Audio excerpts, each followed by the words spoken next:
Sup, my fellas. Don't forget to leave feedback, and enjoy the story. A devastating beam of energy strikes a monstrous creature amidst burning ruins. A powerful magical attack bursts from the shattered stone spire, sending fire and debris spiraling outward. Beneath a fiery sky, a burning weapon looms as a new target is declared, the last human. A horned, armored figure proclaims victory and prepares to unleash a devastating attack. On the battlefield, a white-haired armored warrior is hurled through flames as a massive dragon's attack overwhelms him.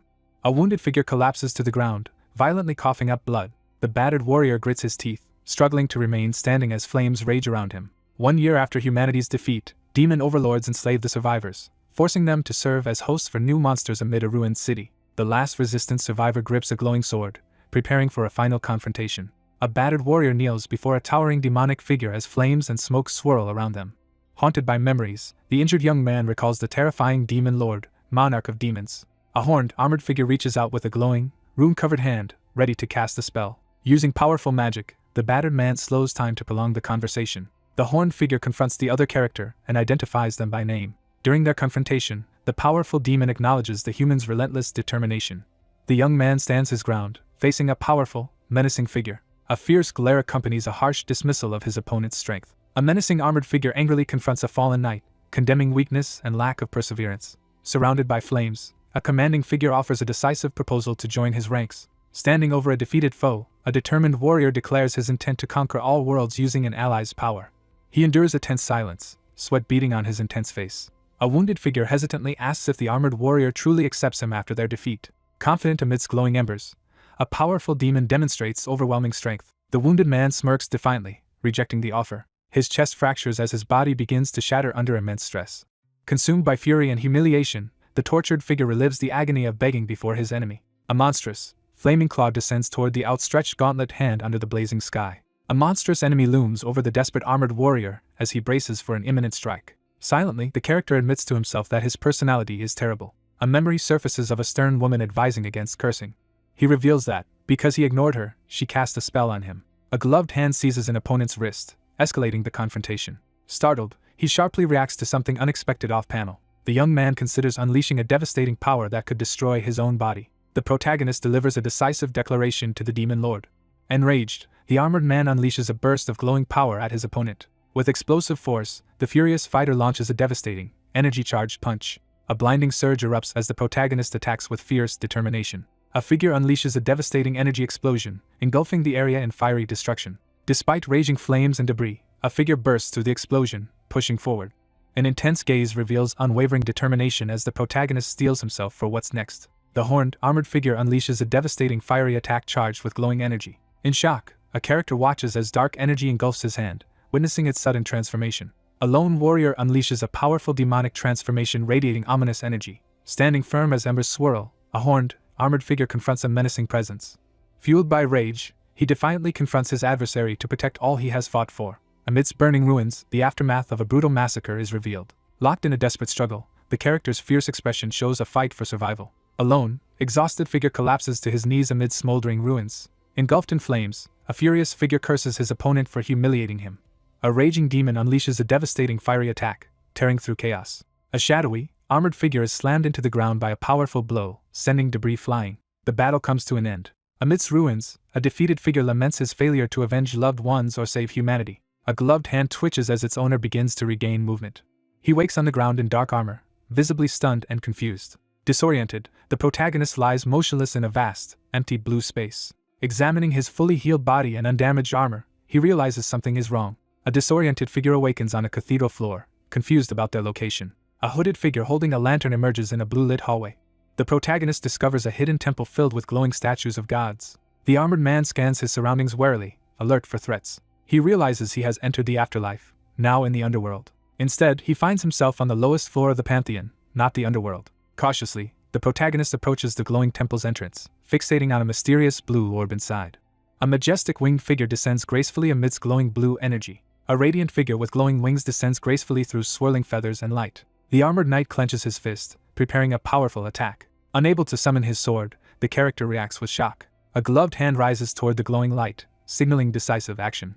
Someone calmly dismisses any reason for surprise. A high-ranking angel announces herself as the messenger of the gods. A serene, winged woman informs him he has died and would normally be sent to the underworld. By the will of the three great gods, the armored man is commanded to return to the past. The protagonist demands an explanation, glaring in confusion.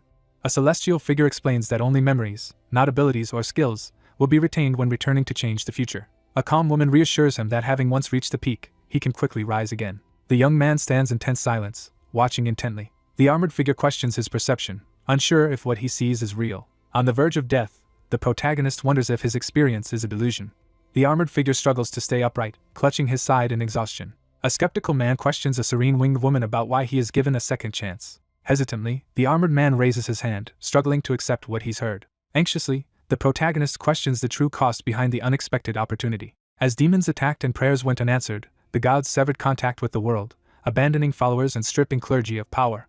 The loss of healing led to rapid defeat and death of human armies. He suspects those who abandon the world have a hidden agenda behind this second chance. The serene woman promises to reveal the gods' intentions.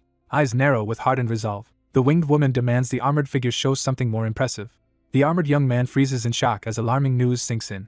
Stunned by unexpected news, he reacts in disbelief. A winged figure solemnly praises the human's relentless struggle and acknowledges the god's sorrow and admiration. The protagonist's eye flashes with fury in reaction to shocking revelation. A serene woman reflects on the god's regret over the world's abrupt end and the protagonist's prior fortune.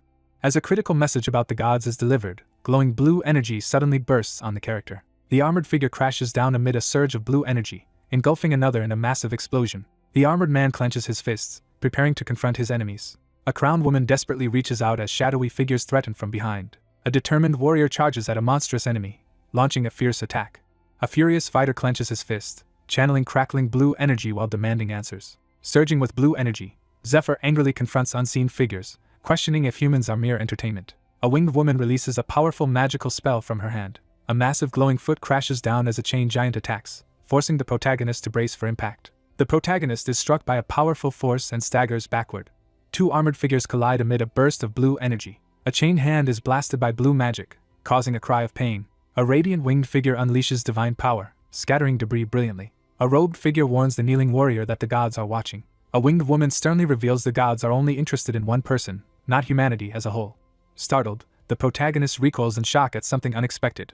A radiant figure explains that only by proving self-worth can one receive desires. He clenches his teeth, struggling to endure intense pain. A radiant figure delivers an urgent message to the kneeling warrior amid ruins.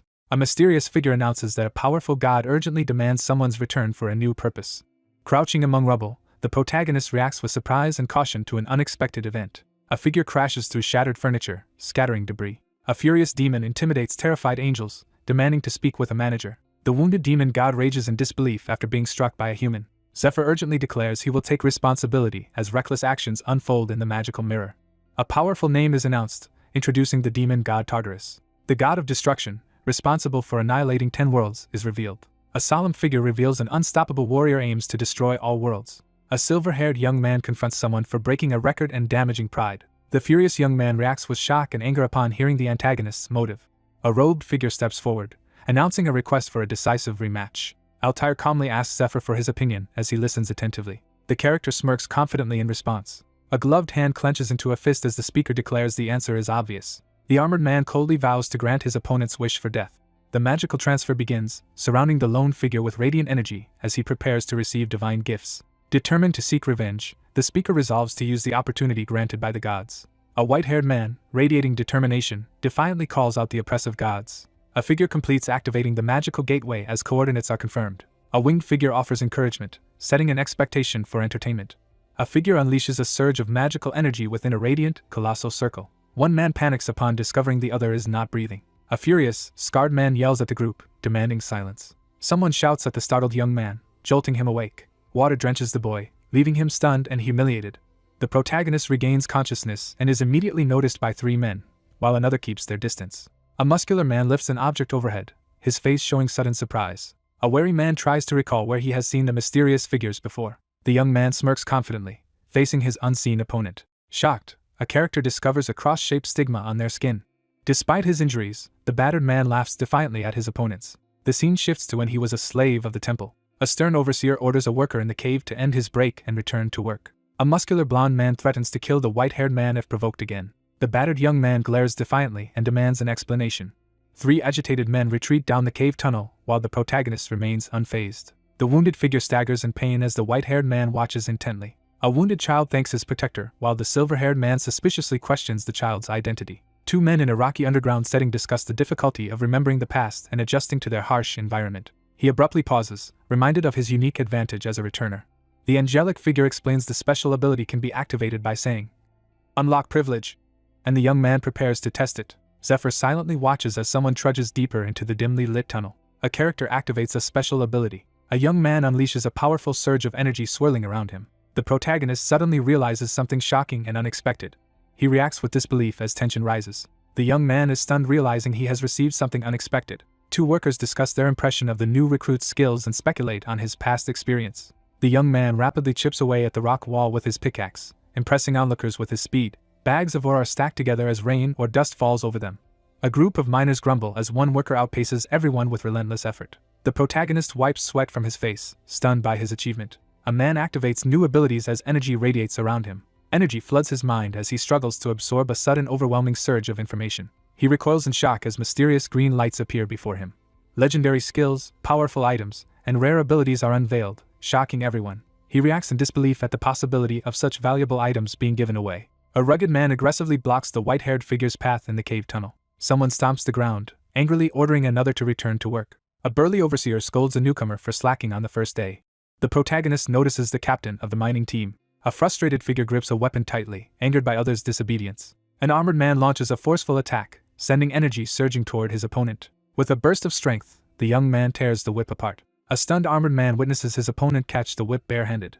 A worker apologizes and quickly returns to labor under a stern overseer's watch in the cave. One man stands unfazed while another with a whip reacts in surprise. He calmly analyzes the captain's attack, realizing its slow appearance results from experienced battle moves. He examines his hand in disbelief, realizing he is completely uninjured. The protagonist activates a powerful defensive skill while tirelessly mining with his pickaxe. A weapon smashes rocks as its wielder tests a newly acquired skill. The protagonist prepares to regain strength quickly by combining future knowledge with new perks. The ground erupts violently as a startled figure with a book and quill looks on in shock. A white-haired young man completes stacking heavy rock bags, surprising a worker. The group gathers outside as the day's workload is tallied and rankings announced.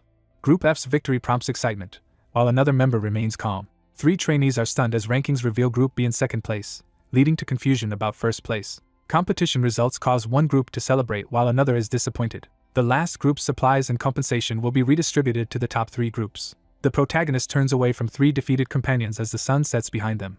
The ceremony begins as the group prepares to pray to the goddess of light. A crowd gathers at sunset, raising hands in prayer toward the glowing church. Amid the injured crowd raising arms, the protagonist silently scoffs at the promise of salvation. The Temple of Arya is introduced as the continent's largest religious and financial institution. Weary workers finish tasks and head back to rest as the sun sets.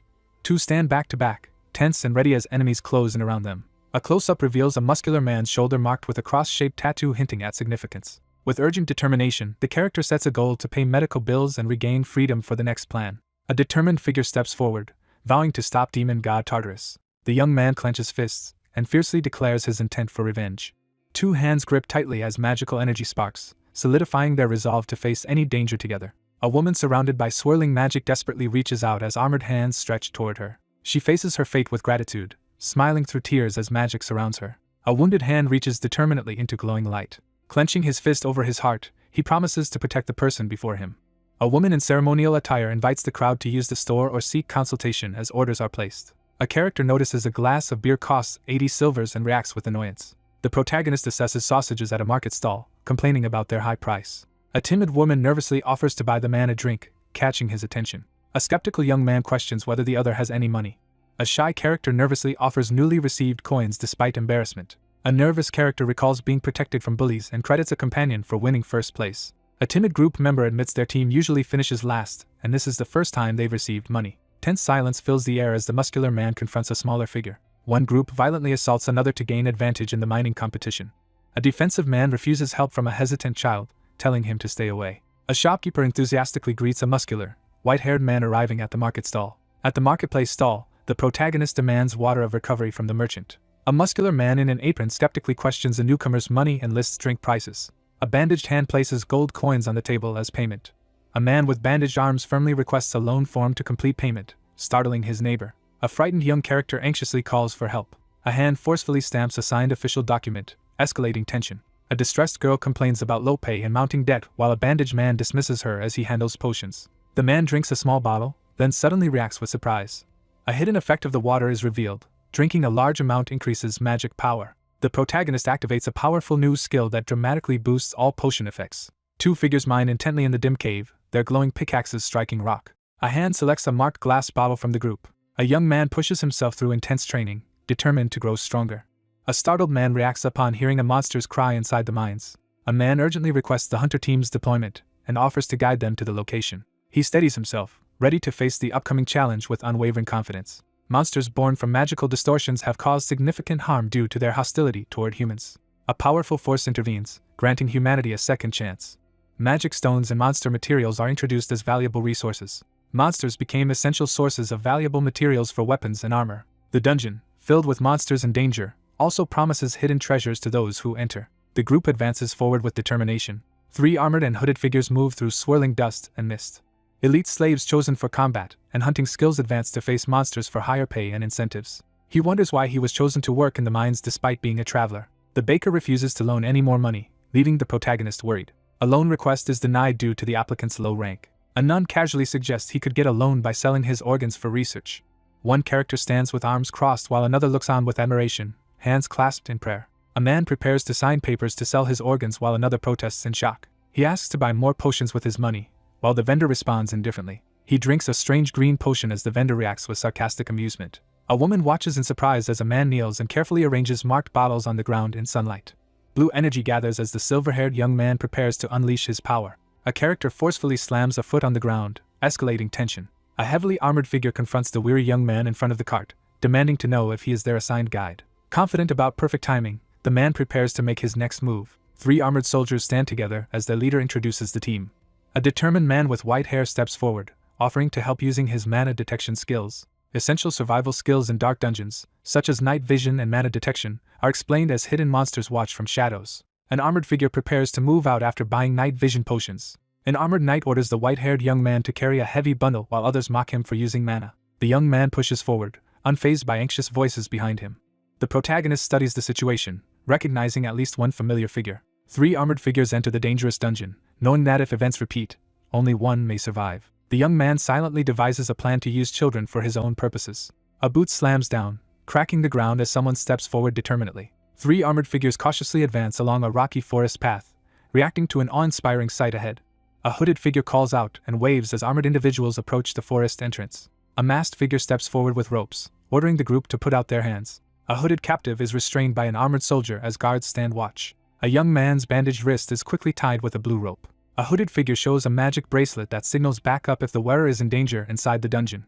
One character departs on reconnaissance while another offers advice and farewell. 4 armored figures march in formation through a rocky mountain pass. Hooded adventurers move deeper into the dark cave tunnel. Someone steps into a dimly lit tunnel, moving deeper into the unknown. A monstrous clawed hand slams onto cracked ground, signaling the creature's arrival.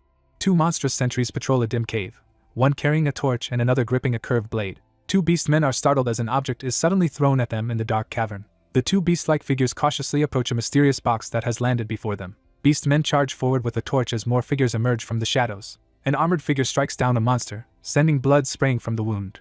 A hooded figure impales the attacking beast with a swift sword strike. Hooded figures cautiously approach a monstrous corpse lying in the snowy forest. 3 cloaked adventurers discover a massive stone statue deep within the dim cave. The protagonist pushes forward through the dark cave, burdened by a heavy backpack. Surveying blood-stained ground, a character observes that the beasts lost a recent battle. The group examines the aftermath and confirms only a few enemies remain. A character calls out to others while sitting on a rock, tapping a dagger near a spear and chalk-drawn symbol. A knight grins and suggests they take control for themselves. Sometimes, they clear the dungeon themselves immediately. An armored figure and a hooded character react in shock to an unexpected event. A hooded character warns against risky decisions, urging the group to stick to the original plan. 4 adventurers gather at the cave entrance, debating their odds against the dungeon's threats. A team member angrily insults another, expressing frustration over poor group composition. 2 armored figures discuss their next move while walking through a tense environment. A helmeted character smirks defiantly, exuding confidence before a critical moment. Under the knight's watchful gaze, the protagonist begins to reveal the requested item. Hazelnut leaves and seeds are identified among foraged plants. Hooded figures prepare a lure by crushing ingredients and mixing them with cobalt remnants, while an injured man watches. A wolf-headed creature detects a distant presence in the dark cave. A snarling beast prepares to attack. A monstrous beast lunges forward, baring its fangs in a threatening snarl. The armored character confidently reveals an ancient relic, signaling a new strategy. A monstrous creature suddenly lunges from the shadows, ready to attack. A monstrous, clawed hand crashes into the ground, sending straw and dust flying. A monstrous hand erupts from the ground as a trap is unleashed. The group stands victorious, monsters trapped behind towering ice spikes. An armored figure expresses surprise at the white-haired man's preparedness as they travel through snow. The helm-clad character readies their weapon, preparing for action. He longed for approval from others but never had the opportunity to earn it. A startled guard gripping his flask and spear reacts in shock to unexpected news. The protagonist approaches a cave entrance, confronting a guard while others wait inside. The protagonist admits to exploring the dungeon alone, finding only small kobold groups remaining. A guard questions the traveler's confidence as he explains reconnaissance experience in the cavern. One armored group member questions whether their strategy will suffice for clearing the dungeon. The silver-haired young man respectfully offers the decision to the other person. One armored figure assesses his companion's usefulness while standing in the cave. While searching for hazelnuts, someone notes another's skill at preparing and hunting monsters. The helmeted character smirks, amused by an attempt to shift credit. An armored figure hands an authorization document to a serious young man in a cave, enabling him to join the hunter team. He accepts a small token with quiet gratitude. The knight assesses this was likely the intended strategy. The hooded figure dismisses the offer to take on the kobold dungeon with disdain. A resolute warrior slays a dungeon monster, determined to repay a favor. The warrior surveys the cave, confirming most enemies have been defeated. Two armored figures discuss their easy victory while examining low-quality magic stones collected from kobolds. The group confirms the tunnel is safe and prepares to move forward. A hooded figure investigates a crevice while a guard watches closely. The hooded figure kneels to inspect a pile of bones scattered among rocks. A gloved hand examines skeletal remains, questioning their origin. A hooded figure is startled as a skeletal kobold suddenly attacks. The hooded young man swiftly dodges as something speeds past him. A hooded figure is slammed into the ground by a massive clawed beast as debris flies. A helmeted character urgently shouts a warning. A dominant combatant slams a monstrous creature into the ground with overwhelming force as another watches. A warrior is struck and sent flying as an armored figure with a spear watches. Two opponents fiercely grapple for control of a blazing sword. A heavily armored figure steps forward, summoning a glowing magic shield to protect the group. The armored character realizes a hidden threat remains. An armored character activates a powerful mana shield, ready to defend. A devastating sword strike sends shockwaves and debris as it hits a figure. A knight staggers back in shock as their shield shatters. A heavily armored warrior crushes his opponent with a single devastating blow. A knight in dark armor looks up, stunned and afraid. A massive energy blast surges forward at high speed. Two masked figures lock eyes in shock as tension rises. The group arrives at a hidden cave deep in the forest. A hooded figure recoils in shock, raising a hand in response to a disturbing sight. A hooded figure hands over 3 magical string bracelets, explaining they signal danger inside the dungeon. A hooded figure with bound wrists turns abruptly, alarmed by sudden commotion nearby. Blood rapidly spreads across the ground in an ominous scene. A wounded warrior clutches his arm, struggling to stay upright despite pain. He braces himself with determination, sweat dripping down his armored face. A powerful defensive skill activates as one figure stands firm while an injured opponent recoils. He inspects his bandaged arm, realizing his strongest defense couldn't prevent all damage. Studying the creature sharply, he acknowledges its dangerous potential despite youth. An injured figure struggles on the ground as a massive monster's tail traps them. A bloodied, hooded figure struggles as a scorpion-like appendage emerges from their back. A monstrous creature lunges at 2 figures in darkness while a silver-haired man stands ready. A monstrous predator uses pheromones to deceive other monsters and devours its guardian to cause chaos. An armored figure urgently seizes a weapon from a startled soldier. A bandaged hand intercepts wooden sticks with swift precision. Zephyr knocks down an armored opponent with a powerful blow. Zephyr announces readiness, exuding confidence for the next challenge. A bandaged hand channels magical energy to grant a final wish. A silver-haired man summons blue energy and activates a mysterious ability while brandishing a spear. A glowing key materializes on an outstretched left hand, activating access to the Room of Silver. A subspace artifact bursts forth in blue energy as glowing plants appear from the protagonist's hand. An armored man lunges desperately to seize a rare purple flower among rocks. A mysterious plant and folded cloth on the ground draw attention to their significance. Zephyr orders everyone to stand back while an injured soldier retreats behind him. A bandaged hand grips a staff tightly, signaling readiness for battle. He braces himself with staff in hand as the situation becomes dangerous. The helmeted man reels back in shock, blood trickling from his mouth. Ignoring a warning, the unarmed figure steps forward with a spear to face the monstrous threat. Clutching a bleeding shoulder, the injured man forces himself up, determined not to die in disgrace. An armored figure unleashes crackling energy, shaking the area with raw power. A monstrous creature wreathed in red energy lunges toward a spear-wielding figure. A powerful skill engulfs the armored man in terror, paralyzing him defenseless. The character freezes in terror upon realizing imminent danger. Fire devastates the village as smoke and debris fill the air. A man stands ready with a pitchfork as chaos erupts and a woman recoils in alarm. A devastating slash rips through the scene, scattering debris with overwhelming force. Several years ago, an adult predator attacked a nearby village. A monstrous creature appears in the ruined city as 3 stunned individuals face it. Villagers watch helplessly as the event unfolds.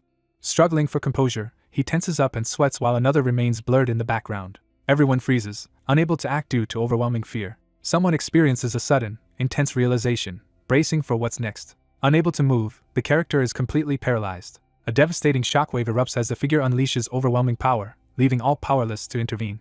The wounded man sits in darkness, powerless but to wait. An armored guard freezes in shock, unable to comprehend what happened. Magical energy crackles suddenly through the darkness. A masked figure recoils in terror, sweat streaming down a wide-eyed face. A figure unleashes a surge of energy with a glowing, uniquely shaped weapon.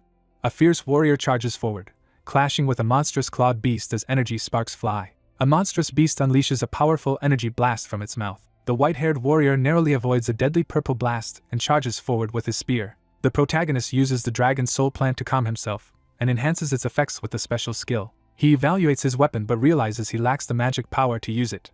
A bandaged hand channels energy into a glowing orb, preparing the next move. A white-haired man readies his weapon by coating it with potent green venom. One man questions the wisdom of sharing a recipe perfected over a lifetime. Tension rises as another insists it's better to share the hidden item now that the world has collapsed. A determined young man launches a decisive spear attack against the monstrous beast. With a burst of strength, the protagonist swings a massive sword in a fierce attack. The scarred man affirms his determination, expressing complete satisfaction with the situation. A weapon crashes down, sending green liquid and black splatters flying. The white-haired young man swings a massive weapon, releasing a dark sweeping attack. A monstrous creature unleashes a furious scream amid the chaos. A skilled fighter leaps and strikes down a monster with his bloodied scythe. The silver-haired young man with a bandaged arm lifts his weapon, preparing to strike. A lone fighter evades monster attacks, determined to survive 3 minutes until the venom acts. Zephyr drives his fist into the massive opponent's torso, landing a decisive blow. A dark tendril lashes violently through the air, signaling a new threat. A fierce battle erupts as Zephyr charges directly at the towering beast. Straining through pain, he forces his spear through collapsing rocks. Suddenly, someone is jolted by a startling realization. A massive monster lunges with jaws wide as Zephyr stands ready to confront it. Zephyr hurls a green potion at the snarling creature. A white-haired warrior swiftly dodges as a massive monster's claw crashes into the ground. Zephyr drives his spear into the monster during a fierce struggle. A monstrous creature unleashes a terrifying scream. The young man steels himself, eyes burning with determination as he prepares for what's next. A bandaged hand seizes the staff with force, signaling a surge of determination. A devastating surge of energy slams into the ground, sending shockwaves around. The protagonist realizes escape is nearly impossible due to limited abilities. The young man charges forward with his spear, ready to attack. A massive blue energy blast rips through the area, unleashing overwhelming force. The protagonist drives his glowing weapon into the enemy, ending the fight. Zephyr swiftly ducks under a powerful attack, gripping his staff determinedly. 2 opponents grapple violently over control of a staff. With focus, the warrior leaps and prepares to strike the monstrous creature. He pushes forward, straining to lift a heavy object despite exhaustion. A bandaged hand shoots upward as someone urgently commands action. A fierce warrior launches a powerful spear attack from above at a black dragon. Zephyr leaps and drives his glowing sword into the monstrous enemy. A silver-haired young man slams his spear into the ground, releasing an energy surge. A combatant charges and strikes a monstrous beast during intense battle. The white-haired fighter swiftly braces and dodges a spear attack. A bandaged hand slams down, snapping a wooden staff amid intense training. Zephyr slams his staff on the fallen enemy, pressing the attack. A character draws their sword, readying for imminent confrontation. He raises his glowing dagger and prepares to strike again. A bandaged hand slams a wooden stake into a bloody chest. A fierce warrior launches a midair attack against a massive blue dragon amid flying debris. A white-haired man drives his curved blade into the massive creature's back. A wounded figure claws desperately downward, struggling to hold on. A battered young man clings desperately to the edge, struggling to hold on. A muscular, bandaged hand grips the sword hilt tightly, ready for action. With unwavering resolve, the protagonist slams a broken weapon into the fallen enemy's corpse. Now stronger after returning to the past, the protagonist prepares a decisive move against his opponent. The hidden power of recovery water is revealed. Large consumption increases maximum magic power. The protagonist inspects a potion vial as a new skills notification appears, revealing his perk boosts all potion effects. He checks mystical bottles to ensure enough power to defeat the predator. The young man gathers energy, preparing to unleash a powerful strike. A surge of blue magical energy bursts from a hand toward the broken staff. A fierce warrior brings down a powerful, glowing strike onto the monstrous beast. A battered figure collapses, struggling to stay conscious after a brutal fight. An armored figure explains that a manager's authority can quickly transfer the seated young man to the hunter team. The silver-haired young man sits pensively, reflecting on someone's intentions and feeling disappointed. The shadowy figure firmly rejects the offer, insisting the cobalt dungeon is insufficient. A clenched fist trembles on the ground, charged with determination. An injured, cloaked figure stands his ground as a shadowy silhouette emerges from fog. He realizes he is the key needed to move forward. The young man confronts someone, demanding a serious conversation. Two figures pause in the misty forest, struggling to catch their breath. Breathing heavily, the battered protagonist stands over a fallen opponent, gripping a bloodied sword. A terrified, wounded man pleads for mercy as a towering figure advances with a spiked mace. A muscular man swings a heavy chain, confronting masked opponents in the forest amid rising tension.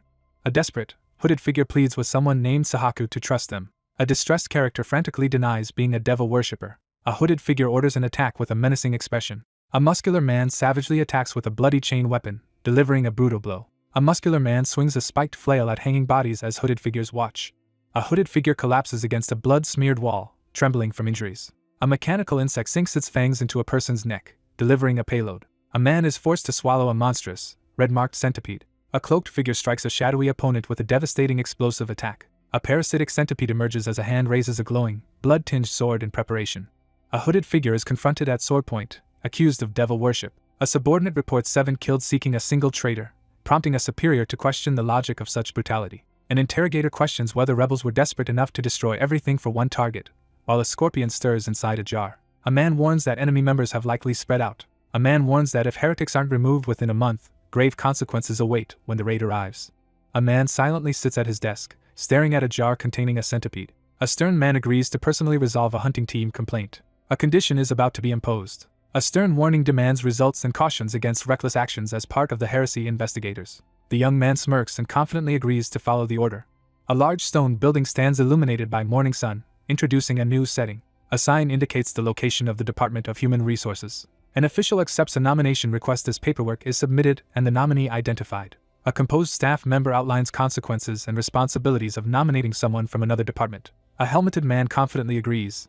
The armored man plans to claim credit if the young warrior succeeds. A character grins beneath a helmet, gloating over an unexpected stroke of luck. The scene shifts to a past event in the dungeon. Someone reacts in shock, demanding an explanation. A shocked armored figure confronts the white-haired man about ignoring the predator's existence before the massive corpse.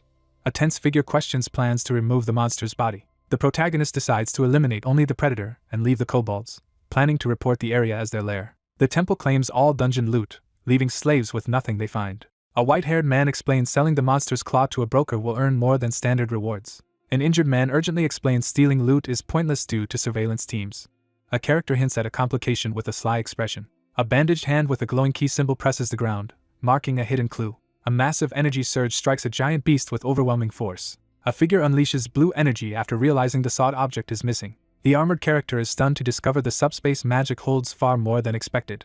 The monster and all evidence vanish from the barren ground. The battered young man utters the name Gerda with determination. A muscular man surrounded by blue energy confidently taunts his opponent. A muscular man offers dungeon rewards for exclusive monster rights. A helmeted team leader reflects on his patrolling team's lack of battle experience. The patrol team prepares to enter the dungeon, hoping the new member secures dominance and boosts the leader's rank. The armored figure quietly plans a risky deal to gain promotion while avoiding notice. He plans to pay debt with the predator sale and finish a temple task before leaving. A powerful artifact is set to be discovered during the raid, threatening the continent. He resolves to join the raid and claim the item to alter the future. Registration completes, and Zephyr is officially assigned to the hunting team with instructions to collect gear. Several people cross the courtyard as sunlight fills the area. He strategizes to secure a hunting team spot by aiming for achievements or connections. The protagonist stands focused, contemplating the right moment to execute his plan. One character explains the supply depot is on the first floor and decides to check the infirmary. A group confronts the armored individual, catching him off guard as they mention luggage. An armored man shoves the white-haired young man down, demanding submission. A determined figure steps forward through the crowd. A shackled man is marched through the street by hooded figures. The white-haired man confronts a hooded figure holding a glowing artifact. The character senses a mysterious presence while observing a purple glow. Zephyr bows respectfully as cloaked figures and a muscular man proceed down a sunlit hall. A wounded man faces hooded figures marked by glowing red crosses, signaling the arrival of heresy examiners. A helmeted figure warns these dangerous individuals often attack without provocation and should be seen as higher ranks, not slaves. A warning is given about Mad Dog Sahaku, who relentlessly hunts targets after joining the heresy examiners. A hooded figure breaks tense silence by confronting two men. The protagonist's eyes widen in shock as he realizes something critical. A character reacts in fear, worried about being overheard. A hooded figure interrupts the conversation to address a concern. A hooded figure singles out the white-haired man, drawing everyone's attention. A confident examiner demands the newcomer's name and department. He steels himself, eyes narrowed with determination as he prepares for action. The team leader nervously introduces the new transfer before the conversation is interrupted. The protagonist silences someone with fierce hostility, glare filled with rage. A cloaked figure surges forward with overwhelming force, leaving the other frozen in shock. Overwhelmed by fear, someone senses a powerful, murderous aura. Three figures confront each other in a tense standoff in a sunlit square. With unwavering determination, the character narrows his gaze, preparing for the challenge. Two men stand locked in a tense standoff, each refusing to back down. The character suddenly realizes a critical threat, wide with alarm. A man unleashes a powerful aura as a massive dragon spirit materializes behind him. He realizes the person was transferred from the mining team to the hunting team. New slaves are tested for strength and magic before department assignment, with a chance to join the hunting team. The captured man is marched forward with hands bound, surrounded by shadowy figures. A character glares intensely, disturbed by something deeply unsettling. Two cloaked figures dash past each other, as one clutches a small golden pendant. Six armed opponents close in on the calm figure at the center, as the ambush begins. A menacing figure prepares to interrogate someone with a threatening grin. A white-haired man glares contemptuously, mocking and challenging someone emerging before him. One man demands honest answers while the other listens intently, bracing for interrogation. A tense standoff unfolds in the sunlit plaza as one fighter stands ready against several hostile opponents. Someone raises the ominous question of whether anyone has heard about a demon god worshipper. The man braces himself, ready for the coming challenge. A mysterious, armored figure emerges as the threat of the demon god worshippers is introduced. Cultists devoted to demon god Tartaros pose a looming threat in the coming battle. Limited information will be shared with lower-ranked members for now. The white-haired man stands alone on the sunlit street, preparing mentally for what lies ahead. A newly formed opposition religion challenges the existing order. One man explains certain individuals possess unique traits that set them apart. A man declares his skill in spotting inconsistencies led him to join the heretics inquisitors under Lord Marcius. With narrowed eyes, he warns his instincts sense danger. A white-haired man stands unfazed as a sword is thrust toward his chest. An inquisitor threatens the captive with a sword, declaring every answer will be used against them in interrogation. Someone pauses, preparing to say something important. The white-haired character fixes an intense gaze and prepares to ask an important question. A hooded figure furiously threatens with a sword while the opponent taunts them, unafraid. One character asks to move elsewhere while the other questions the need as they face each other on the street. The group realizes their presence attracts attention from surrounding onlookers. A white-haired man delivers a veiled threat, warning the listener to maintain honor if they witness misfortune. Realizing the enemy's identity, the man glares in shock and fury. A scarred man taunts his opponent, questioning if he can handle 5 men alone. Internally, someone concedes to adapt as the situation persists. A masked figure unleashes a surge of red energy from his staff and sword, pride growing. A massive red magical array activates as the central figure stands surrounded by robed participants. A hooded, bandaged figure channels crackling red energy in their hands.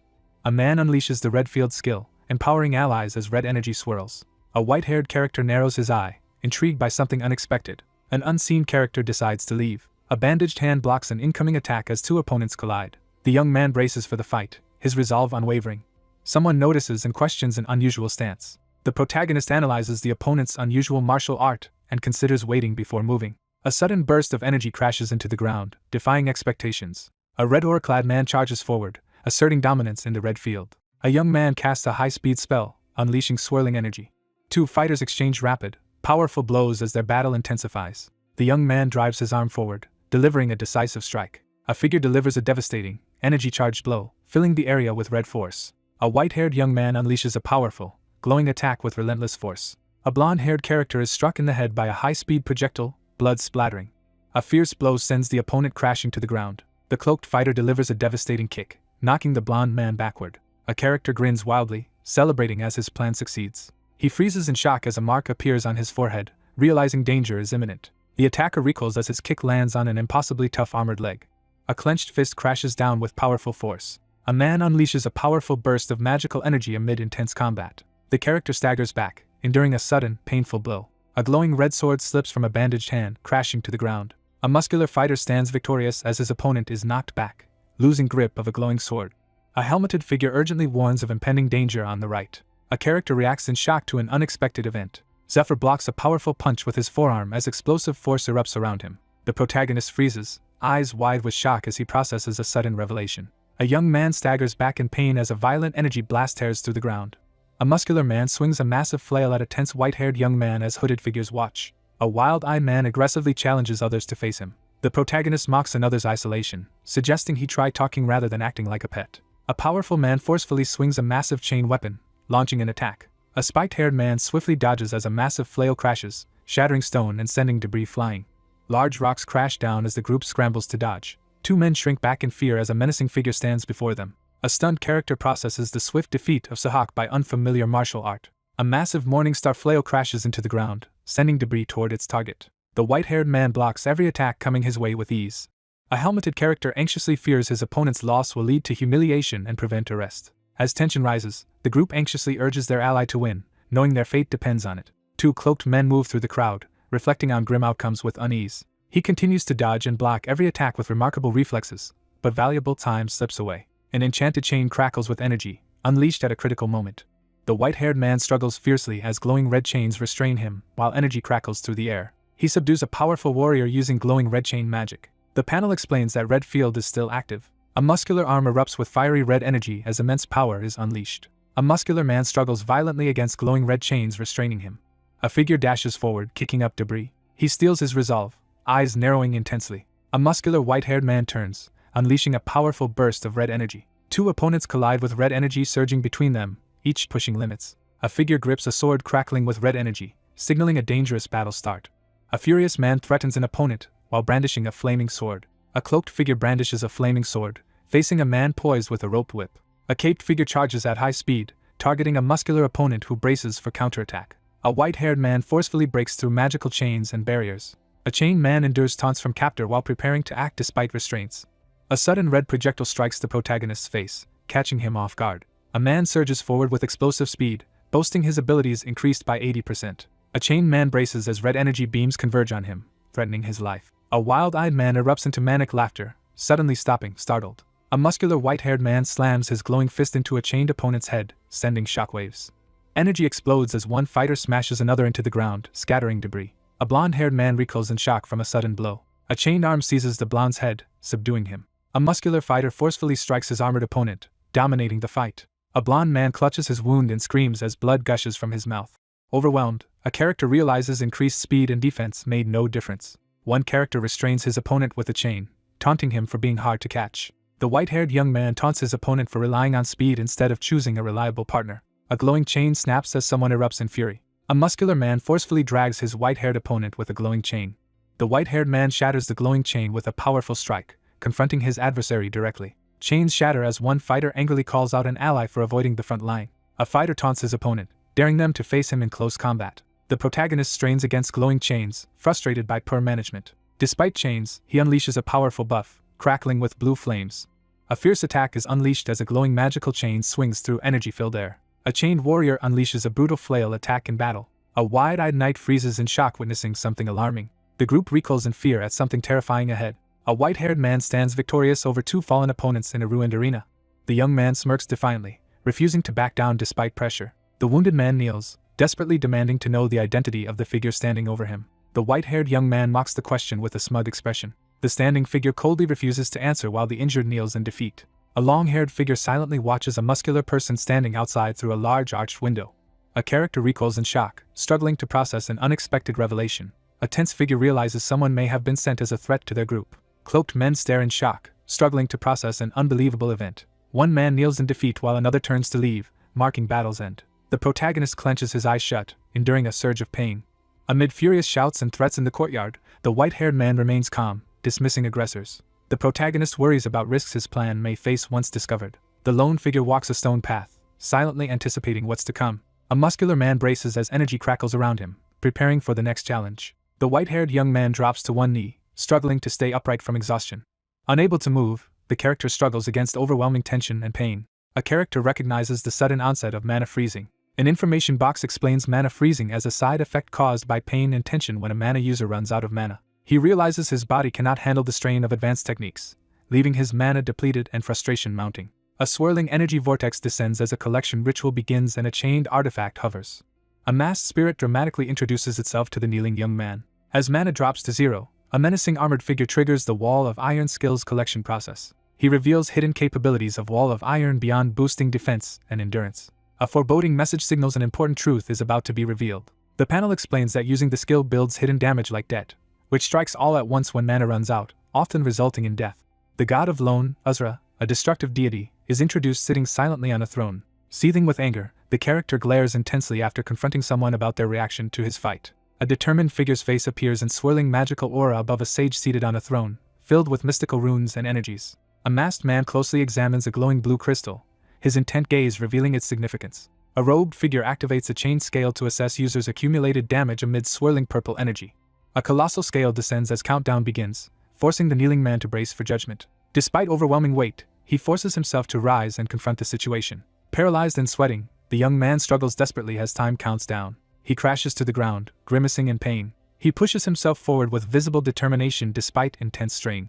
A wounded hand grasps an emergency recovery potion and activates it. The pendant vibrates and activates with ominous energy. A masked figure glares forward, exuding overwhelming, sinister presence. A massive chained weapon crashes toward a lone, white-haired figure struggling on the ground. A character bites a vial and gulps down green liquid in desperation. A massive chained golden artifact slams down, releasing a surge of energy. The system confirms one mana count and removes the collection countdown as the injured figure lies beneath the looming structure. A masked figure abruptly announces the collection activity will be postponed. The battered protagonist collapses, gasping for breath, as a menacing dark energy vortex swirls overhead. The downed character smirks and taunts his adversary, revealing preparedness. The survivor confidently claims to have lasted a year after humanity's extinction and can evade his enemy. A powerful magical barrier forms as the speaker focuses on maintaining the wall of iron. He recalls the skill once cost about 500 gold and was highly sought by aggressive fighters. The character reflects on being unable to afford a valuable skill. The protagonist taunts his opponent with a defiant gesture. A menacing figure crushes an opponent's arm in a violent explosion of blood and energy. A young man jolts awake in bed, startled and tense as sunlight pours in. A white-haired man bolts upright in bed, startled by sudden consciousness. The protagonist awakens disoriented in an unfamiliar shadowy place. A cheerful woman in a hood greets the customer with a bright smile.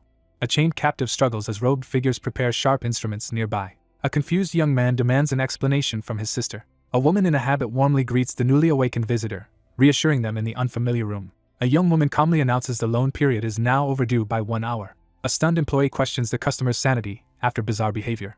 A menacing figure presses a sword onto the table, warning of consequences for misusing collateral and failing repayment. A sharp blade plunges toward a startled eye, catching its target off guard. A furious woman brandishes a glowing dagger, demanding payment with a threatening shout. Desperate to avoid magical debt collection, the protagonist pleads for more time, promising to pay after dungeon clearance reward.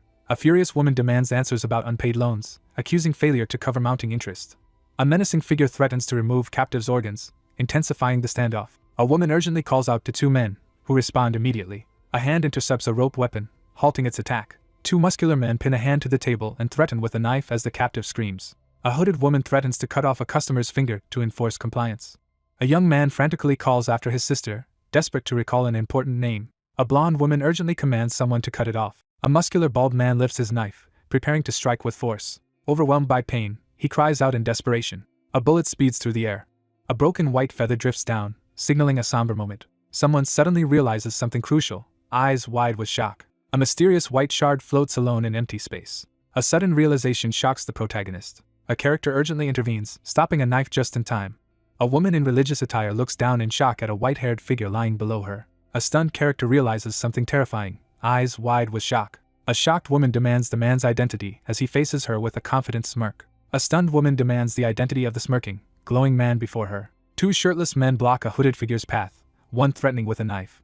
A commanding figure orders everyone to leave, leaving several surprised and confused. Someone is kicked out forcefully amid shouting and slamming doors. A cloaked figure pauses before a closed wooden door, bringing tense silence. The protagonist jolts awake in bed and slams his hand onto a pillow. Someone forcefully demands the truth.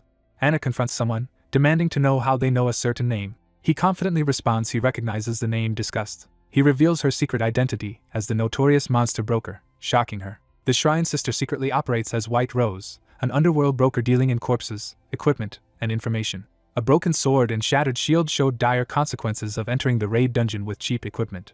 He prepares to negotiate for essential equipment, confronting a startled woman. The restrained man tries to negotiate release while a wary captor listens cautiously. Someone suggests a private conversation on a rooftop under the night sky. A secluded building glows softly at night, revealing a hidden location. Two terrified people scramble out of the path of a massive splintered beam hurtling toward them. A furious man suddenly rises from bed as attendants try to calm him. A white-haired young man taunts his opponent, dismissing their strength smugly. The injured man clenches the sheet in fury, seething over humiliation. Consumed by rage, the man vows to kill his enemy himself. An authoritative figure demands to know who caused the commotion in the hospital amid spilled food and broken cup. A tall man enters a dimly lit room, drawing attention with his arrival. A bandaged man sits up as another arrives, reassures him, and dismisses healers. A man with a sly expression claims knowledge of past events. A blond man with a head bandage lowers his gaze and apologizes, assuring no major worries. A desperate young man bites a sword in frantic self-defense. A hooded figure presses a weapon to a blond man's neck, demanding an explanation amid rising tension. A determined man recalls a lesson about avoiding shameful actions. A furious figure confronts someone for humiliating them in front of slaves. Sweat drips as the protagonist tightens his grip on a blood-stained sword, bracing for a decisive attack. A hand swings a blood-stained sword with brutal force, striking its target.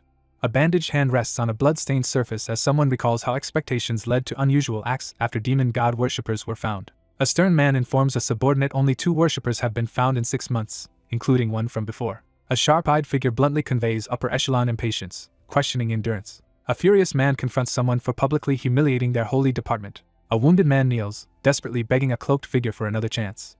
A desperate figure bows and pleads for help before an imposing presence in a dim room. The standing figure asserts a firm decision as the other remains on the ground, fists clenched. A stern woman commands the wounded man to eliminate disgraceful foes, warning fate will be decided afterward. A strong determination builds as an internal resolution is made. A man reacts in shock, sweat beading as he realizes a sudden threat. He realizes losing status would force giving up his crimson uniform. A tense man with a bandaged arm is startled as someone shoves a mysterious bundle toward him. A shocked figure with a bandaged hand suddenly realizes something critical. A character reveals a forbidden orb connected to a demon god worshipper. A nervous subordinate kneels and offers a mysterious glowing object wrapped in cloth to a superior. The stern man reminds his subordinate there's no time to be selective in how the task is done. A masked man glares intensely and warns someone to make a choice they won't regret. A tense figure kneels as an ominous noise echoes from behind a closed door. Notorious enemy Mad Dog Sahak killed 26 hunters in the shrine over the past year. Someone reflects on the cruel reality of forced return to slavery after so long. A character laughs maniacally, exuding menacing dominance. Requesting this would have meant certain death at slaves' hands. A desperate figure grips a glowing purple orb, raging against losing hard-won happiness. A man defiantly seizes the glowing orb, channeling crackling energy, refusing to surrender. He vows his enemy will die instead of him. A shadowy figure bursts into loud, sinister laughter in a stone corridor. In a dim room, one man orders his bandaged subordinate to monitor someone closely, who agrees promptly. A red-haired character warns others to assess situations objectively to avoid being discarded. Someone doubts another's talent, revealing a hidden reason for accepting him. A character notes knights are less suspicious due to Sahaka's disruptive behavior. A disciple of the demon god plans to ambush shrine knights during their raid, kill the captain, and seize control of the 3rd District Shrine of Light. A mission is declared to shift dominion of the demon god religious order with a glowing trident emblem. One figure instructs the other to investigate someone, prompting realization. Someone realizes only a select few can know the martial arts used. A cloaked man questions the newcomer's motives, wondering why he didn't use usual contact channels. The protagonist decides to verify concerns through Sahak rather than risk direct contact. A hand tightens around a sword hilt, ready to act if loyalty is in question. He resolves to eliminate his opponent. Someone struggles to catch breath, overwhelmed by confusion. A woman anxiously bites her fingernail amid rising tension. Doubt grows as someone questions if the situation is more complex than madness. 2 figures stand in awe before an enormous slain monster's corpse. One confronts the other with frustration over being forced into an unwanted outfit. A blonde woman in nun-like attire clears her throat, preparing to reorganize items. A damaged predator's corpse is listed for sale on parchment. A detailed list of magical supplies is prepared, including enchanted tools and rare herbs. A young woman explains required items are obtainable, but raising 5,000 gold requires capturing 3 more predators. A muscular man sets a 3-week deadline and instructs the young woman to prepare items. The protagonist pauses, reconsidering his next move. The protagonist firmly asks for another favor. A grand building emerges in a peaceful forest clearing as the scene shifts. 4 young men gather around a table to plan their next move. A man raises his mug and invites everyone to introduce themselves again. A smiling man introduces the heavily armored frontline tanker ready with a massive hammer. A team member is introduced with impressive skills despite short time in group. A team member enthusiastically introduces the quiet newcomer to the group. One man raises his mug, urging the tense group to relax and enjoy themselves. One member urges positivity, highlighting the companion's future value. A nervous young man worries if they are truly accepted. A character reflects on limited resources while viewing a simple food spread on the table. Tense silence fills the room as the serious young man interrupts, preparing to speak. A character abruptly stands from the table, gripping a small object as others watch cautiously. The white-haired man slams a large bottle on the table, refusing a drink with a taunt. 3 young men react shocked and curious as a mysterious glowing bottle is presented. A white-haired young man pours luxury alcohol into a cup and offers it, signaling a new alliance. 4 raise their goblets and toast together. The group reluctantly agrees to work together until the raid begins. The protagonist prepares a strategy based on knowledge from a previous life. The protagonist narrows his eyes, mentally preparing for the next move. The narrator notes lack of info on individuals who did not yet exist. A muscular, orange-haired man quietly drinks from a metal goblet, deep in thought. A blond man inspects the goblet with cautious focus. A sharp-eyed man silently surveys the room while drinking from a metal cup. A treasure chest overflows with gold as narration reflects on people's desire for fulfillment. An authoritative figure outlines rewarding people based on desires and achievements. Someone considers that exceptions to the rule can occur. One man firmly warns the other he will not tolerate continued hostility. A blond young man glares with hostility, silently expressing contempt. The group discusses how a single level difference impacts standings and mission outcome. One instructs another to welcome a newcomer, while the other reacts in disbelief. A wounded man questions the leader's unauthorized action. A skeptical young man dismisses a miner defeating a predator alone, calling it luck. Two men argue over a risky deal, each denying responsibility and fearing punishment. Someone warns for silence as they converse in a dim room while another leaves and one lies unconscious. The group agrees to let the new member join and share rewards. A furious outburst erupts as a hand slams a wine glass, venting frustration over reckless decisions. A hostile member challenges the newcomer's attempt to join ranks. A young man confidently predicts the scammer's exposure soon. Cloaked figures advance toward ominous dungeon entrance, preparing for dangers. The ancient cave town Edelian, built centuries ago, comes into view. Three armored figures arrive at a remote settlement, reacting with surprise and curiosity. An armored man enthusiastically lists the inn's many rooms, explaining temple and healer use. A subordinate regrets not accompanying leader during past event. The protagonist demands why he was brought to a monster-overrun tunnel after the event. A figure steps into the doorway, instantly drawing attention. A shadowy figure enters abandoned storage, scanning for danger. A bandaged hand activates mana detection skill, releasing bluish aura. Mana surges outward, expanding senses to detect magical presence in ruin. The group navigates glowing magical tripwires cautiously, alert to danger. A hidden black steel spider is spotted among jagged cliffs, causing alarm.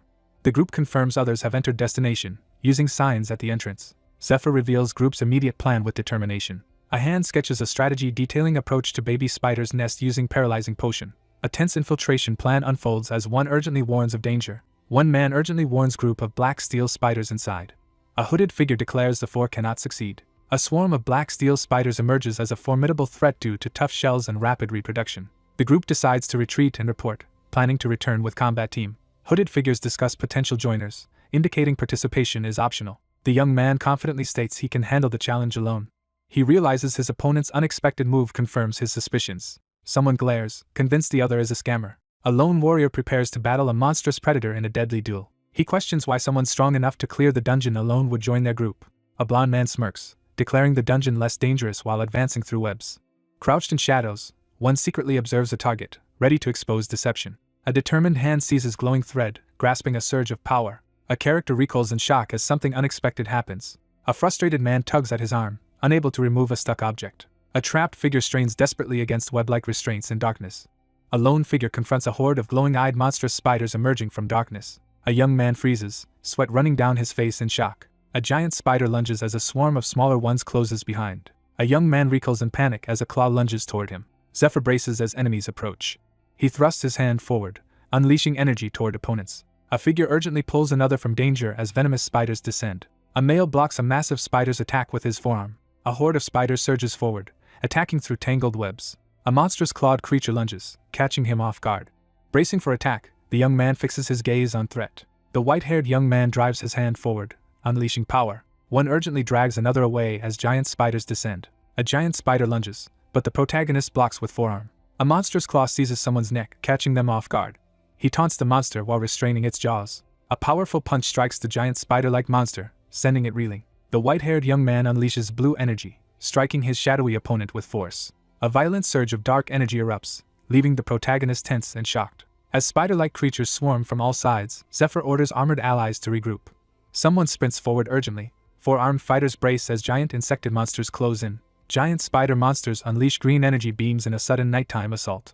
A plan is made for potential combat due to uncertain dungeon threats. Zephyr orders an ally to hide their hammer with a scarf as group prepares. He instructs allies to conceal weapons with capes and warns normal knives won't cut strings. A character swings a covered weapon to tear through spiderwebs as spiders close in. The character forcefully swings a hammer, breaking spiderwebs despite sticking. A masked man desperately slashes at shadowy creatures, struggling to hold ground. Zephyr swings his weapon furiously, driving back attacking spider-like monsters. A massive spider-like monster hurtles down, crashing with terrifying speed. A giant spider monster leaps forward and wounds the protagonist. He shouts for everyone to hurry as panic rises. A determined fighter charges forward with glowing fist, attacking approaching monsters. Two young men charge at the monstrous creature as energy crackles. The monstrous creature collapses defeated as dust swirls around its body. Four battered survivors catch their breath amid spider monster corpses. Clutching his shoulder, the injured man struggles to assess a deep wound. Clenching his fist, the man scolds himself for underestimating the situation. A bandaged figure thrusts a glowing bottle toward a tense young man, commanding him to drink. A white-haired man hands a potion bottle to a hesitant blonde man. He sits troubled, analyzing how his opponent detected everything during the fight. The white-haired man reassures someone to be more careful after a mistake. He smirks as he watches the wounded blonde man recover with a potion. He recalls training inexperienced soldiers, noting mistakes are acceptable if addressed. He decides it's better for someone to learn through experience rather than explanations. A character silently assesses lingering suspicion, anticipating clarity after completing the dungeon. A sword slashes through the air as a decision hangs in balance. A blonde swordsman drives his blade down, sending shockwaves as a hammer opponent braces. A character swings a large weapon, attacking a giant bug-like monster. Seizing the moment as a potion slows opponents, the armored character charges with determination. A young man swings his sword, releasing a surge of energy toward his opponent. A powerful energy beam tears through darkness, shattering debris and scattering black ichor. A determined fighter targets his opponent's stomach, following advice proven correct in battle. A blade cuts through the monster as its weaknesses and habits emerge. A blonde man attacks desperately, frustrated by his opponent's uncanny knowledge. A terrified young man screams, confronting an overwhelming presence. A clenched fist tightens as tension builds.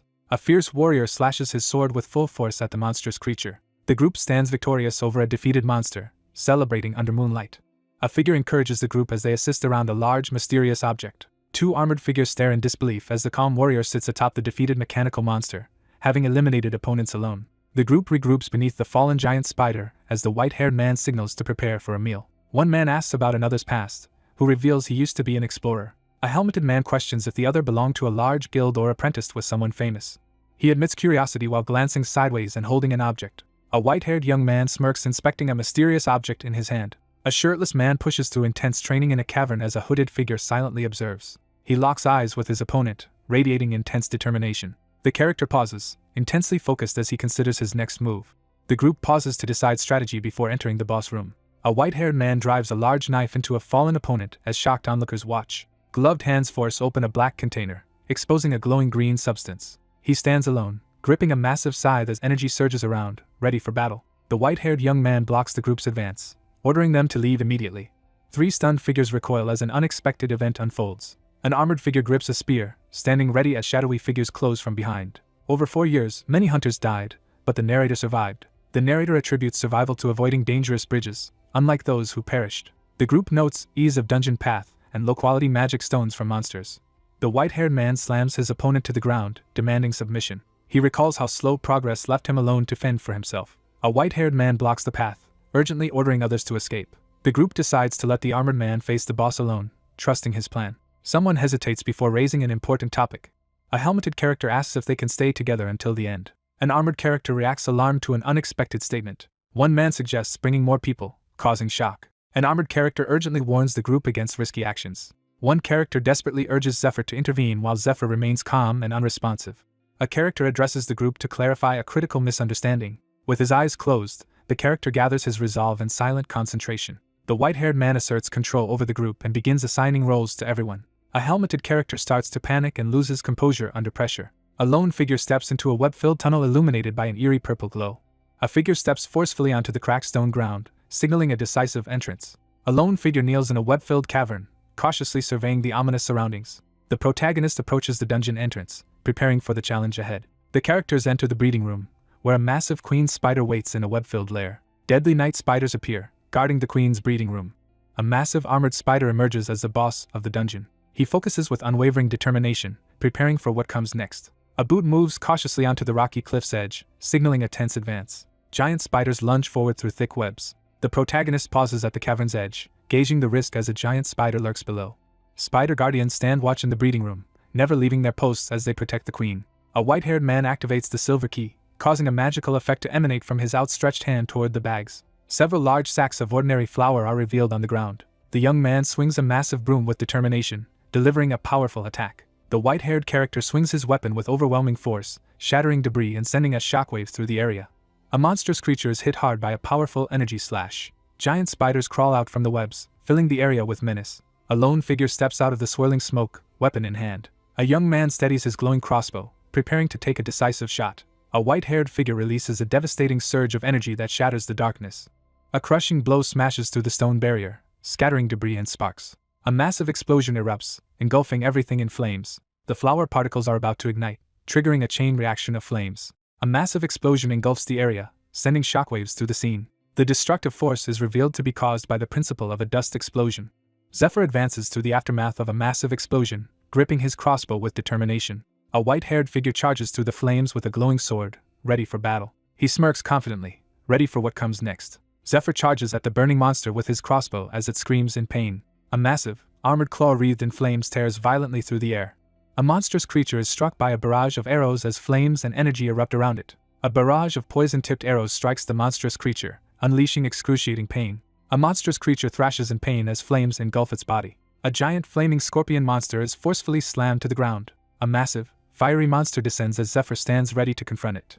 The flaming spider monster lunges forward in a sudden attack. A monstrous creature thrashes helplessly as glowing magical restraints bind it in place. The armored figure demonstrates how the black steel spider pouch shoots webs and explains that even spiders can get trapped if they don't secrete a special liquid from their legs. The group receives instructions to set a web trap and remain alert while waiting. He warns the group that fighting inside the boss room, which is packed with spider webs, would leave them with no chance of survival. Bracing himself with the crossbow, the protagonist prepares to lure the monstrous enemy outside using binding magic. A gloved hand seizes the horn of a massive creature, crackling with energy. With intense focus, the white-haired man unleashes a powerful, glowing attack. A cursed sword unleashes a devastating, glowing slash through the air. Zephyr unleashes a powerful energy wave with his black jagged sword, striking the monstrous creature. The protagonist prepares to face the last remaining night spider. The silver-haired young man reacts sharply as he senses an unexpected threat. A monstrous creature thrashes wildly as it burns in the flames. A massive, flaming creature crashes to the ground, writhing in agony as it is defeated. A white-haired man braces himself against the wall as a powerful force rapidly approaches. A figure sprints toward the tunnel as flaming projectiles rain down behind. A monstrous, multi-eyed beast bursts through the crumbling stone as Zephyr flees its attack. An armored soldier urgently signals others to regroup near the damaged wall. A monstrous creature emerges, filling the air with an ominous, unsettling noise. A monstrous creature drives its claw downward, unleashing a surge of dark energy. A young man charges into the toxic passage, confronting the queen's poison head-on. The danger of the queen's poison is revealed to be not just its acidity, but its unique special effect. The masked instructor warns that the cursed entity can instantly destroy defenses and melt anyone with weak magic resistance. A man with an eye patch urgently warns someone to dodge an imminent threat to survive. A powerful kick shatters the large rock. A surge of purple liquid blasts the white-haired young man off the cliff. Zephyr swiftly evades the corrupted monster's massive flaming attack. A devastating blast of dark and purple energy shatters the rocky ground. A massive, shadowy creature erupts from the ground in a surge of green energy as Zephyr stands below with his hand raised. A monstrous creature releases a devastating attack, sending a lone human figure hurtling backward. A commanding figure orders everyone to take their positions as urgency fills the air. 3 armored fighters face off in a tense standoff, each preparing to attack. With unwavering resolve, the fighter dives toward the colossal figure engulfed in flames. A figure leaps from the burning rooftop, escaping the blaze in a burst of energy. A determined fighter unleashes a devastating energy attack with his sword, engulfing the area in chaos. A fierce warrior strikes the monstrous creature with a glowing attack, forcing it to recoil in agony. A powerful attack sends the figure crashing backward as the ground erupts from the impact. The protagonist unleashes a powerful attack, swinging his weapon as energy swirls around him. The young man stands his ground and boldly challenges his opponent to attack. A monstrous creature writhes in agony as flames and energy erupt around its face. The fighter charges to the front, ready to face the boss alone. The protagonist prepares to distract the boss to create an opening. 3 men receive sudden orders to attack the boss, leaving them shocked and uneasy. A gloved hand grips a staff with determination as dust swirls in the tense air. The narrator reflects on consistently avoiding dangerous bridges in the past. The narrator reflects that their safety was always considered the top priority. An armored man grips his polearm and prepares to confront a powerful foe. The narrator acknowledges that the recent actions were accomplished together, not alone. An armored knight and a sword-wielding young man face each other in a tense standoff, each preparing for the imminent battle. A lone warrior stands ready to confront the massive, flaming monster looming over the ruined battlefield. A determined leader outlines the plan to distract the boss while the others attack. A lone fighter charges at the massive, flaming monster as the battlefield burns around them. An armored man grips his spear tightly, preparing to defend himself against an unseen threat in the smoky air. Someone questions whether they can truly defeat the overwhelming threat. 2 combatants lock eyes, each tense and preparing to strike as the standoff escalates. Someone suddenly reacts in pain or shock. He braces himself, beads of sweat forming as he swallows hard. 3 intimidating figures order others to prepare food and clean their equipment. 3 armored figures mock and threaten another, belittling his abilities and laughing at his supposed uselessness. Someone demands to know how much longer they must endure unfair treatment. He clenches his jaw and grips his sword, steeling himself for the battle ahead. Pushing past fear, the speaker urges perseverance. After reaching this point, a young man raises his sword and urges everyone to fight back. A helmeted character urgently calls out to someone off-panel, clearly alarmed. The armored man confirms his determination under pressure. The group struggles to fight off unfamiliar and powerful monsters. A hooded figure swings their weapon with full force at the armored opponent. A fierce clash erupts as the warrior drives his sword toward the towering armored enemy. The group dynamics shifted after the new member joined. An armored man rallies the group to trust their leader's predictions and keep pushing forward. 2 armored figures charge forward through the flames, launching themselves into battle. A desperate man in a helmet clutches his head as he realizes he is losing control over the situation.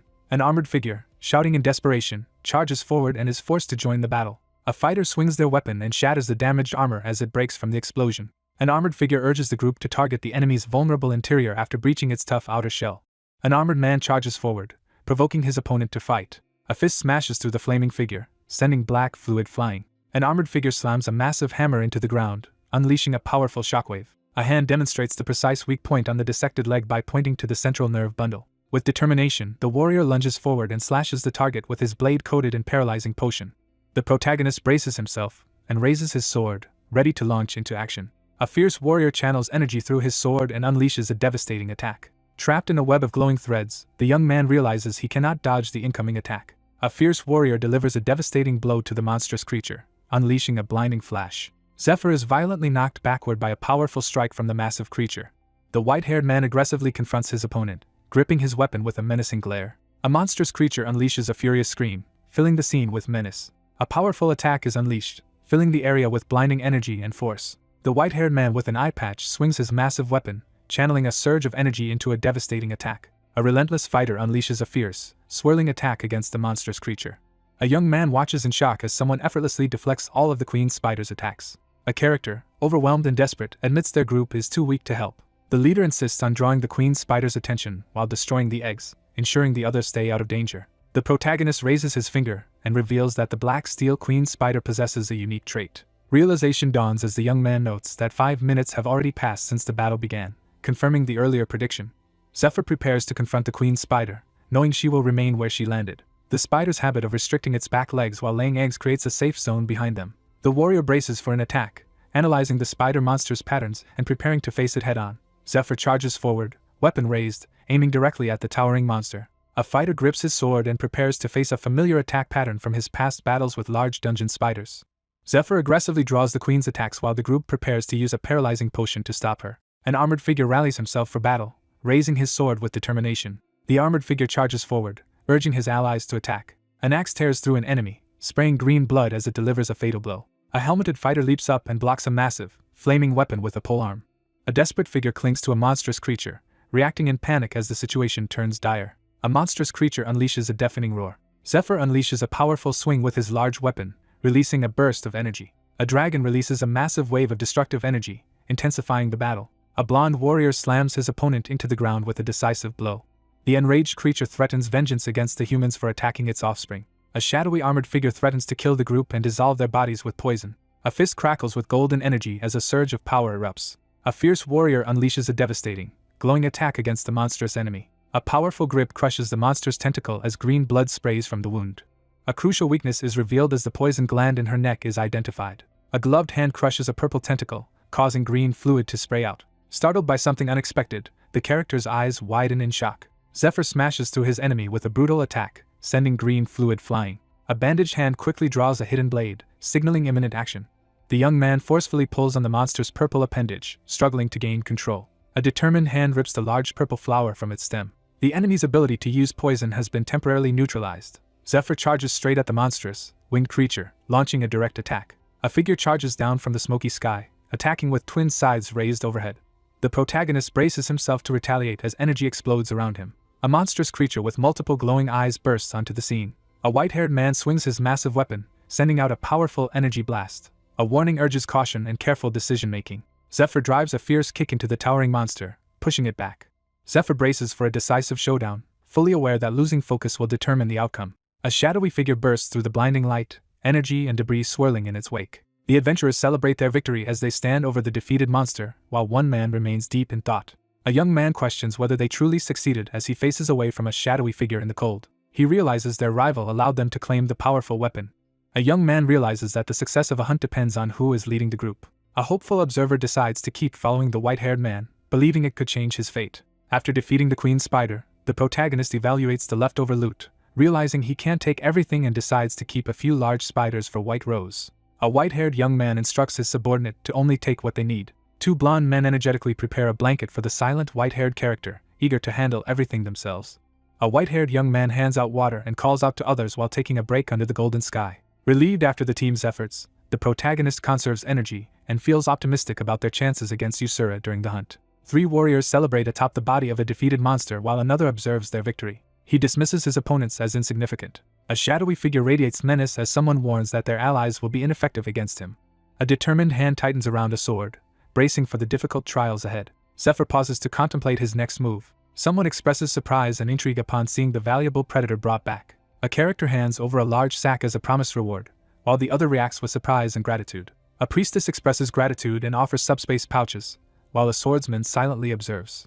Zephyr secretly observes a suspicious exchange of a glowing object between two men inside the temple, reflecting on the corruption hidden within holy places. The temple accumulates vast wealth from donations, allowing cities to grow around it while knights and battle slaves defend against monsters. The protagonist sits with folded arms, reflecting on how safety has become something that can be purchased. A dire warning is issued about the growing danger to personal safety. Two figures walk together, discussing their recent success in selling the predator and the black steel spider for a good price. A blonde woman commends her companion for quickly retrieving the black steel spiders and asks about their earnings from the mission. A woman in priestly attire reports on the group's financial progress and recent debt payments. A young man obtains work clothes and an entrance pass after requesting permission to clean the lab. A young woman outlines the rules for borrowing the silver alchemist set after laboratory hours. He decides to wait for an opportunity to enter the lab by helping with cleanup, choosing caution over theft. A white-haired man reluctantly agrees to help as a third figure in a red cloak approaches and addresses the blonde woman. The character's eyes widen as they suddenly sense unexpected danger. A hooded figure approaches and asks the white-haired young man to spare some time for an important conversation. A character with long hair and intense yellow eyes smirks ominously, signaling a sinister intent. A white-haired man smirks confidently, realizing he is about to face a significant opponent sooner than expected. A renowned member of the Heresy Examiners is introduced as one of only 12 elite Class 1 examiners, respected even by the temple. He steels himself as he thinks about the path ahead. A cheerful woman in a white habit greets two visitors and jokingly asks if they're here for a loan or a date before mentioning she has other matters to handle. The character assesses that the conversation is a pretext, suspecting an ulterior motive aimed at someone standing behind her. Someone is surprised that their opponents are willing to fight even with a member of the clergy present. A woman in nun-like attire assures the other person that she will offer a lower interest rate next time because of their good reputation. A character with long red hair tries to negotiate by offering to buy tea in exchange for urgent information. A red-haired man invites the protagonist to join the group as a priestess gestures in encouragement. A man with long reddish hair smirks and suggests he knows about a close relationship with Sahaku. The white-haired young man mocks someone, dismissing them as unimportant and claiming he can't remember useless people. In intense, golden-eyed narrows and focused determination, a character glares ahead with unwavering determination. Two combatants unleash powerful fire and lightning magic as an onlooker recoils in shock at the overwhelming energy. A character realizes in shock that the battle slave possesses strength equal to the temple knights. The young man smirks with determination as sunlight shines on his face, ready for the next challenge.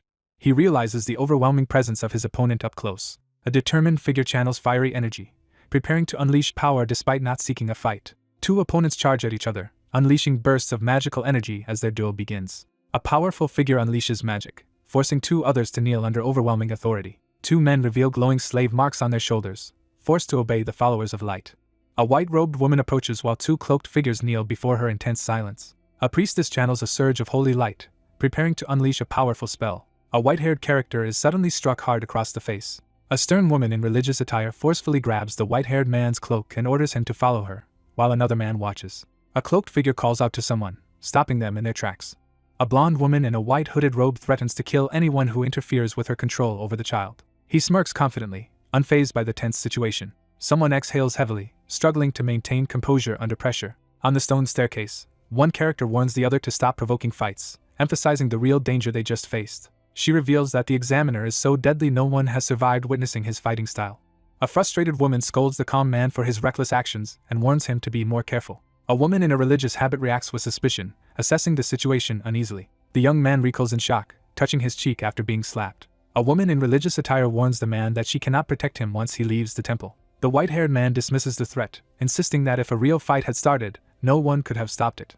He quickly heads for the lab as someone urgently asks where he is going. Someone suddenly steps forward under the spotlight, interrupting with emphasis. The young man confidently asks for one more favor. A woman in priestly attire jolts in surprise, clutching her pendant as she reacts to unexpected news. A cloaked figure stands alone, marveling at the overwhelming power of the engravement. A red-haired man glares downward, clearly irritated and on edge. A defiant disciple confronts his master about being ordered to submit to a humiliating mark beneath the Temple of Light. A masked figure confronts another character about personal grudges, creating a tense standoff. A shocked character learns that their group's disguised infiltrators at the temple have been discovered and executed. Security has tightened, and infiltration is no longer possible as the remaining allies struggle to avoid capture. A new strategy is proposed to infiltrate the area. The secret mark protects its bearer from the suspicion of the followers of Light. A masked figure issues a plan to infiltrate the Temple of Light and steal loot during the raid. A determined man is entrusted with a mission that only he can accomplish. A plan to nullify the mark is revealed, catching the followers of Light unaware. The figure bows their head and clutches their shoulder, overcome by regret. A cloaked man angrily curses his enemies while gripping his shoulder. Guards patrol a fortified camp at night, staying alert for any threats. A woman calls out for a meal break, prompting a cheerful worker to pause and join her at the outdoor table. The villagers discuss their ongoing struggle to repair the damaged barrier because they cannot afford protection from the temple. A man readies himself behind a barricade, planning to attack the next monster he sees. A man alerts the group after spotting someone from the temple, causing immediate tension. The scene focuses on a reddish ocarina pendant hanging from someone's neck. A man with a stitched scar smirks ominously, his expression filled with menace. A nervous villager hesitantly questions the intimidating man about his reason for visiting. A stern man demands to know how many villagers are present, and a nervous local replies that there are about 50. A hooded figure examines a red, smoking shard with satisfaction. A monstrous entity crackling with purple energy looms over a defiant man as its power intensifies. A surge of dark magical energy erupts, overwhelming everyone nearby. A man with a wild grin stands his ground as he overpowers the shadowy monster surrounding him. A bloodied, bandaged hand reaches out desperately as fresh blood splatters. A bloodied fist clenches tightly as blood splatters outward, showing renewed determination after a violent struggle. One fighter forces his opponent to the ground, while the defeated man seethes over a past humiliation. Fueled by rage, the character swears to exact harsh revenge. The protagonist stands victoriously over the defeated monster, laughing triumphantly. A large stone building called the Temple of Light Laboratory is introduced as a facility for potion and equipment research. A collection of sinister ingredients is revealed, each one labeled for use. A flask bubbles ominously as ingredients are boiled together with Queen Spider's poison. A masked figure finishes crafting the deadly poison known as number 61, Zagan, in the laboratory. A moonlit night settles over the building as a faint light glows from an ornate window. A man sharpens his jagged sword in silence while a woman in a white robe watches and holds a letter. Faced with the threat of interference from inquisitors, the protagonist persuades the conflicted woman to let him use her room for safety. Anna reads the document, and is visibly startled by its contents. Someone closely examines a strange anatomical diagram, trying to understand its purpose. A serrated saw hovers over a log marked for cutting, signaling the start of a tense action. A resolute young man channels magical energy into his hand, focusing on the unique properties of the Archon tree's wood. A muscular, white-haired man smashes his fist into the ground, sending out a powerful shockwave. A hand smashes through the wooden floor, sending shards flying with explosive force. The protagonist introduces finely crafted acupuncture needles, impressing a nearby observer with their unique medical purpose. Instructions appear, detailing how to prepare the needles with a diluted mixture of Belial and Zagan. 2 plates containing colored liquid and several metal needles are arranged on the wooden surface, ready for use. A translation note clarifies that the demon's name is Belial, the 68th of the 72 demons of Solomon. The narrative explains that poison is commonly seen as a simple method for killing, but this assumption is challenged. A catastrophic invasion by the demon race leads the gods to withdraw the powers they once granted humanity. Metallic rods are carefully dipped into a green liquid, preparing for the next step. He takes a deep breath to steady his nerves. A hand forcefully plunges a needle into a shoulder, releasing a surge of energy. A white-haired young man endures searing pain as magical energy surges around his wounded arm. A character reels in shock as a surge of crackling power erupts before them. A shirtless young man screams in agony as glowing veins and a strange sigil spread across his body. A wounded man collapses to the floor as a startled woman in priestess attire rushes to help him. A startled woman recoils as a diseased hand suddenly reaches toward her. A commanding man gives covert instructions to a tense woman, warning her to be ready for his signal. A young woman in a nun's habit confronts someone, demanding to know their intentions. He activates an upgrade, radiating intense power as he stands with arms crossed. The panel explains how Fade's 72 deadly poisons can be transformed into potent drugs that greatly enhance abilities when properly diluted and combined. Racked with pain, the figure struggles to endure the intense backlash from combining Belial and unstable Zagan. Zephyr endures intense pain and loss of stability, as he forces himself to withstand the effects of an unstable concoction. A muscular figure kneels in agony as glowing, vein-like markings spread rapidly across his body. A man sits cross-legged, concentrating as he circulates his magic power to heal his injuries and strengthen his abilities. A man meditates, risking his life as he channels energy to purge poison and attempt a powerful transformation. He endures the damage, showing unwavering resolve. The speaker dismisses the situation as insignificant. A profound realization echoes through the empty space, emphasizing the absence of true pain. A white-haired young man is struck in the neck by a burning wooden stake, blood spraying from the wound.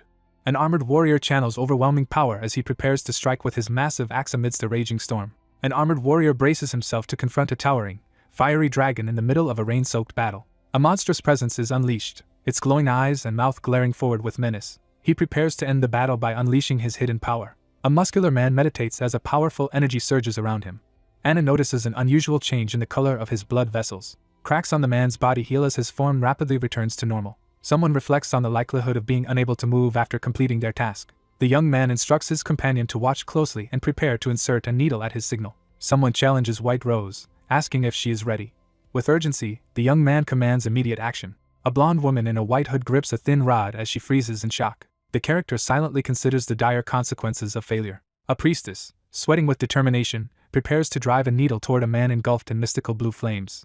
A character reacts in shock and anxiety to an unexpected event. Alone in a dark room, someone questions their own ability to succeed. A few hours later, the scene shifts to the northern forest near the Temple of Light. A red streak of energy flashes across the night sky above the forest. A crimson magical sigil suddenly appears in the sky above the forest as someone screams in terror. 3 armed men sprint away as monstrous birds swoop down, closing the distance rapidly. 3 panicked men rush forward, cursing the failed intel and desperately calling for reinforcements as they flee from a swarm of enemies.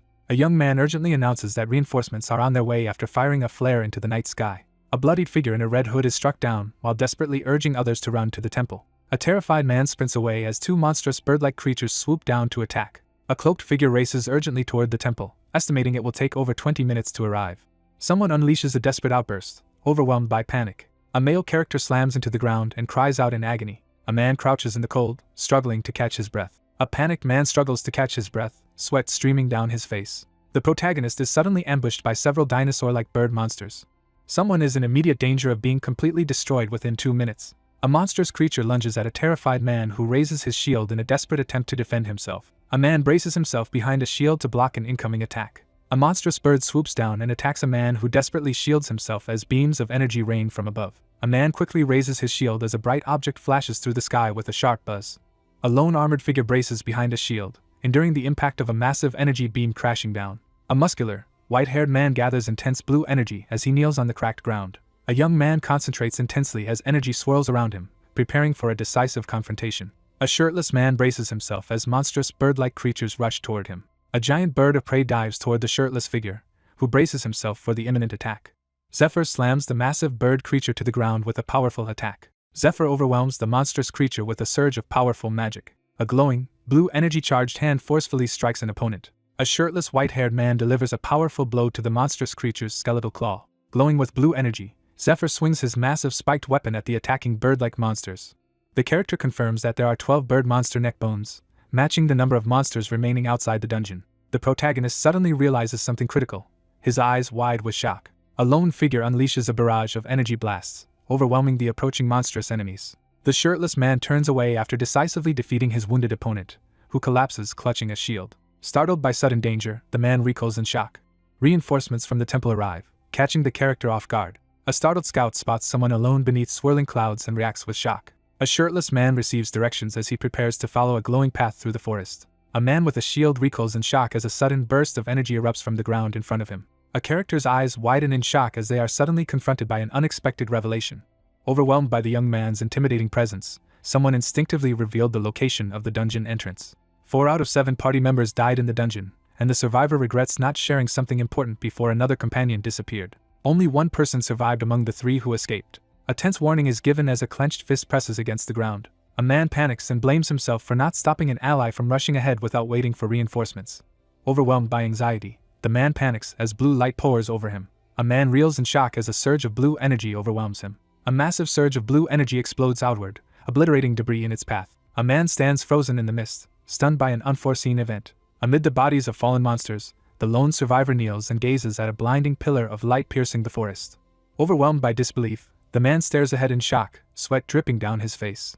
A white-haired man stands triumphantly over the slain boss monster. The man catches his breath as the sun sets behind his shadowy wings, recovering from the recent battle. Zephyr tests his enhanced strength, feeling confident after his successful power boost. A determined figure grips a glowing rod, activating its blue energy. A green signal flare shoots into the sky, indicating that the emergency crisis is over as two men watch. A cloaked figure with a metal arm stands over a defeated opponent as monstrous creatures gather nearby. A masked man grips a red artifact and braces for an imminent event. Several days quickly pass as the story moves forward. A majestic cathedral stands illuminated beneath a clear, radiant sky.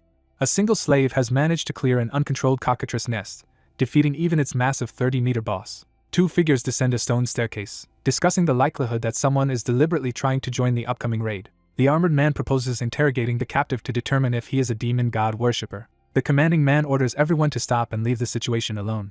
Two men walk down a dim corridor, debating the difficulty of identifying all possible demon god worshippers before the raid. One character dismisses concerns about working with demon god worshippers, leaving the other stunned. The armored man reveals his plan to use weaker allies as pawns to reach the boss room and then eliminate them along with the boss. Two allies recall a previous disagreement as they talk in the corridor. One figure reassures the other while revealing a hidden, ornate door in the dim corridor. A shadowy figure makes a dramatic entrance, confronting a man in armor under ominous lighting. A bearded man recoils in shock as a blinding light suddenly appears. A man presents two legendary relics, the Spear of Brilliant Light and the Winged Shield of Michael, which he acquired at great personal cost. A man stares in awe at the legendary items he has just discovered.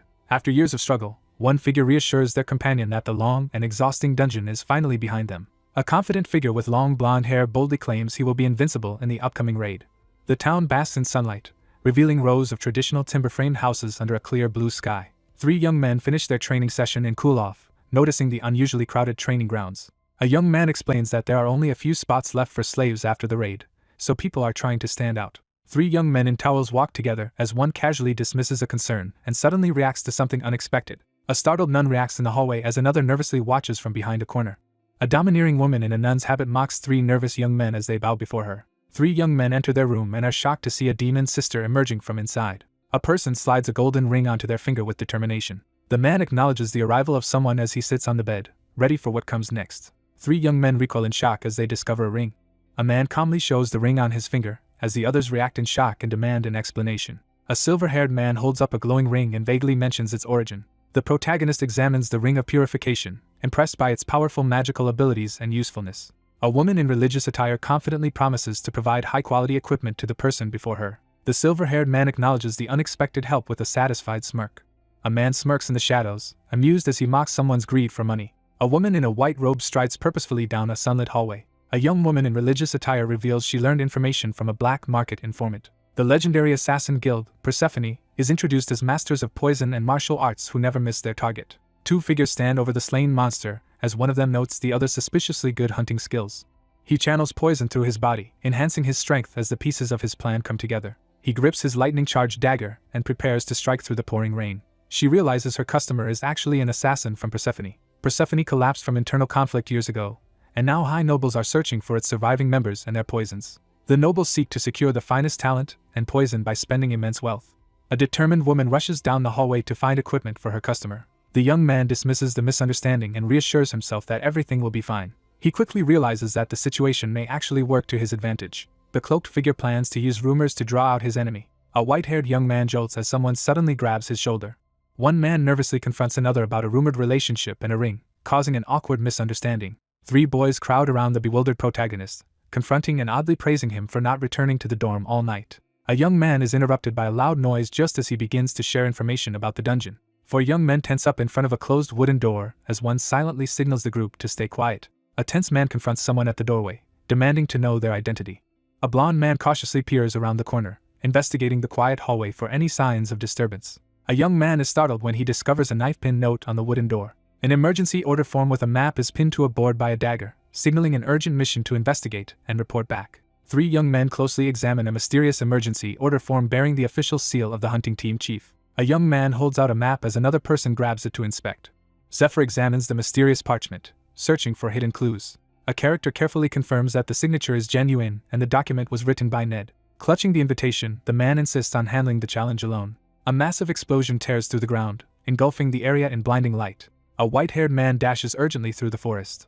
There are about 20 days left until the Temple Knights launch their raid. The young man dashes forward with determination, charging into action. They approach the tomb of the Abominable Princess, a dungeon far more dangerous than any ordinary one. A legendary ruin known as one of the world's 8 riddles is revealed. For over a decade, countless challengers have failed to reach the boss room due to the dungeon's extreme difficulty. The requirements for joining the raid party are complicated. Someone sprints urgently across the barren, dusty ground. A key requirement is announced. Participants must have been in a hunting team ranked 5th or higher for the past year. The panel explains the qualifications required for participation, specifying that candidates must either be a direct slave of a priest or have a recommendation letter from one. The lone figure races at superhuman speed toward the enemy stronghold as dawn breaks. Participation is restricted to those who meet at least one qualifying condition. The team realizes they have no chance to achieve enough accomplishments to reach the 5th rank at this point. A surge of energy splits the massive boulder apart. The protagonist resolves to manipulate Ned for a recommendation letter to join the raid party. He braces himself, certain that a confrontation is inevitable. The protagonist questions whether he is being seen as an ally or a thief. A surge of blue energy explodes from the ground, shaking the area with its force. A lone figure emerges powerfully from the swirling debris and smoke, surrounded by a blue aura. Swirling energy gathers as the silver-haired man braces himself for the impending battle. A figure emerges dramatically from the swirling dust as the white-haired observer reacts in awe. Startled, the protagonist reacts sharply to an unexpected voice. A menacing figure confronts the protagonist, demanding to know if they arrived alone. A silver-haired young man coldly tells his opponent to leave, refusing to engage. A scarred man grins menacingly and taunts his unseen opponent. A cloaked figure angrily confronts another about painful scars that still keep him from sleeping. The silver-haired young man stands in tense silence, deep in thought. A man confidently raises his sword, declaring that he will demonstrate his new power. A terrified character recoils as a menacing figure confronts him with overwhelming power. A white-haired fighter drives a glowing blade into his blonde opponent, sending him hurtling backward in agony. One character insults another who has just crashed face-first into the ground. The protagonist suspects that the challenge is more complex than it appears, doubting that the test involves only Sahaka. A clenched fist signals suspicion that the opponent has another plan. The lone figure steps forward in the smoky arena and challenges the hidden adversaries to come out and fight. Dust and smoke swirl through the barren canyon as the confrontation intensifies. Amid swirling fog and harsh winds, someone struggles unseen in the canyon. Zephyr confronts the cloaked figure as a shadowy mist swirls between them. A monstrous shadow engulfs the fallen character as glowing eyes and sharp teeth close in. A furious figure seizes the crackling red artifact fragment, channeling intense energy. A desperate character confronts someone while threatening self-harm with a glowing dagger. A monstrous entity with multiple eyes and sharp teeth surges forward, unleashing a menacing force. A dark entity with glowing purple eyes emerges, filling the area with a sinister presence. A figure enveloped in swirling purple energy unleashes a surge of dark power. With wide, stunned eyes, the character suddenly realizes something shocking. A furious figure unleashes a violent threat, crackling with murderous energy. A monstrous creature surges forward, unleashed to attack the white-haired man.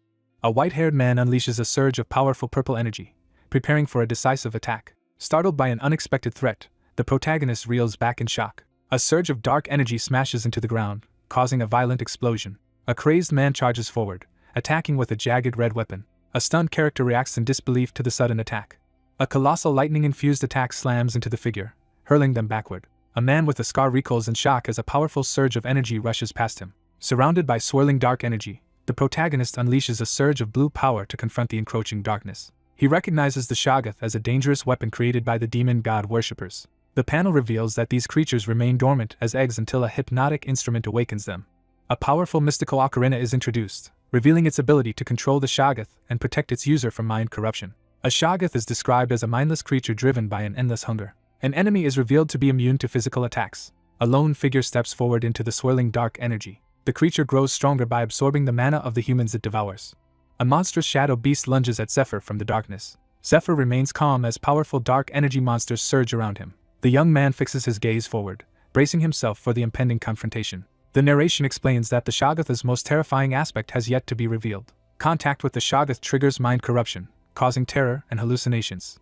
When mind corruption reaches its peak, the affected individual erupts into a frenzied, monstrous state. An artificial monster created by demon god worshippers incites a deadly frenzy, turning humans into uncontrollable killers. Dark, monstrous energy surges toward the white-haired character as a distant figure mocks and threatens them. The white-haired character's red eyes signal that their mind corruption is about to reach its limit, pushing them dangerously close to a frenzied state. Someone bursts into triumphant laughter.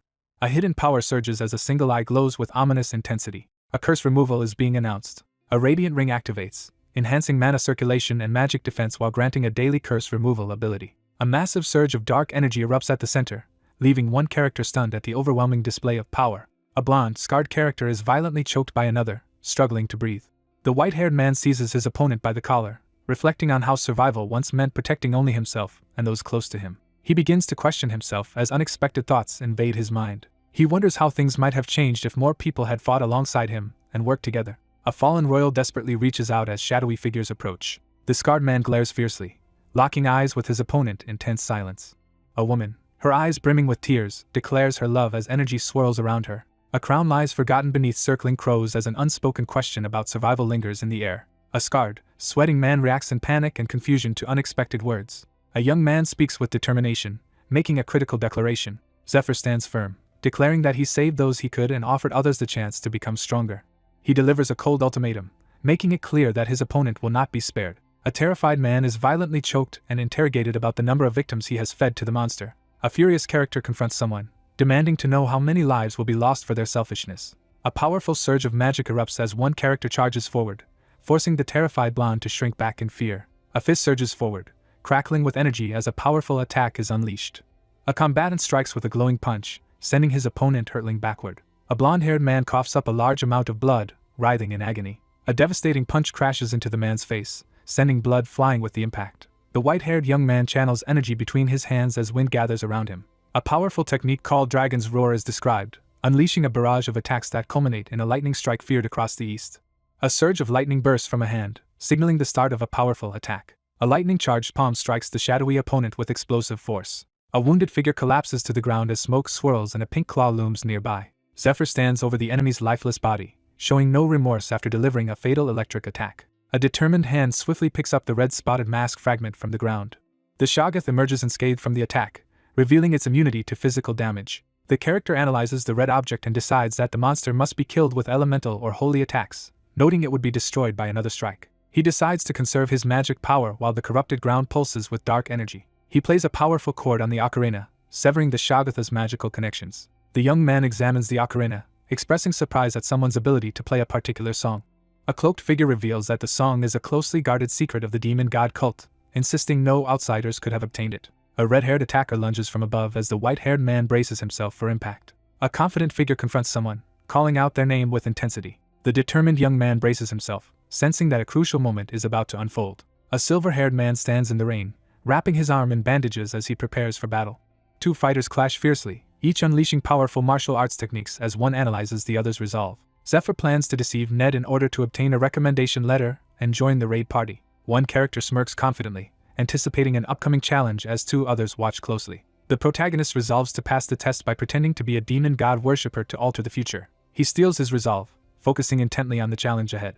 He stands ready to fight as the hooded figure silently observes, surrounded by tally marks on the wall. Haunted by memories of a debt he could not repay, the man reflects on his past life with unwavering resolve. A determined figure clenches their fist and vows to change the outcome this time. A determined figure plots to get closer to Ned by tricking him, resolved to succeed at any cost. A shadowed figure steps forward and delivers a decisive judgment after observing the situation. A hand urgently draws a glowing sword from its sheath. A masked figure threatens to eliminate their target, while drawing a sword amid swirling magical energy. A devastating surge of energy explodes across the battlefield. An opponent charges with a flaming sword while the protagonist stands ready to counter. Blue energy bursts from his hand as he unleashes a powerful attack.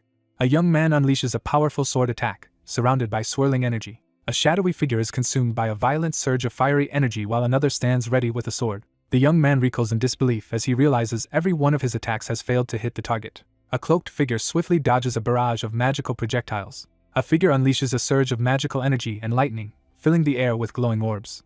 A sharp-eyed figure with long reddish hair stands ready with a sword after successfully counterattacking. The swordsman suspects the opponent used a trick, since only his master should be faster than him. He confronts his opponent for using a sword against someone unarmed while gripping a small floating rock fragment. He suddenly notices something unexpected and reacts with shock. A sword hurtles through the air, knocked away amid the chaos of battle.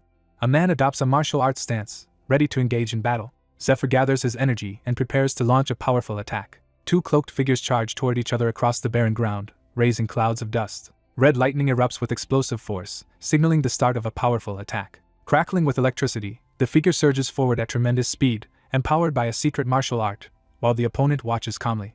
The narration reveals that members of the same clan can counter this technique. A hand surges with crackling blue lightning as magical power is charged for an imminent attack. A young man unleashes the Dragon King-style secret art, channeling yin and yang electricity as lightning crackles between his hands. One fighter neutralizes the incoming electric attack by matching and repelling the energy, causing the assault to slide harmlessly past. The fighter realizes his opponent can barely keep up after a relentless barrage of attacks. Two figures spar as a detailed explanation is given about mastering electricity-based combat techniques through rigorous training. A stunned observer realizes their opponent's overwhelming strength. A white-haired man channels crackling blue lightning as he prepares to unleash a powerful attack. The character reveals that only he and his senior brother know the secret art of the Dragon King style, deepening the mystery. A red-haired character aggressively demands to know the white-haired figure's identity during a tense confrontation. A powerful demon god worshipper from the eastern continent appears, meditating atop a rocky pillar surrounded by blue energy. The Master of the East presents two chosen successors who have fully inherited the Dragon King style, distinguishing them from the regular apprentices. Two prominent disciples are introduced, one, the biological son of Jin Riang, and the other, a notable figure brought from the Aslan continent. Two martial artists engage in a secretive duel to deepen their understanding of martial arts techniques. Someone questions the presence of an unfamiliar apprentice among the group. A red-haired character accuses another of destroying a cult's Shoggoth and questions their true allegiance. A white-haired man in torn clothes confronts a stranger and demands answers. A shocked figure listens as another person confidently reveals there are only two successors who learn the secret art, holding up two fingers with a distinctive ring.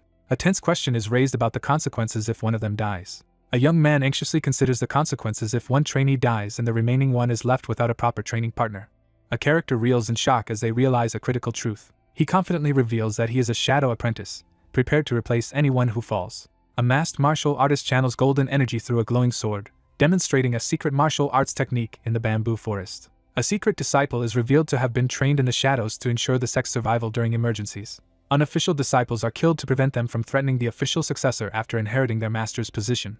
The protagonist explains that the true shadow disciple is unable to reach the temple and join the raid. A regal woman uses glowing red chains to restrain a hooded rider on horseback. Zephyr smirks as he mocks Altair for acting in a way unbefitting a princess. One cloaked figure prepares to exploit the tense standoff. A sharp-eyed figure demands to know why a supposedly secret individual was sent by their master. The stern figure exposes the deception, revealing that no such disciple was ever sent. One character mentally tests the other's authenticity, ready to catch any false excuse. The character explains that demon god worshippers in the temple are isolated and must make decisions based on their own judgment. A figure prepares to strike, charging their hand with dangerous energy. Someone silently reflects on the orders they have received. The silver-haired young man explains that his orders are to conceal his identity from other demon god worshippers and to join the raid using his own abilities, prepared to take over the mission if needed. A red-haired character demands to know if the other person understands her mission. The white-haired man accuses the other person of planning to escape with the dragon heart. A legendary dragon heart, a powerful magic stone, was first discovered 1,000 years ago by the abominable Princess Eurydica, who sealed it within her tomb. A figure dashes ahead with electrifying speed, easily outpacing the pursuing knights as the dragon heart comes within reach. A red-haired figure confidently responds to a challenge, asserting equal capability. A white-haired man questions the decision to send someone alone on the mission, hinting at the master's concerns. The character locks eyes on the threat, fully alert and bracing for what comes next. Someone begins to reveal the true motive behind defying orders and orchestrating this meeting. He explains that he prefers the easier option because the raid's participation requirements are more complicated than expected. He prepares to reveal something important, his expression tense and determined. A sharp-eyed man with long red hair leans forward and demands an explanation. A booted foot steps forward onto the illuminated ground with determination. He confronts her and reveals the topic is the blood tears. A character is stunned and panics internally after someone reveals unexpected knowledge. A character reveals their true motive is to reclaim the stolen sword, blood tears, and seek revenge on the temple. The protagonist aggressively demands information about the blood tears. The white-haired man pushes for his inclusion in the raid, while holding back information until he is convinced of trust. A frustrated man complains about being assigned to the worst lodgings on the hunting team. The character struggles internally, reaffirming trust despite lingering doubts. Someone gives a direct order to follow. A determined young man tells someone off-panel that they must go with him. An abandoned building stands near the temple, shrouded in mist and darkness. A cloaked figure steps forward and announces the arrival of the last person to the gathered group. Altair formally introduces Zephyr as a verified ally sent by her master to join the mission. Zephyr confronts the shadowy figure at the desk with a pointed remark, escalating the tension in the dimly lit room. A sinister man in dark armor boasts about his high status while asserting dominance over his ally. A man glares forward with unwavering determination, focusing intently on his target. A hand slams down on the table, marking a decisive moment. 40 demon god worshippers are selected as slave rank nominees to join the raid party behind the heresy investigators and hunting team. A man in armor firmly explains the raid strategy to the group, stressing that everyone must remember it without error. The protagonist exposes hidden demon god cult worshippers within the party. All 40 individuals are revealed to be demon god worshippers, highlighting the scale of the conspiracy. The narration observes that these opponents use different tactics compared to Sahaku, who depended entirely on items and monsters. The protagonist reflects on his former self, driven only by ambition. Two men stand together as serpentine energy coils around them, signaling the formation of a powerful alliance. An elite force is introduced, assembled specifically to carry out this mission. A white-haired man stands alone beneath his cloak, lost in silent contemplation. A character demands to know why someone is following the demon god. One man silently questions the master's trust as both stand together in tense anticipation. He grows uneasy as he realizes that confidential information is being shared with someone else, causing him to doubt his own position of trust. A character stands silently, eyes closed and sweating, clearly struggling to process the intense situation. A mysterious figure offers a pact for revenge to the battered woman in the rain. Driven by revenge, the figure resolves to claim the dragon heart personally, determined not to let anyone else stand in their way. The man pauses, preparing to say something important. One character grows suspicious that a possible successor might wish for his downfall to claim the position. A looming threat is anticipated as the character braces for a possible attack to the neck. The speaker announces the start of group assignments, following the strategy explanation. The group divides into an escort team to secure an escape route, and an attack team to confront the night captain. A confident man suggests forming a group with the seated figure since they share the same mission. A character devises a plan to keep a potential rival close in order to better control the threat. A white-haired young man is greeted with a handshake as he prepares to meet a new ally.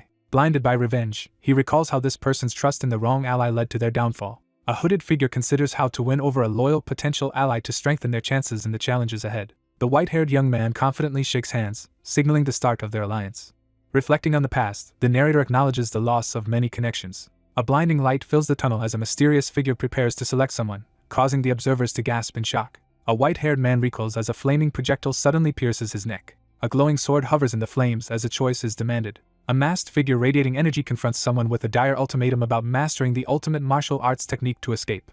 With fierce energy radiating from him, the man threatens his enemy with a deadly ultimatum. The speaker reveals that their master, who taught them the Dragon King style, is named Ned. The sky stretches wide, filled with glowing clouds that create a calm and peaceful atmosphere. The raid party members selected to clear the tomb of the Abominable Princess dungeon are announced. A group gathers before an announcement board as new rules for a confidential raid draft are declared.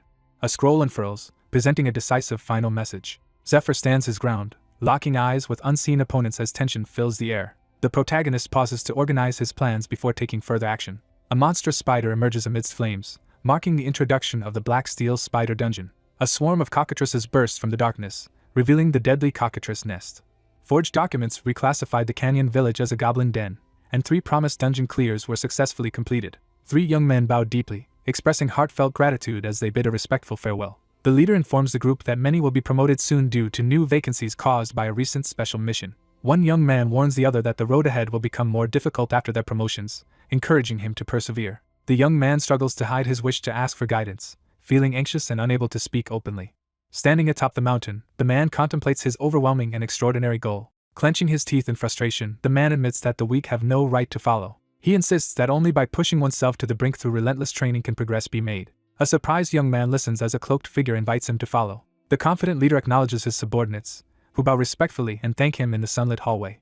A shocking revelation exposes that 2 people believed to be dead are still alive. 3 young men stride purposefully down a sunlit hallway. A character feels reassured after seeing the group's hopeful expressions. A narrator ominously declares that the group's defeat is inevitable. A catastrophic future is revealed where a demonic summoning threatens countless lives, prompting a desperate quest for the dragon heart.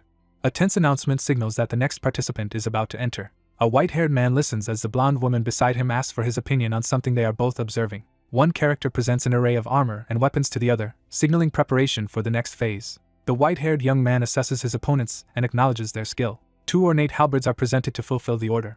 She selects blunt weapons designed to efficiently channel mana. A swarm of animated skeleton warriors, immune to pain and resistant to standard blade attacks, advances through the dungeon. A hammer smashes through the skeleton's skull, demonstrating the best way to defeat it. After examining the weapons, the protagonist decides to purchase the entire selection, surprising the nearby character. A hand selects a sword from among several weapons. The protagonist selects the Twilight Longsword, impressed by its mysterious energy and legendary origin. A young woman questions the effectiveness of using a longsword against skeletons. The dangers of the dungeon are introduced. Zephyr studies his own reflection in the mirror, lost in thought. The Temple of Light intervenes to bring an end to the decade-long dungeon clearing effort. Two intimidating cultists prepare to join the fight, one gripping a horned ritual object. The armored figure steels himself to break through every obstacle and seize the dragon heart. Surrounded and outnumbered, the protagonist prepares to fight against the entire party. Someone interrupts to deliver a critical statement, intensifying the tension. He realizes that trust has not yet been established. He prepares himself for a difficult conversation, aware that failure to persuade could lead to a serious confrontation. With unwavering resolve, the protagonist declares that the fight will not end until one of them dies. Two figures quickly turn toward the door as a sudden knock interrupts the moment. A woman in a white robe and glasses enters and introduces herself as an enchanter from the Research Institute. A pair of hands channels magical energy into a glowing sword, demonstrating the process of enchantment. The protagonist recalls that Angelia is renowned as one of the greatest enchanters in the temple. Responsibility is delegated as voices exchange light-hearted remarks in the dimly lit room. A young woman prays fervently, seeking divine intervention. A massive golden explosion erupts, shaking the entire area. Zephyr equips powerful gear and mentally prepares for both the dungeon's dangers and the looming conflict with his party. The protagonist finishes the basic preparations, ready to move forward as energy crackles around him. A bag of gold coins is handed over to complete the purchase. Confirmation of the delivery is given as everything is accounted for. Two nuns present a tied pouch while a tall man observes the exchange in silence. The man realizes the low price for the enchantment suggests White Rose secretly helped. An armored figure considers calculating expenses while another expresses uncertainty about the decision. They discuss how helping each other with equipment and commissions benefits both sides. The young man expresses sincere gratitude for someone's effort despite limited time. Anna gasps in shock, her cheeks flushed with surprise. One character reassures the other, who hesitantly asks what he should do next. A young man admits he has no money left. A startled woman reacts with shock to unexpected words from a customer. One character bluntly refuses to hand over any valuables, while the other reacts with disbelief and frustration. A silver-haired young man glares intensely as he unleashes a glowing power from his hand. The silver-haired young man confidently offers 2 rare poisons as payment. A character recoils in shock upon realizing the presence of the deadly poisons of Persephone. A man holds a small green bottle out of reach while a girl leaps desperately to grab it. A white-haired man taunts a frustrated woman by holding a green and white object just out of her reach as she jumps to grab it. The man taunts by holding the object out of reach while the angry girl demands he hand it over. A cautious woman warns the man not to sell the glowing vials to a dangerous contact as she hands them over near the doorway. A concerned shopkeeper urges the departing man to return safely after his dangerous mission. A crowd gathers in front of the building as 3 figures step forward to deliver an important announcement. 2 figures assess the large crowd of temple knights and healers gathered near the stone building. The protagonist moves forward, resigned to the knowledge that most of those around him will not survive. A cloaked figure announces the arrival of the entire group as several others stand assembled in the background. The party leader and temple knight captain is introduced, standing confidently before the grand temple. The confident character signals the start of the challenge. A roster is revealed for the Tomb of the Abominable Princess dungeon raid party. A contingent of temple knights, priests, battle knights, and healers assembles in formation, prepared for action. A tense atmosphere settles as the group counts 20 slave-ranked members of the temple knights hunting team. The group is introduced as Heresy Inquisitors, consisting of official priests, battle inquisitors, and healers. A squad of 20 masked agents advances in formation, marking the arrival of the Heresy Inquisitor substructure. The group is split into teams, with the vanguard assigned to close combat, securing paths, scouting, and protecting the rear. A diagram illustrates the rearguard team's responsibilities, including long-range attacks, recovery, and support magic. 4 individuals will take command. The healer captain and the rearguard captain are formally introduced. A commanding, armored man steps forward as the title of vanguard captain appears. Sunlight illuminates long, light hair as tension builds for the next reveal. A long-haired figure in ornate robes is greeted by a crowd calling out in admiration. Lucius steps forward and takes command of the party, as light shines down on him.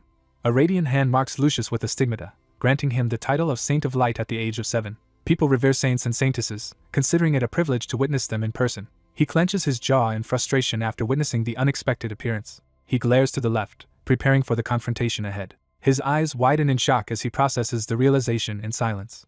A lone figure stands before the audience and announces a prophecy. A determined leader announces the start of a decisive raid to finally clear the tomb of the Abominable Princess and resolve one of the world's 8 great riddles. A knight announces that all slaves who join the raid will earn their freedom. A commanding leader urges the group to withstand challenging training and pursue glory together. A crowd gathers before the cathedral, fervently praying for salvation. The scene shifts to the special training ground known as Shrieking Peak. While climbing the fractured cliff, the lead figure questions who truly benefits from the promised glory. A white-haired man climbs a steep cliff, reflecting that the true motive behind large dungeon raids is not heroism or virtue, but something else. A tempting offer of gold bars is presented as part of a business deal. A stern man hands a piece of tombstone from the raid dungeon to the group and orders them to keep it with them at all times to get used to its malicious energy.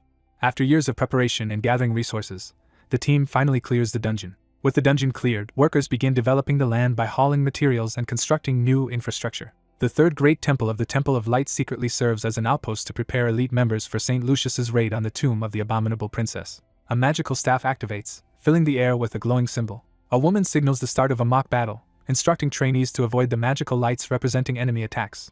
The trainees struggle against fierce animated dummies during an intense training battle, resulting in at least one participant being defeated. A powerful punch is unleashed, driving forward with unstoppable force.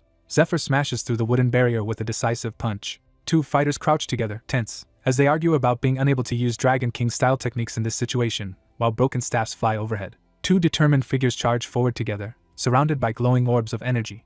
The white-haired swordsman leaps forward and attacks the massive stone golem amid swirling glowing orbs. Zephyr unleashes a forceful sword strike with unwavering determination. The young man swings his glowing staff with intense force, launching a powerful attack. A woman with a glowing sword and a white-haired man smash through massive stone golems with synchronized, powerful attacks. The mission to eliminate 500 golems is completed, and a 15-minute break is announced.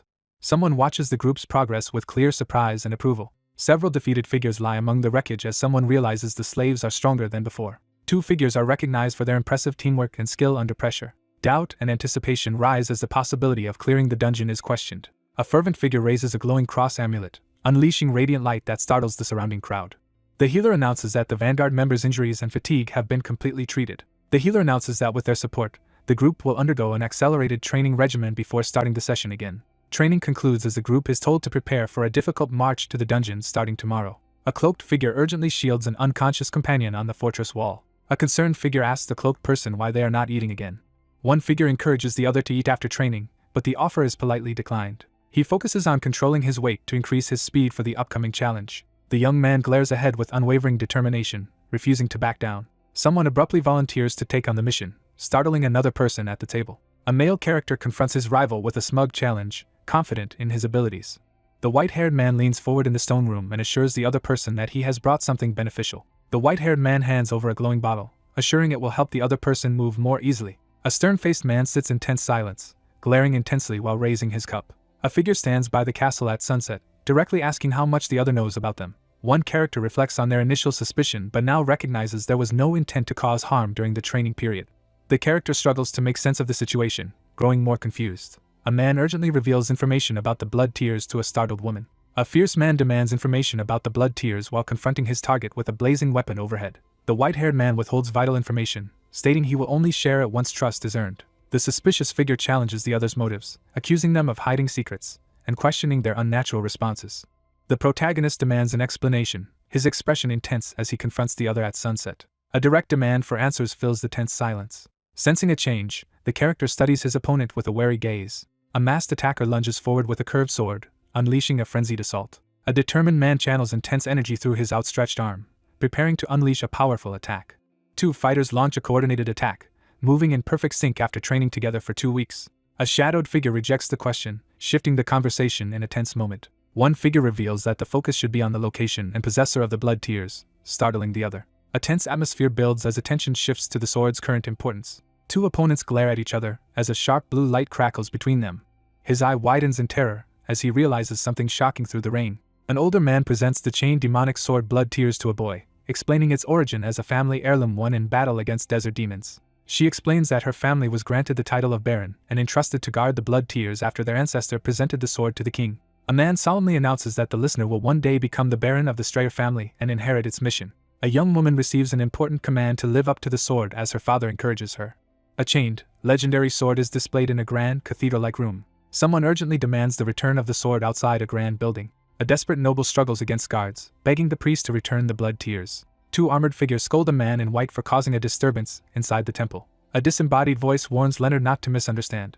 A man in white declares that the restrained man's title and authority have been revoked due to his debts. A character glares in shock, suddenly realizing a dramatic truth. A resolute figure swiftly draws a sword, ready for confrontation.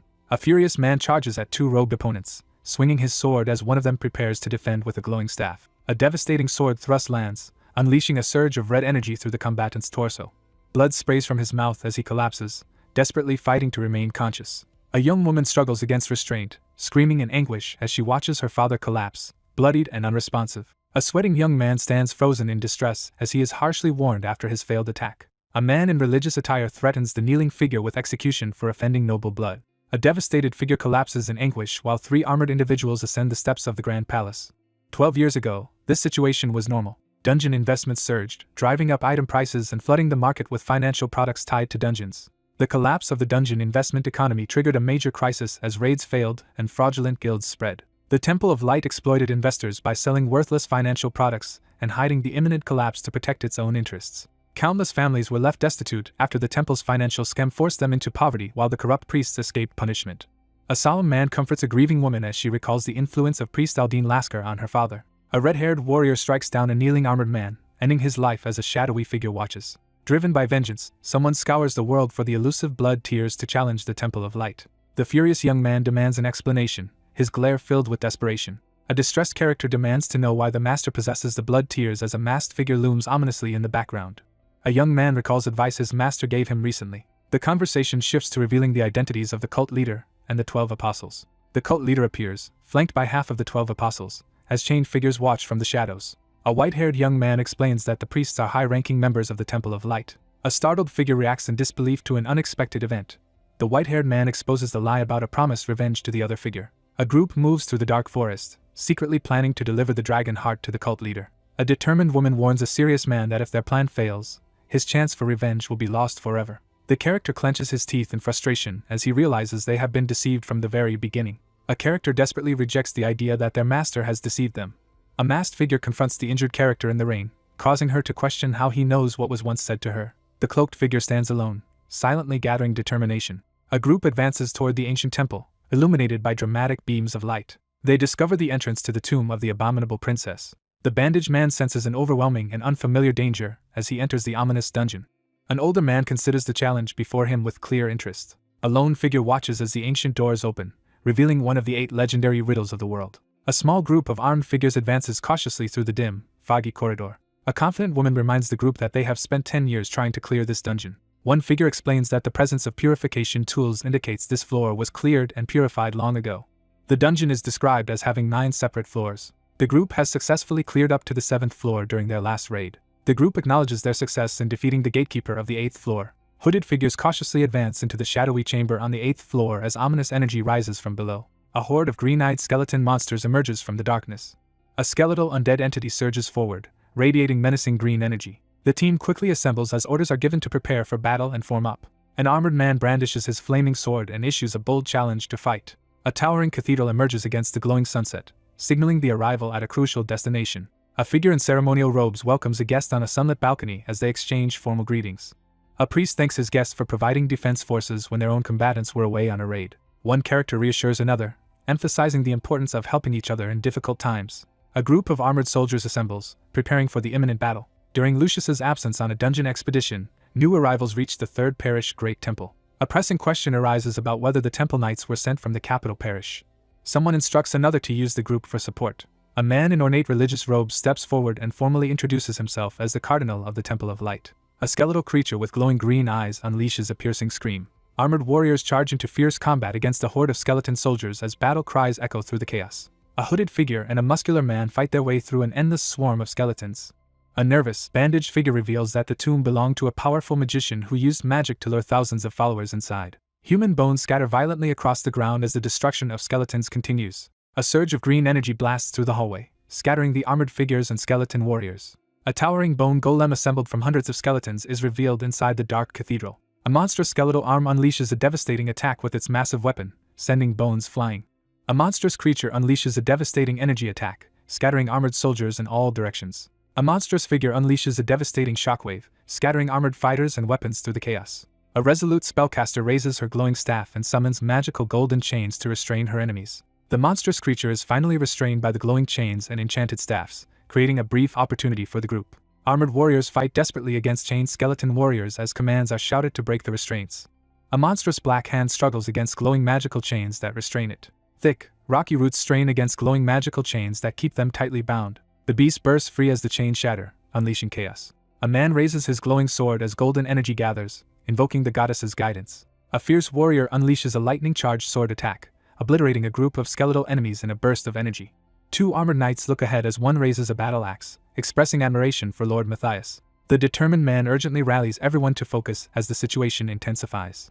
A menacing bone golem emerges at the end of the dark hallway, signaling a new threat. Someone urgently warns that the master controlling the bone golem is nearby. A skeleton mage appears, commanding lesser skeletons and preparing to attack with magic.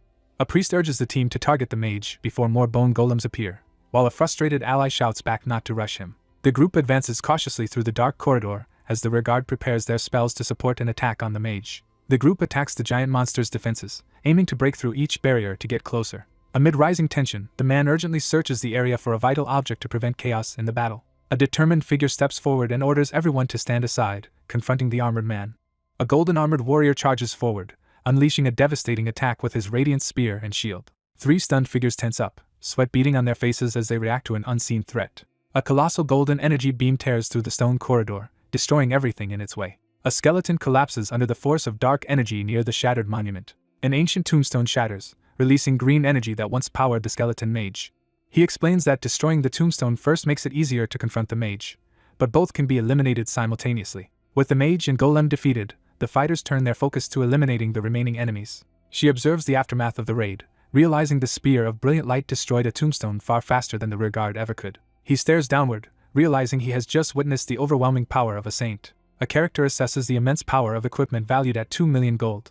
A long-haired armored figure channels crackling lightning, unleashing a surge of magical power. The group secures the cleared 8th floor, assigns healers to the wounded, and prepares the area with purification tools before setting up camp. A white-haired figure quietly sneaks down a shadowy corridor, slipping past 2 unsuspecting guards. The white-haired man cautiously inspects the old stone wall, searching for a hidden location. A hand suddenly presses a hidden brick in the stone wall, activating a secret mechanism. A character smirks in the shadows, having just discovered something important. A temporary conference room is assembled as someone unveils the map of the 9th floor and calls for everyone's attention. The group devises a plan to reach the boss room in 6 days by destroying only the tombstones along their route to save time. A stern armored man reminds a serious woman in a hood about their previous use of shortcuts to progress efficiently. A character recalls that their previous attempt using the same method ended in failure 1 year ago. 3 characters silently gauge each other, each on edge as they assess the tense situation. A gloved hand moves a chess piece across a map as someone recalls reaching the boss room entrance a year prior. While retreating from the gatekeeper, the group was ambushed by an undead army emerging from secret passages, resulting in heavy casualties. A woman in ceremonial attire instructs the group to eliminate all variables to avoid repeating past mistakes. The party faces a growing risk as dwindling numbers increase the pressure on those who remain. The knight lays out the raid's main objective: protect the captain's stamina and magic while escorting him to the boss room in peak condition. A character observes the captain and believes he can defeat the monster in his current state. A year ago, a battered figure collapsed in defeat amid the ruins and swirling darkness. 2 figures recoil in shock as an unexpected event unfolds before a tense crowd. A skeletal hand grips the boss room door, instantly crushing the group's morale as the gatekeeper is revealed. A skeletal figure in dark armor unleashes a surge of sinister energy, filling the area with ominous power. 3 characters whip their heads toward a sudden, piercing scream from off-panel. An armored man grips his weapon and demands an explanation for the sudden commotion. Startled, the male character reacts in shock to something unexpected. A monstrous Shoggoth attacks, throwing the area into chaos as people desperately call for healers. A panicked armored man realizes their strategy has failed as chaos erupts around him. He urgently realizes that someone has acted too soon, risking everything at the wrong moment. A man is struck on the forehead by a glowing golden light, leaving him visibly shocked. All 4 leaders simultaneously turn their attention to the same spot as a sudden realization strikes them. He relied on an unexplainable instinct to guide his decision. The protagonist narrows his gaze, preparing to confront the challenge ahead. The narration explains that those with great strength have an especially keen sense for danger. A hand wearing a ring presses a hidden brick in the stone wall, activating a concealed mechanism. A white-haired man cautiously examines a secret mechanism embedded in the stone wall. A gloved hand urgently turns the large, ornate wheel. 2 opponents face each other tensely on the cracked stone floor, one holding a staff ready for confrontation. Amidst the wreckage of a shattered platform, one figure stands at the center of magical devastation, while another waits behind with a staff, ready to assist. 3 armed figures brace themselves as a shadowy, lightning-charged presence emerges above them. A sudden realization spreads as the dungeon itself begins to move. The group discusses the powerful barrier protecting the boss room and the need to defeat the gatekeeper before entering. The group reviews the scouting team's findings and decides their only escape is to defeat the boss. A man in dark armor explains the findings from the magic letters engraved on the gate. An armored man explains that the walls cannot be destroyed because the protection magic intensifies deeper inside, making it impossible. A confident man hints at a secret countermeasure devised by the wealthy knight captain. The legendary Stake of Faith, a divine pillar owned by the Pope, is revealed as being temporarily rented for a steep price. A man wedges a divine artifact between the massive doors, confident that even their magical strength cannot destroy it. The group prepares to distract the boss and force him away from the entrance as part of their attack strategy. A tense plan unfolds as one character explains how another will steal the dragon heart and slip past the doors. A dark-haired man issues a sinister command to awaken the Shoggoths. The monstrous weapon Shoggoth is introduced, revealing its ability to gain power by consuming humans and corrupting anyone who encounters it. The captains are protected from the Shoggoth's mind corruption due to their strong magical resistance. Mind corruption spreads among the priests, causing chaos and buying time for the attackers as the Shoggoths unleash havoc on the battlefield. A group secretly plans to betray Lucius by creating an opening for their boss, and then reporting a false failure to the temple. A group prepares to use special drugs that will temporarily nullify the slave's brand and resist priest commands before entering the boss room. A young man receives Hypnosis Ocarina from a shadowed figure to prepare for the mission. A shadowed figure lifts a red flute and smirks confidently. The enemy made extensive preparations for the raid. With a surge of anticipation, the protagonist prepares to activate the contraption, while robed figures watch from the background. A white-haired young man assesses the risk as he prepares to use a red horn-shaped object, reassured by the presence of multiple healers. A masked and bandaged character suddenly reacts in shock to the ominous music. A terrified opponent recoils as the hooded figure's arm transforms into a monstrous weapon during the battle. A horde of monstrous Shoggoths charges at the fleeing humans, spreading panic and chaos. A man urgently commands everyone to gather and encircle a group so the healers can purify them, while someone else watches from the shadows. A silver-haired man orders everyone to gather in one place as he prepares to take action. Zephyr charges forward at full speed, reaching out toward the wall. He sharpens his resolve, eyes blazing with determination as he prepares for the challenge ahead. He whips his head around, eyes wide as he reacts to a sudden threat behind him. The group moves cautiously through the fog-filled hallway as a monstrous shadow looms behind them. A tense conversation unfolds in the corridor as one figure reveals that a new ally has been assigned to support the mission. A bearded man in armor glares ahead, preparing for imminent danger. A hand searches the stone wall, pressing a loose brick to investigate a hidden mechanism. A white-haired man irritably turns a large wheel embedded in the stone wall, confronting someone watching him. A resolute hand quickly turns the ornate wheel, setting urgent events into motion. The ground splits violently beneath the two robed figures, signaling a sudden escalation. The dungeon once served as a shelter from the demons. Three figures brace themselves in a shattered chamber as a monstrous shadow crackles with purple energy before them. A hidden mechanism is revealed that randomly alters the dungeon's internal layout as a defense. An immense feat was accomplished by moving every single structural material in the tomb. A lone figure stands atop the stone wall, silently surveying the mist-covered landscape below. The narrator recalls having previously spent time here with comrades. A long-haired figure blasts a glowing opponent backward with a surge of energy. After single-handedly defeating a berserk cockatrice nest, the group grows suspicious of his motives and considers interrogating him to see if he is a demon god worshipper. He realizes the tall silver-haired man is the same slave once mentioned by Matthias and suspects he might be a demon god worshipper. A determined figure brandishes a glowing weapon and shouts a command, forcing the branded slave to stop under the power of the mark. A white-haired figure charges forward, crackling with blue lightning, as a distant onlooker reacts in shock. A character recoils in shock as the relentless assault continues without pause. A man reveals that the special drugs will nullify the slave brand's effects and block the priest's control. A man grinds his teeth, suppressing his frustration as tension mounts. A furious warrior channels divine power and launches a devastating attack with his glowing sword. A swordsman unleashes a lightning-charged strike at a shadowy, armored opponent as screams ring out. A deadly flexible sword called the Urumi is introduced, emphasizing its ability to hide easily and shred flesh like a whip. A shocked character recoils as blood splatters, witnessing a sudden betrayal. A resolute warrior raises his blood-stained sword, bracing for the imminent fight. A furious figure charges forward, launching a vengeful attack. The character braces for another imminent attack after blocking the previous one. A critical warning urges Zephyr to dodge the impending threat on his own. A figure unleashes a devastating lightning strike, sending blinding energy surging through the battlefield. A figure charges forward and releases a powerful, glowing energy slash. A white-haired young man releases a powerful burst of glowing energy. A cloaked figure swiftly dodges as a massive lightning blast crashes into a magic barrier. A long-haired character recoils in shock as energy flares around them, reacting to an unexpected revelation. The young man gathers a surge of glowing energy between his hands, preparing for a powerful attack. The protagonist boldly declares that no attack can harm him, intimidating his adversaries. A powerful blessing called Strong Luck is activated, temporarily surrounding the protagonist with a radiant golden aura. A winged woman calmly informs the protagonist about the divine regression perks granted by the gods. A determined young man prepares to change his fate as he returns to the past. Upon noticing the Strong Luck perk and its remaining uses, the protagonist instantly devises a new strategy. As the dungeon's protective contraption activates, the walls shift and a hidden path briefly appears, leading directly to the boss room. A figure launches himself into the air, energy swirling around him as he prepares to strike. A white-haired man charges forward, propelled by crackling energy. Two figures confront each other in a glowing environment after one successfully tracks down the other. A character issues a bold challenge, confidently claiming they can match any ability. A white-haired character observes with a smirk as someone finalizes an important decision. An order is given to steal the dragon heart as the sun rises behind the fortress. One man accuses the other of planning to steal the item for himself instead of delivering it to the secret meeting place. Someone forcefully declares an impending prophecy. With urgency, the young man warns that survival depends on defeating the boss together. Startled by shocking news, the character reacts with wide eyes and visible alarm. One man angrily rejects the suggestion that the two of them should take on the boss alone. The young man commands someone to sit as he prepares to reveal his plan.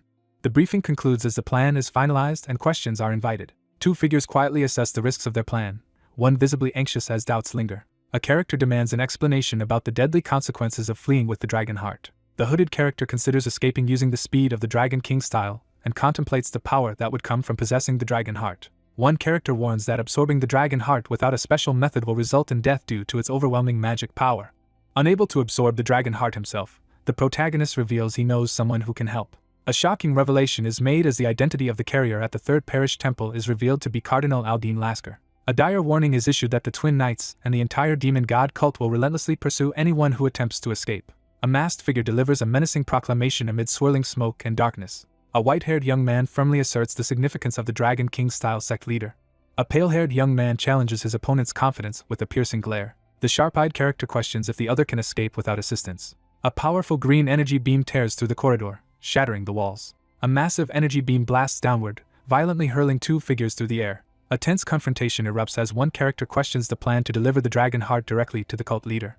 The leader firmly rejects any changes to the group's original plan, insisting on strict adherence. A man questions whether the Temple of Light will become suspicious if the carrier draws too much attention. One figure assures the other that an exceptionally safe transport method has been arranged and instructs them to focus on their task. The intimidating executive reveals that the organization's secrets are carefully protected and acknowledges the truth of the supporters' statements. The protagonist reveals that his nemesis, a high-ranking member of the demon god cult, is closely involved in a critical operation with his master.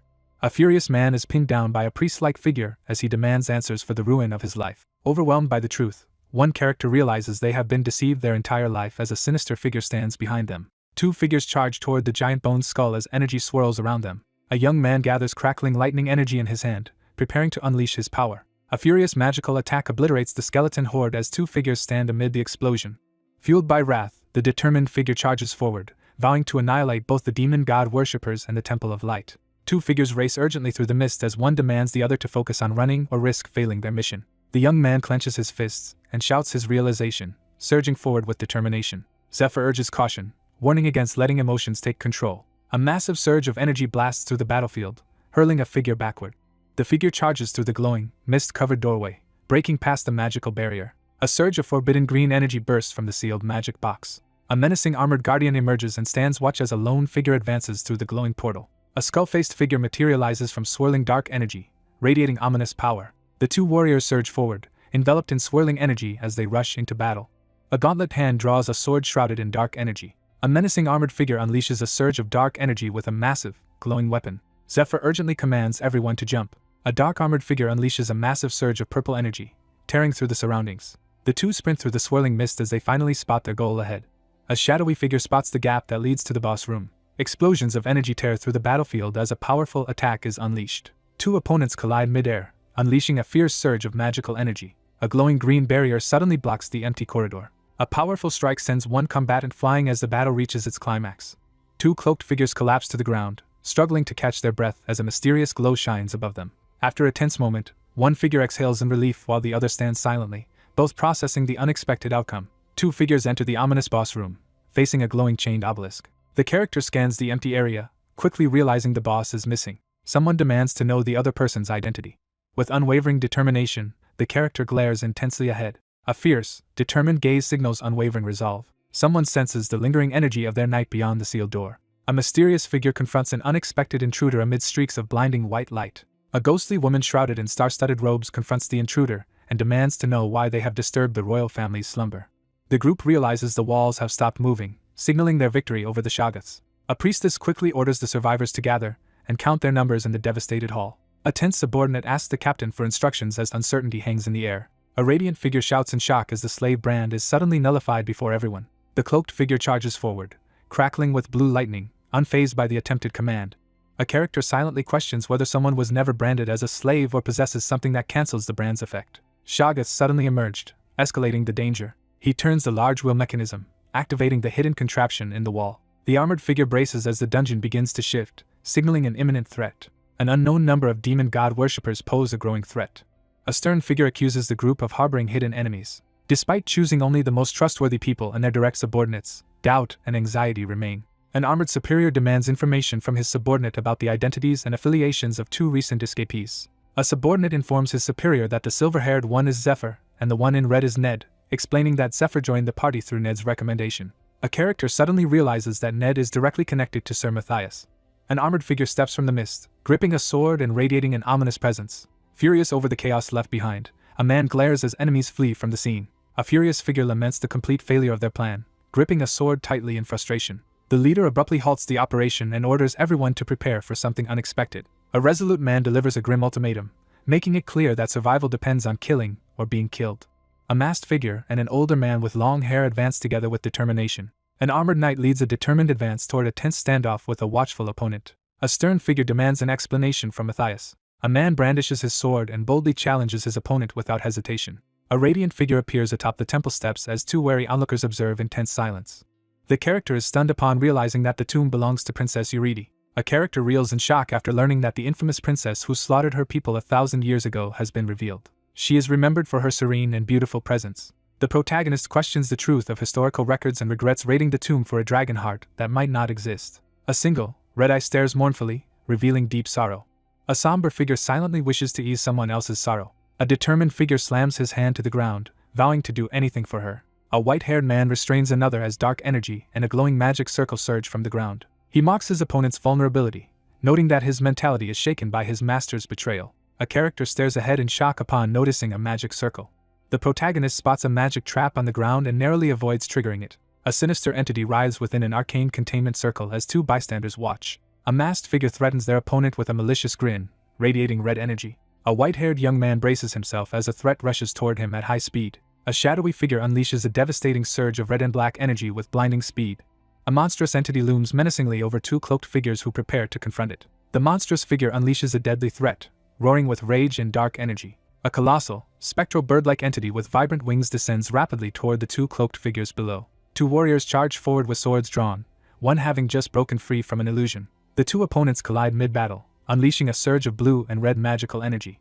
A white-haired young man unleashes a swirling dark power as he activates his skill. Deadly red and blue magical hands drain stamina and magic from victims, a technique used by the magician to overwhelm parties in the dungeon. Despite being on the verge of collapse, he manages to defeat his relentless opponent. He steadies his resolve, eyes sharp and unwavering as he prepares for the next move. A powerful skill called Wall of Iron is revealed, with all accumulated fatigue and damage returning as debt when magic power runs out. A masked figure glares intensely, preparing for an imminent confrontation. Rain pours over the crumbling stone wall, revealing the extent of the ruin. Two armed factions confront each other in the foggy courtyard, each group's leader standing ready at the front. A long-haired character confronts Matthias, demanding to know why he is sabotaging 10 years of effort. A suspicious character demands to know when the other switched allegiances. A tense silence fills the air as the man stares forward, assessing the situation. Realizing the interrogation is deliberate, the protagonist quickly assesses the clues that have exposed his true abilities. He clenches his jaw, barely containing his anger. He weighs the risks of escaping the dungeon, knowing failure means death at the hands of the cult. He raises his sword and prepares to strike, resolved to kill his opponent to survive. A cloaked swordsman taunts his opponent as tension thickens in the mist. A sly man hints that he knows a troubling secret. A lone observer assesses the challenge of facing a heavily armed group led by the Saint, accompanied by elite healers and priests, without any monstrous allies. Refusing to give up, the leader insists there is still a way forward as the group prepares to face their enemies. A hooded figure reveals that their enemies are unaware of hidden allies positioned elsewhere. The determined character focuses intently, preparing to create an opening for a counterattack. One armored figure discreetly draws a dagger behind their back as the bandaged observer quickly notices the move. A masked figure signals to proceed with the drug plan, preparing to execute the next phase. A gloved hand pulls out a vial of suspicious liquid, ready to nullify the slave's brand for a secretive plan. A confident man challenges his opponent to a duel, promising to reveal everything if he is defeated. A resolute figure locks eyes forward, bracing himself for the confrontation ahead. A hand rises, signaling the number 2 as the countdown continues. A tense man sets a condition for victory as the challenge unfolds. A hand moves into a precise gesture, initiating the casting of a spell. An intense figure addresses the group with a commanding tone.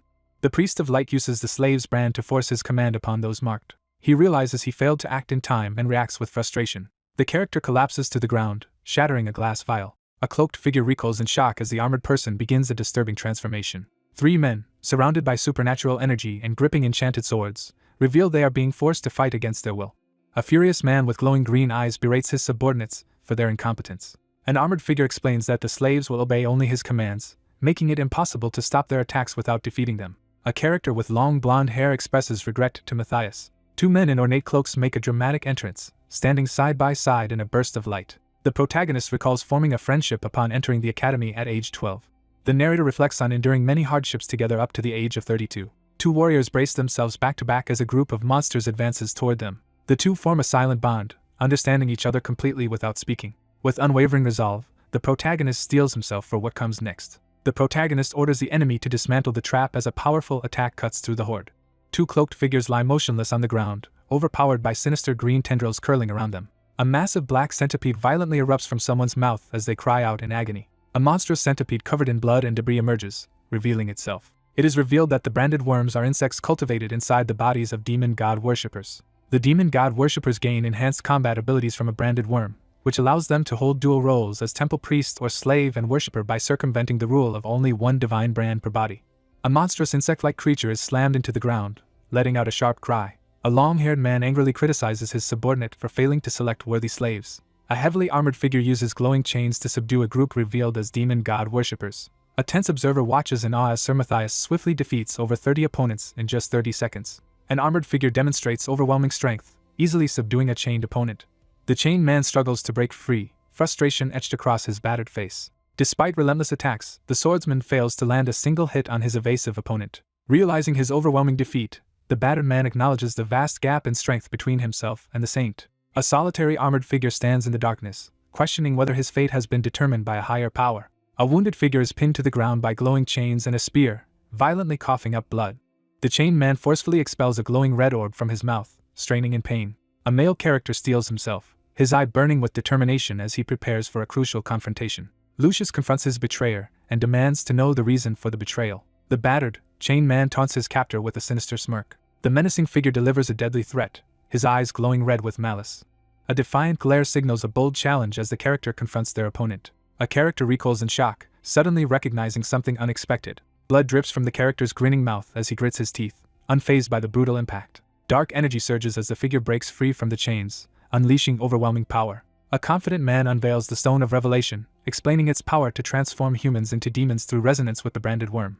A shadowy, clawed hand emerges, delivering a dire warning to use its power only at the final moment. A warning is given that using the claw's power will permanently strip away one's humanity. A resentful figure glares intensely, declaring that everything belonging to Lucius was meant to be his. Surrounded by swirling darkness, the figure unleashes demonic power, rejecting humanity to defy fate. A determined figure urgently commands the others to attack while the enemy's power remains unstable. A priest unleashes a surge of radiant energy, dramatically boosting all allies' abilities on the battlefield. The armored knights surge forward, empowered by the golden energy crackling around them. A blinding surge of golden magic crashes down, engulfing the monstrous figure in overwhelming light. The armored figure shrugs off the attack and advances unfazed. A towering figure hurls a devastating, electrified blast of energy from its outstretched claws. The character's eye sharpens with intensity as hidden power surges within. An armored figure strikes down with a lightning-charged attack against the horned monster. A massive surge of yellow lightning and energy erupts violently across the scene. 2 armored knights urgently call out to their captain, bracing for action. 2 armored figures recoil in shock as an unexpected event unfolds amid swirling smoke. A gloved hand seizes the lightning-infused weapon as energy crackles through the air. 2 armored figures collide midair in a fierce duel, their weapons clashing with explosive force amid swirling mist. 2 armored soldiers brace themselves, anxiously preparing for the captain's incoming attack. A character recoils in shock upon realizing their attempt has failed. A hooded character anxiously considers how to support their ally after realizing even powerful items are ineffective. A sudden realization flashes across the character's face as they remember a crucial resource. A stern armored man entrusts a legendary item called the Stake of Faith to a solemn woman, instructing her to use it as needed and noting it is stored in a subspace case. Clutching the staff, the woman urgently prepares to use its power to connect with the captain and turn the tide. A character reacts in shock to something unexpected. A character frantically searches their belt and realizes the Stake of Faith is missing. The character examines a glowing scroll, trying to uncover its secrets. He admires the audacious strategy while gripping the mysterious dark object. 2 combatants collide midair as a surge of magical energy erupts between them. A young man surges forward, gathering energy as he charges into action. 2 cloaked figures stand ready as a monstrous apparition emerges, radiating hostile energy. A character realizes the enemy's skill vanishes after being avoided for 15 seconds, confirming the strategy is working. The character quickly determines that the enemy cannot perform consecutive wide-area attacks. The process and risks of casting advanced magic are explained, emphasizing the need to alternate large and small spells to avoid overloading the brain. An urgent opportunity to strike appears. A monstrous figure is violently restrained by thorny, red tendrils. The cloaked fighter swiftly evades as the monstrous figure erupts with red, branch-like appendages. Two sword-wielders leap over the massive thorn vines, urgently initiating their escape. A figure unleashes a powerful dual-element attack, causing red and blue energies to explode amid thorny vines. A reflective narration explains that life consists of a series of endless unexpected situations. Zephyr braces himself as the dragon-like monster lunges at him. The narration acknowledges that knowing the future does not guarantee complete foresight. A determined figure activates the Twilight Longsword, unleashing its powerful magic energy. A white-haired swordsman strikes the monstrous dragon-like creatures with a lightning-charged attack in the midst of the storm. The focus shifts to considering the importance of what has been accumulated so far. A monstrous beast thrashes in agony as glowing red vines tighten around its body in the pouring rain. A silent moment of reflection questions the strength of inner resolve amid adversity. With unwavering resolve, the protagonist raises his sword and prepares to strike. The protagonist reflects on his need to persevere through sudden challenges. The protagonist raises his sword, ready to launch an attack. The protagonist unleashes a lightning-charged sword technique, striking at his opponent with overwhelming force. The protagonist braces himself with his sword, blocking a devastating blow from the massive enemy. A restrained figure bursts with dark energy, struggling to break free. A violent surge of monstrous dark energy erupts, overwhelming the struggling figure. He reacts in shock, eyes wide as he notices something alarming. He steps forward from the shadows, resolute and ready to keep fighting. A massive, dark creature begins to shift its form as the confrontation escalates. The protagonist smirks confidently, signaling readiness for the next move. A cloaked figure grins eagerly, sensing the critical moment finally arrive. Zephyr faces a massive shadowy entity radiating dark energy, preparing for battle. A white-haired man dashes forward with a glowing sword as a cloaked figure shouts in alarm.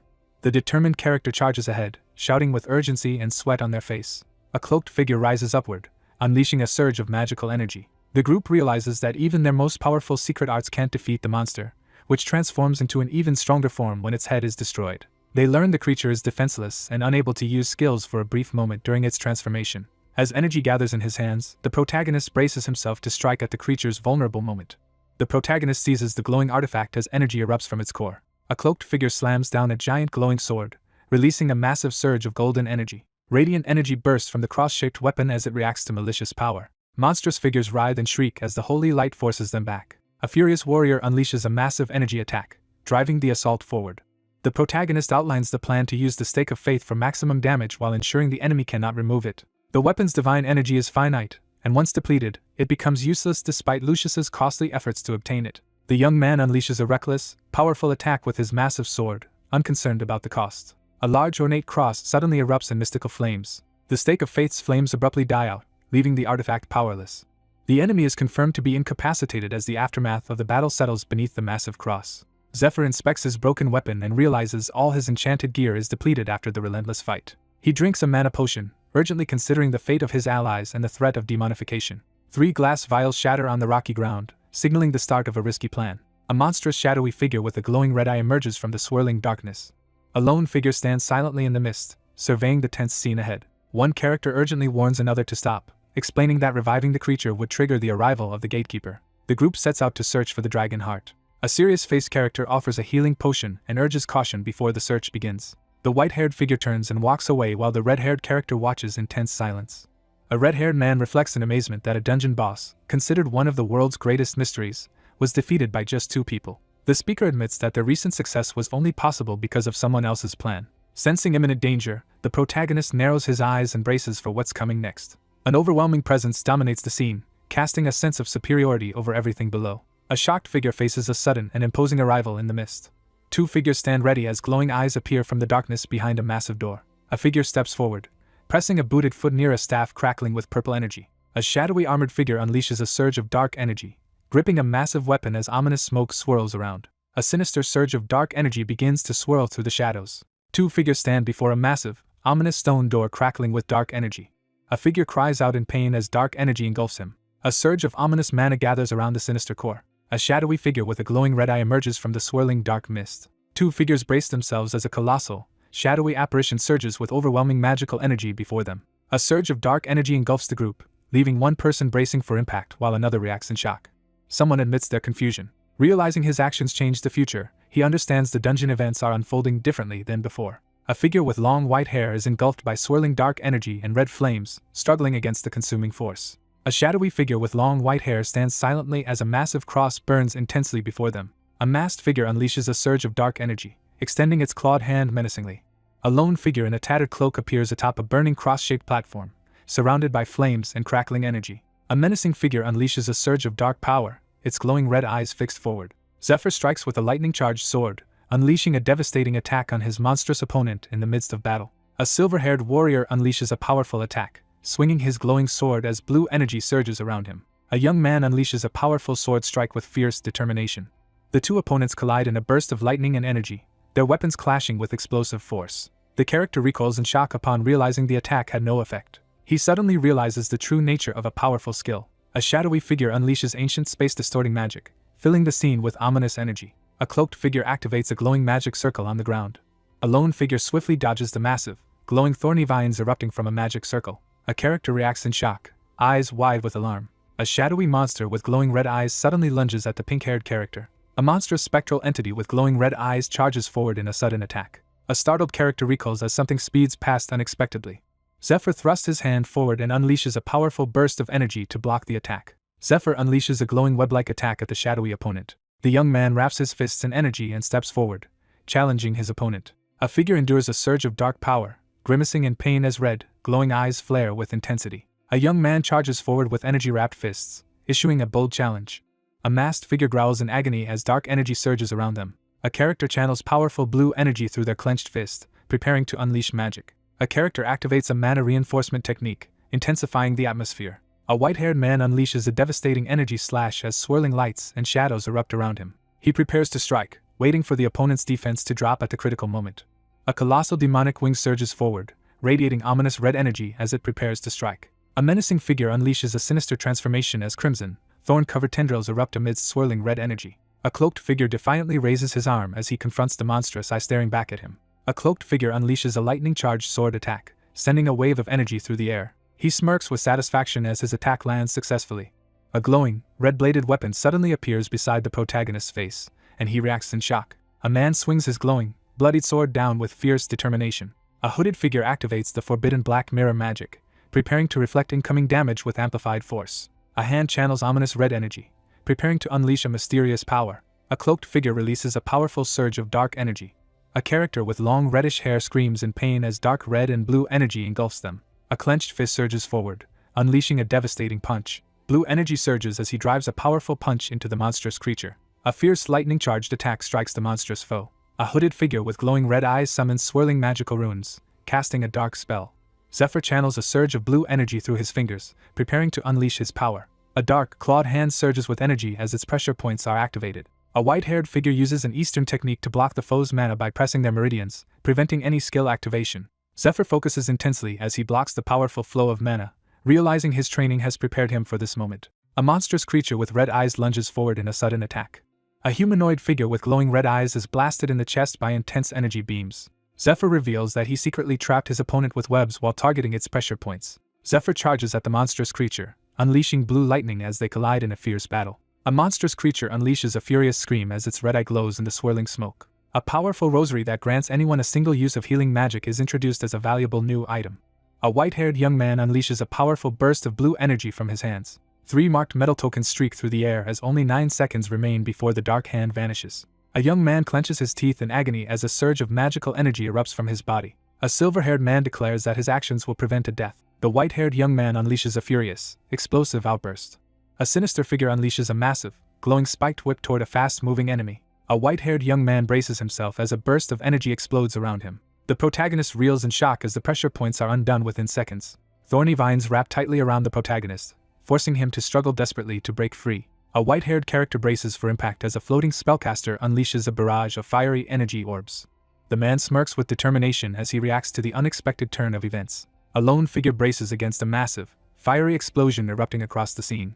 A ceramic cup crashes to the floor and shatters. One woman expresses concern as her companion admits she was just lost in thought. A hand is cut while attempting to pick up a broken shard. A woman in a white robe kneels silently on the floor, clasping her hands in distress as torn fabric lies beside her. A foreboding message appears, delivering a warning to the reader. She remains silent, lost in deep thought. She reflects on whether the items she provided are being put to good use. A cloaked figure regrets not providing a higher capacity rosary. A bloodied figure collapses to the floor, a broken necklace and smears of blood scattered nearby. A wounded man drags himself forward through a hostile environment as dark energy closes in around him. A bloodied figure with long hair collapses face down on the misty ground, overcome by injuries. Zephyr, bloodied and frustrated, realizes they have lost control of the battle's momentum. A lone figure scoffs at the so-called great challenges, confident they were trivial before their regression. He stands alone under the spotlight, overwhelmed by the realization of his own weakness. All of the consumable items have been used up. Surrounded by the wreckage, the character realizes that all his weapons and armor have been destroyed. Broken horns and shattered potion bottles litter the dark ground, marking the aftermath of destruction. He desperately questions what remains for him after all he has lost. Wounded and determined, the protagonist questions the true value of the regression perks granted by the gods. A skill contract reveals that all fatigue and damage from using the Wall of Iron will be repaid as debt when mana runs out, prompting the protagonist to realize his adversary is openly targeting his life. The protagonist hesitates, realizing that hatching the divine beast egg could put him in grave danger. The protagonist carefully considers when to use the limited power of strong luck, knowing a mistake could lead to certain defeat. The panel introduces the Sword of Light, a powerful divine weapon that incinerates the unworthy and has strict requirements except for priests of light. The protagonist realizes that accepting the revive perk means losing his free will and becoming a puppet to the god who grants it. Unable to find a way out, the character realizes none of the available perks can help in this dire situation. A grim warning is delivered, rejecting any notion of goodwill or gifts. The winged woman commands the armored figure to prove himself in the grand, illuminated hall. The winged woman explains that these trials exist solely for the god's amusement. Glowing chains restrain the protagonist as multiple hands hold him captive, forcing him to endure despair. A cloaked figure unleashes a surge of dark energy over a wounded opponent lying on the ground. A character faces a desperate situation and prepares to make a crucial decision in the face of possible death. The character contemplates the inevitability of their plan failing despite any effort. Bloodied and battered, he steels himself to keep fighting. The protagonist firmly vows to take action. A bloodied hand presses a finger to the ground, tracing a glowing red line to activate a ritual. A harsh declaration is delivered, shaking everyone present. A bloodied finger traces a glowing symbol on the ground, activating a ritual. A massive surge of energy erupts, overwhelming everything in its path. White hair and feathers fall silently against the blue sky. Glowing white wings unfurl and radiate a blue aura. A powerful angelic figure confronts the wounded man, demanding an explanation for his actions. A stern woman demands an explanation for how a human knows about a forbidden symbol. Smirking despite his wounds, Zephyr realizes his opponent is even stronger than expected. A forbidden symbol appears, revealing its connection to a past defeat of the gods and the deadly punishment for anyone who draws it. A white-haired character draws a blood symbol on the ground, initiating a forbidden ritual that risks triggering immediate divine punishment. A powerful surge of energy fills the scene as someone accepts their destined end. A wounded man kneels before a powerful, radiant figure as glowing runes illuminate the scene. The injured man realizes he is safe behind the barrier and decides to use the opportunity to recover. An angelic figure demands to know how the other person is aware of a forbidden symbol. The wounded man questions how a powerful being managed to appear in a world where such entry should be impossible. A radiant figure reveals to the wounded man that she was responsible for sending him back to the past and explains the angelic right to enter the lower world. A determined character delivers a stern warning, making it clear they will not concede again. A character urgently confronts another about their knowledge of a forbidden symbol. A woman stares upward in shock as a blue light suddenly beams down toward her. A defiant young man demands payment before revealing any information. A stunned character confronts someone, questioning their sanity. A radiant, winged figure descends before the kneeling man as energy swirls around them. The protagonist realizes his finger is immobilized by a mysterious force, suspecting it is the angel's skill. A winged figure delivers a stern warning, declaring that the gods are enraged and demanding punishment for the forbidden act of drawing the divine symbol. A winged woman confronts a bloody man, and he defiantly challenges her to kill him. A female character stares ahead, visibly shocked as she processes a sudden revelation. A battered young man glares forward and boldly challenges his opponent to act if they dare. The protagonist reviews the powerful perks and artifacts granted by the gods, analyzing their potential risks and rewards. A demonic figure grants a double-edged sword to the cornered knight, expecting a dramatic struggle rather than a simple defeat. A powerful entity offers immense power to the kneeling warrior, seeking to claim him before others can. A bloodied finger draws a mysterious symbol on the ground as an ominous red light glows. A tense confrontation unfolds as the angelic woman demands to know the true intentions behind summoning her before the symbol was completed. Wounded and desperate, the protagonist demands greater power from the gods, refusing to continue with his current abilities. The protagonist defiantly calls out to the gods, challenging them about the consequences of his death. The battered young man defiantly challenges the onlookers, demanding if they will take action or remain passive as he warns of the consequences of losing him. Someone urges others to take a risky gamble while the opportunity is available. 3 gods appear and announce that they are offering a chance to everyone present. Several deities appear as a mysterious woman urgently calls out to Zephyr.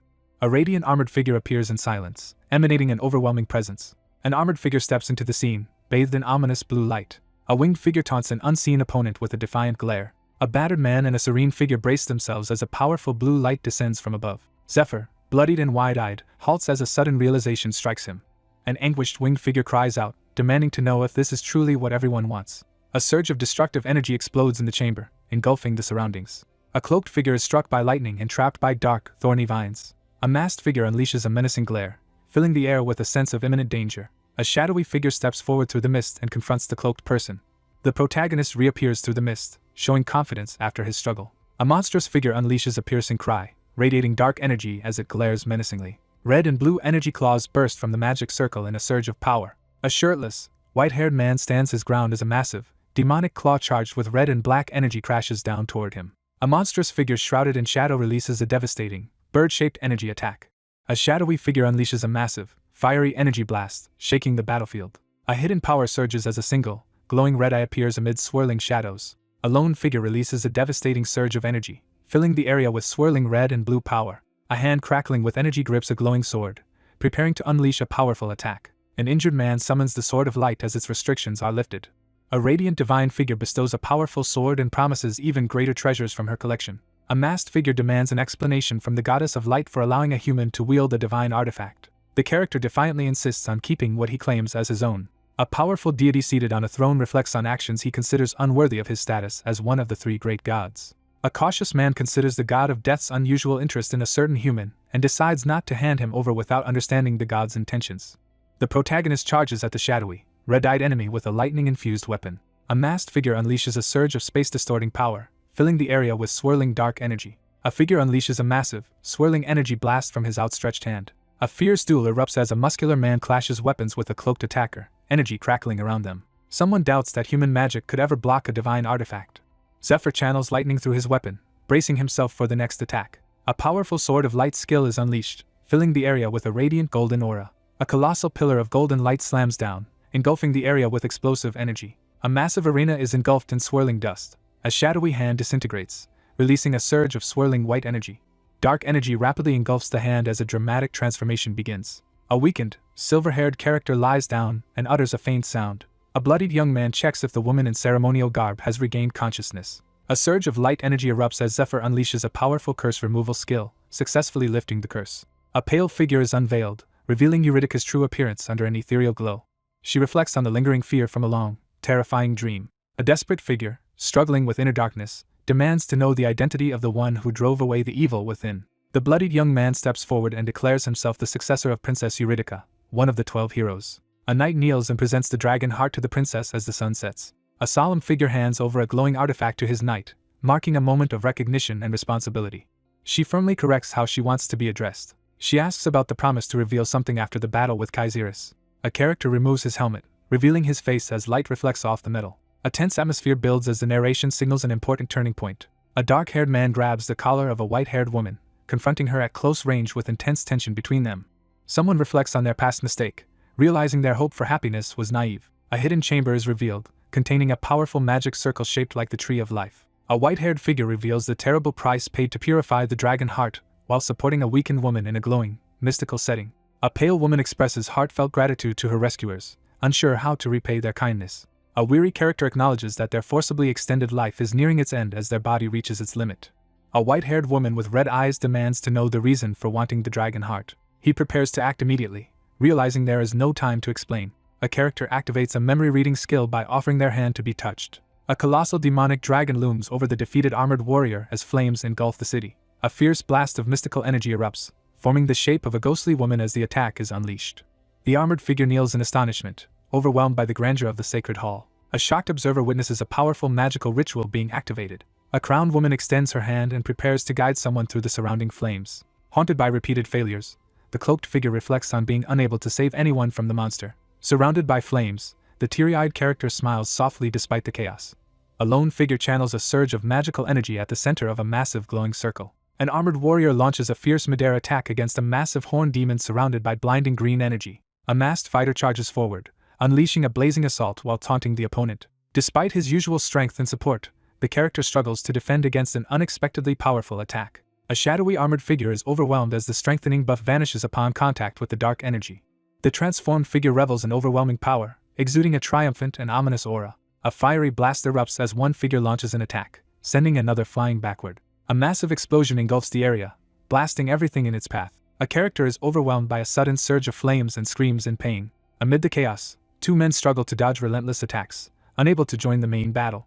A hooded man stares in awe as he witnesses the overwhelming power of the demon race. A hooded figure secretly plots to kill the priest leaders in hopes of obtaining a powerful artifact. A hooded figure draws his sword and coldly justifies the killing as an act of religious consequence. A hooded figure grips a dagger as dark, smoky energy swirls around them. A surge of dark energy bursts forth as a powerful summoning spell is unleashed. Two cloaked men are suddenly attacked by monstrous tentacles, sending blood spraying everywhere. A stunned priest realizes that many of his fellow priests are actually demon god worshippers. A giant centipede monster bursts forth, shrouded in dark smoke. A transformed figure absorbs the power of branded worms from nearby worshippers, growing stronger. A sinister figure unleashes a swirling dark energy with a giant eye at its center, threatening to exploit the lives of those before him. A blonde-haired character urgently warns the group to strengthen their defenses against a dangerous skill. A white-haired warrior unleashes a devastating surge of fire and lightning, obliterating the airborne enemies. A shadowy figure is consumed by intense flames as chaos erupts around them. An armored figure struggles to withstand a surge of fiery magic, grimacing in pain. Surrounded by blazing flames, a determined figure steps forward to stop further wrongdoing. A furious figure rejects the accusation with a furious outburst. A 7-year-old boy unexpectedly receives the stigmata, shocking onlookers who never considered him a candidate. The rules of the saint selection are explained, revealing that candidates train until age 15. The tournament winner performs the ritual, and the stigmata is received, though someone has already obtained it. Fearing the loss of both status and investment, the anxious figure panics about being replaced as the saint candidate and urgently considers retrieving their money. The scriptures warn that a non-candidate receiving a stigmata signals impending chaos and marks the resurgence of the Temple of Light's influence. A character exposes the saint's father for exploiting her blessing to extort wealth from devoted followers. An anguished man furiously accuses a family of causing financial ruin and driving people to suicide. A furious character unleashes a glowing attack, confronting what they believe to be evil. A furious figure shrouded in darkness clenches their fist and vehemently accuses the others of enabling evil and refusing to take responsibility for their actions. A monstrous figure unleashes a furious accusation against the Temple of Light, declaring it the true evil. A battered hand reaches toward a glowing, pristine hand as magical blue energy swirls around them. A wounded man and a robed woman sit together as a vision of the future is revealed. A white-haired woman stands in somber light, expressing sorrow for someone's suffering. He endures the pain in silence, his battered face illuminated by a mysterious blue light. A warning is given that the demon race will invade in a few years. The battered young man clenches his fists and vows to win, refusing to accept another defeat. A character prepares to ask for a difficult favor, setting a somber tone. A young man warns that absorbing the dragon heart is deadly without a special method and mentions knowing someone who can help. A powerful magician transplants the dragon heart into the chosen recipient as magical energy swirls around them. The wounded man urgently asks for the dragon heart to be transplanted into him.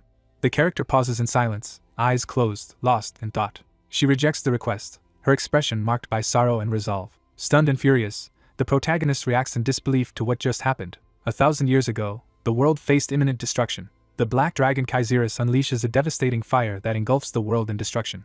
A powerful hero succumbs to the demon curse, losing control and unleashing widespread destruction upon the city. Chaos and destruction sweep across the devastated landscape.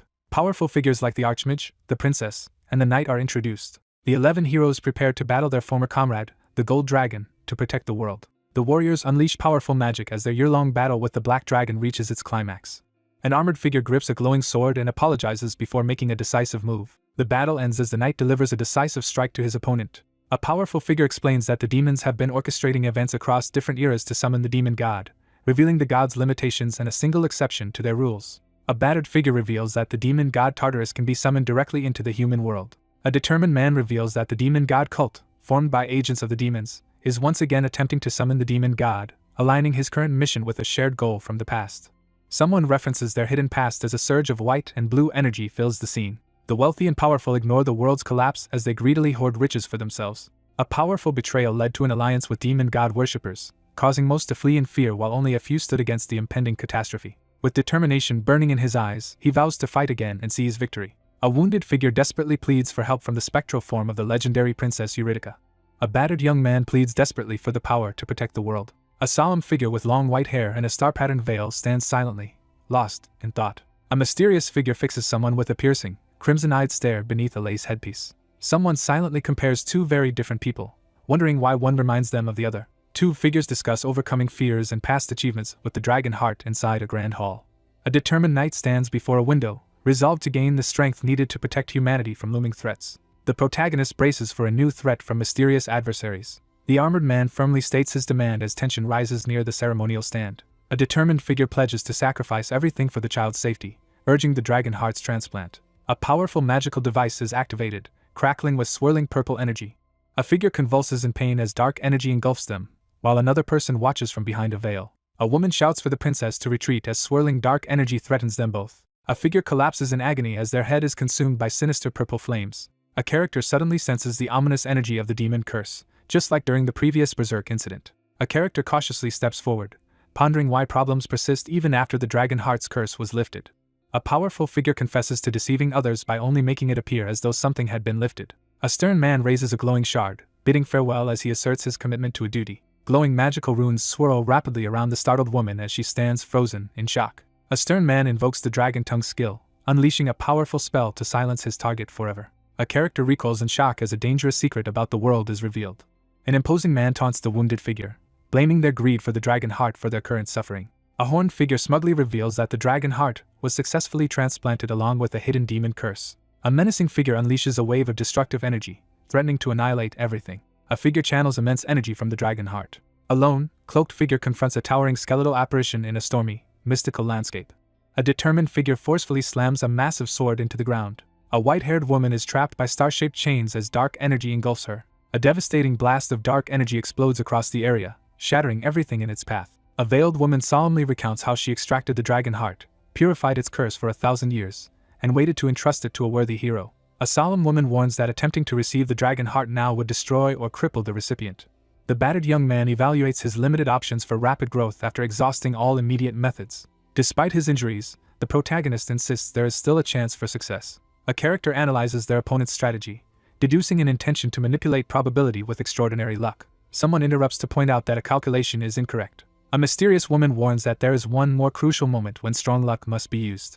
A character recoils in shock, reacting in disbelief. A veiled woman urgently begins to reveal a crucial truth. A woman is violently struck in the neck by a surge of magical energy, leaving her shocked and vulnerable. A wounded man shouts desperately as another figure collapses and coughs. A white-haired figure struggles on their knees, desperately resisting magical restraints imposed by a looming, horned presence. A determined character resolves to outsmart the dragon tongue's restriction without speaking directly. The battle-worn man cradles an unconscious woman in his arms, bracing himself for what comes next. A troubled figure is forced to confront an agonizing choice between someone deeply cherished and another individual. With rain streaming down his face, he steels himself for what comes next. The pale figure instructs the other to use everything in the tomb for strength, receive a dragon heart transplant, and promises to alter the dungeon for a safe escape from the priests. The risks of the dragon heart transplant are being weighed as the decision is reconsidered. A hand clamps down on a shoulder, escalating the tension in the moment. An urgent quest is set to hunt 4 powerful dragons within 1 year, leaving no alternative. A character fixes an intense gaze and demands to know if the other can meet the challenge. The protagonist reels in stunned silence, processing a shocking revelation.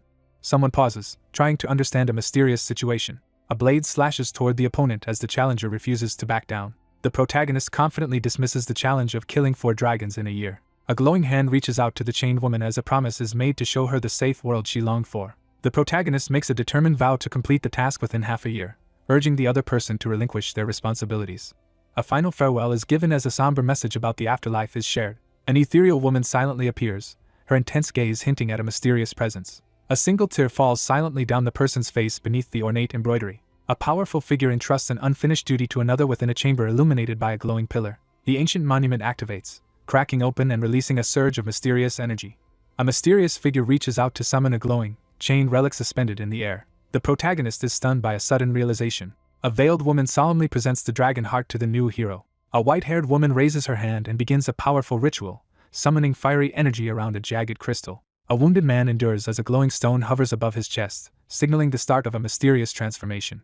A veiled figure presents Kaisirus's dragon heart with solemn respect to the new hero. A white-robed figure raises a hand to activate a fiery crystal artifact, signaling the start of a powerful ritual. A determined figure activates a powerful luck prick, surrounded by a glowing aura as a mystical object floats above. A mysterious figure stands resolutely as a powerful force is unleashed and a glowing artifact hovers above. Someone regains consciousness in complete darkness, unable to see or recognize their surroundings.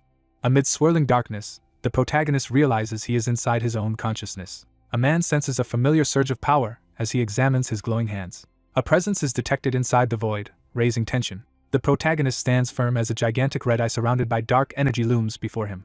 A shirtless man stands at the center of swirling red energy as a dark power is unleashed. A monstrous hand surges forward and engulfs Zephyr in a violent burst of energy. A furious dragon surges forward, unleashing its power at the defiant figure below. A monstrous, clawed hand seizes the tense protagonist as the evil lingering within the dragon heart is revealed. An overwhelming and sinister pressure fills the air, leaving the protagonist feeling as if his soul is being torn apart by the lingering evil of someone who died 1,000 years ago. A monstrous creature towers menacingly over the defiant, white-haired character as tension fills the hostile, red-lit scene. A menacing red eye peers out from the darkness, sensing a divine presence. Zephyr senses the arrival of another enemy as he looks up at the ominous red shadows. A powerful entity refuses to grant its power, expressing intense hostility. A monstrous transformation erupts as a demonic face with a glowing red eye tears through the blood-soaked chaos. An armored warrior unleashes a devastating, energy-charged sword strike while counting aloud. A relentless fighter cuts down another armored opponent, while continuing the countdown. A demon seizes two clergy members by the throat as they struggle helplessly in its grasp. A powerful attack lands, signaling that only the final step remains. A golden-haired warrior charges forward, confronting the demonic foe as flames erupt around them. The armored fighter unleashes the same energy attack again, but it fails to break through. A lone figure unleashes a massive fiery attack, summoning a blazing phoenix amidst swirling flames. A cloaked figure dodges the dragon's attack and taunts it for being too slow. A monstrous figure unleashes a surge of red energy, attacking a terrified woman. A long-haired character screams in pain as a powerful force strikes them. He quickly notices that his opponent's reaction speed has dropped due to fatigue. Realizing his opponent is adapting quickly to demonic power and recovering rapidly, the fighter grows frustrated as he takes all the damage in their clash. A dark-clad figure lands a brutal, bloody strike against a heavily armored opponent. A relentless fighter launches a powerful attack against a monstrous, horned beast. A figure in black armor blocks a powerful attack from a monstrous creature. A white-clad knight is blasted backward by a fierce, fiery attack from a demonic opponent. A demonic figure engulfs a shadowy opponent in a torrent of blazing fire. A character endures searing flames, struggling to withstand the intense assault. A powerful figure strikes the monstrous enemy with a massive, glowing attack, triggering a fiery explosion. A wounded armored figure struggles to recover, coughing amid the fiery wreckage. With vital allies lost, the speaker resolves to unleash a hidden power. The protagonist weighs the risk of using a dangerous power that could also threaten his own safety. A figure wreathed in flames prepares to unleash powerful magic before a glowing magic circle. A horned figure charges a massive fiery energy sphere, preparing to unleash a decisive attack. A dark, armored figure unleashes a fiery, magical attack against a young man amid swirling energy. A character is suddenly shocked by an unexpected event.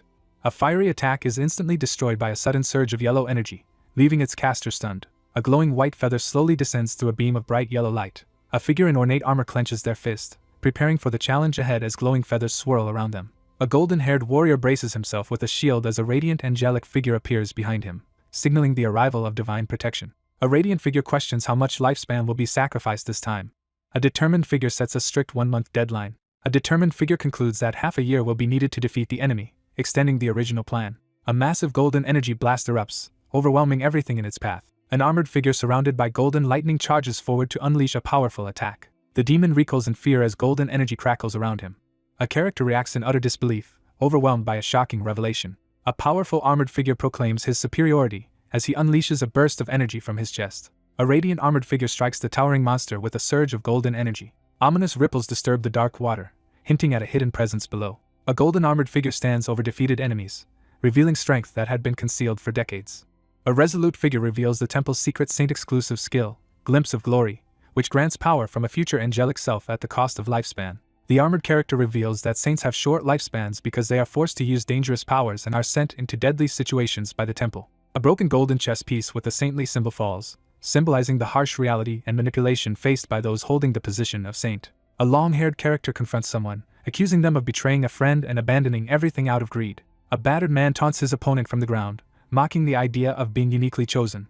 A tense declaration highlights a crucial distinction between two opposing sides. He confesses that the goddess valued another's life over his own, revealing his bitterness and sense of rejection. He silently questions why his promising future ended in disappointment. He desperately reaches toward the light, pleading for an answer from the goddess. A glowing golden crystal fragment floats in the air, radiating powerful energy.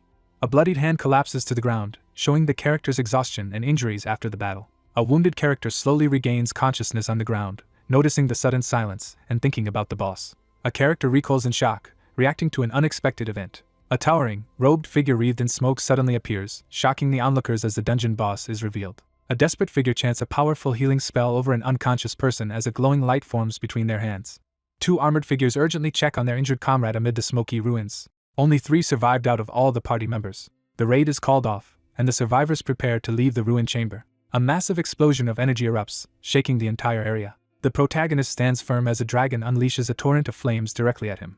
A surge of dark, overwhelming energy radiates from the glowing red eye as someone senses its power. Blinding magical energy erupts around the protagonist as he unleashes a surge of power. A radiant light engulfs the protagonist as he realizes it is the effect of strong luck. An ethereal figure materializes in front of the protagonist, shielding him with a protective glow. The protagonist rejects assistance, asserting control over the situation. The protagonist steels himself to resist being overwhelmed within his own consciousness. A glowing hand crashes down, releasing a powerful surge of energy. Zephyr breaks free from the magical restraints, unleashing a surge of blue energy. A voice reflects on their past identity. Blue energy erupts as the determined figure channels his power. The white-haired man stands at the center of swirling blue energy, preparing to unleash his power. A massive blast of energy strikes the monstrous creature with overwhelming force. A silver-haired armored figure channels a surge of blue lightning energy from his fist, preparing to strike. The lightning-charged warrior lands a devastating blow on the monstrous opponent. A warrior slashes upward with a glowing sword, striking a massive, roaring dragon. A gauntlet hand grips a glowing sword, ready to confront the sinister force within. A young man surges forward, lightning crackling from his sword as he declares the arrival of the 5th opponent. A lone warrior stands over the dragon's corpse, preparing to claim its power while expressing frustration at the dragon's trials. A white-haired man prepares to attack, threatening his opponent as electricity crackles around his sword. A menacing armored figure steps forward from swirling red and black energy, issuing a fierce challenge. A fierce battle erupts as the hero charges at the monstrous dragon, striking with a lightning-wreathed sword. A character's eyes widen in shock as they suddenly realize something startling. A veiled figure kneels in panic as mystical energy erupts and an unconscious person lies nearby. Zephyr collapses unconscious as swirling energy surrounds him, signaling his defeat. Seeing the boss distracted by Zephyr, the observer prepares to take advantage of the situation. A cloaked figure crouches in the shadows, preparing to launch an attack on a powerful, glowing opponent. Lightning rages overhead as a lone figure endures a painful transformation, kneeling in agony. Weakened by mana depletion, the protagonist struggles to stay conscious and sees a critical opportunity. A veiled figure urges the recovering person to remain resting as they attempt to rise. A mysterious figure channels magical energy with intense focus. A character is suddenly engulfed by swirling golden energy and reacts in shock. The red-haired character desperately tries to stifle a reaction, visibly panicked and distressed. A figure struggles to breathe, coughing violently amid a thick cloud of dust. A hand forcefully vomits a large, worm-like parasite onto the floor. Realizing the branded worm's presence, the character stares upward in shock.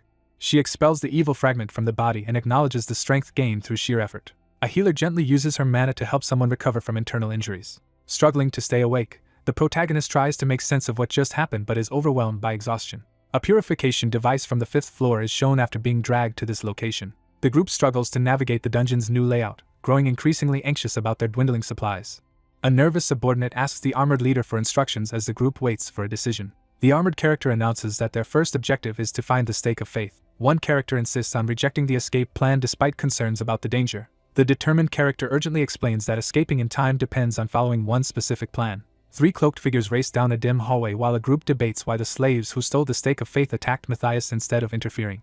3 cloaked figures consider the possibility of internal conflict within the demon god cult as they speculate about a plot to make 2 rivals eliminate each other. The true goal behind the attack is revealed: seizing the dungeon's clearing rights and the dragon heart by forcing its auction through financial ruin. The protagonist quickly deduces that the cult has equipped the slaves with either an escape route or the means to find one after infiltrating the dungeon. Driven by urgency, the protagonist resolves to find the others and extract the escape method before they leave the dungeon. The armored figure struggles to catch their breath after the plan fails. 2 massive bursts of magical energy crash into each other, filling the air with a violent surge of power. A monstrous figure unleashes a devastating attack, violently clashing with the robed warriors as energy bursts around them. The group panics as they realize the stake of faith is inside the boss room even though the gatekeeper is still alive. A skeletal, hooded figure releases a surge of dark energy into the stormy night. A lone warrior unleashes a devastating energy attack with an enchanted sword against advancing monsters. A worried subordinate rushes forward, urgently calling for the captain. 2 figures are blasted backward by a powerful attack. Unable to use her main ability, the character realizes she must wait 4 more days before she can activate Glimpse of Glory again. Cornered and trembling, he fears that his end is near. A woman gently holds a sleeping baby in her arms, surrounded by warm light. A shirtless man braces himself at the portal, confronting a monstrous creature as an armored figure lies fallen with a spear. A character's eyes widen in shock as he realizes something critical. A muscular, white-haired man confidently steps out of the boss room and offers his help to the saint. A shirtless man clutches his throat and urgently calls out to someone hidden in the mist. A silver-haired young man unleashes the dragon tongue skill, channeling powerful magic through his hand as ancient runes swirl around him. A white-haired man commands overwhelming authority as he activates the dragon tongue skill, unleashing its power through the dragon heart. A figure channels destructive magical energy, unleashing a devastating spell as glowing runes swirl and debris erupts. A long-haired man in armor recoils in disbelief, stunned by an unexpected event. A hooded figure is shocked as the summoned monster obeys the shirtless young man's command. The protagonist narrows his eye in concentration as he begins a countdown. A dark figure channels intense magical energy through their glowing, rune-covered hands. Magical energy surges around clenched fists as power is rapidly charged. A shirtless man stands his ground as a massive, roaring monster emerges from the darkness. Zephyr unleashes a burst of dragon energy but notes the power is limited to 10 seconds when newly transplanted. To prevent the dragon heart from going berserk, its capacity is restricted to just 1%. Despite the restrictions, the protagonist begins to unleash the formidable power of a dragon. An armored figure unsheathes a cursed sword crackling with dark energy. A gauntlet hand seizes a crackling, glowing weapon with intense determination. A heavily armored figure unleashes a powerful weapon specifically designed to kill dragons, putting the protagonist at a severe disadvantage. A massive surge of purple energy erupts, unleashing a devastating attack across the area. A massive surge of energy erupts as a character releases a powerful attack. A lightning-charged weapon crashes into the monstrous figure, erupting in a surge of energy. A determined man summons the Sword of Light, unleashing its divine power as golden energy crackles around him. A divine entity commands a resolute man to save her saint, and he accepts the quest. A shirtless man unleashes a massive surge of golden energy toward the fallen figure. The man releases the Dragon Slayer from duty as golden energy swirls around him. A massive pillar of golden light strikes the ground, triggering a violent explosion. A character recognizes the glowing sword as the legendary divine artifact known as the Sword of Light. A character is stunned after realizing the slave can use the power of light despite suspicions of demon god worship. A powerful man radiates divine energy as golden light fills the scene. The character reacts anxiously as the situation grows more intense. A child bows before a towering figure in a grand hall, overwhelmed by the same intense presence once felt in the palace. An armored foot slams onto the cracked ground, signaling a tense arrival. The young man scans his surroundings, ready to face whatever danger approaches. An armored figure kneels before a powerful man, swearing loyalty under the glowing sky. The brutal psychic battle raged on for 3 days within his mind. A mysterious, powerful entity acknowledges another's strength but remains distrustful. A colossal shadowy dragon vows to remain inside as the protagonist stands ready with his glowing sword. The scene shifts to darkness as someone comes to consciousness. The white-haired character fixes a determined gaze, preparing for what comes next. One person sits on the ground beside an unconscious body in a pile of ash, silently confronting the aftermath of the battle. The man silently vows to honor the sacrifice made for him. A hand presents 2 glowing keepsakes found in Eurydica's ashes. 2 powerful artifacts, the Crystal of Magic and the Master Key, are introduced as essential items for mastering ancient magics and unlocking the tomb's functions. The woman explains that the dragon heart's power will gradually increase as it spreads through his body, as revealed by the Crystal of Magic. A woman warns that as capacity increases to higher percentages, the body must undergo restructuring. A mystical figure instructs the protagonist to entrust the Crystal of Magic to her descendant, who will become an ally. Haunted by uncertainty, he doubts the gods' intentions and fears their interference with Altair. He clenches his fist and forces himself to stay focused, pushing aside his anxiety and longing. A shirtless man turns to show his shoulders as an armored figure formally requests an inspection for him and his companion. An armored figure channels a glowing spell to erase the brand. A resolute young man dispels the magical mark, granting freedom to 2 captives. A shirtless man with long red hair concentrates as a glowing yellow energy manifests on his shoulder. One character jokingly asks if his debt will be covered, prompting another to warmly express gratitude for having her life saved. A long-haired character commends another for infiltrating the demon god cult for years to thwart their plans, expressing deep admiration for such dedication. A tense figure braces himself as a menacing demonic presence looms behind him. A solemn knight pledges to help punish the enemies of the goddess and offers his support. A character suspects that someone is seeking an alliance with the Dragon Heart Holder to avoid being overpowered by a rival group in the Temple of Light. A formidable champion of the Temple of Light, funded by wealth taken from others, appears before a backdrop of gold and a holy cross. He weighs the benefits of maintaining alliances with influential figures to counter the threat within the Temple of Light. 2 men stand together in tense silence, forming an uneasy alliance as they prepare to face a shared challenge. One man urges the group to return to the temple, emphasizing the urgency for someone to reunite with his wife. The protagonist declares that the real fight is just beginning. The 3rd parish of the Temple of Light has fallen under the control of demon god worshippers, reinforced by a powerful cardinal and the formidable twin knights. A character reacts in disbelief, eyes wide with shock. The group discusses the limitations of newly gained power and realizes that defeating their opponent will require more than just a straightforward battle. A hand reaches out to seize the mystical blue gem, signaling the decision to use its power. The group faces an electrified magical barrier blocking their path in the dark hallway. Shards of magical ice rain down in a powerful attack, lighting up the scene with intense energy. A sudden explosion of energy erupts from below, forcing 3 figures to react. The group prepares to enter the treasure room containing Eurydice's tomb relics. 6 figures stand before a massive, glowing gate, preparing to enter as radiant light pours down. The protagonist steps confidently into Eurydice's legendary treasure room, breaking a 1,000-year barrier. Someone wonders about the contents of an unknown place. A figure thrusts their hands toward the blinding light, bracing for what awaits. A shirtless man steps forward with determination, startling his 2 companions in the midst of a glowing, intense atmosphere. The group enters a vast chamber, and is stunned by the sight of a massive, glittering crystal treasure hoard. 2 startled figures discover magical items encased within glowing crystals. A character discovers a collection of powerful relics believed to belong to Princess Eurydice.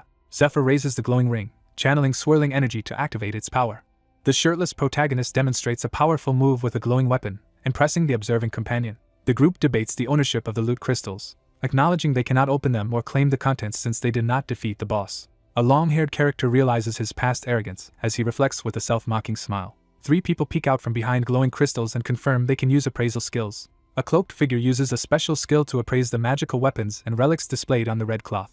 A character carefully examines a powerful magical artifact from the ancient kingdom of Medea, renowned for its superior magic. A man intensely eyes the rare golden goblet, aware that its scarcity makes it nearly impossible to obtain. Startled, the protagonist turns toward a glowing portal that suddenly appears behind him. Astonished, the protagonist discovers a mystical vial with an eye symbol floating amid golden light. The protagonist realizes the situation is turning in his favor. 2 figures display an array of powerful magical artifacts, preparing for what comes next. A figure stands ready for battle, displaying powerful magical equipment. A massive sword arcs through the air with tremendous force. A silver-haired warrior reveals his powerful new sword and dragon slayer armor, preparing for battle. Someone hesitantly brings up a previous topic to continue the conversation.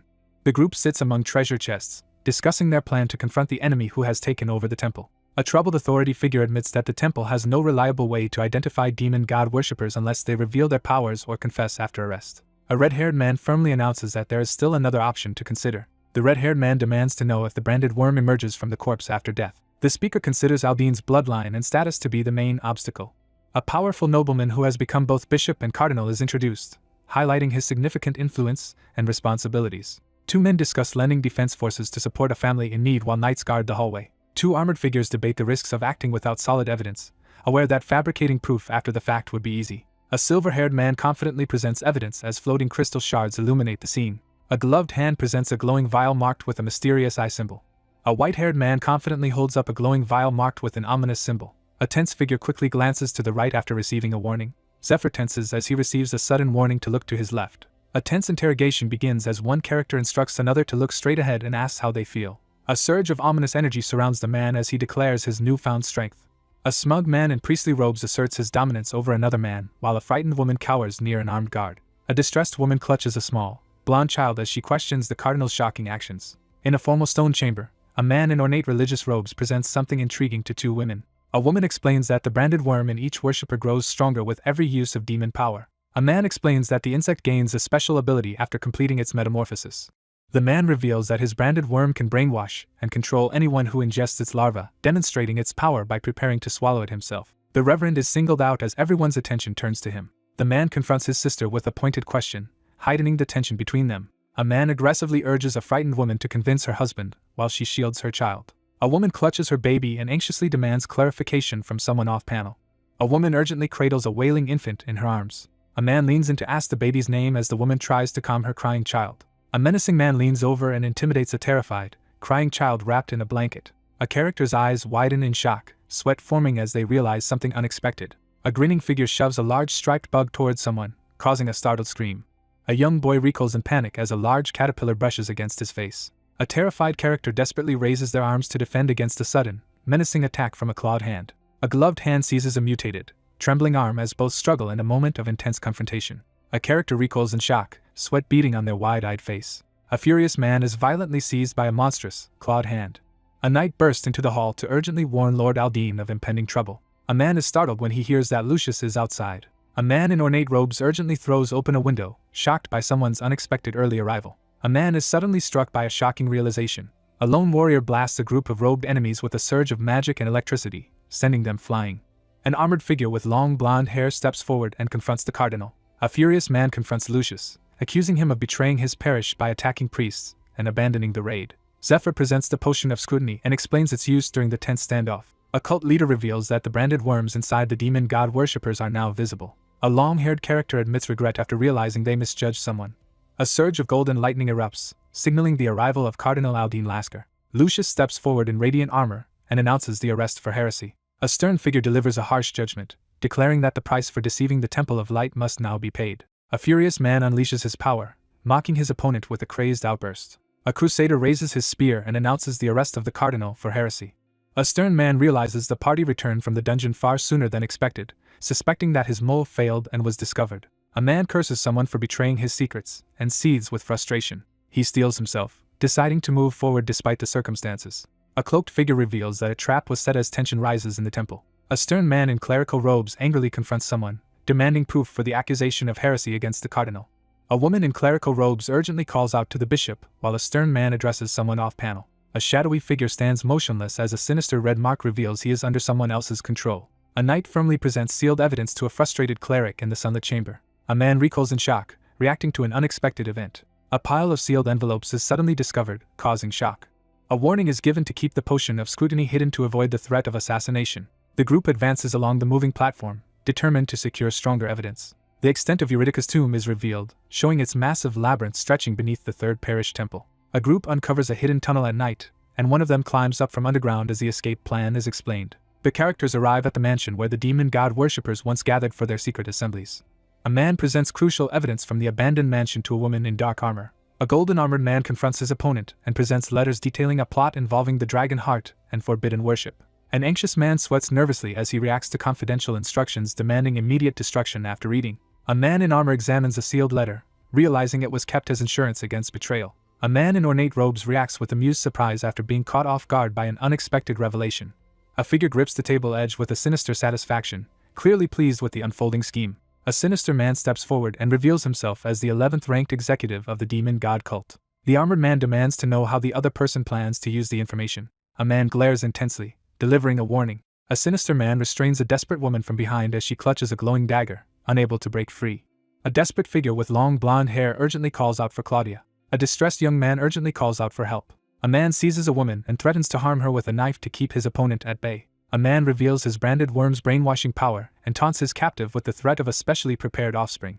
A tearful woman is forced to choose whether the armored figure will harm her lover or her son. A tense confrontation escalates as someone demands an immediate decision about ingesting something. A man holds a knife to a young woman's neck and begins a tense countdown, forcing her to decide quickly. A golden-haired armored figure defiantly warns the others not to harm her or her child, vowing to retaliate. A menacing figure leans forward with a sinister grin, clearly reveling in his advantage. A sinister man seizes a distressed person from behind, taking them hostage. A character recoils in horror as they witness an unfolding catastrophe. A figure drives a glowing sword into the back of a man in ornate robes, catching him completely off guard. He freezes, eyes wide, as a sudden revelation strikes him. A startled knight realizes with shock that a figure has bypassed the floor's detection skill and is ambushing the guards. A red-haired figure activates the mist bracelet, cloaking themselves in a powerful aura of stealth. A devastating energy slash tears through the darkness, unleashing overwhelming power. A cloaked figure severs an opponent's arm with a swift, powerful attack. A hand forcefully grabs the woman's shoulder, catching her completely off guard. A man urgently grabs a surprised woman and tells her to hold on tight. A furious armored figure shouts in anger, clenching their fist.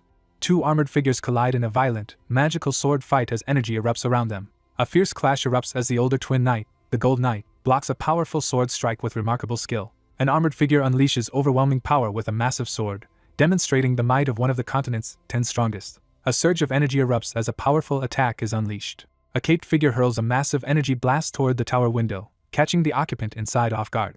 An armored figure urgently shouts a warning, his face drenched in sweat. Two armored figures are blasted by a powerful explosion, engulfed in light and debris. A sword-wielding figure unleashes a massive energy blast, forcing the armored opponent to brace against the shattering ground. Two opponents collide in a fierce close-quarters struggle, with one seizing the other to halt their attack. One character effortlessly knocks another armored figure to the ground, leaving the opponent in shock.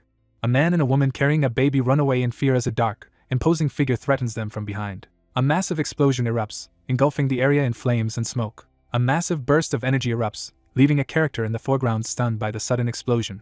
A hand reveals a grotesque mass of wriggling worms, shocking everyone present. A suspicious man grips his staff tightly, questioning why an unexpected challenger has appeared. A masked figure sits in the mist, suspecting betrayal by an ally from the east. A tense man suspects that someone pretended to cooperate in order to sabotage his plan and trap him.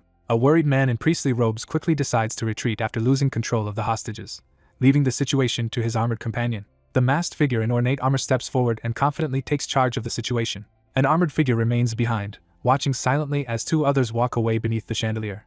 A long-haired character lunges forward with fierce determination, launching an attack. A heavily armored warrior charges with sword drawn at a poised opponent in ornate armor, both preparing for a fierce clash. A long-haired character confronts their opponent, questioning why they arrived alone instead of with their usual companion.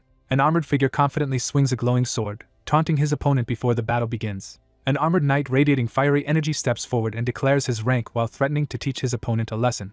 Lucius, enveloped in crackling energy, formally accepts the challenge and prepares to fight. The panel explains how priests and nuns in the Temple of Light secretly form couples and use legal workarounds for their children despite official celibacy rules. A group of devotees is blocked by knights who refuse them entry during training.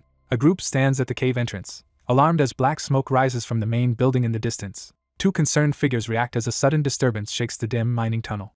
A suspicious woman watches the scene and questions whether the activity she sees is really training. As Zephyr heads down the corridor, someone calls after him, urging him to return after the raid to collect his change. A cautious young man warns that a powerful visitor will make black market activities in the mine too risky and advises staying away from the main building. A hooded woman reflects on her unease and questions whether someone anticipated the recent events in the slave district. Dark energy engulfs the cathedral as chaos erupts.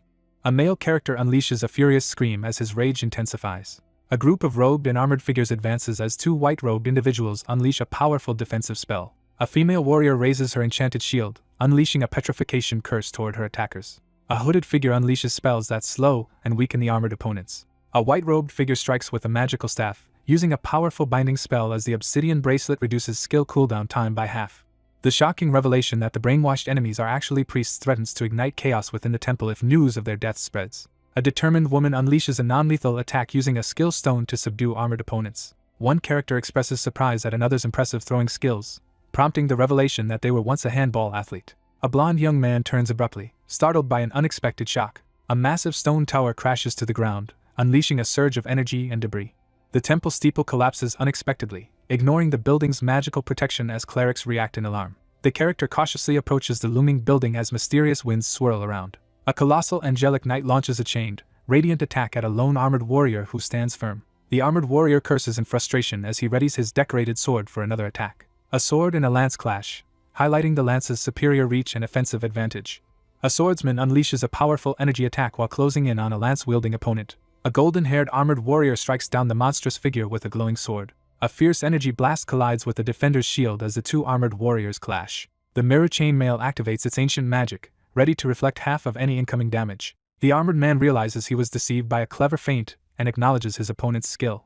A determined figure demands to know why the twins became some of the continent's strongest. A character dashes forward with sudden speed. Two armored warriors collide in a burst of golden energy as one unleashes a powerful attack. A spear and sword collide with a powerful impact during the battle. A heavily armored warrior swings his glowing sword, unleashing a powerful energy attack.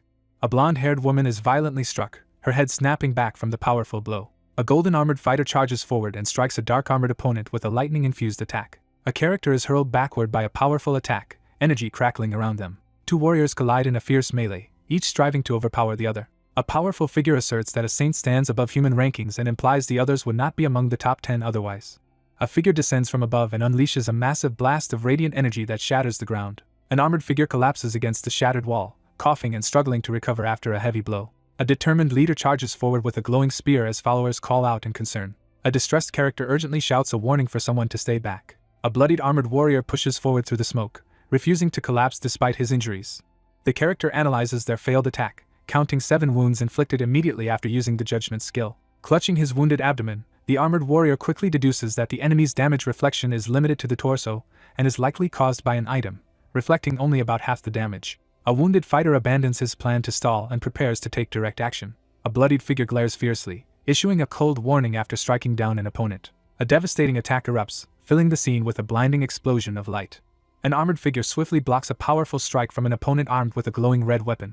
A gauntlet figure seizes a bleeding, energy-charged arm as one struggles to break free. A furious golden armored warrior delivers a devastating blow to his monstrous enemy with a glowing weapon. A desperate man shouts, searching urgently for someone. An armored character recoils in shock as a psychic command from the Queen Worm urgently invades their mind. A glowing chain lashes out with intense force. Glowing magical chains shoot out and bind the armored opponent, immobilizing them with a powerful spell. With fierce determination, the protagonist unleashes a powerful, glowing attack. A devastating energy blast tears through the ground, scattering debris everywhere. A desperate armored figure urgently calls out to Lord Aldine as energy surges around them. A desperate message is broadcast, urgently summoning Castor to the caller's location. A wounded man screams in pain as the victor stands over him with a massive sword resting on his shoulder. The man taunts his defeated opponent, demanding that they get up for more. A shadowy figure taunts a defeated opponent in the swirling mist. The group reveals their plan to isolate and eliminate their enemies one by one. A bloody man smirks as he reveals that their enemy has fallen perfectly into a trap. The furious, scarred man glares and hurls an insult at someone off-panel. A tense moment unfolds as someone questions whether the Dragon Heart's transportation can truly be entrusted to another. A kneeling man explains to the cult leader that his brainwashing power will allow him to seize control of the temple and the saint. A cunning man outlines his plan to secure the Dragon Heart in the Third Parish, offering controlled access for a future transplant.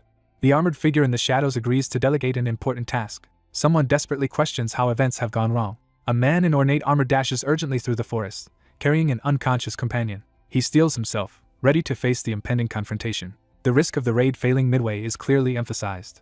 The narration warns that the Eastern One's disciple, Leonard's son, is about to be eliminated. The character realizes that someone has bypassed the traps much faster than expected. The protagonist realizes that the Eastern One's claim about discarding his disciple was a deception intended to lower his guard for an assassination attempt. A hooded figure drives a dagger into a robed man's back as another person collapses nearby. Furious over a recent betrayal, the bearded man curses his betrayer through gritted teeth. A cloaked figure assures a robed man of protection from political allies despite being exposed as a demon god worshipper, then invites him into the carriage. A wary man suspects that hidden Dragon King-style disciples may be plotting against him after realizing a key ally has betrayed him. He slips out of the building, planning to regroup and gather more allies in secret. A bearded man inspects two green gems in his hand, reacting with sudden suspicion. Two fingers stained green catch the character by surprise as he inspects them in the darkness. A character is struck by a sudden, electrifying revelation, their eye wide with shock and energy. An armored figure violently strikes a robed man, who screams in agony for Lord Aldine. A parchment reveals that the Belio poison inflicts extreme pain as one of Poison King Fade's 72 deadly poisons. A man collapses to the ground, clutching his swollen, poisoned hand in agony. A hooded figure begins to reveal his face, shocking those present. A white-haired man stands triumphantly over a defeated opponent, as sunlight streams behind him. A furious man confronts someone he recognizes as an intruder among his ranks. A sudden, forceful blow catches a character off guard, sending shockwaves through the scene. An armored figure silences a fallen opponent with a forceful kick, asserting dominance. A furious armored knight thrusts his sword forward and challenges his opponent, declaring his status as one of the continent's strongest. A man in armor is knocked back as a sudden, blinding blow lands across his face. A white-haired man mocks the defeated knight on the ground, ridiculing him for succumbing to a single poison needle. A desperate man urgently calls for help, his face tense with glowing veins as the situation escalates. Someone tries to halt the confrontation by calling for a brief discussion. A tense confrontation unfolds as someone demands to know the intruder's purpose and who sent them. A robed man desperately offers a large bribe to his two shadowy attackers, panicking about a deadly poison he cannot neutralize. The poison man frantically tries to bargain with his unseen opponent, offering alliances and rewards to save his own life. A male character confronts someone, demanding to know if they are waiting for another person. A white-haired man confidently displays a blood-stained helmet under the spotlight. The protagonist stares in shock as he realizes the truth about Pollux. At dawn 12 hours earlier, several figures survey the aftermath of a brutal massacre in a shadowy forest. A character realizes that the potion of scrutiny has revealed a demon god worshipper among Cardinal Aldine's direct escort. A masked figure instructs someone to steal the dragon heart, deliver it to allies at a meeting place, and hide after having the slave's brand removed. He realizes that his enemies plan to restrain and kill him by faking a mission to retrieve the dragon heart, with the disguised Silver Knight waiting to ensure his death. Furious, the character realizes he has been betrayed by those he trusted to help him get revenge. After months of fleeing with the dragon heart, he ultimately lost it to his martial brother. Left alone in the cave, he fights desperately against overwhelming enemies. Controlled by the worm, Lucius stands transformed into a terrifying foe. Amidst the ruins, an armored figure collapses in grief while holding a wounded companion. The narrator reflects on repeatedly recalling a particular memory. A wounded woman, overwhelmed by grief, pleads to be killed as she cradles an injured companion. A white-haired man prepares to strike with his lightning-infused sword, determined to end the tragedies caused by Aldine. A massive bolt of blue lightning crashes down, triggering a devastating explosion across the forest. A dominant figure smashes their arm down, sending multiple opponents flying with overwhelming force. Realizing a problem, the protagonist intensely assesses the situation and notes that there isn't enough volume. Realizing the aftermath is too minimal, the armored man grows wary and suspects something is wrong. The silver-haired warrior unleashes a devastating, glowing sword strike. An armored figure stomps forcefully onto the ground, signaling a dramatic entrance. A lone swordsman stands ready as a monstrous figure emerges from the smoke and fire. A mysterious presence returns to a former, powerful form. A character reveals he is much stronger than the twin knights, but hints at a hidden reason for not fighting.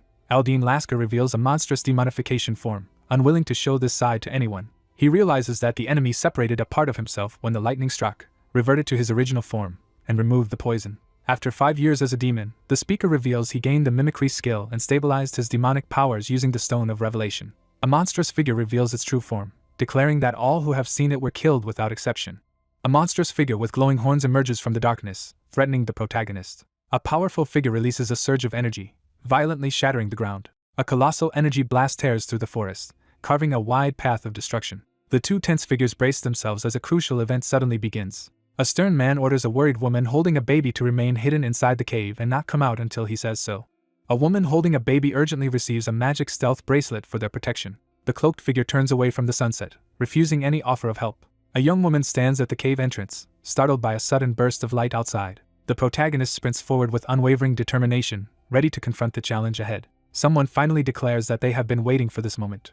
Two figures stand in a grand chamber, silently gazing up at the massive chain sword before them. A man with reddish hair smirks confidently as he sizes up his opponent. A smiling character with reddish hair laughs as someone affectionately pats her head. A fierce battle erupts as a warrior launches a deadly counterattack against the beasts. A silver-haired man slams another man's head down as a sinister red light flares between them.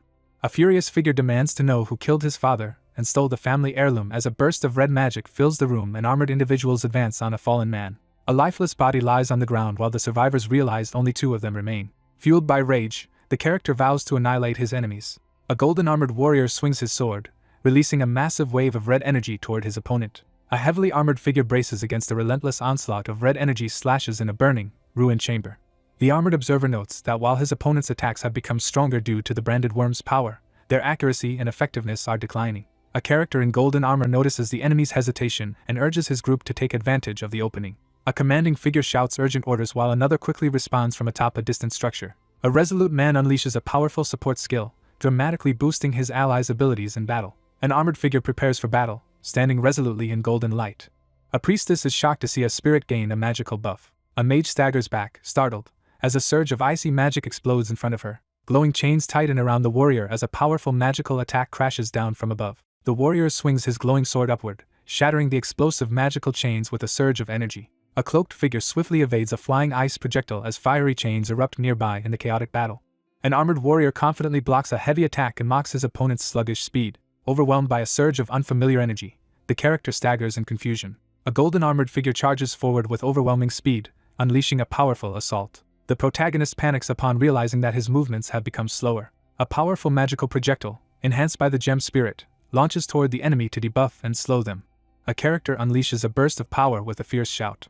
A character braces as a surge of golden energy erupts around them. An armored fighter is struck by a sword crackling with energy as their opponent unleashes a lightning-charged attack. A massive explosion rips through the cathedral, blasting debris in every direction. A figure in golden armor crashes hard onto the stone ground, enveloped in smoke. A long-haired character exhales in relief, uncertain if their efforts were successful as light breaks through. A character endures a powerful explosion as debris crashes against the fortress wall. A character quickly turns in alarm as a sudden bright light flashes behind them. A female character leaps from the collapsing wall, clutching her glowing, chain-wrapped staff as she escapes. A tense analysis unfolds as one observer realizes that repeated attacks during the battle caused the building to crack and sustain damage. The character suddenly realizes that the Gold Knight was targeting something other than the captain's neck. A massive stone tower bursts apart and collapses in a fiery explosion. A devastating blow smashes the ground, throwing the chained captives into chaos. A figure in ornate armor urgently surveys the battlefield from a high vantage as danger unfolds below. A blond man struggles as glowing chains restrain him amid swirling debris and a burst of light.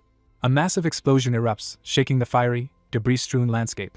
Clutching his side, the armored man retreats through the golden landscape, frustrated by his injuries and determined to recover. The protagonist reflects on how the enemy's strategy and equipment made the fight drag on despite his efforts. A decision is made to prioritize Lord Aldine's safety above all else. A priest reassures two kneeling armored figures that losing their inheritance and serving him is not their fault. A man condemns the world as fundamentally flawed. A figure extends a hand to the kneeling armored individual, urging them to join a mission to restore the world under a truly righteous God. A figure bursts through the sunlit forest, moving with relentless speed and force. A determined figure hurtles through the air above the treetops as the sun sets. An armored figure steps forward with determination, vowing to protect Lord Aldine at all costs. A determined figure speeds through the forest at sunrise, rushing to assist Lord Aldine. An armored figure launches a devastating sword strike from midair, cleaving through the forest below. A sudden, powerful blow shatters the helmet's visor, leaving the character stunned. A fighter strikes an airborne opponent with a mana-forged blade, sending them hurtling and wounded. With unwavering focus, the character channels energy into the glowing sword, preparing to strike. A cloaked figure stands over a defeated armored opponent as firelight fills the forest. An enraged, wounded adversary confronts the persistent opponent, demanding to know why they keep interfering. A serious figure reveals she knows she is recognized from their encounter 12 years ago. A furious figure confronts his enemy, demanding to know if he remembers killing his father. A scarred man mocks his opponent's desire for revenge, showing no remorse for the countless lives he has taken. A character is struck by a sudden, critical realization. A heavily armored figure crashes to the ground as their opponent refuses to engage in battle. A muscular man in golden armor warns his opponent to leave or face severe consequences. A cloaked attacker launches a powerful surprise assault on an armored opponent, using stealth skills that evade detection. The enemies split the group to ambush them. Engulfed in flames, the armored figure boldly challenges his opponent to face him directly and declares he will wait 10 seconds. A red-haired figure in a cloak forcefully drags someone out from behind cover to provoke a response. A determined man with long dark hair charges at a massive shadowy foe, brandishing his ornate sword. The character glares furiously, eyes wide with intense anger. Someone furiously hurls accusations at another, demanding an explanation. A powerful sword bursts into view, radiating an intense blue light. The lone figure raises the glowing sword and unleashes a surge of energy in a decisive attack. The legendary Sun Sword and Moon Sword, sacred weapons of the Twin Knights, are revealed beneath the star-filled sky. A defiant opponent challenges their adversary to defeat them in order to learn crucial information about the younger brother's last words. The furious character lunges forward, vowing to kill his opponent. A devastating explosion tears through the forest, shattering trees in a blinding burst. The monstrous figure endures a relentless barrage of powerful attacks during the intense clash. A white-haired man blocks a rapid attack with his glowing weapon. A figure thrusts a glowing, clawed hand forward, unleashing a surge of magical energy. A figure activates a transformation skill, causing their body to morph into multiple monstrous arms. A white-haired warrior is blasted by overwhelming magical energy while gripping his weapon. A powerful blue energy slash tears through the massive flaming creature. Zephyr slams the demonic weapon downward with fierce determination. Zephyr launches a powerful mid-air attack, slashing the monstrous enemy with his sword charged in blue energy. The character reflects on how concentrating mana allows the transformation of its form and the replication of properties like sharpness and toughness. A monstrous hand crackling with power lunges forward, unleashing a terrifying force. A monstrous creature unleashes corrosive fluid at its opponent, who braces for the attack. Zephyr twists through the air to narrowly evade a swift and dangerous attack. A monstrous creature crashes to the ground, its deformed limbs splaying out from the impact. A devastating sword technique unleashes a surge of blue energy, overwhelming the surrounding enemies. Zephyr swiftly evades a giant molten fist as debris scatters in the fiery chaos. A massive blast of fiery mist erupts from a large weapon, engulfing the area in an intense attack. A mutated tentacled monster convulses violently as energy bursts around it. Zephyr braces himself with his massive sword as a barrage of deadly blades surrounds him. A massive explosion of energy erupts, unleashing a powerful attack across the battlefield.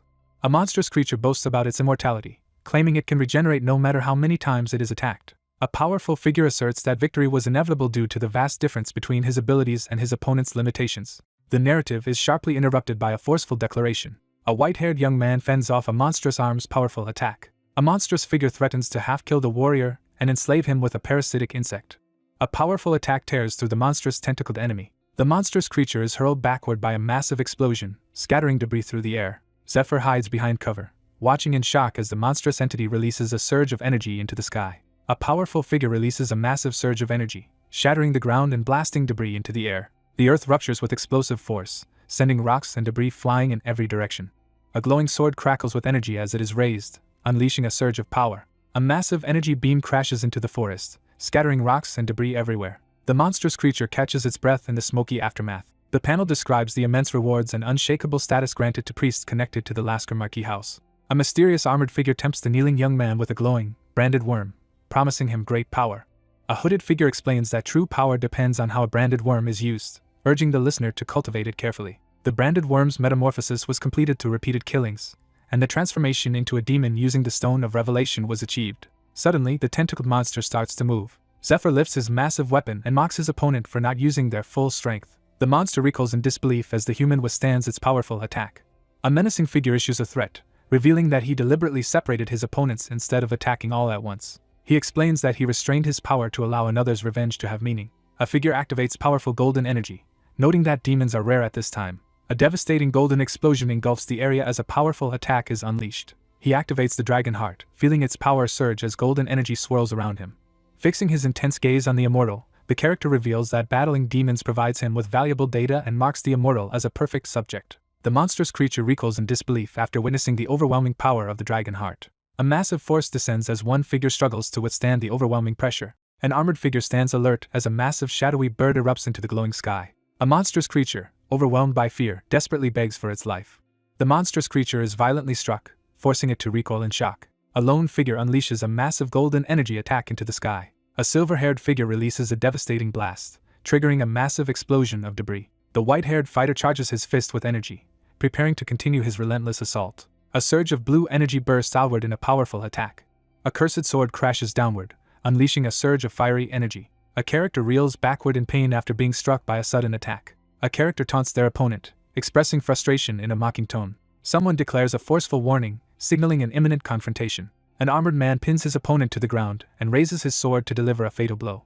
A wounded figure reveals the method to defeat the twin knights while struggling with a sword through his shoulder. The group reviews a difficult plan, focusing on how much damage they must inflict on the Gold Knight to succeed. One character informs the other that everything hinges on his actions and emphasizes the critical importance of his role. The story shifts to events that took place 25 years earlier. Two young boys ride identical rocking horses in perfect sync as someone explains that their unique mana makes them mirror each other's actions when close together.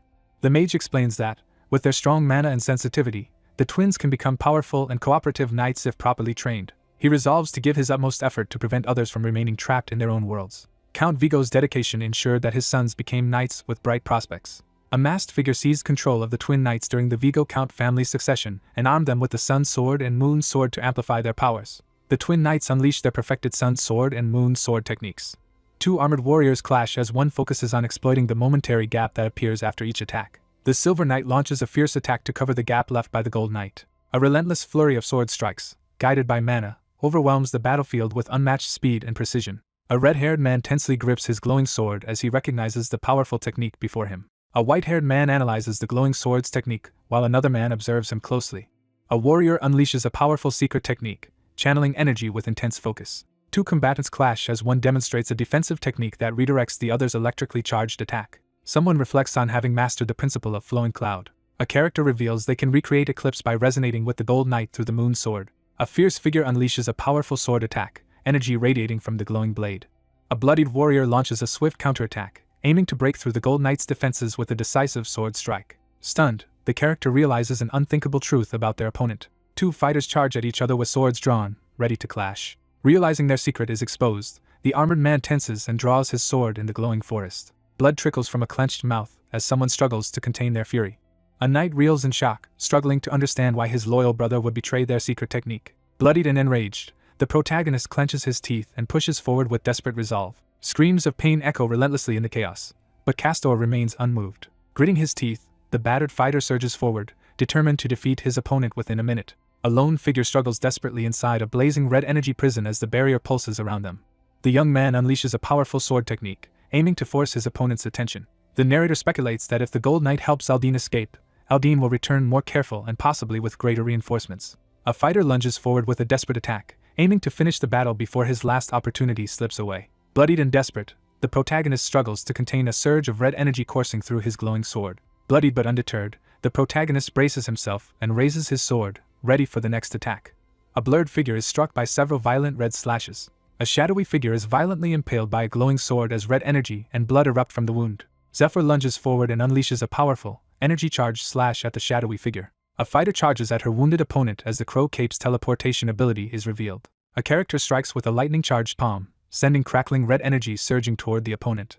With her opponent immobilized, the red-haired character charges forward and swings her sword in a decisive attack. A devastating energy blast slams into the armored figure, shaking the battlefield. Two fighters struggle as their swords become locked, leaving one unable to break free. A bloodied fighter seizes his opponent in a burst of blinding light.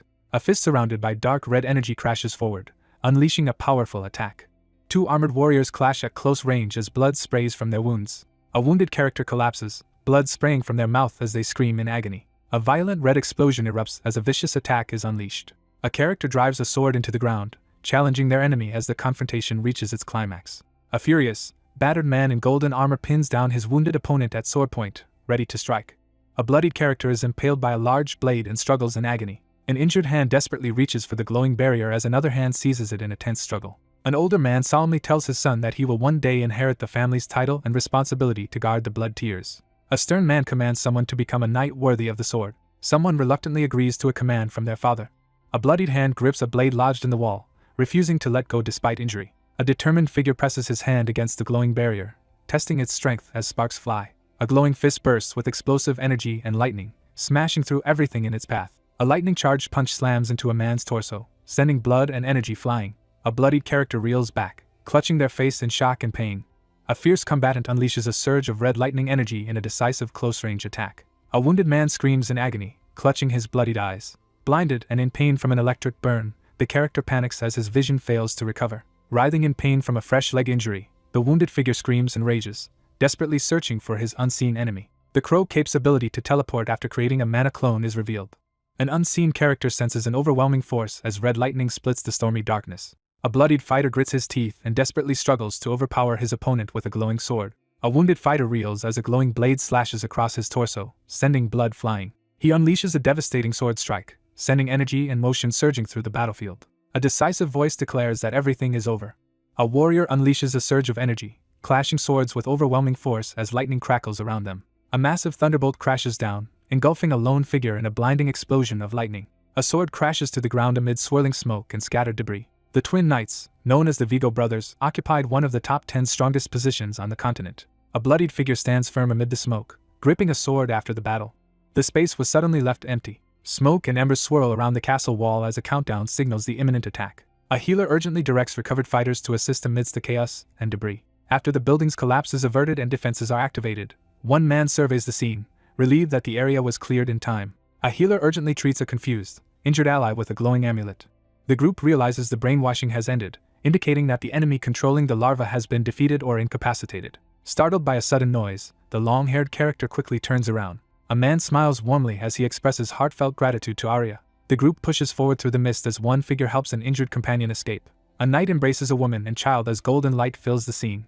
The group stands wounded but triumphant before the reclaimed Third Parish Temple, having successfully stopped Aldine's plot. The following days were filled with intense activity and disorder. A wounded man is restored by magical healing in the quiet infirmary. The mission is to arrest the demon god worshippers brought from the central parish. 3 armored prisoners are marched forward in heavy chains.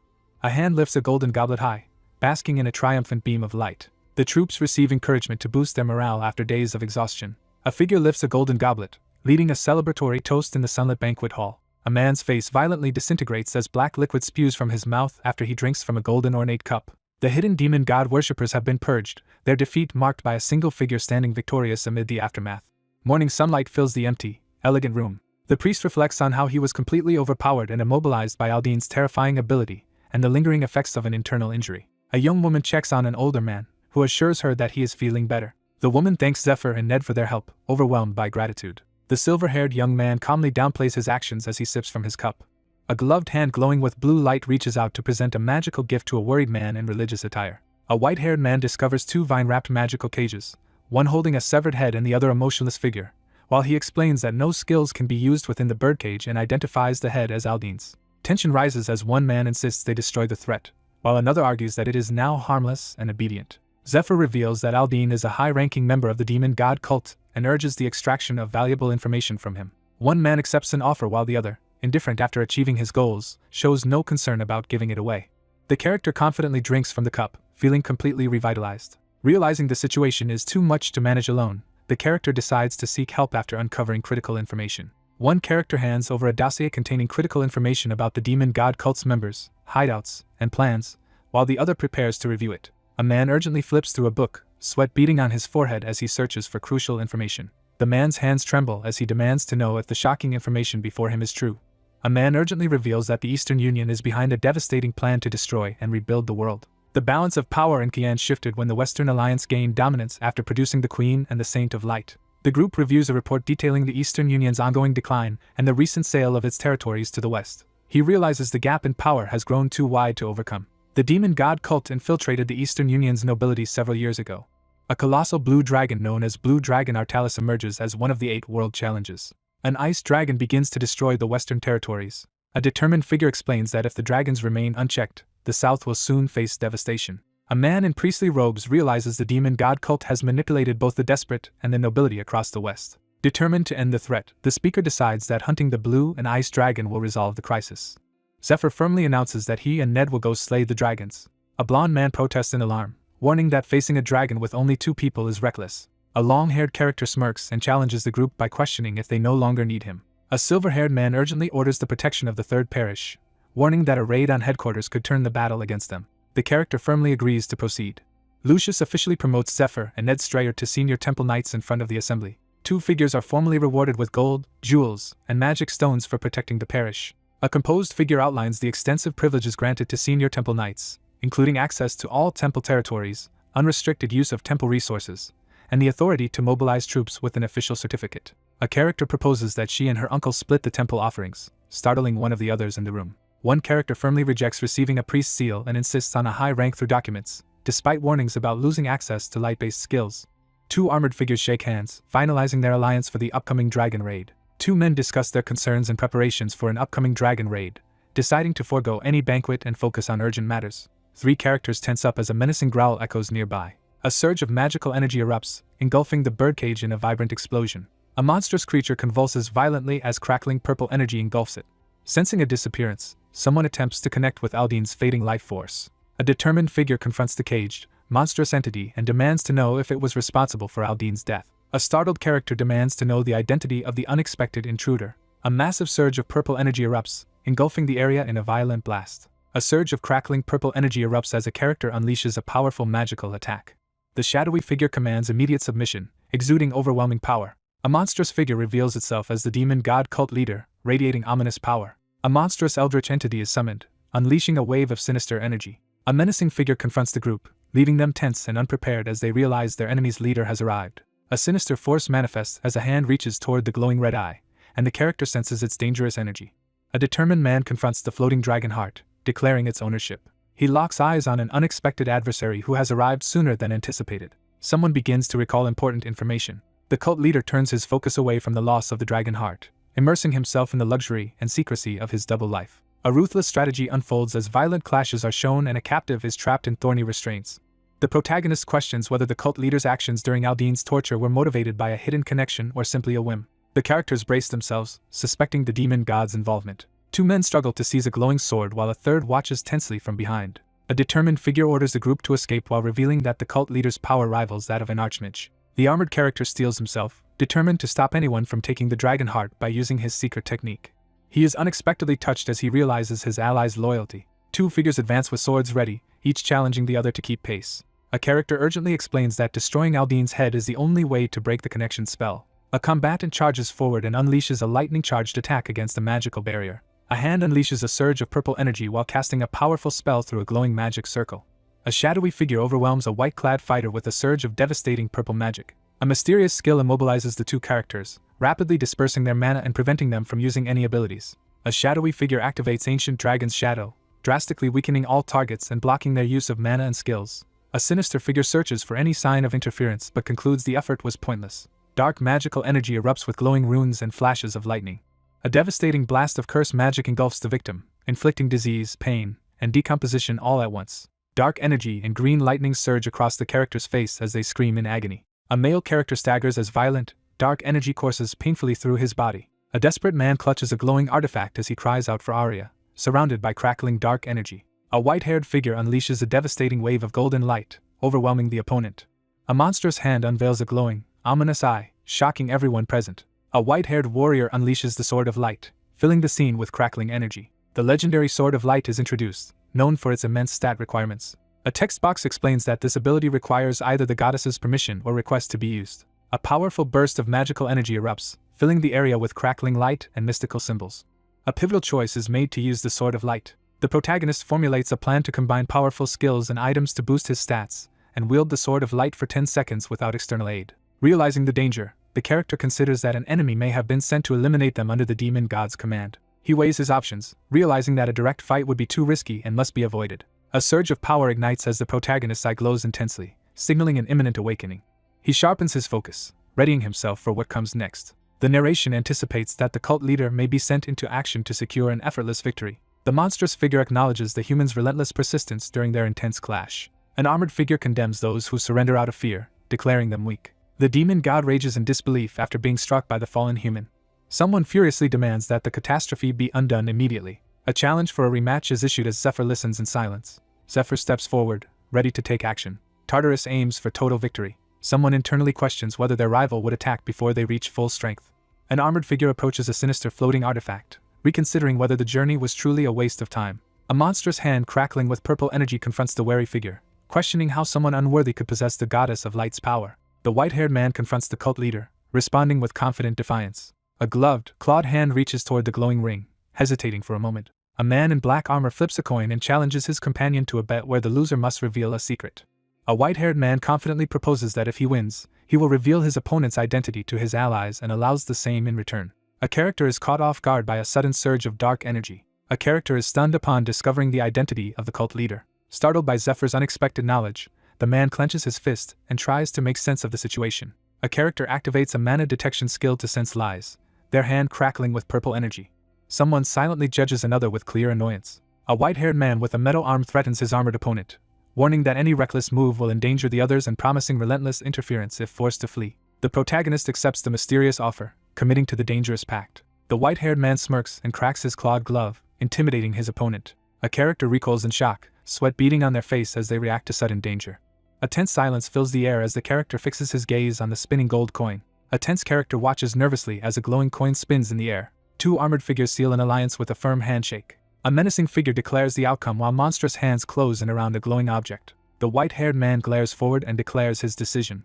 Two armored figures clasp hands, sealing a determined alliance. A hand flips over a coin, revealing the tail's side. A man confidently demonstrates his extraordinary skill by accurately predicting coin flips multiple times in a row. Everyone in the room except Reverend Alfonso noticed the critical detail. A glowing golden coin spins rapidly through the darkness. A metal-clad hand slams down to conceal the coin's result, heightening the tension. The result of the coin toss is revealed as both characters glare at each other. A white-haired man conjures a glowing orb as another figure watches him warily, uncertain if this is a random gamble or a concealed trap. A wary figure quickly responds to the proposed game, seizing the advantage by calling tails. The white-haired man announces the result with unwavering determination. Two armored figures seal their alliance with a firm handshake as golden light glows between them. Zephyr fiercely clashes with a monstrous, clawed hand as lightning crackles around them. A massive explosion detonates, engulfing several figures in crackling energy. A blinding surge of mana erupts as Zephyr and the cult leader's powers collide. A monstrous hand releases an extremely dense surge of ominous energy. A red-haired man in a dark cloak calmly explains how the outcome is determined only when the coin is revealed. A glowing coin marked with a candelabra emblem appears in the darkness. A silver-haired fighter charges up a decisive, energy-infused attack, aiming to secure victory. A glowing coin hurtles through the air as a fierce attack is unleashed. A surge of purple energy erupts as a giant golden coin and a spectral beast materialize before the stunned white-haired figure. Victory is achieved by overcoming the opponent's interference. A contest of strength is announced with a straightforward rule. A male character is blasted backward by a violent surge of dark energy that shatters the ground. The armored figure tears through the wreckage, unleashing a surge of destructive power. A menacing shadow entity emerges above the rocks, wreathed in purple flames and mist. A rule was created to prevent endless clashes without clear victory or defeat. The silver-haired warrior releases a devastating surge of purple energy, obliterating the rocks ahead. A monstrous hand bursts through the glowing magical chains, shattering its restraints. The outcome is immediately decided. A white-haired figure unleashes a surge of energy, colliding with a violent burst of purple and white light. A monstrous, tentacled eye emerges, locking its gaze with Zephyr as the confrontation begins. Two powerful energy blasts crash into each other, triggering a massive explosion. A glowing sword collides with a surge of dark purple energy. A white-haired warrior slams a massive, glowing coin to the ground, unleashing a surge of blue lightning. A character realizes the opponent is using the Eastern One's electrical acceleration technique. A massive weapon crashes into the ground, shattering the earth and sending debris flying. A destructive blast shatters the surroundings as a terrified woman screams in fear. A white-haired warrior slams his fist into the ground, sending a powerful shockwave that shatters the earth. The dragonification transformation ends. Zephyr looks down with a cold, disappointed expression, quietly passing judgment. The golden medallion splits in half on the cracked ground, signaling a draw. The two discuss how the building was destroyed but the cult leader retreated without causing harm, crediting Zephyr for handling the situation expertly. A worried woman questions what will happen to the bet's terms now that the result is a draw. The woman informs the man that the match has been postponed and will be rescheduled. Two men stride confidently into the sunlit room, drawing everyone's attention. Two characters discuss their inability to find a reliable countermeasure for a dangerous skill, leaving the group concerned. A man activates a magical oath ring, explaining that breaking its promise results in losing one of his senses for a month, and that he cannot reveal the cult leader's identity until the second round. One character reluctantly accepts the situation, while resolving to follow instructions in the formal room. A character smirks confidently, hinting at a hidden plan. A red-haired character confronts a shocked blonde character, confirming their suspicions. The masked man issues a cryptic challenge while the blonde figure listens anxiously. A character begins to critically reflect on the current situation. He weighs the danger of this new threat, and decides to share it only with those he completely trusts. Two opponents lock eyes in a tense standoff, sweat revealing the pressure between them. A man strides down a lavish hallway with flowers as a revelation about the cult leader is about to be revealed. He notices the oath ring still glowing, realizing his secret remains safe for now. The white-haired man confidently proposes a high-stakes bet, challenging his opponent to reveal a secret if they lose. A sharp-eyed man confidently challenges his opponent with a threat to reveal their identity, escalating the psychological standoff. A hidden ambition is revealed as an intense, glowing red eye stares out from the shadows. A poised woman steps into the lavish ballroom, clutching a bouquet of red roses and scanning the crowd with anticipation. A young woman pauses in the soft light, lost in contemplation. A young woman pauses in the glowing light, gathering her resolve before making a crucial decision. A man stands beneath a grand chandelier and presents a large bouquet of red roses to a woman in celebration of her 20th birthday. Altair greets the guest warmly, expressing gratitude while holding a bouquet of red roses. A confident young man formally introduces himself as the first prince and youngest cardinal of the Qian kingdom. The panel explains that some skills leave visible or hidden symbols on bodies or objects, affecting status and varying by category. Sunlight fills the empty room as a new day begins. Realizing the cult leader's overwhelming power, the two characters lie awake in tense contemplation. Despite her exhaustion, she resolves that neither she nor her family can back out of the fight. A determined figure grips a weapon, preparing to fight. Sitting by the window at night, the figure vows to continue seeking revenge against everyone involved. A character reflects on how Zephyr's intervention saved them from being abandoned by the demon god worshippers. Gripping a cloth with determination, the character vows to repay a life-altering debt, ready to face any powerful opponent. A muscular man meditates on the bed, focusing his energy as glowing magical symbols swirl around him. Someone delivers an ultimatum, breaking the silence with a decisive statement. Troubled by recent events, the protagonist anxiously wonders about the cult leader's sudden appearance. The cause behind a sudden change in fate is revealed to be interference by someone with knowledge of the future, as giant clockwork gears turn ominously. A monstrous hand with a glaring eye materializes, suggesting someone is taking action instead of remaining a passive observer. The dark figure attacks two opponents with his sword, showing only irritation instead of bloodlust. The protagonist anxiously wonders if the man's interest in the dragon heart hides a deeper motive. He grows anxious as he questions whether he has forgotten something important. A sudden, radiant light bursts from his chest, leaving him stunned and speechless. The figure pauses beneath the illuminated windows, silently resolving to handle an important task before leaving. A magical display reveals that the silver key allows access to a special room for storing or retrieving items and enables teleportation to that room. A glowing key symbol forms on the back of the protagonist's hand as he receives the upgraded silver key. A battered man listens intently as a glowing angel delivers a message and promises to enhance the silver key's power. Zephyr notices the glowing blue mark on his arm and prepares to respond to the summons. A surge of powerful blue magic erupts from the bed, filling the room with intense energy. The protagonist surveys the grand, ruined hall as ethereal vines wind through the shattered architecture. He steps into the ornate chamber, cautiously surveying the space linked to the silver key. The winged figure reveals that the key opens the guest room in their villa. An angelic figure welcomes the protagonist into a radiant hall while holding a golden chain attached to a mystical beast. The protagonist realizes that the person before him was the one who gave him the silver key and questions whether additional benefits can be provided. The composed woman explains her motivations, revealing her personal and divine interests in the protagonist's fate. Zephyr interrupts impatiently, dismissing the gratitude and demanding the other person get to the point. A serene woman with angelic wings invites the other person to sit as she holds a golden chain. A white-haired man, a winged woman, and a blue-tailed creature materialize in the lavish room amidst a burst of teleportation energy. A winged figure announces the addition of new rules and rewards, warning that threatening the gods will not be tolerated again. A stern man warns that any further misconduct will result in the immediate loss of granted perks. A menacing announcement declares that the protagonist will become prey, with rewards offered to anyone who hunts him down. The man reflects on how his clever tactic against his enemies could only work once. The young man impatiently demands the promised rewards, insisting that he heard the offer clearly and wants them handed over immediately. A composed figure explains that only with the Goddess of Light's permission can the Sword of Light's usage restrictions be removed, marking this as a rare exception. A calm figure invokes the authority of the Goddess of Light while referencing a divine mission. A new divine rule is announced, promising exceptional rewards for those who fulfill the god's requests. An angelic figure calmly warns that nothing in this world comes without a price. A character tightens their armored glove, preparing to face a divine test. An armored man sits atop his horse at sunset, vowing to prove his worth. A group of heroes quietly departs through the back gate as robed figures offer a solemn farewell. A young man equips the mist bracelet and prepares to avoid detection as he plans a cautious escape from the temple. A woman hands a lunchbox to a cloaked man as he prepares to leave on horseback. A man gratefully receives a magical lunchbox that instantly restores his health and mana. The white-haired young man confidently delegates the task and encourages his companion to continue. A confident character encourages someone by wishing them good luck. Horses race toward the city gate, where a group of robed figures blocks their path. A resolute woman prepares to act as a decoy by pretending to secure the dragon heart, drawing attention away so another can move undetected. The main gate is quickly secured to prevent anyone from entering. The indefinite blockade of the Great Third Parish Temple is announced as rain falls over the imposing structure. Sensing a growing distance, the woman realizes Zephyr is moving further away. A character silently contemplates someone's imminent departure, her expression tinged with melancholy. Two figures step forward together, leaving behind the glowing light. Someone gives a firm affirmation. A single tear falls down the character's face as light glimmers on the ornate star-patterned embroidery. An unseen figure confesses to enduring 1,000 years of loneliness. A surge of magical energy bursts from the doorway, filling the chamber with blinding light.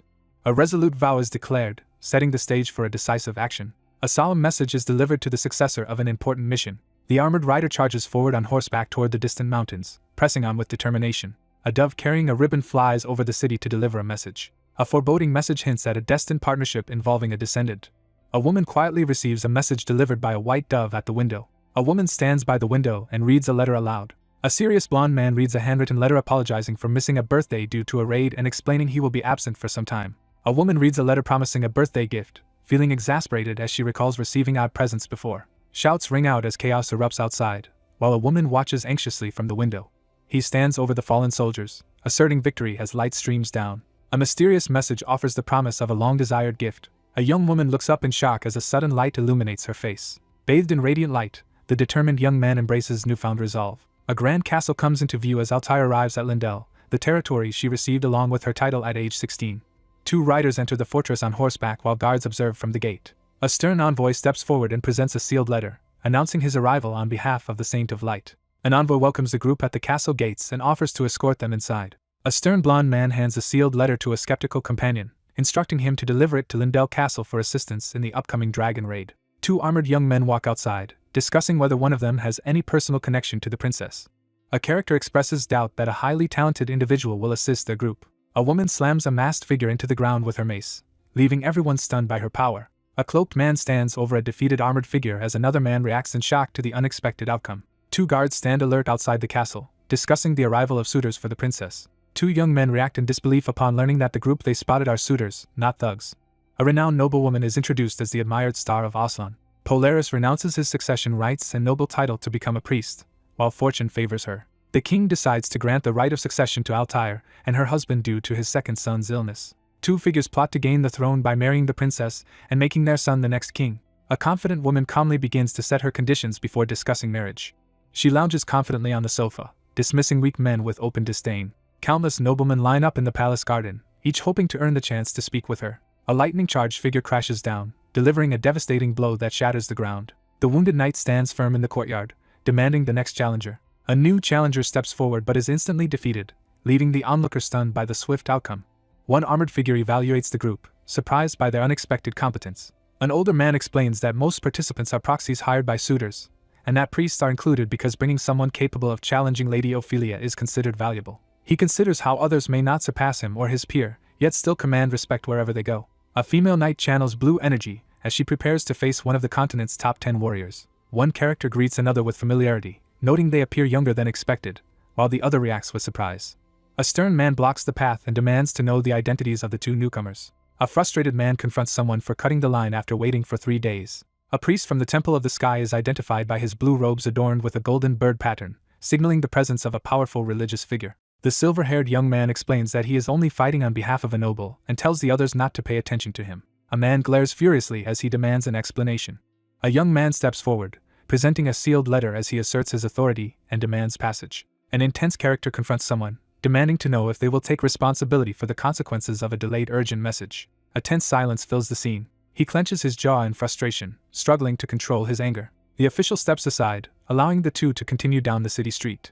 The protagonist leaves the dungeon ahead of schedule, prompting a group to speculate about the reasons for his early exit. A man explains the strict order for notifying parties after leaving a dungeon, emphasizing the priority of each recipient. He reveals that the person in question is a lover. A young man reacts in disbelief, his eyes wide with shock. A man gleefully spreads a damaging rumor about a scandalous relationship in the capital. A male character is violently struck in the face, blood and debris scattering from the impact. A white-haired man launches a powerful magical blast, sending a priest and another figure hurtling backward in front of the fortress. Tension rises as the Temple of Light and the Sky resent being ranked below Lucius's authority. The armored man furiously confronts the group, demanding answers about the rumors involving someone important to him. The young man taunts his opponents, daring them to face him directly. A shocked man recoils as a cloaked figure advances, while another man staggers in the smoky background. Someone reflects on a recent fight in the palace garden and apologizes for losing control after hearing an insult. The butler apologizes for not preventing others from starting a conflict with the young man. Someone is surprised that the conflict was resolved before the usual intervention could occur. An older man studies the newcomer's attire, suspecting they might not be official envoys.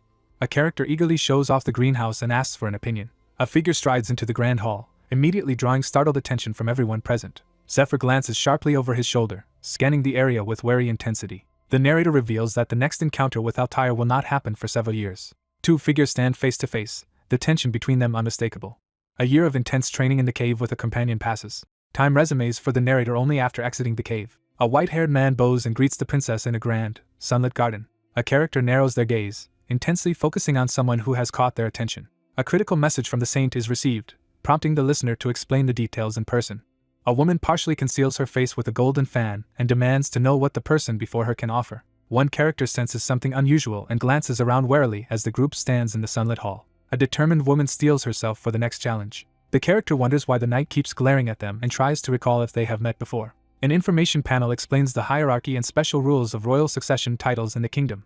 A woman fixes her gaze over an ornate fan and demands to know what the other person can offer her. Four figures confront each other in a tense garden meeting as a blue butterfly flutters between them. He considers the limits of Altair's communion skill and her ability to sense others. A powerful woman once led a group against the demon god worshippers, inspiring the current narrator to follow in her footsteps. She reflects on how her initial pursuit of success shifted to a determination for revenge after her master's dying wish.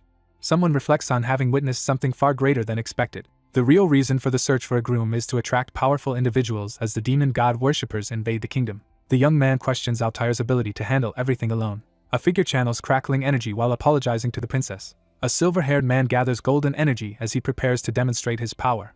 A woman's eyes widen as she suddenly recognizes something shocking. A character realizes that someone has gained the power of a dragon through a dragon heart transplant. Two women discuss whether a match with Sir Zephyr has taken place. A determined knight steps forward with her sword, preparing to face her opponent in a series of bouts as a noblewoman observes from behind. A vivid blue butterfly appears, fluttering alone against a blank background. Two armored figures unleash opposing magical forces as they charge toward each other, while a butterfly hovers above red roses below. With a fierce glare, the character prepares to unleash his hidden power. A blue butterfly lands on a red rose under dramatic lighting. A tense standoff unfolds as one character carefully assesses his opponent, realizing that any reckless move could lead to his defeat. A character strides forward, making a dramatic entrance. Someone urgently warns others to proceed carefully. A woman in armor prepares to duel an imposing opponent in the garden. A glowing butterfly suddenly takes flight. A glowing butterfly lands on a red rose in a magical light. A shadowy figure swiftly cuts through a swirl of red rose petals. One fighter deflects an overhead sword strike with swift, fluid hand movements as the duel intensifies midair. Two armored fighters clash midair as one realizes their strongest attacks have no effect. A heavy palm strike slams into the fighter's stomach, knocking his weapon away in the intense third bout. A white-haired armored figure is blasted backward by a powerful force. A dark, armored hand suddenly grabs the startled blonde character from behind. The white-haired man suddenly appears behind the kneeling knight and seizes him by the head, leaving his opponent stunned and overwhelmed. The white-haired character carefully assesses their opponent's impressive combat skills. Someone wonders about the mysterious origin of the man. A composed woman questions the ongoing efforts to resolve the blue dragon's destruction of the granary. A character argues against cultivating new farmland due to threats from demon god worshippers, but insists that clearing land in the thorny mountain range is necessary.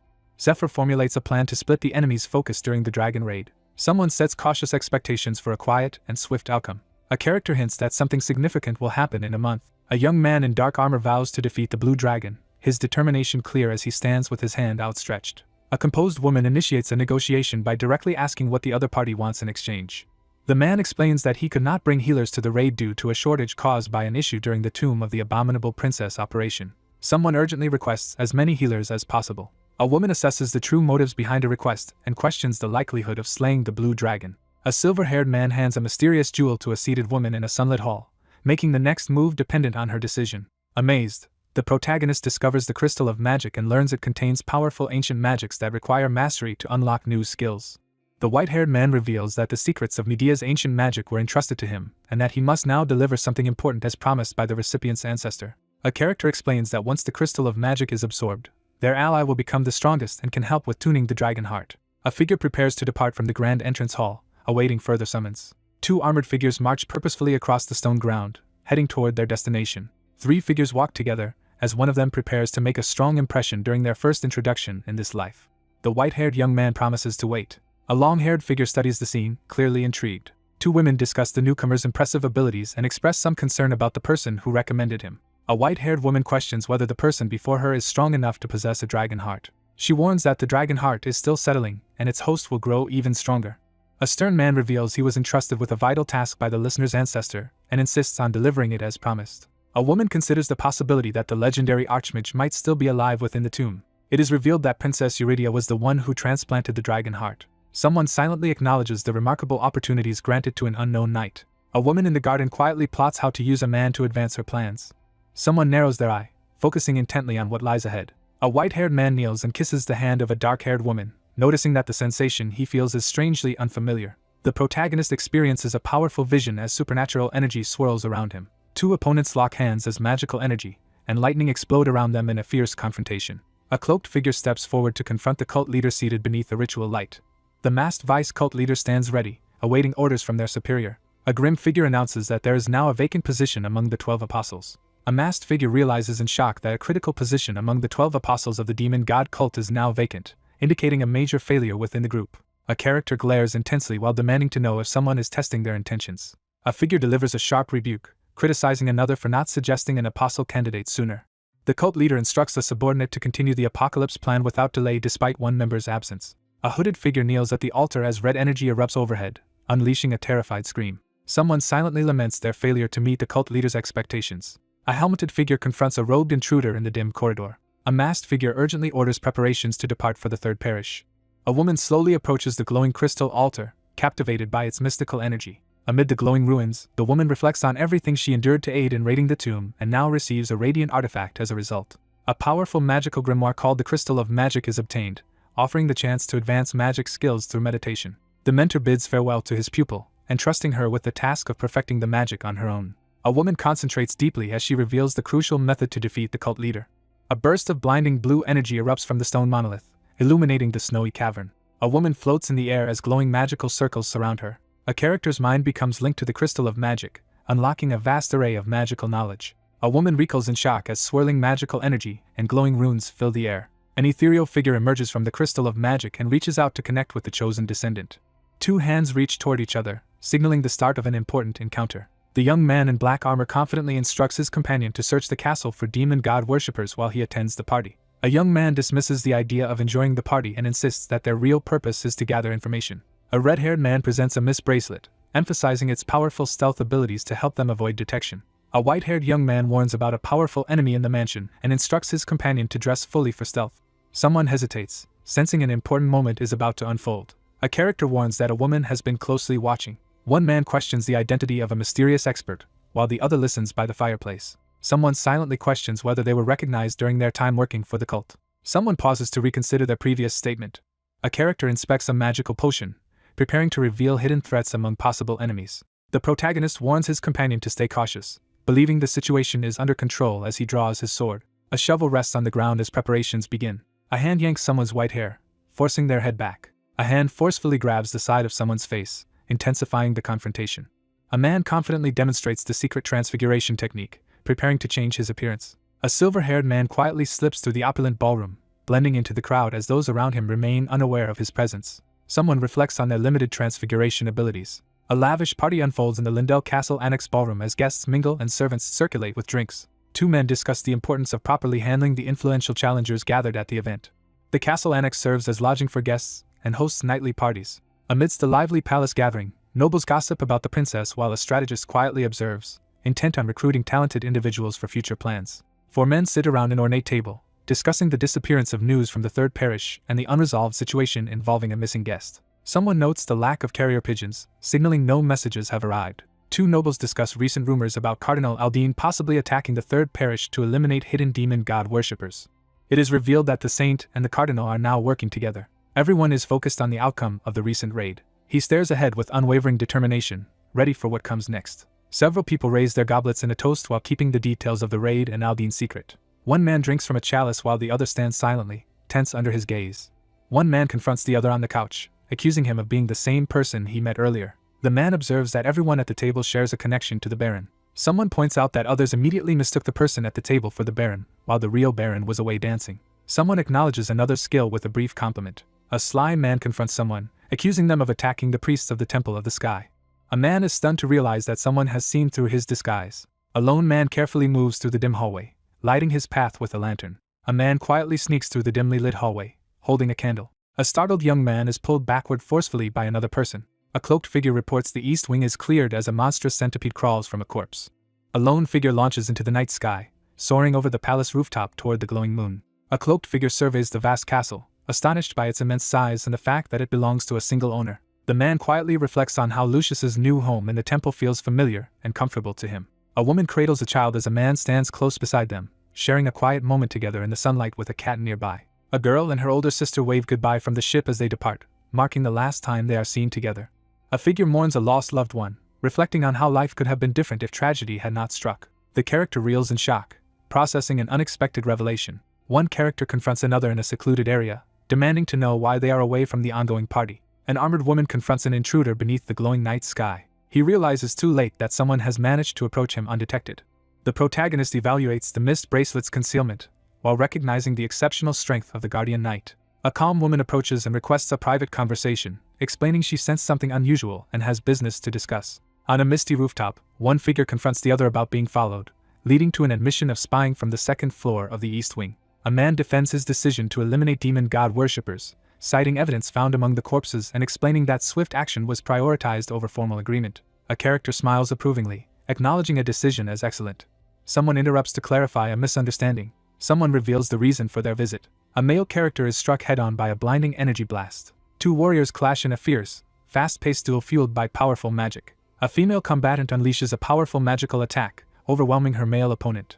A female warrior challenges her opponent to prove their strength as she brandishes a glowing, magical sword. A man radiates red energy and prepares to punish his opponent. A menacing beast prowls through the darkness and discovers its target near the third parish temple. A cloaked figure investigates spectral wolf skeletons and scorch marks, deducing that a Dragon King-style martial artist was involved. A masked figure inspects the battleground, noting evidence of a multi-sided fight and traces of divine energy.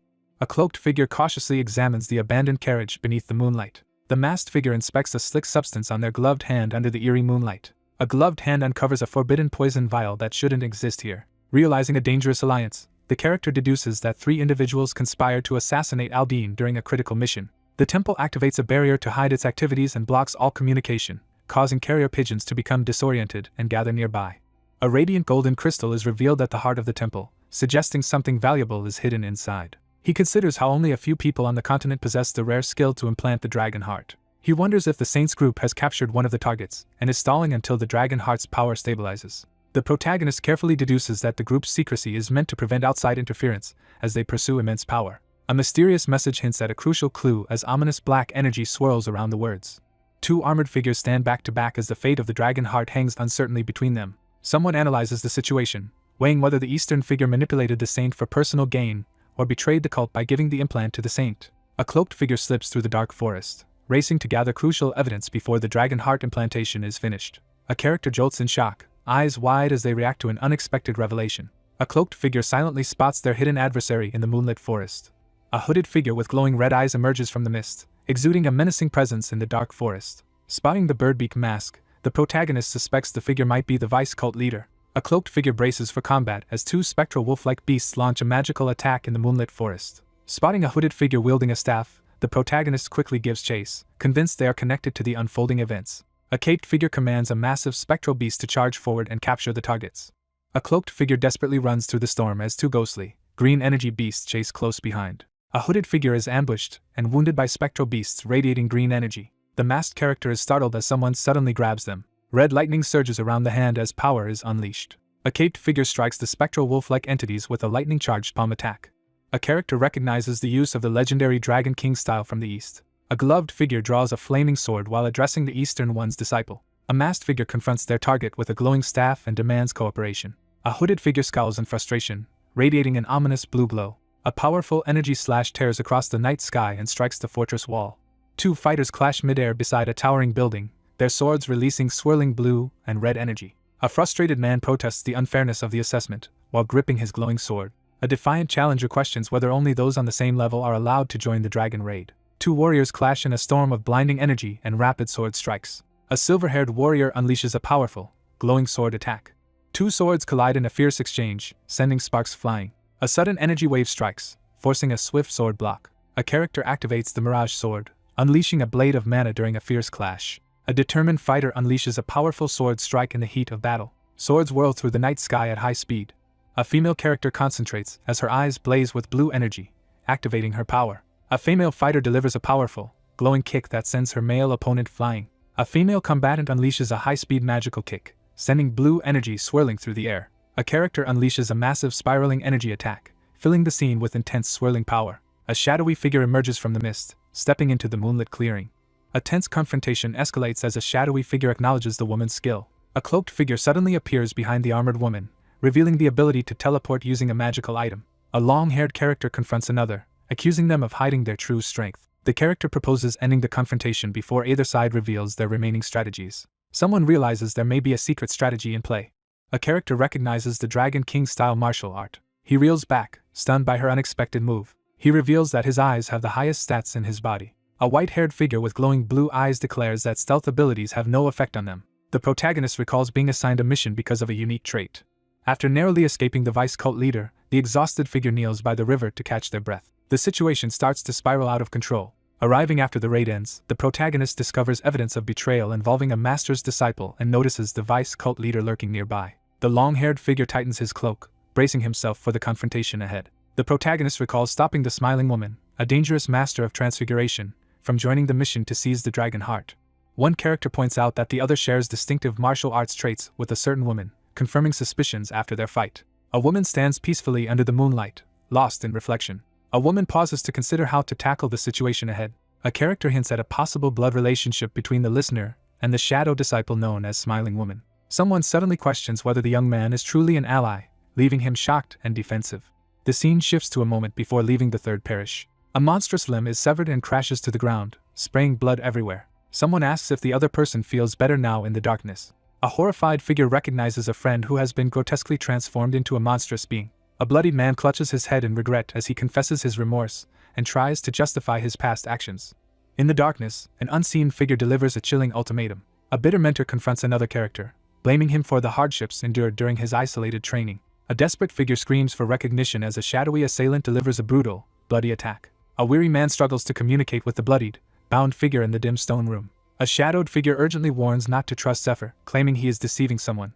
The armored figure advances with unwavering determination toward the looming confrontation. Aldine's credibility is dismissed as his statements are deemed irrational and not worth consideration. A cloaked figure arrives at the Grand Academy, ready to begin a new chapter. Someone explains that they have deliberately ignored certain people until this point. A shocked character struggles to process an unexpected revelation. A silver-haired young man confidently reveals that he is the Shadow Disciple, prepared to replace anyone who dies. One character reveals that the enemy known as the Smiling Woman, an expert at disguise and part of the 12 Apostles, was being stopped from joining the mission to seize the dragon heart. A character raises suspicion about a possible blood relation between the Shadow Disciple and someone present. A character reveals that the Shadow Disciple with red hair and yellow eyes is their sister, who was believed to be dead. A young girl rushes to warmly greet an adult as a ship waits nearby at the docks. A dangerous figure is revealed as the Shadow Disciple of the Dragon King's school. A lone figure walks away from the illuminated building, tormented by doubts about repeating past mistakes. A blond young man smirks confidently through the window, preparing to act. The young man leans forward and demands the truth. A young woman delivers a powerful violin solo in an elegant room.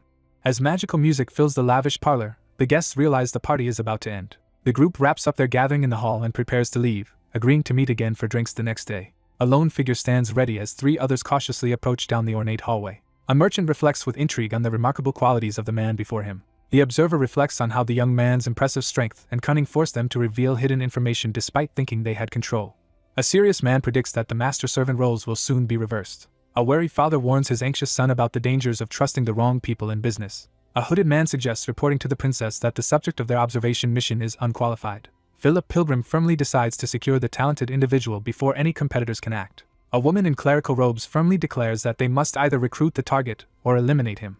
The white-haired young man considers that his knowledge is limited to only what he experienced in his previous life. A powerful merchant, known for his wealth and influence, is introduced as a key mentor who helped shape a pivotal figure in humanity's history. A mentor instructs a young royal to feign indulgence publicly while secretly gathering power, promising support against the cult leader's interference. A cloaked assassin stands over a bloodied corpse after carrying out a targeted killing. The protagonist determines his next objectives: prevent Philip's death and stop the mysterious woman.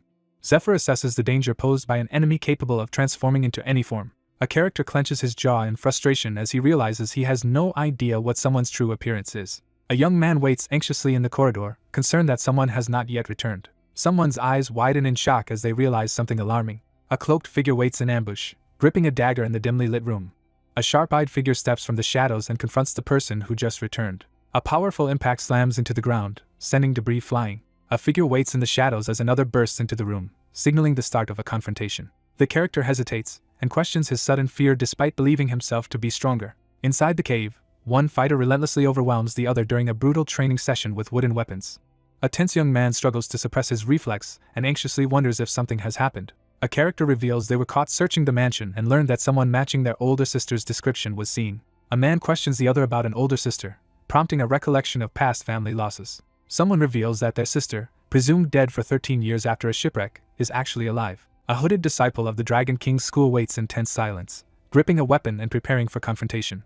A character reacts in disbelief, eyes wide with shock. Reeling from the revelation, the protagonist questions the truth about the shadow disciple and suspects a hidden scheme. A character's eye widens in shock as they react to an unexpected revelation.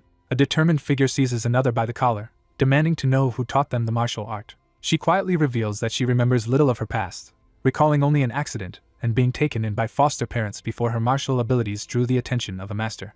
The young woman confides her hopes of finding her lost memories and family, despite speaking to someone she considers an enemy. Zephyr reels in shock as a sudden realization overwhelms him. The young man realizes that Ned's family was targeted from the beginning because of their rare hereditary martial body. Someone furiously curses an enemy for betraying and abandoning an ally. A conflicted character questions who to trust after hearing contradictory claims. Haunted by betrayal, two figures reflect on the consequences of misplaced trust. A man braces himself for an imminent confrontation as tension builds around him. Two opponents clash, unleashing fire and lightning as they prepare to battle. Both figures simultaneously raise their hands, preparing to initiate a ritualistic confrontation. Two men sit together, tense and sweating as they prepare for a critical confrontation. A stern man hands a plate of food to a distressed figure, urging them to eat and recover their strength. Two figures surge forward at blistering speed, unleashing a rapid attack as energy crackles around them. A monstrous entity blocks the path as the two cloaked figures brace themselves for another confrontation. Two figures sprint forward with urgency, escaping from imminent danger. A determined fighter launches a powerful sword strike with fierce intensity. A fierce battle erupts as the protagonist blocks a deadly scythe attack with his glowing sword amid crackling lightning. A surge of energy erupts as Zephyr swings his glowing sword in a decisive attack. Two opponents clash with intense energy as they struggle to survive a life-or-death confrontation. Several figures stand over a defeated armored opponent as an ominous blue light fills the scene. A masked figure lunges from behind and fatally stabs the unsuspecting man with a glowing dagger. A fierce armored combatant swings a chained weapon at a caped swordsman, who braces himself amid crackling energy. Surrounded by swirling golden energy, the protagonist unleashes his newly claimed power with determined confidence. A surge of red lightning crashes into the opponent's chest as the battle intensifies. A dramatic revelation declares a bond of brotherhood. Two men solemnly cross swords in a pledge beneath a golden light, while another silently observes. A sword crashes to the ground as trust shatters. Someone desperately pleads for any kind of help, no matter how small. A wary protagonist demands proof before offering his trust. A tense silence hangs in the air as the man remains motionless. A character is startled upon learning that their meeting has been unexpectedly rescheduled. After stealing the dragon heart and learning the truth from the Silver Knight, you fled, were hunted by the world, gravely wounded by your senior brother in the Canyon of Oblivion, and lost the dragon heart to him. He reveals that he once learned the Dragon King-style martial arts after becoming trapped in the Canyon of Oblivion as a temple slave. A character reacts in shock to an unexpected revelation. A lone, armored figure sits before the ruined world, regretting that even at his strongest, he failed to save anyone. A lone figure sits by the fireplace, reflecting on their identity as the last human, a hero, a failure, and someone who has returned to the past with memories of the future. He asserts that he is the only disciple. The protagonist's eyes widen in shock as he processes a sudden realization. Before the regression, there was a plan in place. Tally marks cover the cracked stone floor as the disciple reflects on his struggle to grow strong enough to escape the canyon. Inside the cave, a young man undergoes intense training under the watchful gaze of a cloaked observer. The character fixes a cold, intense glare as tension rises. A powerful desire for revenge grows against the master who betrayed him. Tally marks cover the cracked stone wall, marking the relentless passage of days in captivity. His life continued only because of these remaining purposes. A relentless barrage of energy blasts tears through the battlefield, leaving devastation in their wake. The group was forced to leave the cave ahead of schedule. A monstrous creature, known as the Master of the Canyon Honder, unleashes a devastating attack, striking down its opponent amidst flying debris. Someone silently admits deep regret. He shields an injured ally with his battered body, blaming himself for not becoming stronger sooner. A hand seizes an ankle, abruptly halting the opponent's escape as tension spikes. A cloaked figure unleashes a powerful strike, sending an opponent hurtling through the rocky canyon. A voice laments a mischance for escape together. Bloodied and desperate, he reaches forward with intense urgency. A determined figure stands before the glowing magical seal, intent on preventing a needless sacrifice. The protagonist steels himself, intensely focused and ready for the decisive moment ahead. He stares ahead with unwavering determination, ready to face the next challenge. An unseen figure challenges the central character to pay close attention as ominous words appear in the darkness. A determined figure prepares to unleash the final secret technique, raising a glowing sword as red energy crackles around them. Someone expresses regret about something they were unable to pass on. A fierce surge of energy erupts as the protagonist unleashes a decisive attack.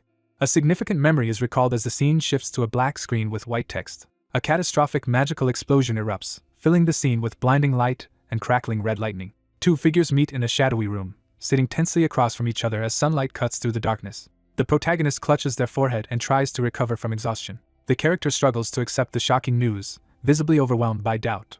The protagonist accepts the explanation, convinced by its logic. A resolute warrior channels radiant energy into the forbidden sword of light, unleashing its divine power. A character executes a precise maneuver in battle, exactly as predicted by Zephyr. The man admits there are things he cannot reveal, including his connection to the smiling woman. One character admits to deceiving the other in order to make them doubt the demon god cult. The protagonist firmly admits that he needs help to fight the demon god again. A character prepares to reveal a crucial point, their eyes filled with determination. A distressed figure struggles with regret, admitting a desperate wish for another's survival. The protagonist reveals that his motivation to keep moving forward was not solely driven by revenge. A solitary figure reflects on losing his family's honor and purpose after everything was taken from him. A solemn figure promises revenge and a new purpose to the kneeling youth in exchange for loyalty. Driven by gratitude, the young man trains relentlessly, striking the wooden post with intense focus. A kneeling man recalls performing any task asked of him, trusting completely in his master's judgment as the master reveals a swirling dark orb. The significance of the master-disciple bond as a trusting, familial relationship is emphasized. A white chess piece is violently shattered, symbolizing the downfall of someone who overstepped their role.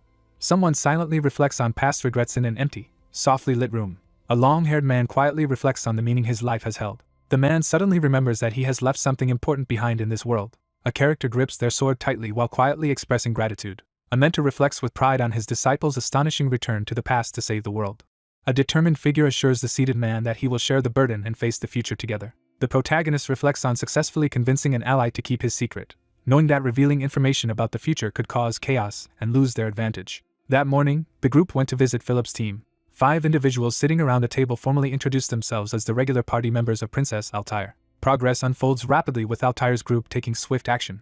2 men discuss the princess's unexpected absence and decide to continue their conversation without her. He realizes her absence is due to the grimoire causing her to sleep. A woman lies unconscious in bed as the effects of the crystal grimoire begin to take hold, causing her to fall into a deep sleep accompanied by fever. A healer attempts to aid the unconscious woman with magic, but her recovery depends on how quickly she can absorb the energy. The protagonist prepares for the next challenge, determined to face it with renewed confidence after enduring hardships.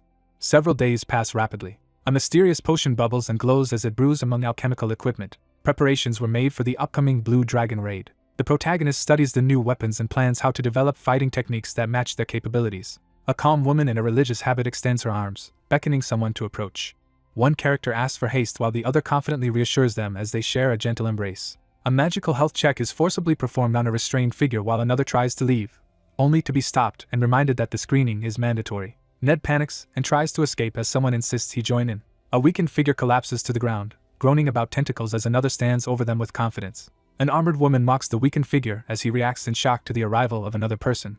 A white-haired woman orders both of them to follow her to the princess. A red-haired character reacts with relief as the white-haired figure suddenly regains consciousness. The protagonist recalls speaking with Eurydice's remnant through the crystal of magic. A hand pushes open the ornate door, revealing a burst of light from within as someone enters the mysterious room. A character is struck by a sudden, unsettling realization. A woman greets two important guests as they enter her room. He grows uneasy as he realizes that Altair has learned something significant about him. A mystical figure bestows magical knowledge upon the kneeling figure as 3 stars align, marking a new level of power. A mysterious figure entrusts an extraordinary magical challenge, urging the listener to surpass all previous limits and reach level 8 of Median magic. A shadowed figure foretells that the door to the constellation will open. A mysterious presence warns that the conversation will be forgotten due to mana and urges trust in Zephyr. A young woman stares ahead in shock as she realizes something unexpected. A woman awakens in bed as 2 attendants rush to her side with visible relief. A female character recoils, clutching her head in sudden pain. A nun urges the weakened patient to stay still after awakening from a week-long sleep. The character struggles to recall an important memory that feels just out of reach. A cryptic message urges trust in Zephyr and hints at forgiveness from Anna. The 2 opponents face each other in a charged stare, tension mounting as one begins to sweat. Someone urgently orders for Zephyr to be called immediately. A formal attendant announces the arrival of important guests in the sunlit, elegant room. A pale woman seated in bed apologizes to her visitors for greeting them in her sleepwear, and explains she has been unwell. Someone silently reflects on how much information may have been revealed to another person, realizing the implications extend beyond personal relationships. A pair of intense eyes lock onto their target with unwavering determination. A critical development is foreshadowed that will influence the Blue Dragon raid and upcoming battles. The potential threat of someone learning the communion skill and accessing memories by touch is revealed. One character offers to let the other read his memories to gain trust and simplify their strategy discussion. A white-haired man urgently demands to know what has happened as he reaches out to a startled black-haired woman. She smirks and suggests that the gift of the crystal of magic was an attempt to demonstrate power and join her party. A white-haired man confronts Zephyr, accusing him of manipulation for his own plan. She calmly explains that her communion skill is too weak to read others' memories, unlike her ancestor. A powerful figure sets a strict 3-week deadline for a plan to slay the dragon. A composed woman issues a challenge, inviting someone to persuade her. A white-haired man conjures a glowing key in his hand, preparing for the next step. A man inspects a pile of glowing scrolls as blue magical energy gathers in his hand. Several characters react in shock and alarm to something unexpected happening off-panel. After completing their preparations, the group departed with the knights and healers to hunt the blue dragon, bringing all necessary supplies packed in special storage items. Altair's schedule is revealed to include travel and shopping. One character speculates that the princess will make her presence known and wonders if she is excited to be outside the castle. He explains that he deliberately removed only the evidence of using the dragon heart's power in the 3rd parish. Other influential figures are expected to concentrate on Lucius's withdrawal. He calculates how much time he has left and resolves to earn as much as possible in secret before it runs out. A plan is set in motion to raid the blue dragon and secure an alliance with mysterious new allies. The protagonist decides to keep his regression a secret from Altair, since she neither learned communion nor remembered her conversation with Eurydice. A young man warns another not to reveal their past life connection to avoid being seen as unstable or inappropriate. The man silently wonders why he is being trusted so much after fabricating information. The narrator wonders if her painful past made her guarded and mistrustful. The group arrives at the top of the hill, overlooking the vast Danico Plains, the continent's largest granary and the speaker's hometown. Standing alone in the golden wheat field at sunrise, he recalls visiting this place with his family. A carriage travels down a country road as someone explains the local tradition of warmly welcoming guests. 2 figures cautiously open the window and look outside, scanning their surroundings. A character jolts in shock, eyes wide as an unexpected event unfolds. The carriage halts in a desolate, cursed landscape filled with twisted, dead trees. An old shack appears in the middle of the desolate landscape. A devastated landscape lies in ruins, shrouded in purple mist and scattered with bodies. 2 people observe the aftermath of the blue dragon's attack from 3 years ago, reacting with shock and somber reflection. A devastated landscape lies before them as the destruction caused by the blue dragon's poison is explained, highlighting the failure to save the land and the loss of most of the farmland. A white-haired young man assesses the worsening state of the land, noting that it will become deadly within a year. A guard welcomes a group of travelers at the gate and delivers food supplies while discussing the unchanged situation inside. A guide explains that the camp serves as a medical relief station for farmers displaced by the poison disaster. A cloaked woman discusses the shortage of supplies and receives permission to perform maintenance while waiting for a soldier from Danikil. The exhausted man tenses up, sensing sudden danger inside the wooden room. The protagonist questions the priest about the identity of the injured man lying on the table. A young man explains that a knight was injured by monsters while on patrol from the lord's castle. He observes the telltale symptoms of blue dragon's poison spreading rapidly through the victim's body. A gravely wounded man lies in bed, unable to be cured, as his condition can only be eased until he inevitably dies. A hooded woman discreetly informs a silver-haired young man that a reliable knight named Grimes may have been sent by the Lord. Two characters urgently discuss the station's security measures and how they can be tightened. A gloved hand conjures a glowing magical key surrounded by blue energy. The story hints at the grave danger posed by the blue dragon's poison, suggesting no one is currently able to counter it. The protagonist asserts his determination to take action despite the circumstances. The protagonist prepares to counterattack by infusing his claws with a deadly poison needle, declaring the area a restricted zone. He recalls that the Poison King's mastery over 72 deadly poisons was achieved late in his previous life, noting that some ingredients were extremely rare. A character reveals that a deadly poison, number 32 Asmodeus, was created using their own blood as a key ingredient. A silver-haired man instructs his assistants to carefully time their healing magic while he uses poison needles to perform a dangerous treatment on the gravely injured patient. A character wonders if poison, when used correctly, could counteract the blue dragon's deadly toxin. A hooded woman silently channels swirling magical energy around her. A sudden disturbance is detected in the mana around the relief station. The villagers tense up as shadows move closer in the background. A startled man in ornate clothing spins around as someone confronts the merchant leader. A group of armored soldiers and a mage arrive in a devastated, sunlit village, surveying the ruins as they advance. A knight in ornate armor formally greets an acquaintance, introducing himself as the captain of the Scarecrow Knights. A respectful man welcomes the knight, expressing relief at his presence in the rural area. A stern knight acknowledges the urgent message about the impending dragon raid and emphasizes the long-standing alliance between the two groups. The armored young man demands to know who is behind the deception. A stern man demands clarification with an intense glare. The dragon raid was scheduled for the following year, dependent on the Saint of Light finding the dragon heart. An informant in the third parish reports that the area has been blockaded, and all plans were cancelled as someone named Lucius withdrew inside, raising doubts about a raid. The man suspects someone is being deceived and questions the sudden request to borrow troops. A stern man questions whether the other's cautious approach was ordered by the Lord or made independently. An armored leader orders the soldiers to secure the relief station but is abruptly interrupted by a violent attack and screams. A piercing scream erupts near the village huts, causing the two men to react in shock and alarm. An armored guard bursts into the room, demanding an explanation as a startled woman looks on. Someone's eye widens in shock as they realize something alarming. The wounded monster collapses to the floor while the armored human stands ready for another attack. A severely injured person collapses to the ground, bleeding and struggling to breathe. He notices strange objects embedded in the injured person's body. A tense moment unfolds as the protagonist discovers the weapon is laced with poison. A knight charges forward with a glowing sword, forcing the white-haired figure to retreat. A character in armor is struck unexpectedly on the head from behind, reeling from the forceful blow. A woman forcefully kicks a man to the ground for drawing his sword in front of her highness. A battered knight recoils in shock after being stopped by an unexpected figure. The armored figure reveals that he overheard the earlier conversation using mana detection and acknowledges the validity of the concerns raised. A hooded woman asserts control over the situation, making it clear that participation in the raid is mandatory and that harming party members is forbidden. The princess steps forward and confidently issues a royal decree. A character recoils in shock, eyes wide and sweat beading on their face. Armored knights kneel and respectfully greet the princess as she enters alongside another regal figure. An injured man kneels and thanks his armored rescuer, overwhelmed with gratitude. An armored knight bows an apology before Zephyr, who silently assesses his sincerity. A woman reminisces about academy days with a helmeted figure while another character realizes their past connection. A male character confronts another about their reputation for being harsh during group assignments, causing fear among group members.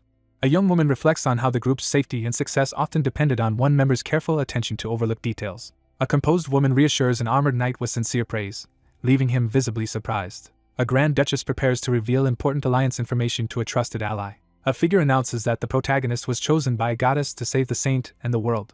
An armored knight recoils in shock upon realizing the true identity of the white-haired young man. A serious figure warns that unchecked desire led them to overlook the threat of demon god worshippers, putting everyone in danger. A resolute woman presents a handwritten letter, declaring that Zephyr, guided by a divine revelation, now holds the dragon heart and must be obeyed as the will of the goddess. A knight is overcome with awe as he believes he is witnessing a divine revelation. A woman boldly declares her loyalty while a man struggles to contain his laughter at her convincing act of deception. A man teases a surprised woman by ruffling her hair while another person silently observes the interaction. A hooded young woman glares forward, her eyes glowing as she prepares to unleash a mysterious power. The group recalls meeting party members at the relief station. The group agreed to appoint a new operation commander without resistance. Riders rush across the landscape as the group races to develop an antidote before the poison resurges. The story reveals that the rare ingredients can only be found in the Great Elfin Forest, a vast area in northwestern Aslan. Two riders enter an untouched forest, surprised to find it still thriving despite the destruction seen elsewhere. The group rides cautiously through the dense forest, noting that the high mana density will soon force them to leave their horses behind. Two companions pause at the forest's edge as one hesitates in fear while the other insists they proceed inside for safety. Two figures discuss using the silver key to imprison someone, confirming it is possible. A winged figure reveals that the previous owner of the silver key once complained about leaving a comrade inside the room. A character calmly reveals that someone was left a cripple and driven to madness, expressing curiosity about the cause. A serious-looking man silently resolves to keep his comrades close as he holds the angel's silver key. The group reviews the map and prepares to head to the remote village, now a frontline base where their party members await. The two companions stand side by side, preparing to enter the sunlit forest ahead. Sensing a sudden threat, the protagonist turns sharply with a tense expression. Someone senses an ominous gaze coming from deep within the shadowy forest. A young woman notices something is wrong and asks about it. A character urgently asks the prince for clarification, tension rising in the room. A woman delivers urgent news about receiving the last message from the remote village 2 days ago via homing pigeon.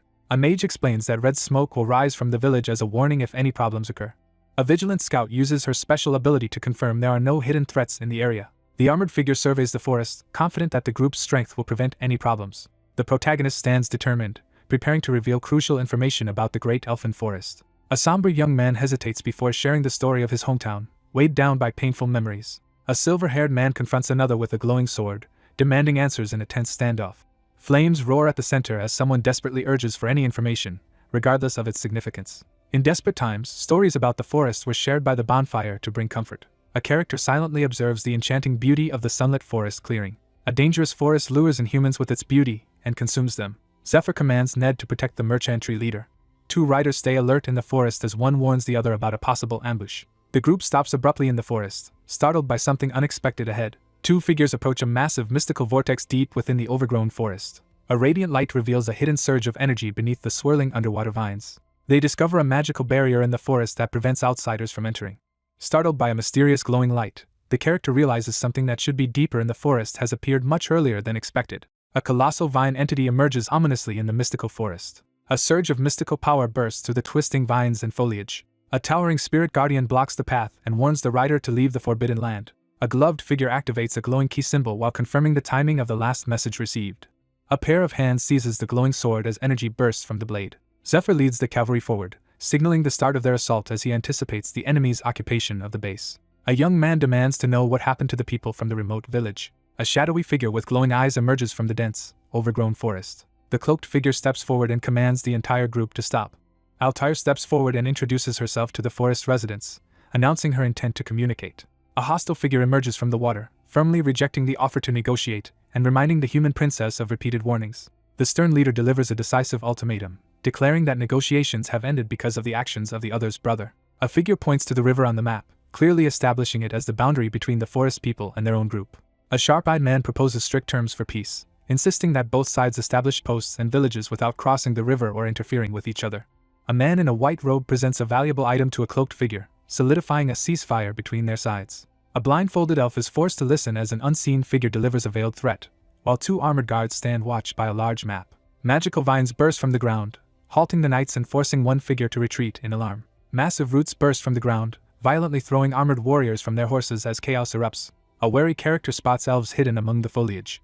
A mystical race with long ears, extended lifespans, and strong mana affinity has established a lasting kingdom in the great elfin forest. Riders desperately retreat as a magical forest barrier surges up, threatening death to anyone who dares to enter. A knight in blue and yellow armor is knocked from their horse by a powerful, red-haired opponent surrounded by dark green energy. A boot stomps down, crushing a cluster of red berries into the grass. A cluster of red berries falls to the ground and splits open, spilling juice as light shines over them. A massive explosion tears through the area, scattering fiery debris everywhere. A woman expresses disappointment as she prepares to face an unwelcome situation. A lone figure steps forward, confronting the monstrous entity emerging from the blinding green light. A colossal beam of energy tears through the landscape, blasting toward the mountain and leaving devastation in its wake. Inside the watchtower, 3 elves urgently activate a magical device to monitor the forest border and check if the targets have been captured. 2 elves confront intruders at the border, one shouting while the other desperately restrains a glowing crystal. A lone figure unleashes a powerful surge of energy, shaking the surrounding trees. A magical barrier activates, shielding the group from incoming attacks. A healer captain demonstrates a powerful barrier of light, impressively shielding the group from harm. The white-haired young man checks if someone is injured, his face marked by concern. A woman calmly expresses her gratitude. The gatekeeper elf recoils in shock as the device fails to harm its targets. Zephyr unleashes the dragon tongue skill and demands the door be opened. A group of adventurers stands tensely before a massive, glowing portal wrapped in vines deep within the ancient forest. Realizing the source of the persistent gaze, the character becomes wary of a hidden observer. A magical tree is revealed, glowing blue in the center of an enchanted forest clearing. A concealed watchtower is discovered at the center of a massive tree. A glowing door appears in the forest, leaving the group stunned and unsure of what caused it. A fierce blast sends 2 attackers flying as the determined woman stands her ground. A figure in black grabs the distressed woman and threatens to strike her. A silver-haired man forcefully restrains a terrified young woman in the shadowy forest as she struggles and demands to be released. The protagonist suddenly notices that the elf looks different from before. The elf-haired character recoils in shock upon seeing the eye. A massive beam of energy erupts upward, flooding the area with intense light. A devastating blast erupts in the forest, scattering debris and unleashing a shockwave. A character urgently calls out for Zephyr. Amidst the chaos, a frightened woman plummets with the debris as the watchtower collapses. A shadowy archer receives urgent orders to kill and prepares to attack in the glowing forest. Clenching his fist, the protagonist prepares to unleash a surge of new power. The archer prepares to eliminate his distant target with a single, decisive shot. Daryl, known as the Divine Archer and one of the continent's top 10, prepares to unleash his legendary power against the demons. A determined young man draws his bow, preparing to eliminate his target from over a kilometer away. A powerful energy slash rips through the forest and explodes against a tree. A group of armed individuals is caught off guard by an enemy ambush deep in the forest. A hooded mage swiftly deploys magical surveillance golems to track the attack and report to the commander. A hooded mage urgently assesses the limited range of the golems amid the towering trees. A wide-eyed character suddenly perceives a crucial clue, their expression filled with shock and realization. A figure releases a massive burst of energy, sending shockwaves through the forest. An arrow streaks in from over a kilometer away, shocking everyone with its incredible range. A white-haired warrior braces himself as a giant magical attack hurtles down toward him. The white-haired warrior swings his massive, glowing weapon, unleashing a devastating attack. A white-haired man unleashes a devastating sword attack, triggering an explosion of light and energy. A hooded figure reveals a glowing orb, startling the elf girl, while a black-haired woman looks on with a smile. A bloodied man in black armor stands victorious, wiping his mouth as he surveys the aftermath of battle. The elf woman watches in disbelief as her opponent deflects the arrow, struggling to accept it was anything more than a coincidence. He notices that his opponent's arm is already injured. She urgently commands her ally to attack with a stronger skill before the opponent recovers. A determined fighter readies an electrified weapon and pledges support to an ally as the battle is about to begin. Fiery meteors crash down from the sky, unleashing a devastating magical attack on the forest below. A cloaked figure stands in a forest clearing, staring up at glowing symbols that have appeared in the sky. A young man reveals that his arrows, empowered by the Crimson Meteor skill, are 3 times faster and stronger than normal. The protagonist quickly weighs his options as deadly arrows threaten both himself and his allies. 2 opponents grip each other's arms as energy crackles, signaling the start of a decisive confrontation. A surge of energy bursts from the character as his fierce red eye glows intensely. A character unleashes a devastating sword strike, filling the scene with intense energy.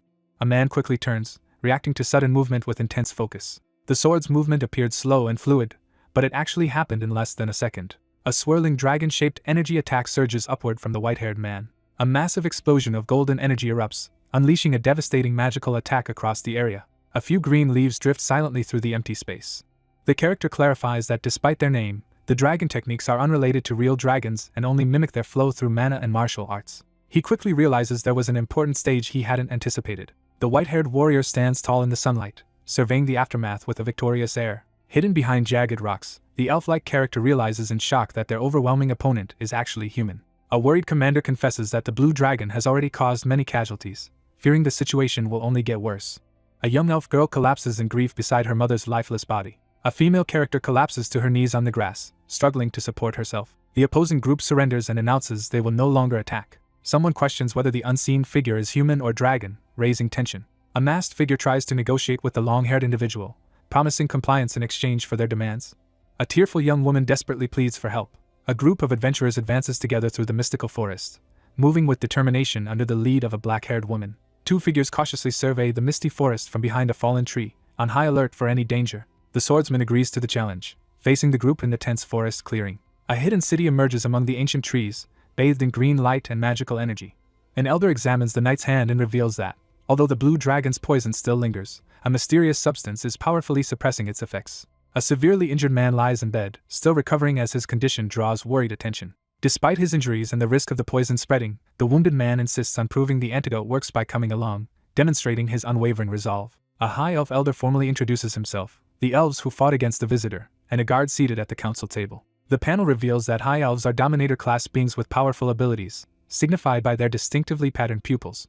The character hesitates, uncertainty flickering in his eyes as he prepares to continue speaking. Someone observes that Kiara has changed significantly from how she was before. The protagonist observes that the girl appears younger than she did in his previous life. A silver-haired man and a small elf girl exchange confused glances as uncertainty lingers between them at sunset. An elf elder announces the arrival of another person chosen by the Tree of Life, leaving the young man visibly astonished. A wary figure explains that only 2 groups of humans have entered the forest since the ceasefire with Prince Polaris. A lone human risks everything to enter the dangerous forest and save the suffering tribe members. A hand reveals several rare poison needles, emphasizing their dangerous uniqueness. A scarred man known as Fade, called Viper, steps confidently into the glowing forest. With fierce determination, he activates his power. He searched for his lost comrades. The older elf proposes an alliance, suggesting they can assist each other. The Lake of Life nourishes the great elfin forest, and through its streams, transforms distant lands into fertile granaries. The Tree of Life, nourished by the Lake of Life, stands as the sacred source of the High Elves' power. 2 figures watch from a tree branch as a dark, winged entity radiating purple energy appears, signaling a threat to the Elven Kingdom's long-standing prosperity. The blue dragon corrupted the Lake of Life, turning its water poisonous and spreading the contamination throughout the forest. Several people gather around a table to strategize the blue dragon raid, debating whether an alliance with the elves is possible. A young woman challenges a man's doubts about her abilities in a tense conversation. A grief-stricken elf kneels beside the lifeless woman, desperately seeking guidance in his moment of despair. A troubled character considers the elves' dire situation and acknowledges their lack of options.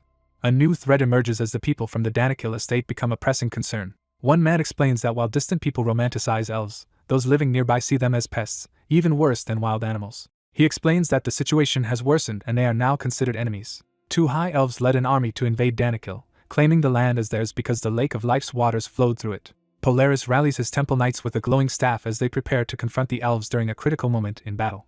The gold dragon entered the battle, forcing the elves to retreat deeper into the forest. The war concluded with the humans achieving victory as a composed figure stood over a defeated opponent. A ceasefire treaty is formally announced before the assembled guardians. 1 year later, the farmland becomes polluted and barren. 2 men discuss how the Lord of Danikil and his son are trying to stop rumors blaming elves for poisoning the wheat fields. 2 characters debate the risks of a raid, with one warning about internal betrayal and the other insisting it's not too soon to proceed. A woman calmly declares it is the perfect time while holding a chess piece, signaling her confidence in the plan. Startled by an unexpected statement, the male character quickly seeks clarification. Amid rising danger, the strategist calmly shifts focus to the group's overarching objective. A character explains a fabricated backstory about becoming a pupil to learn poison production and needle arts. A precise and risky curse extraction begins as one person operates a glowing needle over the unconscious patient, while 2 others watch anxiously. The group remains cautious of the protagonist, despite a slight improvement in their attitude toward him. A figure collapses to the ground, overcome by exhaustion after the intense struggle. A sharp-eyed woman acknowledges the rapid effect of the rare poison as the white-haired man smugly explains its superior value. The protagonist reveals he is the first to successfully create a poison whose recipe is not yet known in this era. Someone suspects that Kiara might already have a close relationship with Fade. Zephyr refuses to reveal his mentor's location when questioned outside the mysterious building. He explains that the guild fell apart because of a traitor and decides to withhold more information until trust is established. Someone demands to know the current location of a missing person. The character refuses to reveal any information, maintaining a guarded stance. A serious elf explains that someone left the forest a year ago after investigating rumors of poison linked to his former guild. A man lifts a struggling girl by her collar and scolds her as another man watches the chaotic argument. An elf-like character surveys the chaotic scene with frustration. The poison victims have survived for a year only because of the deadly poison left behind, but their fate remains uncertain. The last drops spill from the nearly empty vial as it falls into darkness. An elderly elf recalls the difficult decision of choosing who to save and acknowledges that the arrival of help prevented the group's collapse. He demonstrates his ability to purify the blue dragon's poison, impressing the onlookers. A white-haired man releases a blast of golden energy, demonstrating power that rivals or surpasses Daryl's strongest attack. A plan is revealed to recruit an ally in order to locate the Queen's final seal box at the center of the polluted zone. A gloved figure secures the last seal box, harnessing its power to reshape the future. The strongest high elves announce their departure to establish their own kingdoms. A furious man confronts the group, demanding to know if they intend to abandon the kingdom and Queen after she single-handedly stopped the blue dragon. A sharp-eyed woman confronts Elder Heron, demanding to know if he truly believes she stopped the destruction after seeing the ruined forest. The Queen has remained bedridden and powerless, unable to fulfill her duties even before the incident with the blue dragon's poison. The Queen is criticized for failing to control the Scarlet Moon and Black Moon armies with her mind control skill. Clutching the glowing artifact, the elf vows to abandon the old queen and build a new kingdom for loyal followers, inspired by the rebellious actions of the Scarlet Moon and Black Moon. A blue-haired man taunts those staying behind, mocking their decision and offering a spot if they change their minds. The character reflects on their true motives, realizing their actions were not driven by loyalty to the queen. He realizes there were too few boxes for someone weak in combat like himself to take. An older man reflects on his failed attempt to recruit a talented young elf, realizing the elf's loyalty to his mother cannot be broken. A character secretly plans to escape with the sealed box, fearing immediate imprisonment if their true intentions are discovered. The group agrees that slaying the blue dragon is essential to end the crisis threatening both humans and elves. A weary elven leader admits he ordered the soldiers to cross the river in search of safety 2 days ago, driven by desperation. Armored soldiers lead the human prisoners out of the ancient tree as the cloaked guards watch, preparing to return them to the village across the river. A man hides in the shadows and devises a plan to use another's abilities to seize the tower's seal box and claim power. The diplomatic envoy reports that the elf elder has agreed to cooperate, and that relations with the elves and the people of Danakil have improved.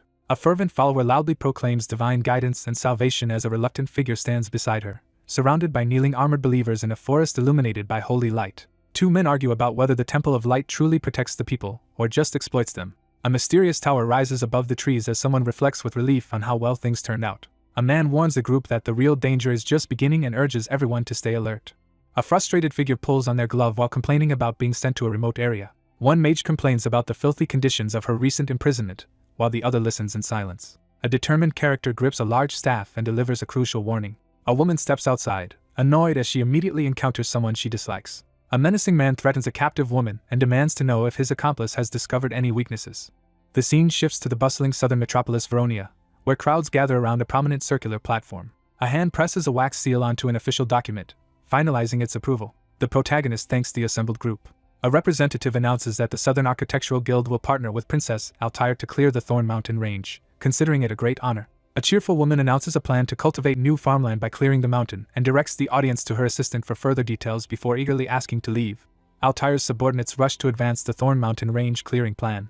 In a dimly lit room, a blond man in an ornate uniform conspires with 2 shadowed figures to sabotage the princess's new farmland by planning to contaminate it again. The plan successfully concealed the group's real objective. He realizes that a thorough investigation would reveal the Southern Altair as an imposter. A masked figure considers the internal chaos facing the demon god worshippers as suspicion and vacancies disrupt their ranks. Sunlight pierces through the dense forest canopy, casting light across the foliage. 5 figures crouch in the forest, urgently scouting ahead for potential threats. A mysterious glowing plant emits an eerie energy across the surreal landscape. A magic plant is introduced, capable of creating food and water based on the code it receives. A magical flower designed for convenience stores water from the riverside and releases mana into the air. A damaged core leaks poisonous smoke as it malfunctions. The mana flower releases a poisonous mist as monsters begin to appear around it. A surge of green energy bursts from the vine-entangled hand as dark magic is unleashed. A group of archers draw their bows and prepare to fire at an unseen target. Someone begins to state an important condition. A monstrous tree creature descends into the stormy forest, causing mutant beasts and black birds to scatter in panic. An armored elf commands the others to defend the village from the monsters approaching from the forest. The group was forced to migrate from the center due to spreading poison, and if they are pushed back any further, no villages remain that can support their numbers. A worried young man explains that although Zephyr's needles have helped many, his bedridden mother is too weak from years of poisoning to be moved, so they must stay and endure. A figure in white unleashes a powerful green magical attack at the towering, vine-covered skeletal monster.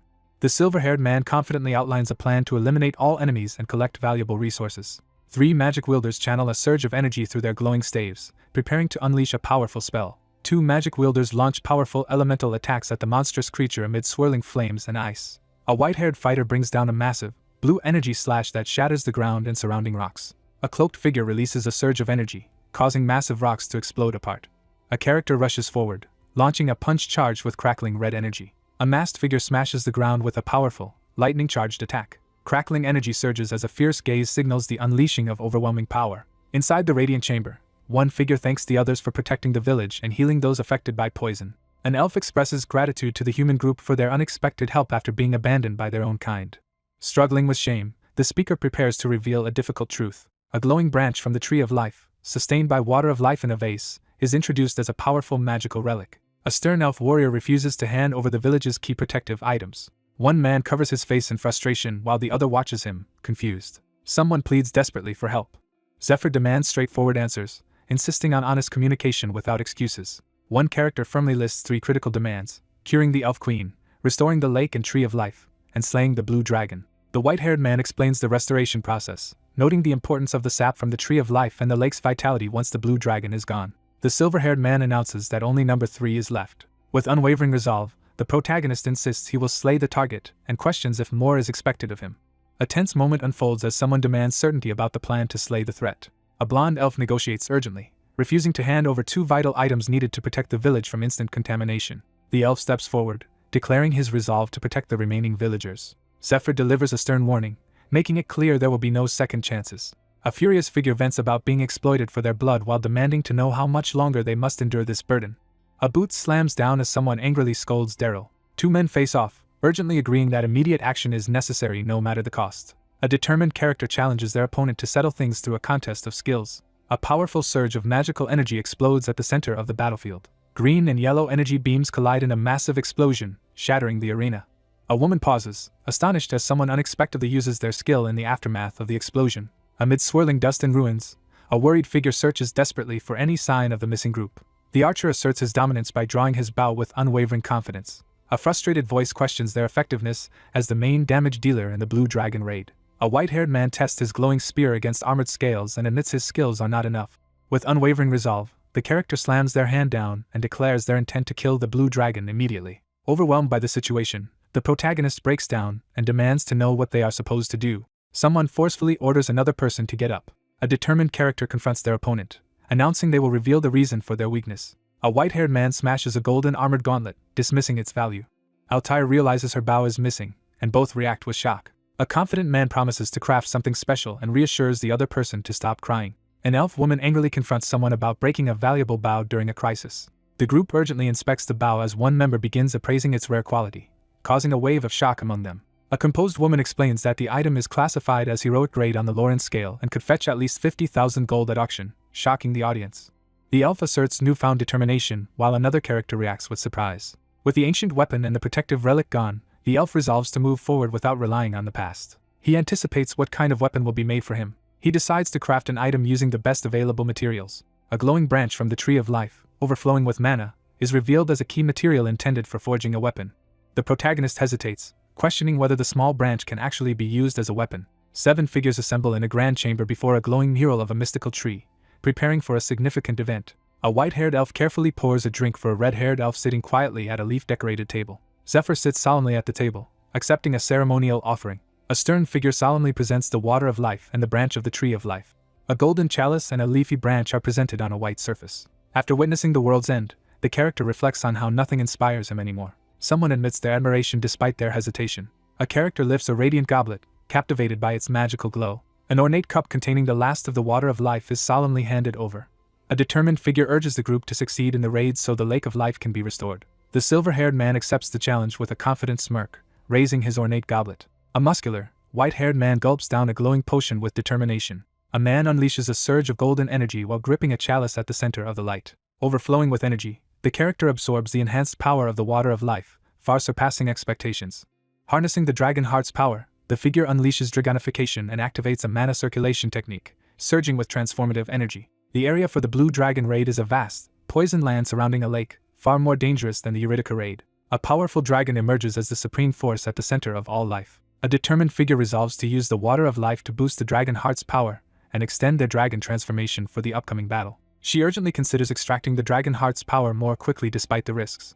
A powerful ritual begins as ancient magic tunes the man's mana, surrounding him with mystical energy. Harnessing the combined powers of the forest, the water of life, and dragonification, the character initiates a complex magical ritual using Moirai.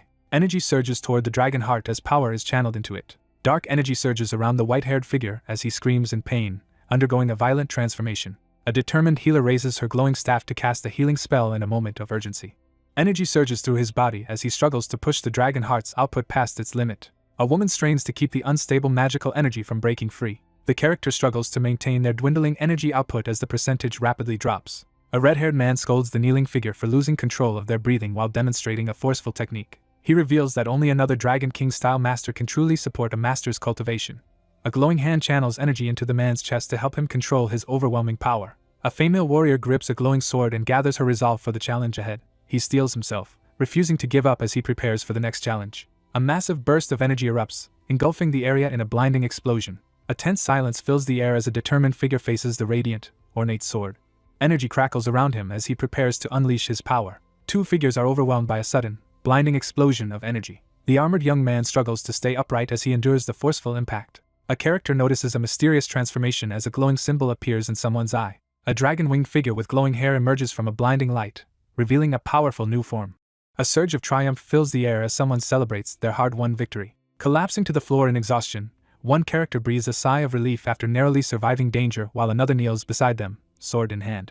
A weary woman braces herself with a staff, struggling to recover as a shadowy figure watches nearby. She grips her sword tightly and flashes a confident smile as light shines on her face. A character activates the second form of a dragon transformation skill, temporarily boosting their power and gaining draconic traits. A warrior examines his glowing, empowered hand, relieved to feel his strength returning after a long struggle. After acknowledging everyone's hard work, the draconic figure asks for a towel but firmly declines further assistance from the kneeling attendant. A determined character prepares to extract weapon material from a cloth-wrapped object. A monstrous dark hand seizes a person, causing blood to spatter as they cry out in pain. With fierce determination, the character gathers strength and prepares to power up.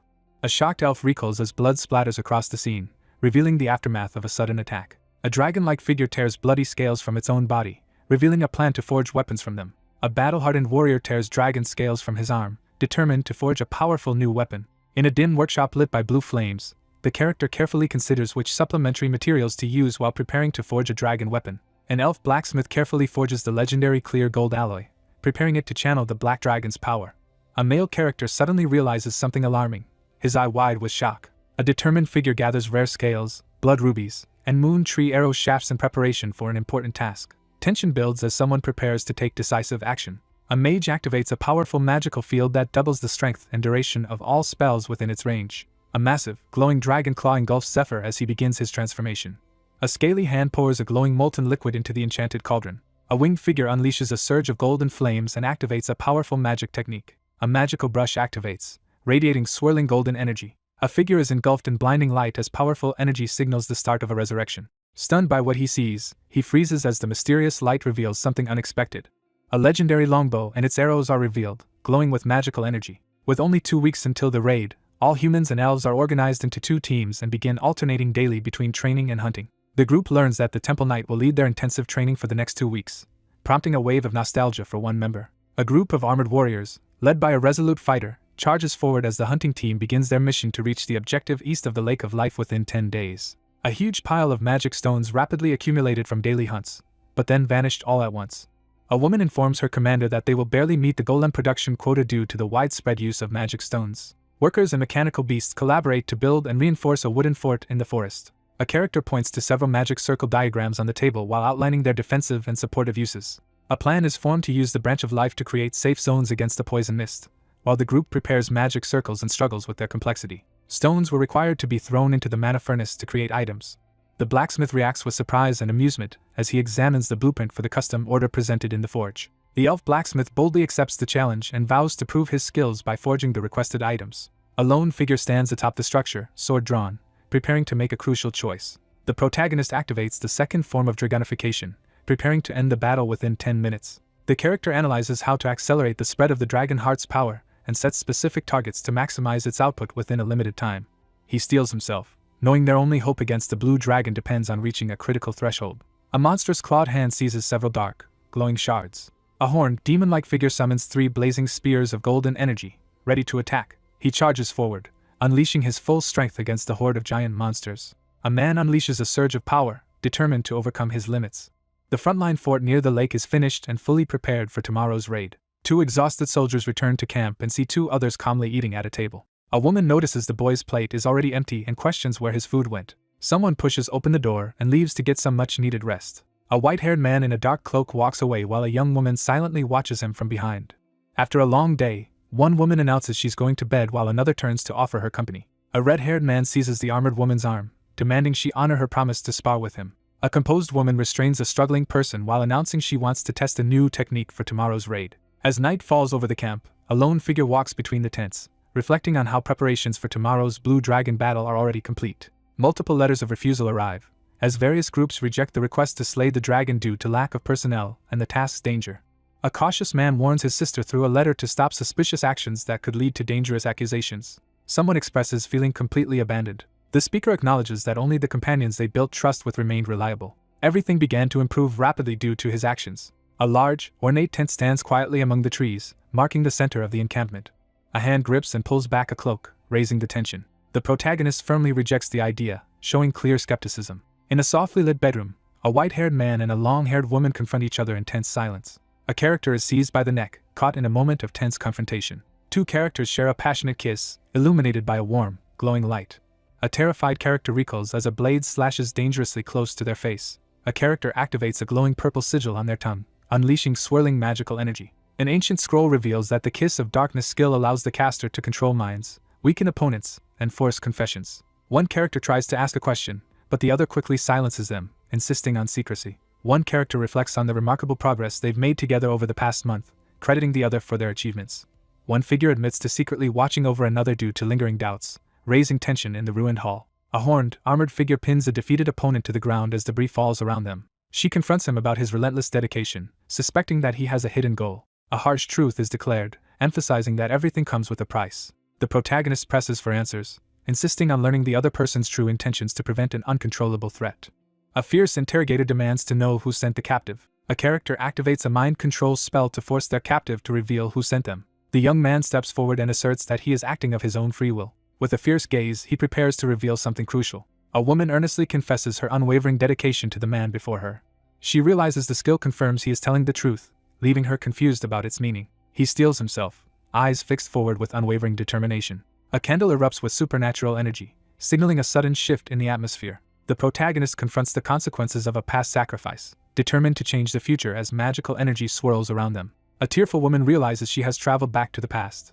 Her eyes widen as she suddenly comprehends a critical truth. A young man staggers back, clutching his chest as blood gushes from a sudden wound. A monstrous shadowy hand lunges forward and seizes the alarmed woman. A young woman lunges forward and unleashes a surge of power at her opponent. Under the influence of Kiss of Darkness, the young man asserts that he cannot lie in response to any questions. The panel reveals that Median magic includes a built-in integrity check, allowing the caster to verify truthfulness and detect errors during activation. A strong hand suddenly seizes a moving wrist, halting it with a sharp, decisive grip. One character offers complete honesty and submits to questioning in an effort to gain the other's trust. A tense character urgently confronts someone for hesitating as the skill's limited duration ticks away. One character reassures another with a gentle touch, suggesting the spell can be recast. Unlimited use is granted. Two figures embrace closely, sharing a moment of vulnerability and comfort. Strange glowing creatures emerge from the shadows of the moonlit forest. A frustrated character sits with their head in their hand, questioning why they are there. A cloaked figure questions the frustrated woman, who vents about being manipulated and treated like a puppet. A hooded woman firmly reminds her companion that they were hired by Lord Danakil to work here. Two frustrated figures argue about being forced to follow orders or face severe consequences. A defiant student proposes a magic match to her frustrated instructor in exchange for skipping more classes. A furious character vents their resentment about another's privileged behavior and refuses to acknowledge them. The observer concludes that the recent conflict was driven by jealousy, not by any actual wrongdoing during the event. In the shadowy forest, one character quietly prepares to reveal a secret to the other, hoping to prevent any disruption. A hooded figure promises a startled blue-haired character a chance to become an exclusive mage for a powerful noble family if the mission succeeds. Two mages urgently discuss the strict requirements for selecting a battle mage, realizing there are no suitable candidates except possibly someone from their current group. A support member admits that most of the group relies on the only real fighter and expresses a preference for working in labs. The character considers how slaying the blue dragon could secure them a prestigious position in the capital. A character stares in shock as magical symbols appear in her glowing eyes. After finishing the golem inspection, two figures leave the cave while an older elf-like man silently observes them. An elderly elf grumbles in irritation after the humans leave, frustrated by their constant chatter. A figure carefully carves glowing runes into the stone wall while balanced on a ladder. A character prepares to alter the engraved magic characters to change how the golem behaves. A figure activates the golems, eager to command them in his plans for tomorrow. The drum splits open as it is struck with overwhelming force. Armored figures signal the start of an important event by blowing a horn and beating drums as banners wave overhead. An urgent command is issued, sending everyone rushing to their positions. A determined white-haired woman leads an armored procession beneath a ceremonial banner. A group of hooded figures arrives at the battleground, surveying the area from atop stone pillars as flags wave behind them. A determined young man tightens his grip on a wrapped weapon, bracing himself as light pours in behind him. A white-haired elf stands on a high platform, gripping an ornate bow and preparing for battle. A silver-haired figure advances toward the city as history prepares to change. Three figures block the pier, confronting the lone silver-haired man. A command is given to activate strengthening spells on the central figure. A woman prays fervently, raising a glowing holy symbol to invoke a divine blessing. An elf-like figure raises a flowering branch and summons magical energy to invoke the tree of life. A composed figure stands silently, gathering resolve before an ornate, glowing sword as light fills the area. A hidden truth is revealed, shifting the atmosphere to one of foreboding. A lone figure surveys a mountain of skulls, realizing the path chosen is far bloodier than anticipated. The protagonist reflects on his repeated journey and resolves to do better this time. A character makes a firm vow to pursue and seize what they truly desire. A woman channels powerful magic as swirling symbols illuminate the air. She unleashes a surge of magical energy to empower the hero. A vow of unwavering loyalty is made as a blue beam pierces the darkness. A man kneels and pledges his loyalty, asking to be accepted as king when the time is right. A colossal, shadowy figure with glowing eyes descends over the city, unleashing a dark presence. A surge of magical energy bursts from a dragon-like claw, sending glowing rings and sparks in all directions. A white-haired, dragon-winged man braces himself against the blinding magical onslaught, refusing to fall. The order is given to begin the Blue Dragon raid. The total number of party members is announced as 225. The rear squad assembles, readying their long-range weapons for the upcoming attack. 3 support squad members ready their ornate staves to provide healing, buffs, debuffs, and golem control for the rear team. A woman in a purple hooded robe stands on a platform beside a ceremonial staff as a crowned man watches her intently. A white-haired woman commands the rear squad to defend the camp and protect their allies while a shadowy observer watches. The overwhelming majority of the group has been assigned to the rear squad. A transformed figure with black wings and horns stands at the front as the vanguard squad is announced. The white-haired man glares menacingly, his eyes burning with vengeful resolve. A confident woman steps forward, her calm presence highlighted by the sunlight behind her. A dragon bursts into the sky with a deafening roar, confronting the shadowy figure below. The leader charges ahead, determined to execute a risky long-range strategy that offers the best chance of raid success. As the group approaches the Blue Dragon's territory, the poison fog grows denser, posing a severe threat to anyone who enters. A character prepares to use a powerful elixir and explains that only he can withstand the lake's dangers due to his unique resistances. A dragon-like creature hurtles downward, crackling with unleashed electric power. A winged figure launches a fierce attack against the monstrous flower. A monstrous swarm of insect-like creatures descends from the purple mist toward the lone dark-winged figure. A powerful winged figure descends onto the chaotic battlefield, wielding a massive sword. Zephyr slams his massive, fiery sword into the monstrous enemy, unleashing a powerful burst of energy. A transformed winged figure unleashes a devastating ground attack, sending shockwaves across the battlefield. A massive, glowing force crashes down onto the monstrous creature, shattering the ground with explosive energy. Surveying the dense growth near the lake, he quickly decides it's too inefficient to eliminate each massive plant individually. A clawed hand surges with blue energy as powerful magic is unleashed. A massive dragon-like creature plummets from the sky and slams forcefully into the ground. A magic sword crashes down, shattering the massive golem in a burst of energy. A plan is described to deploy tombstone-type golems in overlapping intervals to disperse mana wavelengths over a wide area. A glowing mana road is successfully established through the forest, allowing magic from the camp to travel a great distance, though with reduced effect. A cloaked mage stands before a glowing magic symbol, reporting that the combat golems in the forest are operating normally and receiving strengthening magic for remote control. The character interrupts with a determined declaration. A composed woman offers an excited mage the chance to build a previously rejected invention by providing resources and support. A massive golem activates in midair, ready to relay video and audio information across a wide area. 2 elves study a glowing orb to track Saphir's movements and calculate the attack coordinates. A young woman whirls around, startled by a darkly glowing artifact. A shadowy monster appears in the misty forest, revealed through the magical viewing lens. A massive dragon stirs beneath the ancient tree, shrouded in ominous purple mist. 2 resolute figures brace themselves for an impending confrontation as magical symbols glow behind them. A corrupted tree of life rises above a polluted lake, casting an ominous presence over the landscape. 2 men stand side by side, sweating nervously as they react to an unseen threat. A massive dragon descends through swirling clouds, signaling its arrival. He steadies himself, determination burning in his eyes as his heart pounds. The elf-like character notes that the blue dragon is unusually quiet compared to its behavior 3 years ago. The man questions the elves about why they never found the dragon's territorial behavior suspicious. The protagonist questions how the group managed to survive while hiding in the enormous and dangerous territory. A female elf realizes that the blue dragon came to the Lake of Life for a reason they had overlooked while focused on survival. A figure lands firmly on a twisted branch in the pouring rain, ready for action. A dark, winged figure prepares to confront a massive spectral dragon head looming in swirling purple mist. Carefully monitoring the time, the armored figure finalizes his preparations inside the poison fog, knowing he has only 26 minutes left to act. Zephyr, clad in black dragon armor, activates the black dragon chain forged from dragon scales. A powerful force breaks the cursed chain, sending fragments flying around the ancient branch. A monstrous claw bursts from the mist, signaling imminent danger in the dark forest. A critical realization is made that the blue dragon is not a poison dragon. An elf reflects on how the world has forgotten the era of dragons due to the long lifespans of elves and high elves. The Lake of Life, known for its powerful healing abilities, now appears unexpectedly damaged. A colossal dragon turns its head, its glowing eye radiating overwhelming power. A massive surge of purple liquid crashes down, unleashing chaos. A monstrous, shadowy creature is violently struck and recoils in agony amid a surge of intense, glowing force. Two soldiers recoil in disbelief as one shouts that Zephyr has been eaten, but the other immediately denies it. A monstrous creature parts its ribcage to reveal a shadowy, red-eyed figure lurking inside. A monstrous claw crashes down with overwhelming force. The truth is revealed that the blue dragon has been poisoned by the demon's poison. A demonic, winged figure seizes a skeletal monster as golden energy erupts around them, teetering on the edge of death. Panting heavily, the white-haired, winged man struggles to maintain control as he bites down on a braid. The narration reveals that the creature is lying in the lake to heal its body. The weakened blue dragon becomes the immediate target as its poison continues to drain its strength. A bloodied, horned man stands over a massive monster, having just overpowered it as the creature roars in agony. A gloved hand forcefully binds the beast's jaws shut with a rope. A white-haired man confidently prepares his weapon, ready to begin the hunt. A powerful black dragon chain, crafted from dragon scales, surges forward as its creator activates its magic. A creature's eye widens in sudden alarm as it senses danger. A monstrous creature unleashes a desperate roar as energy crackles around it in the pouring rain. The blue dragon is revealed to be suffering in the lake of life after being corrupted by demon's poison. Zephyr swings a chain and forcefully drags the monster out of the lake as water erupts around them. A massive blue dragon reels in pain as it is struck and wounded during the chaotic battle. A massive dragon ambushes a lone fighter, unleashing a brutal attack that fills the air with blood and blinding light. A monstrous hand seizes a bloodied, jagged weapon as blood splatters violently.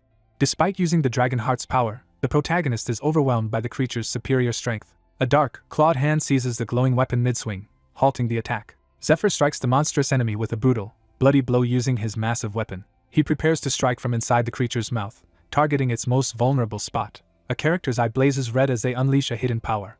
A determined warrior charges forward and strikes the monstrous dragon with a glowing sword. The warrior slams his sword into the monster's head, unleashing a powerful shockwave. A massive surge of magical energy erupts as a devastating attack is launched at the unseen enemy. A young woman recoils in terror, screaming as she covers her mouth. A young man recognizes the blue flame as the force that destroyed their forest.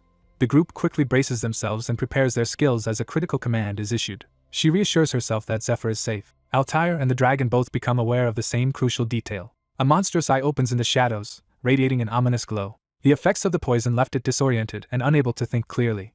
It realizes there is nothing caught between its teeth. The beast senses a sting near its mouth just before its captive suddenly vanishes. A magical key is revealed amid swirling, tattered robes. A white-haired man gains a magical silver key that grants access to a hidden room and allows him to store or retrieve items at will. Using the silver key, the protagonist escapes from inside the dragon's mouth, avoiding its deadly breath. Lightning energy crackles as the character prepares to launch a decisive attack. A fighter unleashes a thunderous palm strike, blasting the monstrous enemy with electrifying force. A monstrous creature unleashes another blue energy breath attack as Zephyr urgently reacts to evade it. A mutated creature's eye swells as energy builds up, signaling an imminent release of power. With a cold glare, he issues a chilling command. A transformed man unleashes a devastating dragon breath attack. A demonic figure unleashes a devastating attack against the colossal dragon, sending a shockwave through the battlefield. A massive dragon emerges from the shadows, gripping a branch in the dark forest. Seizing the moment after the enemy's breath pocket explodes, the young man urgently commands everyone to attack while it cannot regenerate its breath. A surge of energy bursts forth as the Thorn of Sins is unleashed. A powerful ice spell is about to be unleashed as a glowing staff radiates blue energy. Magical ice shards collide with cursed thorns in a fierce midair clash. Cursed vines and ice shards collide in a violent surge of magical energy. The dragon beast is immobilized as icy chains and projectiles freeze it in place. Arrows are prepared with deadly venom for the impending attack. A determined archer draws a glowing magical bow, preparing to unleash a powerful shot. A hand adorned with a golden bracelet reaches into swirling green energy to grasp a magic-infused weapon. A man draws a powerful, enchanted bow as mystical energy gathers around him. A colossal blast of green energy tears through the landscape, obliterating everything in its path. A devastating surge of green energy explodes outward, overwhelming everything nearby. A figure struggles in agony as magical chains bind them tightly to an ancient tree, while violent energy swirls around. A monstrous creature is struck by a devastating magical attack and becomes ensnared in glowing, thorny vines. An elf celebrates as the armored knight's arrow hits its target. The attack strikes the dragon, leaving onlookers amazed. A blonde, armored young man pauses, lost in silent contemplation. The silver-haired man confronts the blonde youth, criticizing his lack of real fighting experience. A commanding figure confronts the armored group, declaring they have never faced a foe strong enough to reveal their true power. Two characters sit together at night, questioning whether the younger fighter truly has enough experience to make a difference after facing a dragon. A character laments the absence of an opponent strong enough to push him to his limits. A young woman despairs over the futility of fighting the blue dragon that defeated them and took everything 3 years ago. Two concerned figures react anxiously to a message they do not yet understand. A character reflects on how their true mission lies not in the current raid, but in a distant future event. A monstrous figure writhes in agony as crimson energy chains and seething orbs restrain its rampage. An important revelation about the blue dragon is introduced. The narration emphasizes that the current objective is only a step toward a larger goal. The archer readies a glowing arrow, preparing to unleash a decisive attack. A new challenge is declared as an obstacle to overcome. A red-haired elf woman silently reflects on how someone has regained their sense of responsibility and composure. Someone questions whether the mysterious figure's actions are inspired by another's passion or by an unconscious prophecy connected to the lake of life. A young elf firmly refuses to become king while standing in a sunlit forest. A surge of radiant light fills the scene as someone is overwhelmed by a vivid memory. A character releases a devastating surge of magical energy, causing a chaotic explosion. A warrior seizes the opportunity to attack as the creature weakens from Daryl's arrow. A critical uncertainty is revealed about the unknown location of a fatal weakness. A monstrous claw tears into the wounded figure as he considers a desperate escape plan. A monstrous claw releases a swirling blue energy blast at its opponent. A white-haired, horned man struggles as blue energy restrains his hand, preventing him from moving it. Caught off guard, the warrior reacts to a sudden and swift threat. A magical attack erupts in the distance, prompting an alert mage to react defensively while others prepare for battle. A character is suddenly startled, their eye wide with shock. A young woman urgently orders her group to switch to defense as she realizes the mana road is shifting direction. The protagonist outlines a plan to inflict massive damage at once and warns to adjust the mana road direction if a specific sign appears on the golem screen. The tombstone golem emits mana wavelengths from its 4 magic circles, expanding the range of its skills. A character demonstrates how adjusting the magical barrier's sides affects both ally and enemy attacks during a test. Armored soldiers raise their glowing shields and form a defensive line as the assault ends. A woman raises her glowing staff and casts a barrier to protect everyone as the situation becomes more dangerous. A mage urgently reports that the west side of the magic circle has failed, and the mana road is about to change direction. A sudden blast of energy smashes into the character's face, leaving him reeling in shock and pain. A massive hammer crashes down amid a burst of blue energy, scattering the armed group. A colossal wave of magical, purple water bursts forth with overwhelming force. The water suddenly begins to splash violently without warning. A demon-like figure is sent flying backward by a powerful blast of blue energy. A sudden setback is about to occur. A surge of energy shatters the enchanted chain. A surge of blue energy explodes, breaking the enchanted chain apart. From this moment, the dragon will begin to unleash the power of its unique attribute. A powerful magical vortex erupts, filling the area with intense energy. The dark energy vortex expands rapidly, overwhelming everything in its path. The blue dragon reveals its telekinetic power, moving objects through sheer force of will. The narration warns that a dragon with nearly infinite mana wields unimaginable power.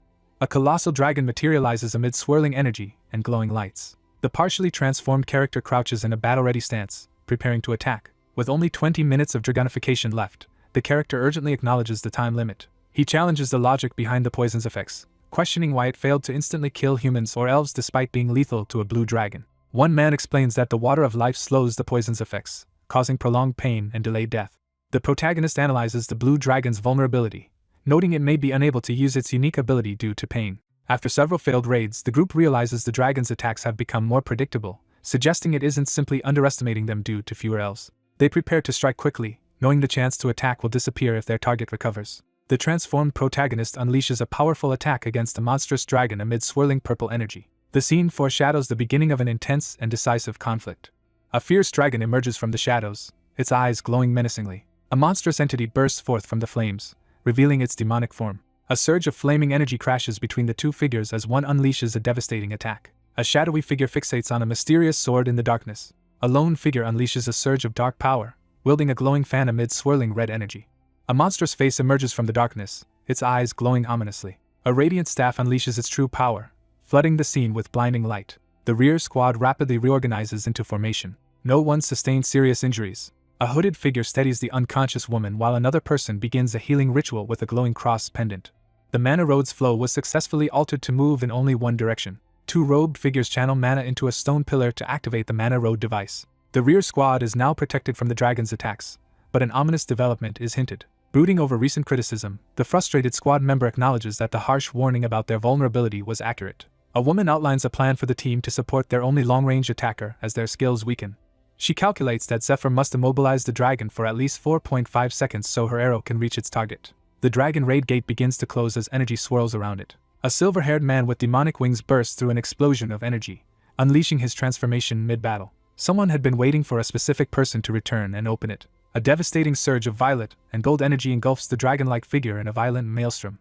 A dragon releases a massive surge of purple energy, causing a violent explosion. A violent surge of purple energy erupts, obscuring everything in its path. The narrator realizes that the branch strong enough to hold the dragon has been destroyed, making it clear that withstanding such power directly would be futile. A white-haired, red-eyed character unleashes a surge of dark energy, their focus unwavering as power erupts around them. A surge of energy shatters the corrupted tree as a dark silhouette escapes into the air.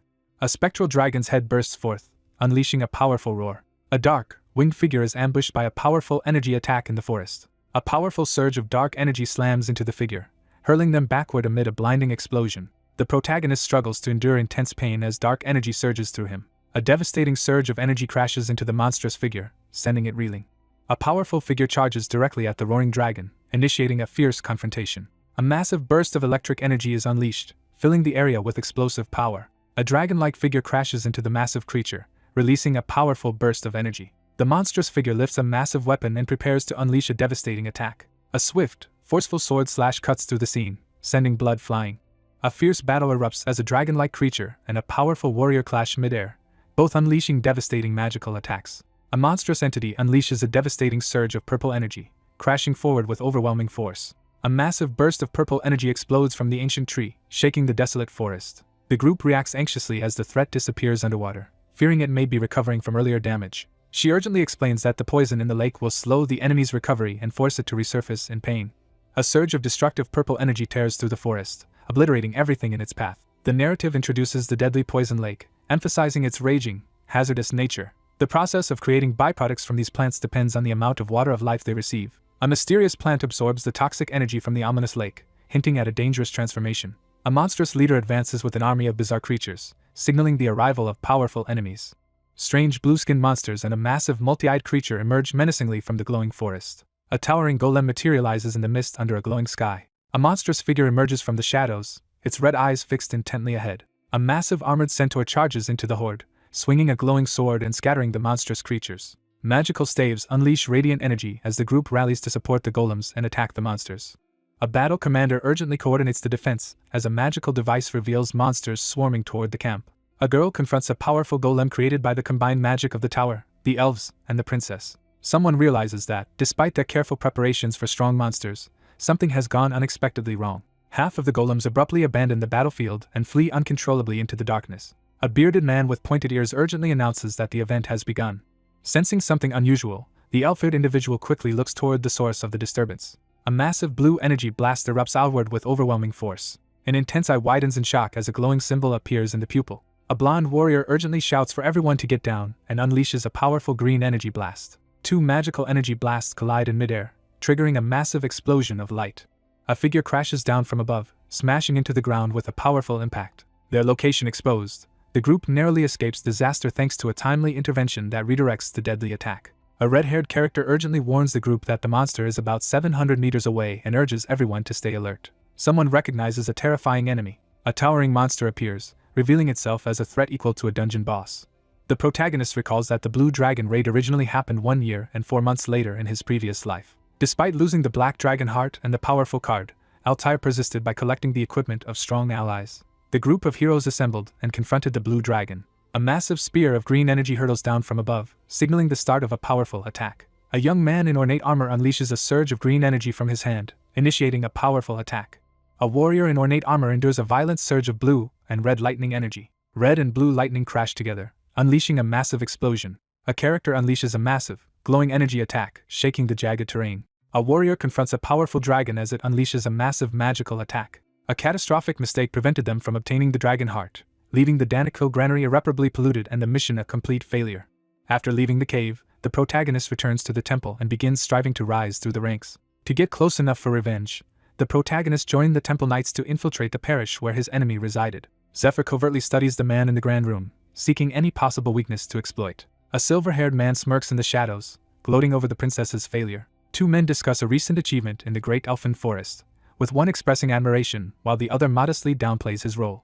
A character is startled and urgently tries to understand someone's cryptic statement. The princess's defeat has left her powerless and unlikely to influence the upcoming Ice Dragon raid. The cult has seized the Black Dragon and Blue Dragon's hearts, and the Saint of Light is now under Aldine's control. The cult leader announces that obtaining the Ice Dragon's heart will fulfill their ultimate goal and promises generous rewards to his followers. A monstrous black-clawed hand releases glowing purple liquid onto the floor.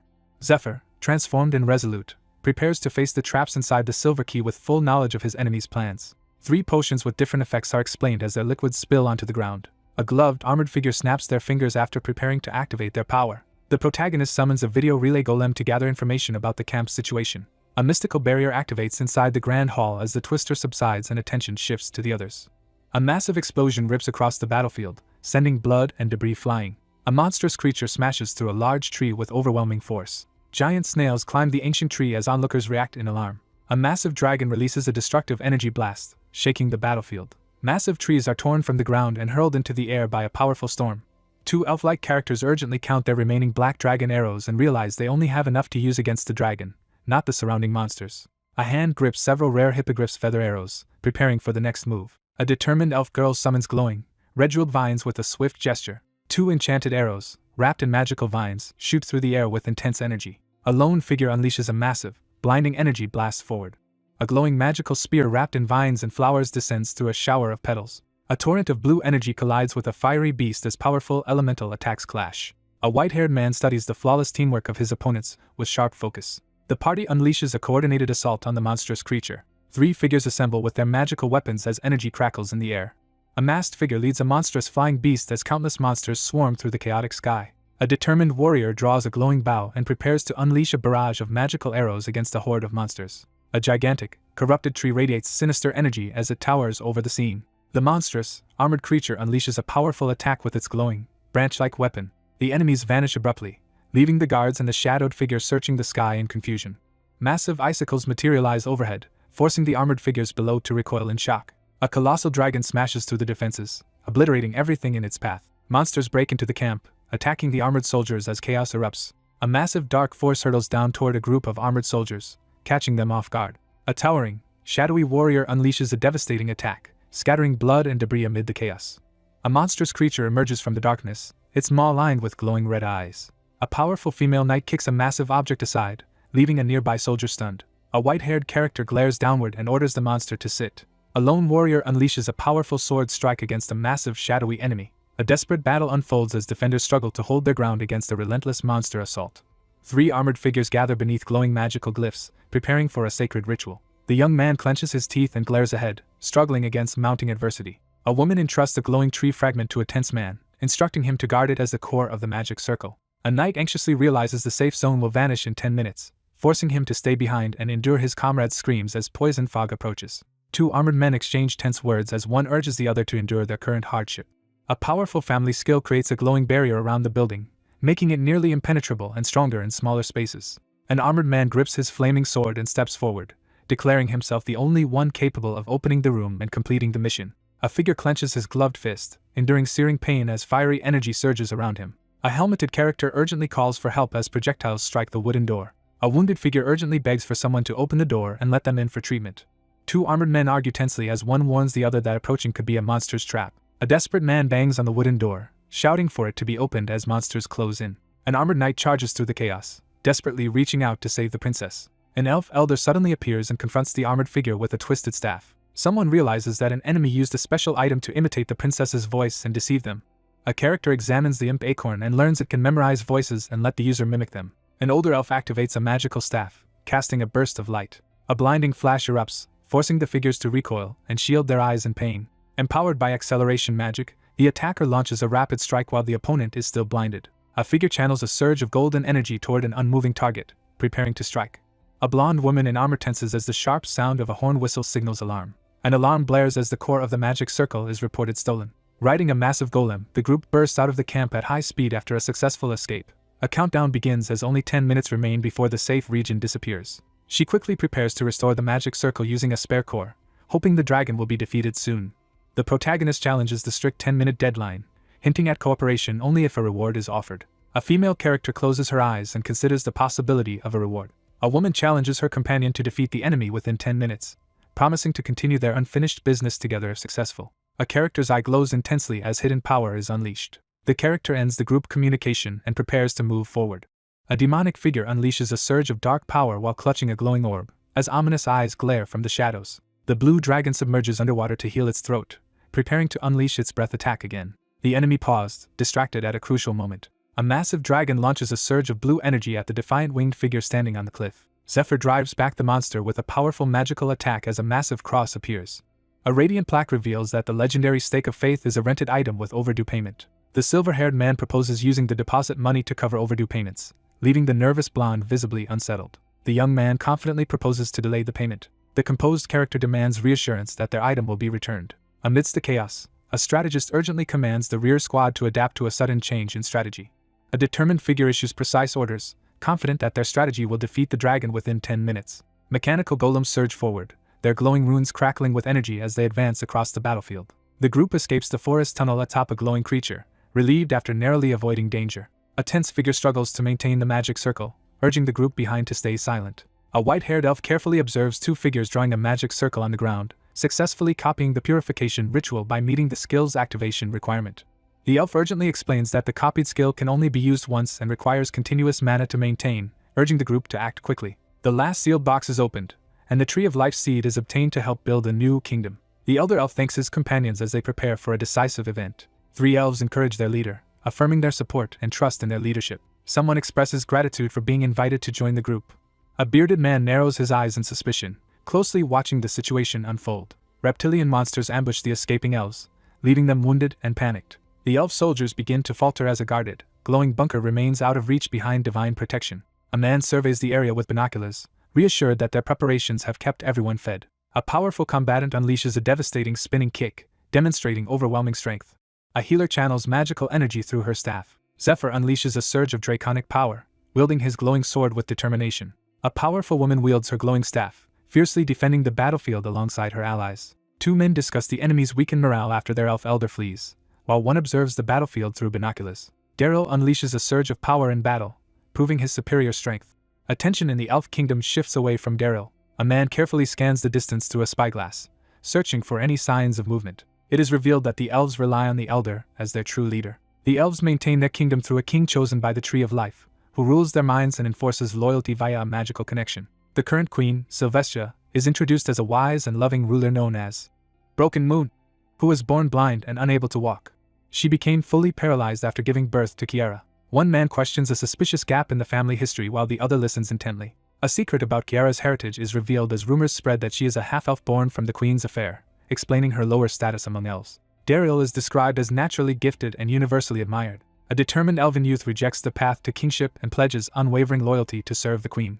Daryl's humility was not a problem when elf society functioned normally. Despite the elves' pleas for leadership during a crisis, he refuses to take charge or accept any official role. With the departure of the other high elves, the remaining elves were left with only a leader as dependable as a village chief. 2 futuristic vehicles race through the rain-soaked forest, cutting swiftly through the darkness. A character runs forward, justifying the decision to abandon the remaining elves to escape the dragon. Someone grips a wooden staff tightly, expressing frustration over being left to act alone while their leader turned away. Elven warriors launched an invasion into human territory, led by a fierce commander at the front. A man in white robes closely examines a glowing artifact wrapped in ornate cloth. They suffered a significant loss when a valuable item was taken, resulting in the forest territory falling into enemy hands. 2 figures spot the shadow dragon soaring overhead, cloaked in purple smoke. 3 years ago, a blue dragon claimed the lake and began polluting the surrounding forest. 2 high elves announced their decision to leave and establish new kingdoms, preparing to depart under the full moon with their magical items. An elf condemns those who chose to remain in the polluted land as others depart, unable to endure the worsening conditions. Daryl ignored the crisis and failed to take any action. The human army stormed into the forest, initiating their assault. The demonic figure dismisses the idea of an alliance, declaring they lack the strength for an equal partnership. A despairing figure clenches their fists and laments that the kingdom is doomed regardless of the battle's outcome. A distressed woman rushes forward, shouting in anger and despair about being betrayed and misled. The group, overwhelmed by despair, abandons their mission and seeks a new hope as they ride through the ominous forest. Armored riders advance toward the ancient tower shrouded in mist. A bearded man with pointed ears realizes that the Tree of Life seed is located on top of the tower. A character reveals their plan to plant the seed elsewhere and expresses excitement about becoming king, holding a magical tree medallion. 2 characters suddenly spot something unexpected and react with surprise. A red-haired figure stands tensely before the sealed ruin as an ominous atmosphere builds. A blood-red, clawed hand rakes violently against the stone wall, leaving deep scratches. A red-skinned creature with twisted horns writhes in a dark, root-filled space as tense crackling sounds fill the air. A monstrous beast emerges from the fog, bearing its fangs with a menacing snarl. 3 elf warriors freeze in shock as an unknown threat appears before them. Two figures discuss the mystery behind the High Elves leaving with the Tree of Life seed to build a new kingdom. Two elves examine a glowing magical artifact while expressing concern about the lack of information regarding new elf kingdoms. Someone urgently questions the disappearance of the others. A demonic entity emerges from the flames and darkness, unleashing its ominous presence. An older man steps forward and confidently declares he will handle the situation, surprising the younger onlooker. A man orders two magical golems to distract the monster and retrieve the sealed box. A monstrous beast launches a person across the battlefield. A monstrous red beast emerges from the smoke, growling fiercely. The monster quickly turns toward the flying golem, reacting to the diversion tactic. A powerful explosion shatters the tower's seal, scattering debris in all directions. A mysterious bird retrieves the sealed box and flies away. An older elf reveals a glowing artifact to a joyful group of elves gathered around him. A critical miscalculation is about to be revealed. A surge of magical energy slices through the monsters as the artifact radiates overwhelming power. The demonic monster attacks, desperate to seize the box it has sought for years. A powerful artifact is dramatically unveiled amid swirling energy. A once powerful elf, now corrupted and consumed by hatred, stands as a menacing enemy to her own kind. A mystical seed radiates ominously as a monstrous maw looms behind, hinting at unknown powers and motives. 3 years ago, two cloaked figures conducted a dark ritual before a menacing figure seated on a throne. A masked figure stands in the red-lit darkness, expressing cold disappointment. A warrior leads a fierce charge, openly questioning whether the High Elves still deserve their fearsome reputation. Two wounded High Elves lie defeated on the ground as their identities are revealed. A hooded figure reveals the Stone of Revelation and explains its power to manipulate individuals into demons. An excerpt explains how the Elf Kingdom's rulers, linked to the Tree of Life, determine the next generation based on the ruler's gender. The story shifts to events from 3 years earlier. A hooded figure confronts the vice cult leader in a tense, glowing hall. A masked figure explains that the Stone of Revelation and branded worms are used together to turn people into demons. A figure writhes in agony as their body mutates uncontrollably during a failed demonification attempt. A hooded figure explains that the strength of evil comes from the distortion of people's hearts, which is amplified by the Stone of Revelation. A hooded figure stands before a glowing throne, unleashing a vengeful incantation as shadowy warriors gather in swirling magical energy. A monstrous figure unleashes a vengeful glare, fueled by rage over a shattered future. A devastating explosion of light and energy erupts, scattering debris and crimson rays in all directions. A hooded figure smirks as they admire their opponents with dark amusement. Two colossal demons emerge, unleashing their overwhelming power in a fiery display. A monstrous demon emerges, radiating a fiery aura as it lets out a fierce roar. A masked figure with tree-like features emerges, exuding a menacing presence. A masked figure demands to know the other's intentions, but receives only an indifferent denial of any plan.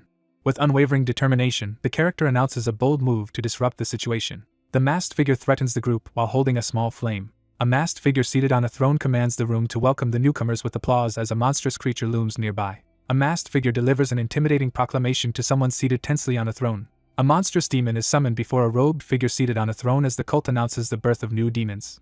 3 months have passed since the two elves turned into demons. A ruthless figure stands atop a pile of corpses, having slaughtered every monster and human encountered. They quickly adapted to their new, overwhelming powers as dark energy surged around them. A shadowy armored figure and a monstrous entity prepare to advance to the next phase of their plan amid swirling darkness.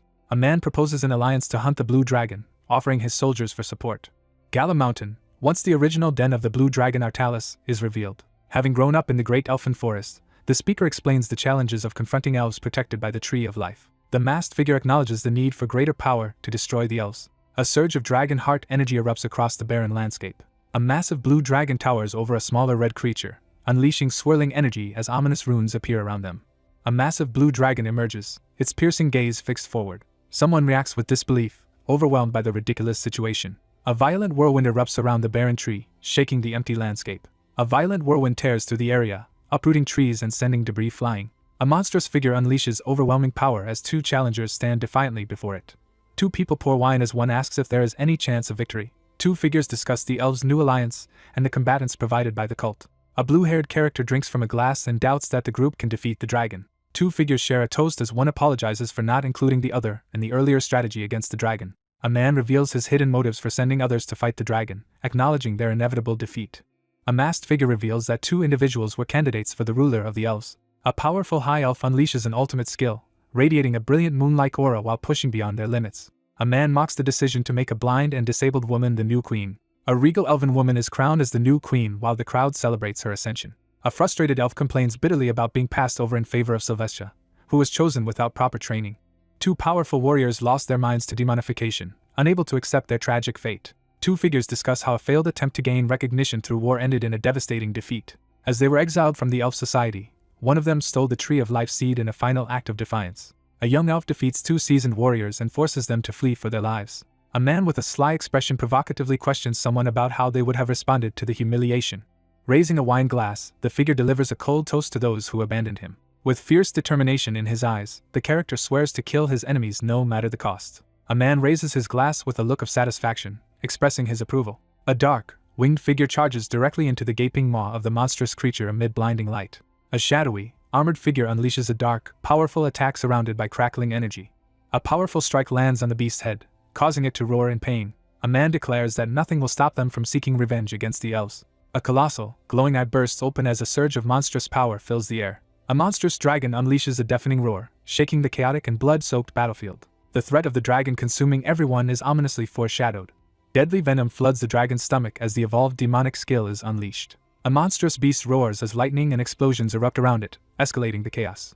A deadly standoff escalates as the fate of Black Moon and the dragon hangs on which will succumb first. A figure sets down a glass and declares that Black Moon's objective will be achieved before everything ends. The blue dragon is expected to travel to a specific location to heal its poisoned body.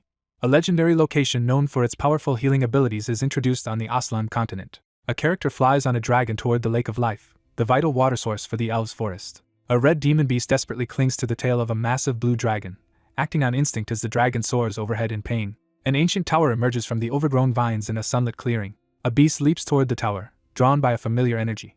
A creature is suddenly hurled into the air, startling the two armored figures. The security troopers making noise nearby were killed. A massive red hand slams the white-haired character's head into the ground with overwhelming force. Amid the chaos from the dragon's arrival and pollution, the tragedy remained undiscovered. Since that day, the creature has desperately clawed at the tower without purpose.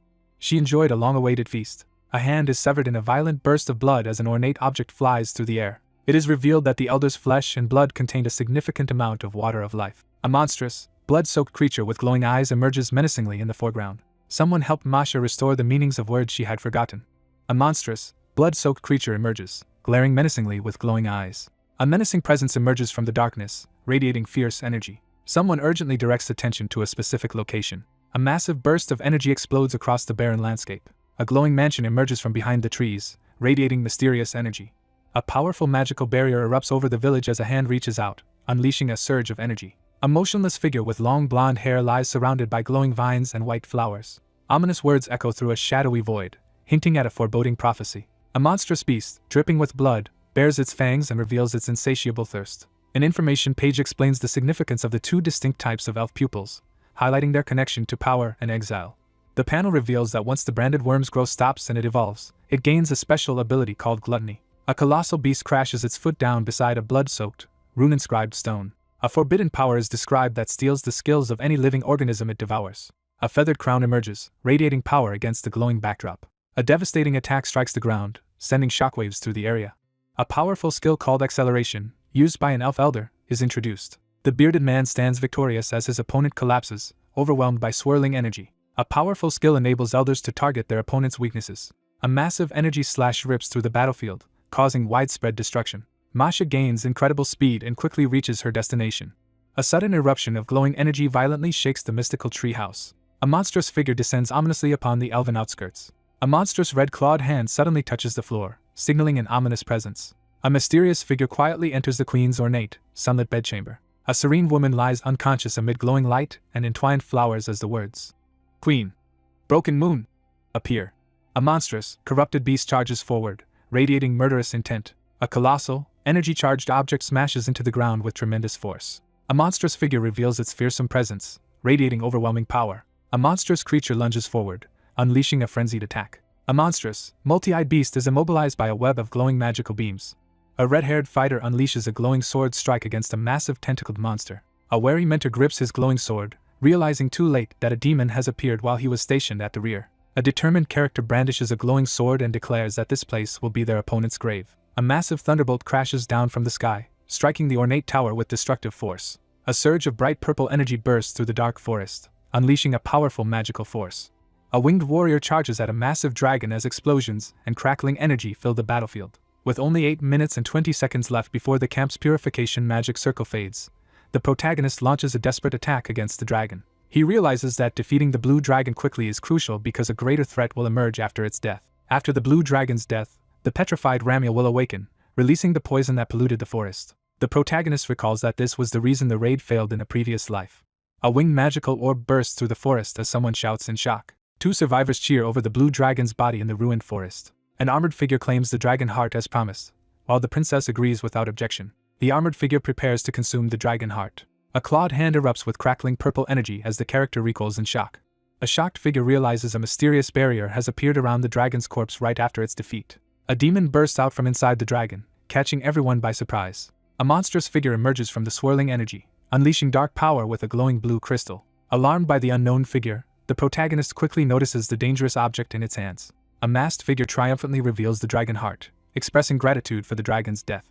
A defiant figure channels powerful magic from the dragon heart, preparing to seize control of the forest. An enraged armored warrior unleashes a devastating, electrified attack. A young man forcefully shoves a wounded knight away from danger, urging him to escape. A figure unleashes a massive surge of magical energy, filling the area with swirling purple light. The black moon's poison intensified dramatically after coming into contact with the dragon heart. Soldiers writhe in agony as cursed magic rapidly consumes their bodies. Poison erupts violently, spreading through the forest. The group urgently pulls back as one figure shouts for everyone to retreat, with a companion following close behind on horseback. The group retreats under Altair's command, narrowly escaping complete destruction. The group failed to obtain the dragon heart. A woman rides urgently on horseback, heading toward a critical moment. The elfin forest and Danakil granary suffer from increasing pollution. A character recoils as dark magical energy erupts from the ground, flooding the forest with purple light. The world was transformed into an uninhabitable wasteland. A gloved figure smashes through a stone wall with a powerful punch, sending debris flying. A dragon-like creature lashes its tail at a tree as a winged figure with a sword dives toward it from above. Haunted by regret, the protagonist recalls that their past failure was due to a lack of information. A dark-winged figure slams a massive sword into the ground with tremendous force during the battle. The tactics, party level, and poison defenses were generally effective aside from one issue. Two vanguards engage in battle within the poison fog, watched closely by a determined observer.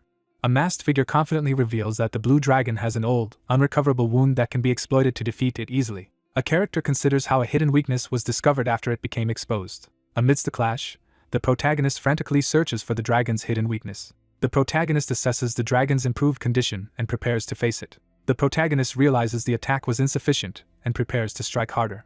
A fierce warrior unleashes a poison-smeared weapon, prepared to strike with deadly intent. A gloved hand drives a sharp bone weapon into the creature's body. A winged attacker descends and strikes with a scythe, triggering a massive explosion. A skeletal dragon emerges, roaring as blood rains down around it. A devastating surge of energy bursts from the blue dragon, threatening to overwhelm its opponent.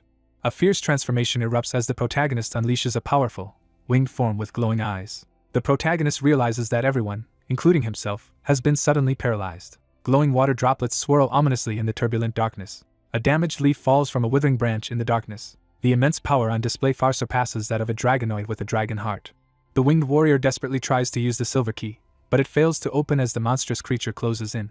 A narrator describes the impressive extent of someone's control. The dragon tongue's power only lasts about 7 seconds, even for a dragon. The dragon is about to unleash its breath attack in 7 seconds. A radiant, winged figure charges fearlessly into the open jaws of the monstrous beast.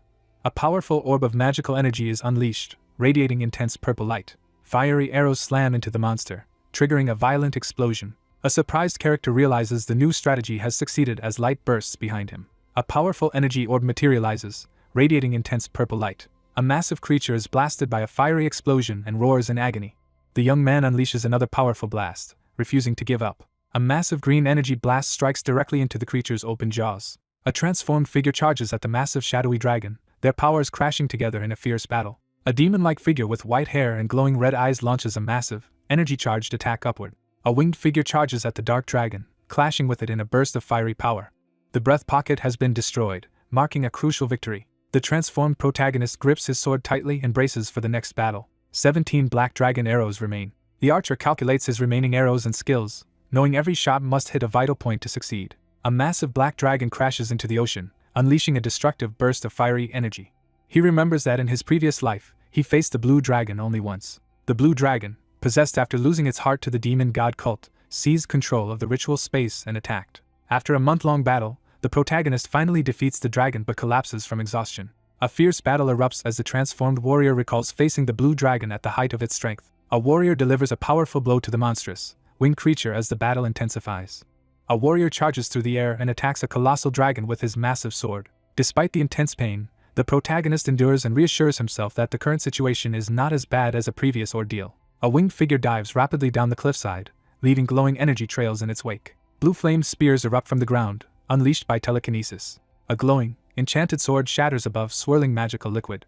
A winged, horned figure releases a powerful surge of dark energy from the tree. A white-haired, horned man lunges forward, unleashing a fierce demonic attack. A white-haired, horned figure surges with blue energy to parry a massive golden attack. A horned, winged figure releases a powerful burst of energy in a dramatic attack. A monstrous creature unleashes a devastating energy blast with its claw.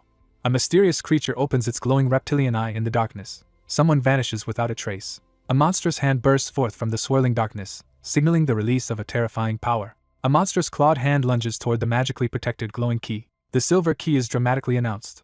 A winged figure plunges a massive golden sword into the beast's head, unleashing a surge of energy and blood. A white-haired, red-eyed man releases a powerful burst of golden energy from his fist. A fierce warrior descends from above, driving a powerful blow through the dragon as light and energy erupt around them. A massive dragon unleashes a furious roar with a glowing cross-shaped object stuck in its mouth. A cataclysmic magical blast tears through the battlefield, scattering debris in every direction.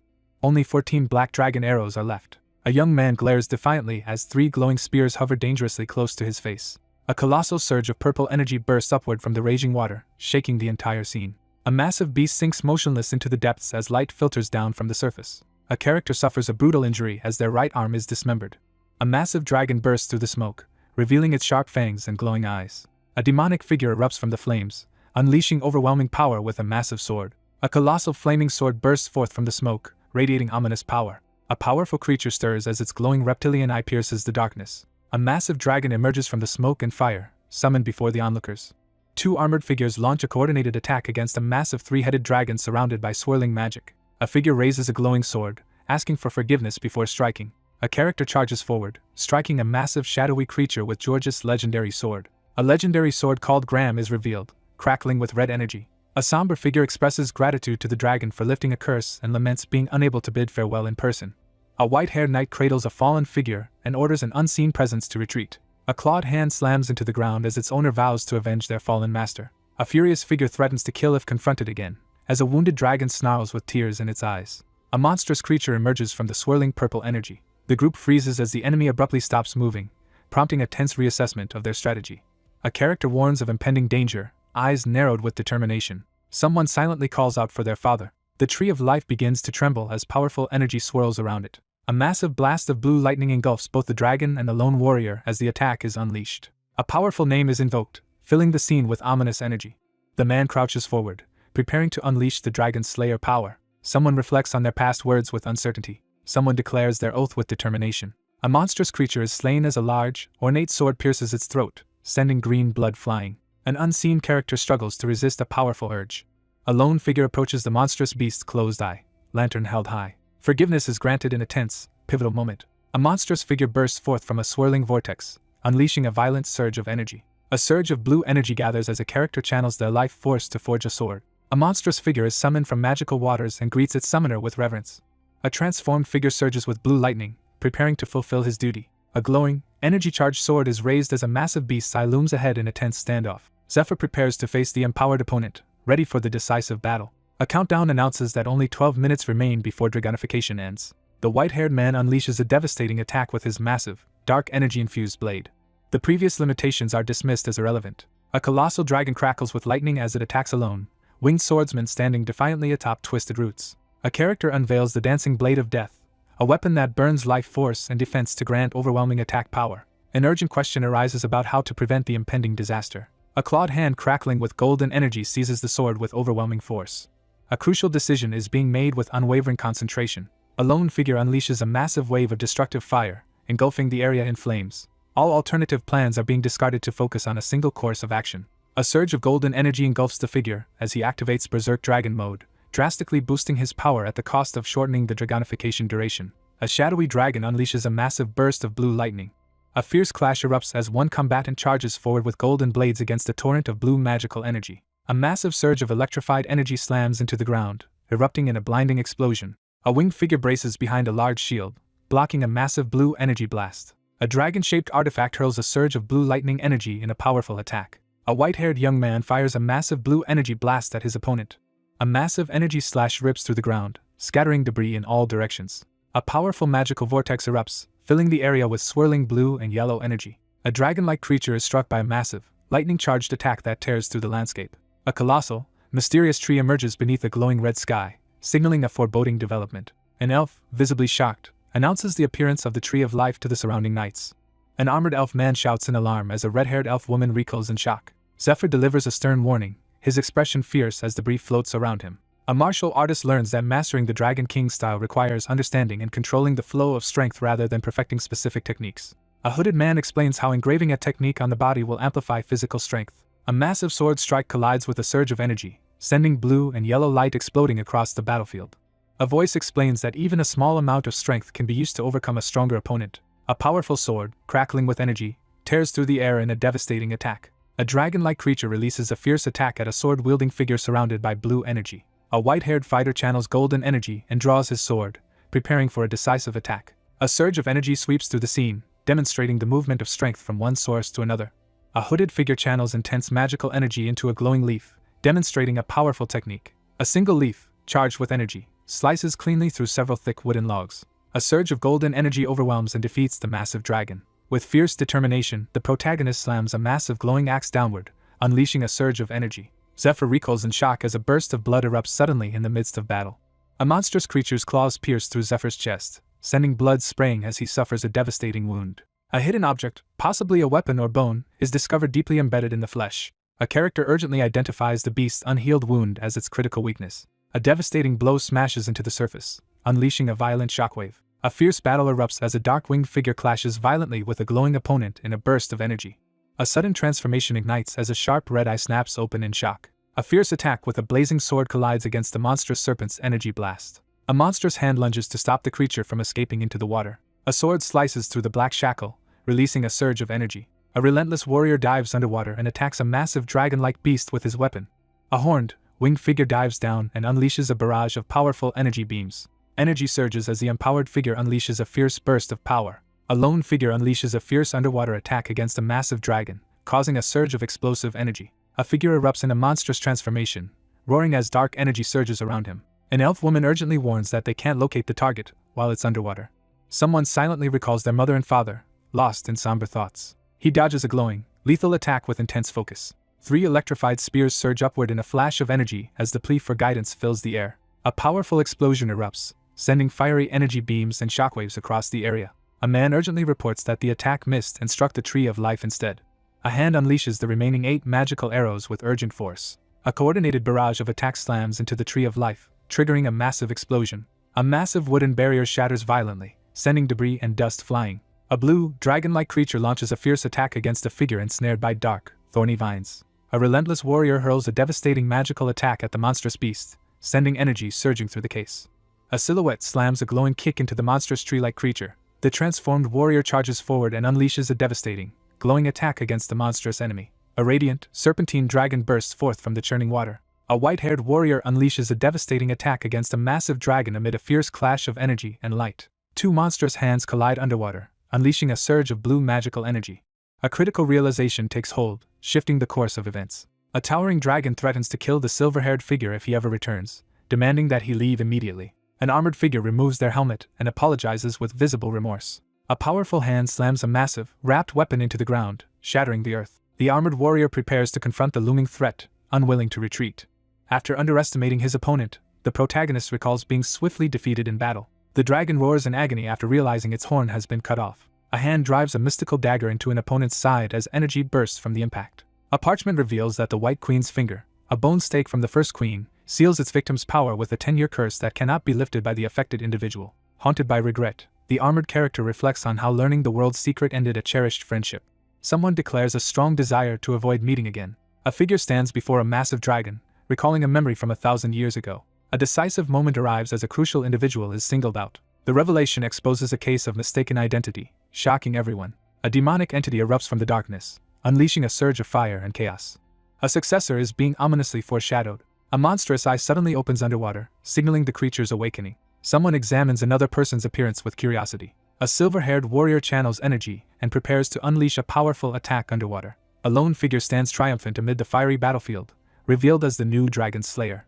The blue dragon lies dead and lifeless, its life force extinguished within its own shattered body. A shadowy, skeletal hand bursts forth amid shattered debris as dark energy swirls ominously. A masked figure steps forward, declaring their intent to claim the dragon heart. A shadowy monster is struck through the chest by a lightning-charged sword. Zephyr slams his blazing shield into the monster, unleashing a surge of light and lightning.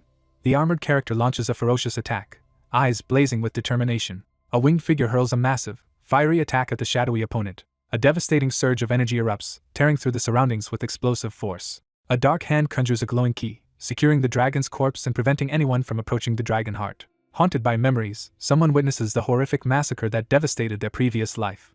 The Black Moon's failed attempt to absorb the dragon heart triggers a chaotic surge of power. A desperate figure channels energy into the dragon heart, invoking its power amid swirling purple light. Unable to withstand the power of the dragon heart, the corrupted vessel collapses and dies instantly. A gloved hand offers a glowing blue crystal, dripping with liquid, to a monstrous figure. The vice cult leader of the demon god cult stole the dragon heart and Ramil's magic stone, using the Black Moon to achieve their goal.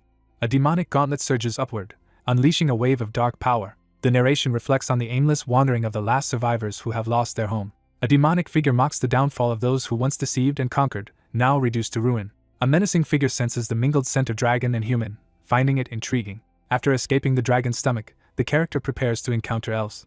Someone is shocked to realize they are seeing a dragonid. With unwavering resolve, he steels himself to face anyone who dares oppose him. A menacing figure suddenly attacks while introducing itself. A masked character recoils in shock as a glowing whip strikes toward them. A winged figure charges forward with a glowing golden spear, launching a powerful attack at the horned opponent as lightning crackles around them.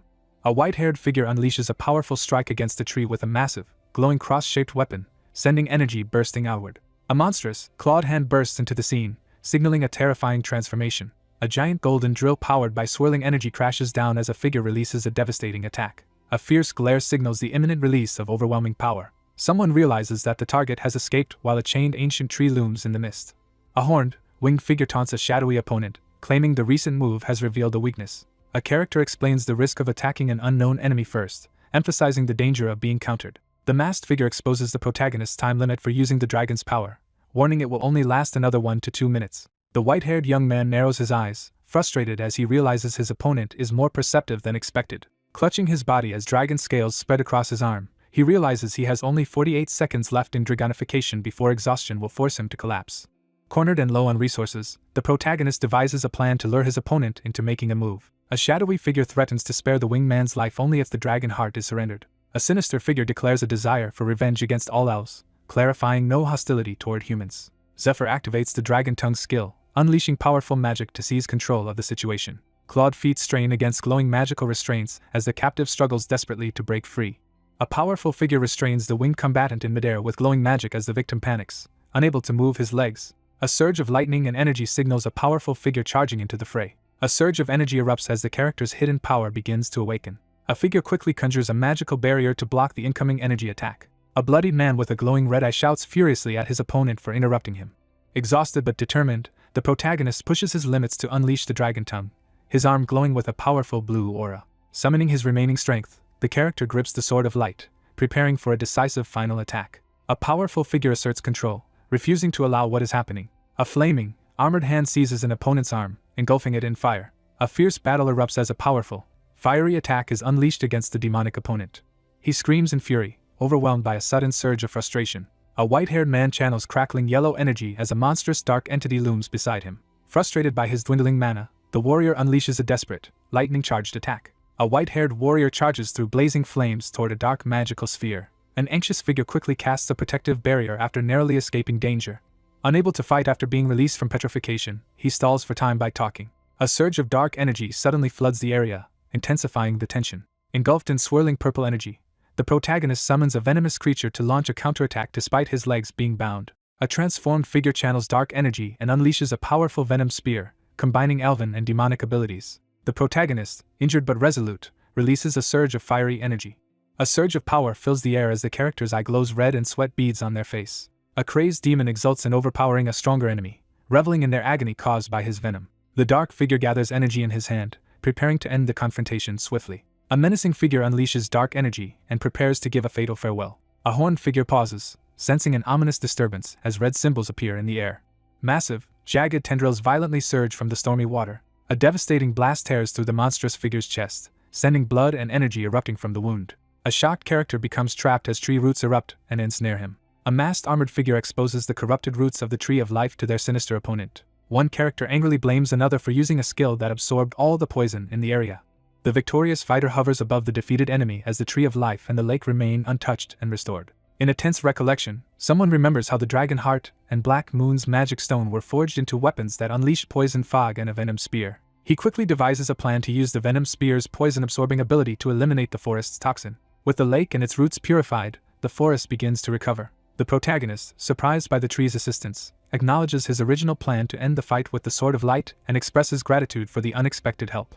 Restrained by thorny vines and gravely wounded, the character struggles to channel mana and release poison to survive. The Tree of Life once shielded the elves with its widespread roots until it was weakened by poison. An ominous warning is delivered in the empty silence. A monstrous hand crackling with energy seizes the masked captive's face, taunting them as they struggle helplessly. The white-haired warrior unleashes a furious, lightning-charged attack against the monstrous enemy. A mysterious, glowing crystal is introduced as Ramil's magic stone, which holds potent demonic power and venom. A status window describes the various uses of the venom-filled demon corpse with its damaged head. A surge of destructive energy erupts across the distorted forest as a fierce attack is unleashed. The rearguard senses an approaching threat. A huge ring of golden light bursts from the ancient tree, spreading power through the land. A sacred, radiant tree is revealed amid swirling golden lights. Blinding golden light erupts as the Tree of Life returns, drawing all eyes upward in astonishment. Two figures stand side by side, silently witnessing a miraculous, glowing tree. A sweating woman listens anxiously as a critical message crackles through the radio. The warriors receive orders to eliminate the remaining monsters after securing the Dragon Heart. Armored warriors raise their weapons and fists in a triumphant rally. The woman announces the dragon's defeat and draws attention to the crowd's cheers. A shadowy figure collapses in the rain as someone urgently calls out for Zephyr. The wounded man falls rapidly through the air after a fierce battle, surrounded by swirling debris. The wounded man collapses to the ground, unconscious from his injuries. The white-haired young man descends toward the swirling, glowing, claw-shaped artifact. Twisting roots seize the battered man and drag him beneath the crashing water. The ancient tree thanks the young dragonid for offering help. The figure steps forward onto the mystical tree branch, declaring intent to act as well. A surge of golden light breaks through the thick, tangled roots in the mystical forest. A grand building is revealed as sunlight filters through the trees. The roots of the Tree of Life surge upward, breaking through the ground as golden light fills the area. A bloodied man relaxes as he acknowledges the victory. A wounded man stands victorious over the defeated monster, questioning his contribution to the battle. The wounded man realizes the demon race can duplicate martial arts techniques after being struck by his own skill. The wounded figure struggles to stay conscious, realizing there are no potions left to stop the bleeding. Facing critical injuries, the protagonist urgently considers using spiritual cadence to recover. A tense figure with an eye patch sweats as a glowing vine suddenly appears nearby. A wounded man is suddenly trapped by a glowing magical vine, his face filled with shock. A glowing, enchanted vine stretches through the chamber as its power is revealed. An ethereal figure, unable to move, sincerely thanks her protector. A mystical female figure appears, surrounded by golden light and blooming vines. A character's eye widens in terror as they witness a traumatic event. A crowned elf steps forward and announces her position as queen. A long-haired woman firmly insists that someone needs medical treatment. A radiant figure seated in glowing light calls the knight to approach. Zephyr learns that his father is gone forever but is told he can now see what his father once could. A commanding figure in a fur-trimmed cloak invites a hesitant companion to join her. A troubled mother holds her child close, uncertain about how to protect them after regretting past choices. A gravely wounded woman collapses and delivers her final message to her child. Zephyr receives a crucial command to protect himself with the sword. A young man wakes from a haunting dream about his distant past. A surge of inner resistance interrupts the moment. Zephyr regains consciousness in a cavern filled with glowing vines, unsure of where he is or how much time has passed. A countdown timer appears, showing exactly 72 hours, 18 minutes, and 29 seconds remaining. Zephyr is warned to stay still as he begins to recover with the help of a healing plant. Magical vines surge with energy in the dim environment. A hidden, magical world is revealed inside the core of the massive tree trunk. A radiant, mystical figure reveals itself as the Tree of Life and announces the purpose of reincarnation to the assembled earthlings. A surge of hidden power radiates from the person's intense eyes as energy tendrils ignite. He suddenly realizes he is standing before the legendary Tree of Life. Reflecting on past failures, the protagonist recalls never having met the figure by the Tree of Life after losing the raid in a previous life. He reveals that only his wife has ever seen this hidden form, which he has never shown to his children. A tense confrontation unfolds as one figure reveals his ability to decipher bodily signals and offers to stop if it causes discomfort. The young man grows uneasy as he fails to read the intentions of a presence that feels disturbingly unnatural. The bare-chested man calmly conjures a glowing orb of light, assuring the other person that he means no harm and expressing gratitude. He spots a glowing, mysterious fruit hanging from a vine. A hand offers a glowing, enchanted fruit to speed up recovery after magical treatment. While trapped and poisoned by the blue dragon's dragon tongue, the speaker secretly watched events unfold through their children. A woman gratefully hands a glowing branch to the seated elf. A serene figure expresses gratitude to the wary person resting in their lap for protecting her wife. A powerful figure explains that a bilateral contract requires both parties to fulfill their obligations, emphasizing his role in maintaining order. The young man tries to make sense of the confusing explanation but fails to understand anything. He questions whether the gratitude he received was simply because he offered help. He notices something off-panel with a tense, focused expression. The protagonist recalls advice from his past life while reflecting on his father's character. A powerful figure reveals his demigod form, radiating intense divine energy. The protagonist weighs the advantages of a mutually beneficial contract, determined not to be outmaneuvered. A hidden motive is revealed as an unknown figure claims to have done more than just wake someone from hibernation. A mysterious figure confronts the tense, white-haired man about the risks of having the dragon heart transplanted into his fragile body. The two opponents gauge each other's strength, as one calmly exposes the other's struggle to control his increasing power. A mysterious figure explains that the body's destruction was caused by using too much power, but it has been fully readjusted within 72 hours. He processes the shocking revelation that he is strong enough to transplant the blue dragon's heart. A powerful figure extends a glowing hand and proposes a new contract to the young dragonid. A powerful figure offers to transplant the blue dragon's heart in exchange for a promise. An ancient seed begins to sprout after nearly 10,000 years. A brilliant light bursts forth as the first seed breaks through its shell, signaling an urgent warning. The protagonist realizes their mission is to prepare for the promised day, understanding this as their reason for existence. A magical tree purifies the corrupted water and transforms the environment. The world transformed over 1,000 years, becoming unrecognizable and giving rise to a new species capable of inhabiting it. The mission neared completion as everything proceeded according to plan. A woman gently cradles her newborn child, overcome with warmth and affection. A woman joyfully cradles her newborn baby, overwhelmed with happiness after giving birth. A solemn vow is made in the darkness. Ignoring her original mission, she chooses to protect her child regardless of the consequences. Amid glowing roots and floating lights, the protagonist cautiously approaches a mysterious, radiant woman. A shirtless man is offered the blue dragon's heart in exchange for agreeing to a difficult, unknown request. While undergoing the transplant, the protagonist admits he will be completely defenseless and insists on only trusting someone reliable. Someone tries to determine another person's intentions. A mysterious figure with vine-like hair begins to speak in the dim light. A figure anxiously wonders how he will die in the future. A stunned character reacts in disbelief to an unexpected revelation. A glowing hand transfers mystical energy to Zephyr's forehead as his dreams are accessed for clues. A character reveals that their initial suspicion about a connection to a woman was incorrect. The protagonist weighs whether a brief connection is worth pursuing to uncover a vital clue about the world's secret. A tense silence fills the panel as suspense begins to build. Flames engulf the city as a monstrous figure appears, its identity instantly recognized. A mysterious presence confronts the protagonist with knowledge of a detailed prophecy about the future. He considers revealing the grim truth that the great forest will be destroyed and someone will die from poison after failing to stop it. He decides to keep his knowledge of the future a secret. A figure accepts her predicted death before the world's end, acknowledging another's caution. A man channels radiant magical energy through his glowing arm as he prepares to confront his fate. A forearm glows with powerful golden runes as energy surges through it. A man channels intense magical power as swirling golden energy surrounds him. Zephyr's eyes widen in shock as he suddenly recognizes a dangerous symbol. A sword covered in fiery runes surges with powerful energy as it is activated. After defeating the cult leader, the protagonist discovers a magical mark on his hand that enforces secrecy. Two mystical symbols appear in the darkness, demonstrating a more advanced ability. Engulfed in flames, the protagonist clutches his head and endures searing pain. A warning is given not to stare at the swirling golden energy, as its power is too overwhelming to handle. The glowing figure refuses to reveal crucial information, leaving the tense man frustrated. A powerful force explains that it and the 7 dragons are eternally bound to their divine mission by an unbreakable magical bond. Someone silently acknowledges the pull of an unavoidable mission. He senses imminent danger and prepares to react. The motive for killing the blue dragon is revealed. A vision reveals that in the apocalypse, surviving dragons will lose their will, receive a mission to destroy, and become subordinates of the invading demon god. The protagonist challenges the other person's loyalty by asking if they would become an enemy like the dragons. A solemn man emerges slowly as glowing, vine-like roots wrap around him. The protagonist reflects on his unwavering commitment to his mission, admitting he never questioned it or saw unique value in the world. A sense of doubt arises as something feels undeniably strange. A woman accepts her fate and prepares to sacrifice herself beneath the magical tree. She affirms her resolve, finding hope in the memories they shared and believing her dream will come true. A character pleads for an alternative to drinking from the chalice of conception in hopes of conceiving a child by a different method. A glowing, root-like magical object is passed from one person to another amidst swirling golden lights. A vulnerable figure pleads for guidance and love, reaching out to the glowing presence called YGG. A man reflects on how one woman's actions have greatly increased the value of the world. He stands in silence, struggling to express the depth of his feelings to someone he hopes will understand. A man cradles a weakened woman in his arms as warm light surrounds them. He steels himself, focusing intensely as his eye remains shut in concentration. A surge of energy erupts from the glowing blue crystal as its power is unleashed.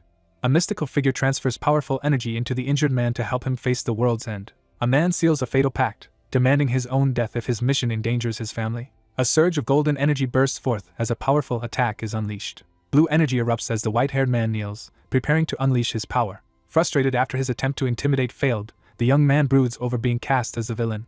The protagonist decides to trust the tree, reasoning that it had the chance to harm him while he slept but did not act on it. A mysterious figure offers to advance the plans for the blue dragon's heart, explaining that the princess is still too inexperienced to perform the transplant herself. A decisive voice assigns the responsibility of the transplant to Yggdrasil. A lone figure unleashes a surge of bright blue energy, filling the area with overwhelming power. Surrounded by crackling blue energy, the young man channels magic into his glowing sword, ready to join the fight. In a mystical realm, the protagonist readies himself to confront the dragon's corrupting spirit within his own consciousness. The protagonist enters the mystical trial space, determined to surpass his previous record. He grips his glowing blue sword, eyes fixed ahead as he prepares to face the coming battle. Someone challenges their opponent by questioning if they have revealed their complete form. A sudden surge of energy erupts as Zephyr draws the glowing sword.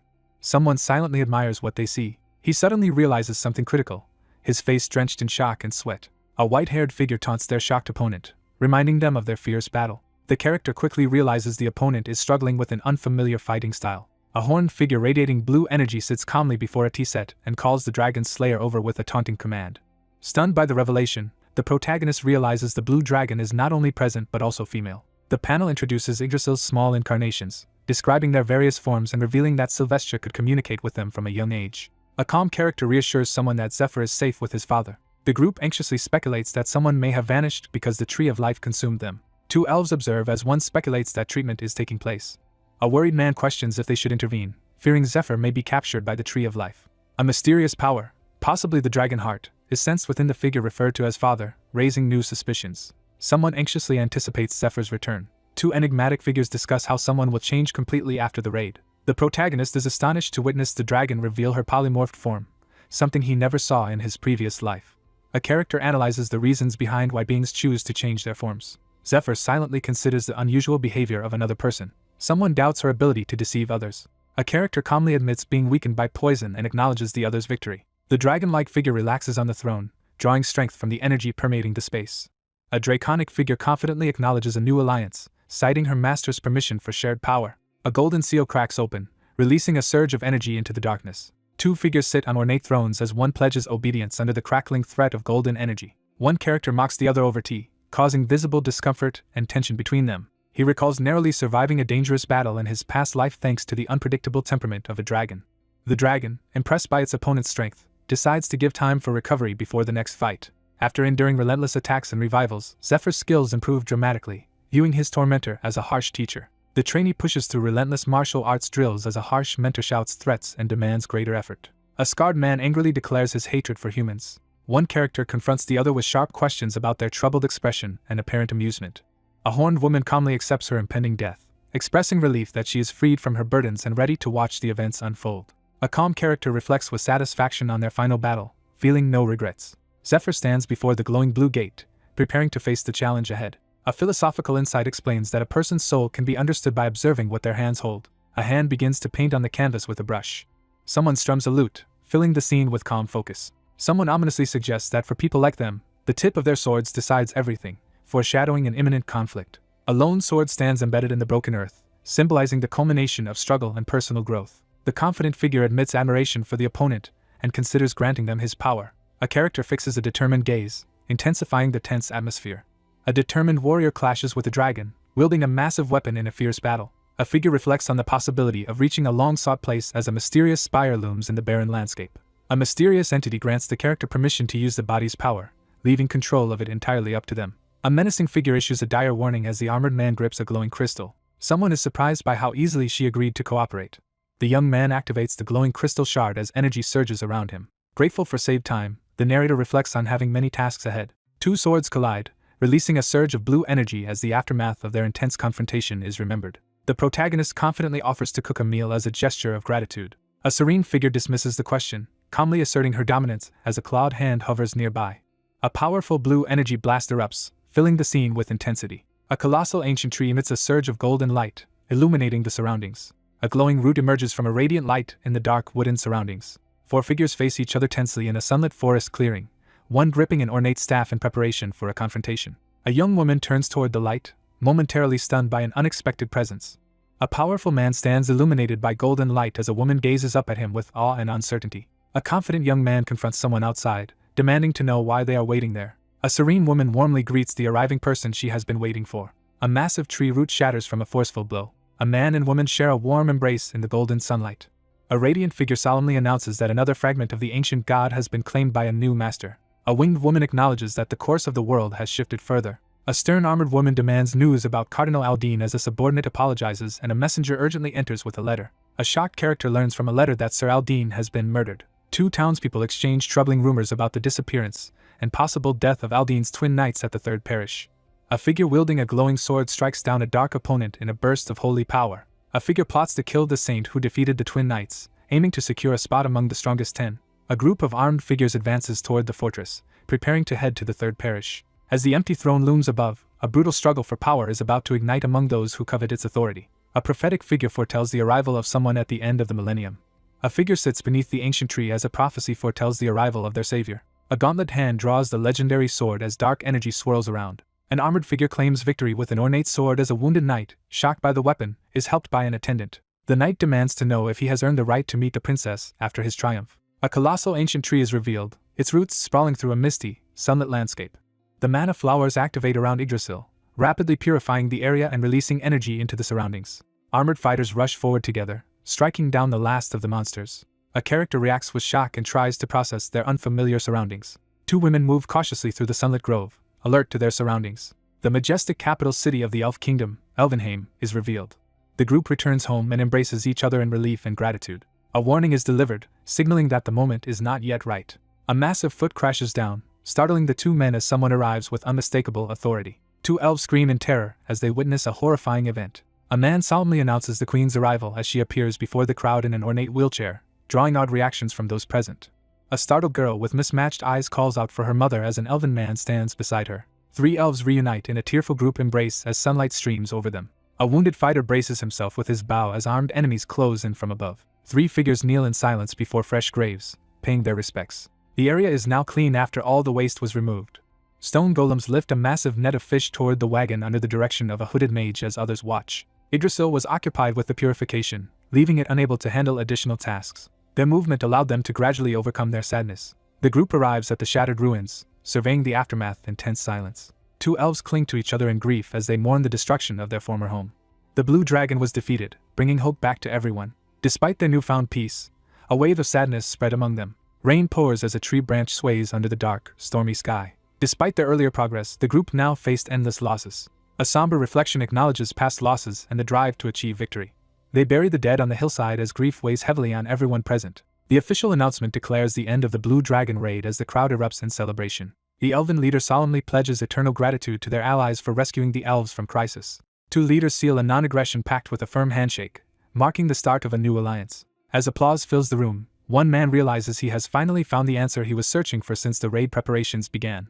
2 characters debate whether tensions between elves and humans might cause betrayal during an upcoming raid. She confidently explains her strategy while holding up a chess piece. A determined character declares that their goal is to seize control of both the Elf Kingdom and the Danakil territory. A hooded man recoils in shock upon realizing someone plans to seize control while their opponents are weakened. The bespectacled man dismisses the answer while scrutinizing the document. Polaris is celebrated as a hero in Danakil, raising his staff in triumph. He is remembered for driving away the Black Moon and Crimson Moon in the war 4 years ago, but everything changed when Danakil became contaminated. She explains that Polaris didn't help due to a lack of resources and then sold all his stocks and debt bonds. Polaris determined there was no solution to their predicament. Danakil was left desolate, and both its people and the isolated elves found themselves with no allies or hope for rescue. A determined woman proposes forming an alliance with Princess Altair to eliminate Polaris's influence. A grim declaration signals preparation for the prolonged war ahead. The protagonist realizes that Altair's plan involves gaining the elves' combat strength, the Danakil granary's supplies, and the Lake of Life's healing power. The situation has improved more than anticipated. It is revealed that Yggdrasil and the Elf Queen had goals aligned with the protagonists from the beginning. A regal elf lifts a glowing chalice, initiating a solemn blessing ritual. The narration reveals that the queen, now awake, can use her mind control skill to dominate the elves. The narration affirms that the elves connected to the Tree of Life are expected to remain loyal. 3 people raise golden goblets in a celebratory toast. The group gathers to celebrate their victory with drinks. A character stares in astonishment at the lavish banquet table. A blushing woman clutches a bottle as a small figure hugs her, while another woman silently watches from behind. The elf turns away in disappointment, while the cloaked man clenches his fists before the ornate structure. A surprised character calls out for Kiara after noticing something. A woman sits alone on the stone steps, lost in somber contemplation.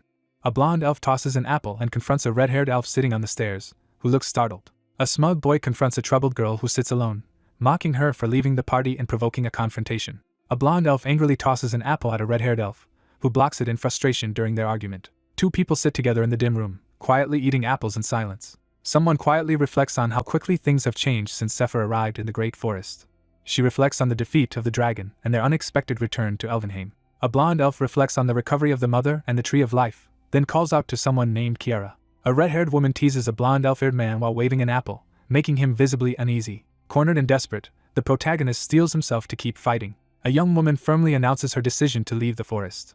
A majestic palace rises beneath the starry night, its illuminated towers dominating the futuristic skyline. The narration reflects on those who lie awake, feeling their night is unfinished. A white-haired man strides down a dim corridor toward a glowing doorway. Footsteps echo through the hallway as someone approaches the ornate double doors. Someone is determined to finish one last important task.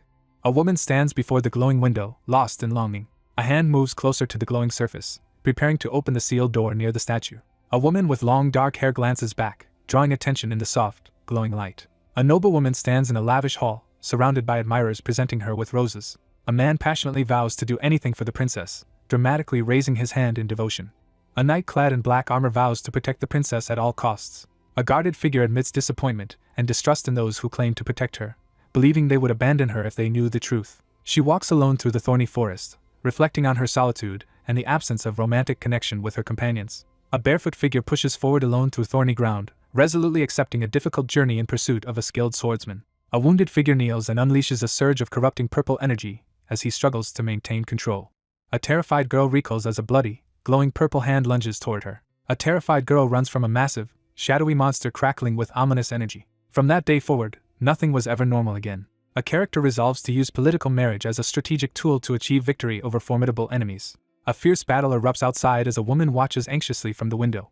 He stands over the defeated guards, pinning one beneath his boot as light pours down on him. A young woman recoils in shock as a burst of blinding light fills the scene.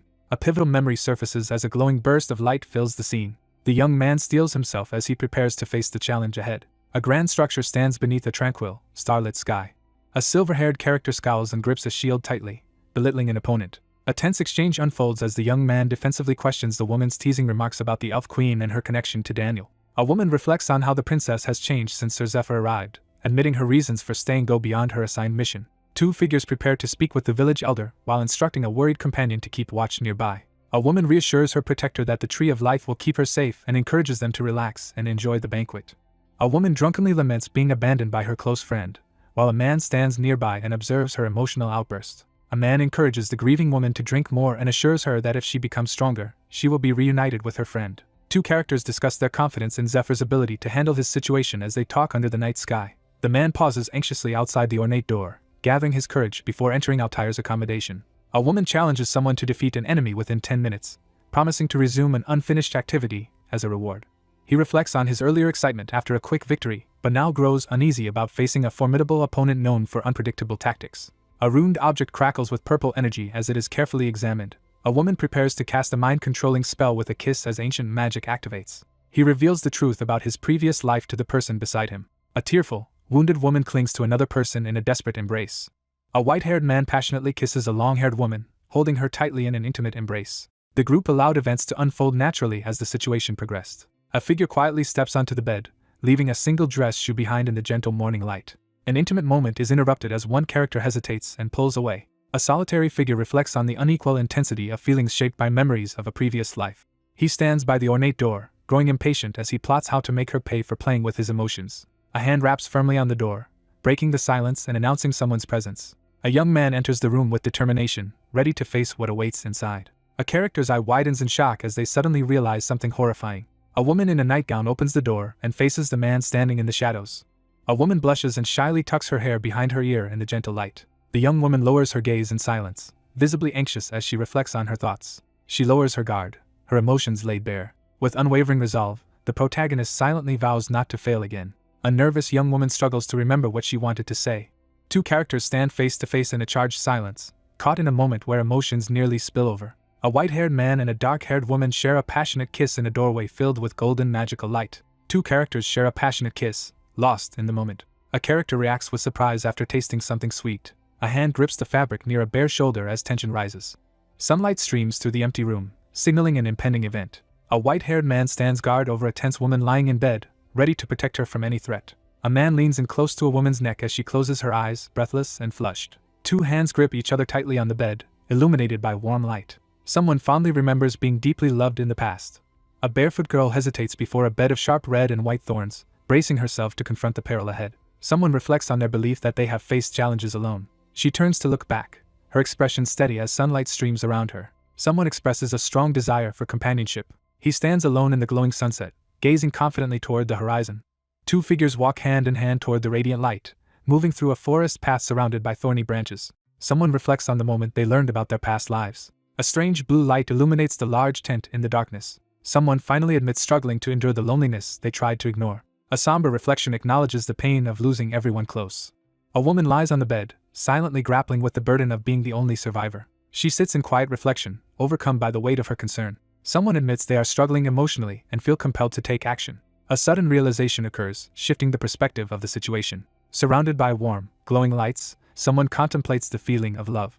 Two characters embrace as one confesses their love. 44 days have passed since the third parish was sealed. A massive magical barrier forms around the cathedral as night falls. A massive, powerful barrier rapidly expands across the area. A powerful barrier is explained that stops all entry and exit. A terrified woman recoils in bed as an assailant raises a dagger to strike. The character realizes they've stumbled upon an unexpected opportunity while pursuing a different goal. A scarred man demands to know who supplied the poison as he threatens a terrified woman with a vial and a blade. Sunlight streams through the trees, illuminating the peaceful forest clearing. Two arrows strike the bullseye one after another. A white-haired archer fires arrows with precision at a large shield, showcasing impressive skill. A startled archer grips his bow and arrow tightly, reacting to an unexpected event. A young man pulls back his bow, recalling a time when his mother was awake on his 15th birthday. A woman stands alone under the moonlight, revealing that a child was born with a unique destiny and must one day leave the forest. An elf girl decides to leave the forest with Zephyr, feeling hopeful about the adventure and the chance to meet old friends.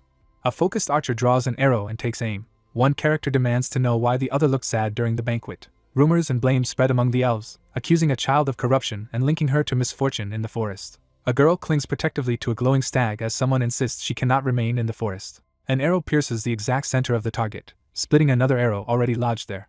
The wary man acknowledges someone's impressive skill in the tense forest. A young man finds his mother outside in the cold and expresses concern as an unexpected meeting unfolds. A gentle woman finishes her song and eagerly asks for feedback, hoping to impress with her voice. The family reunites joyfully, expressing gratitude for finally being together again. A calm mentor corrects the archer's tense form and helps him adjust the flow of his mana while practicing in the forest.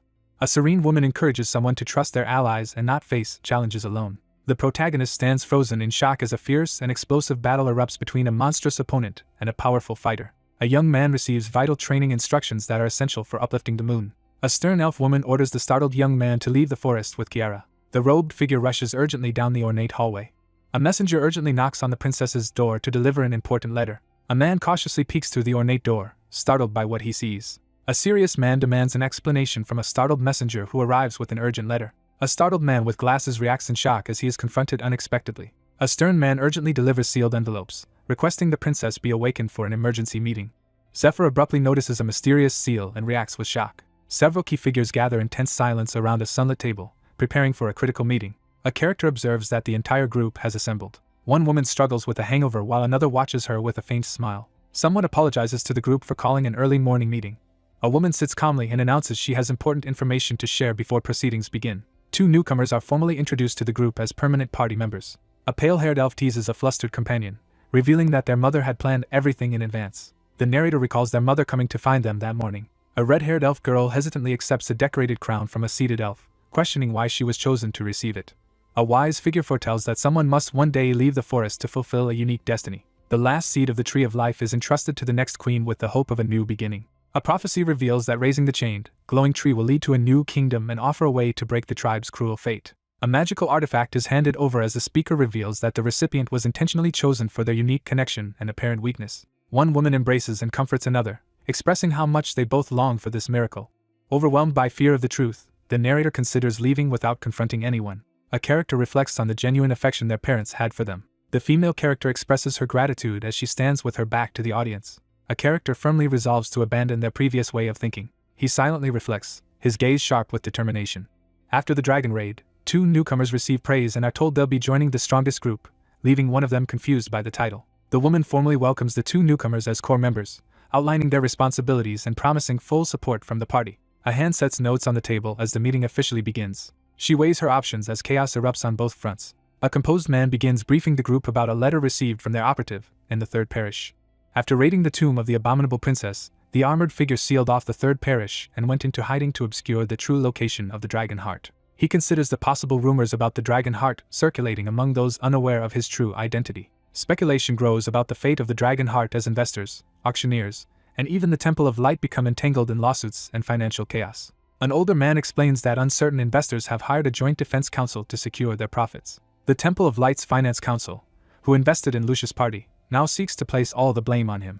A sacred relic management squad is sent by the Vatican to pursue Lucius for his overdue debt on the legendary stake of faith. Gertrude storms in, demanding to know Odin's fate and furiously confronting her enemies. After hearing of Odin and the twin knights' deaths, a group of adventurers advance to challenge Lucius and claim their place among the strongest. A restless crowd surges at the city gates, shouting demands and challenging the defenders as tensions escalate. The weakened state of the 3rd parish leaves them vulnerable to a siege, with little hope of holding out without reinforcements.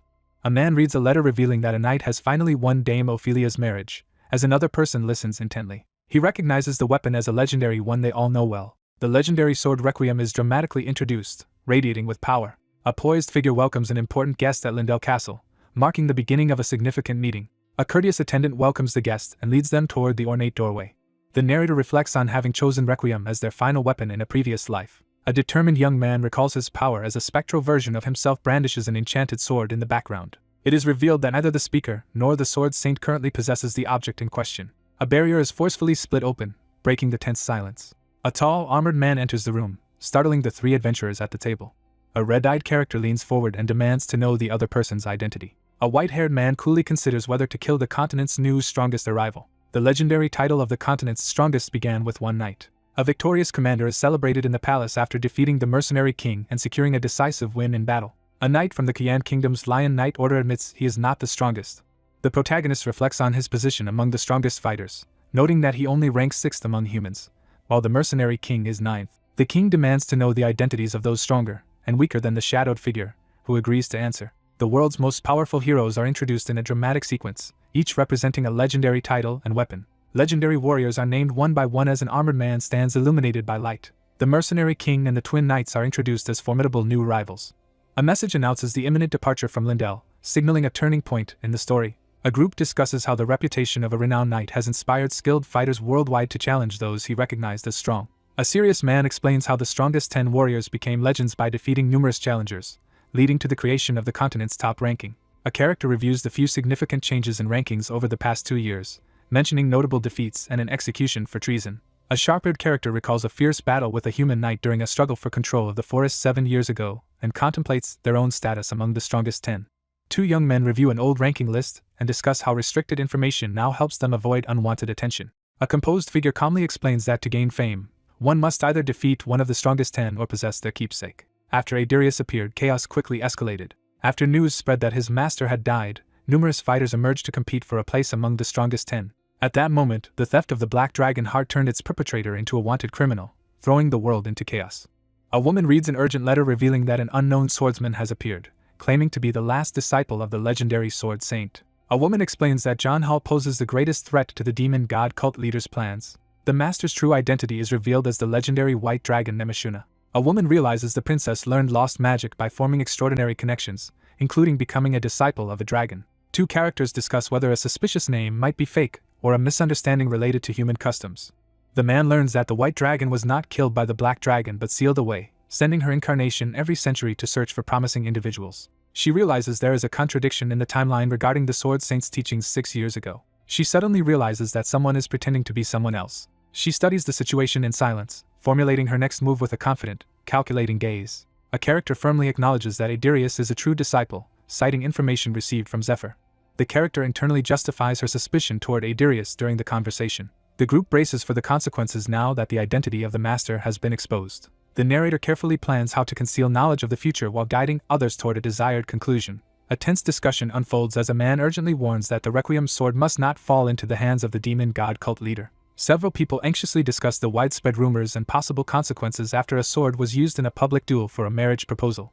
A silver-haired young man senses that something about the current situation is off. A woman in the ornate room urges Zephyr to continue explaining as the discussion begins. A clenched fist accompanies a tense analysis of the demon god cult's failed plan and heavy losses. One man questions who could have disrupted the cult's flawless plan, while his robed companion listens intently. The figure examines the planted evidence, ensuring it implicates a Dragon King-style martial artist and sows distrust among the demon god worshippers.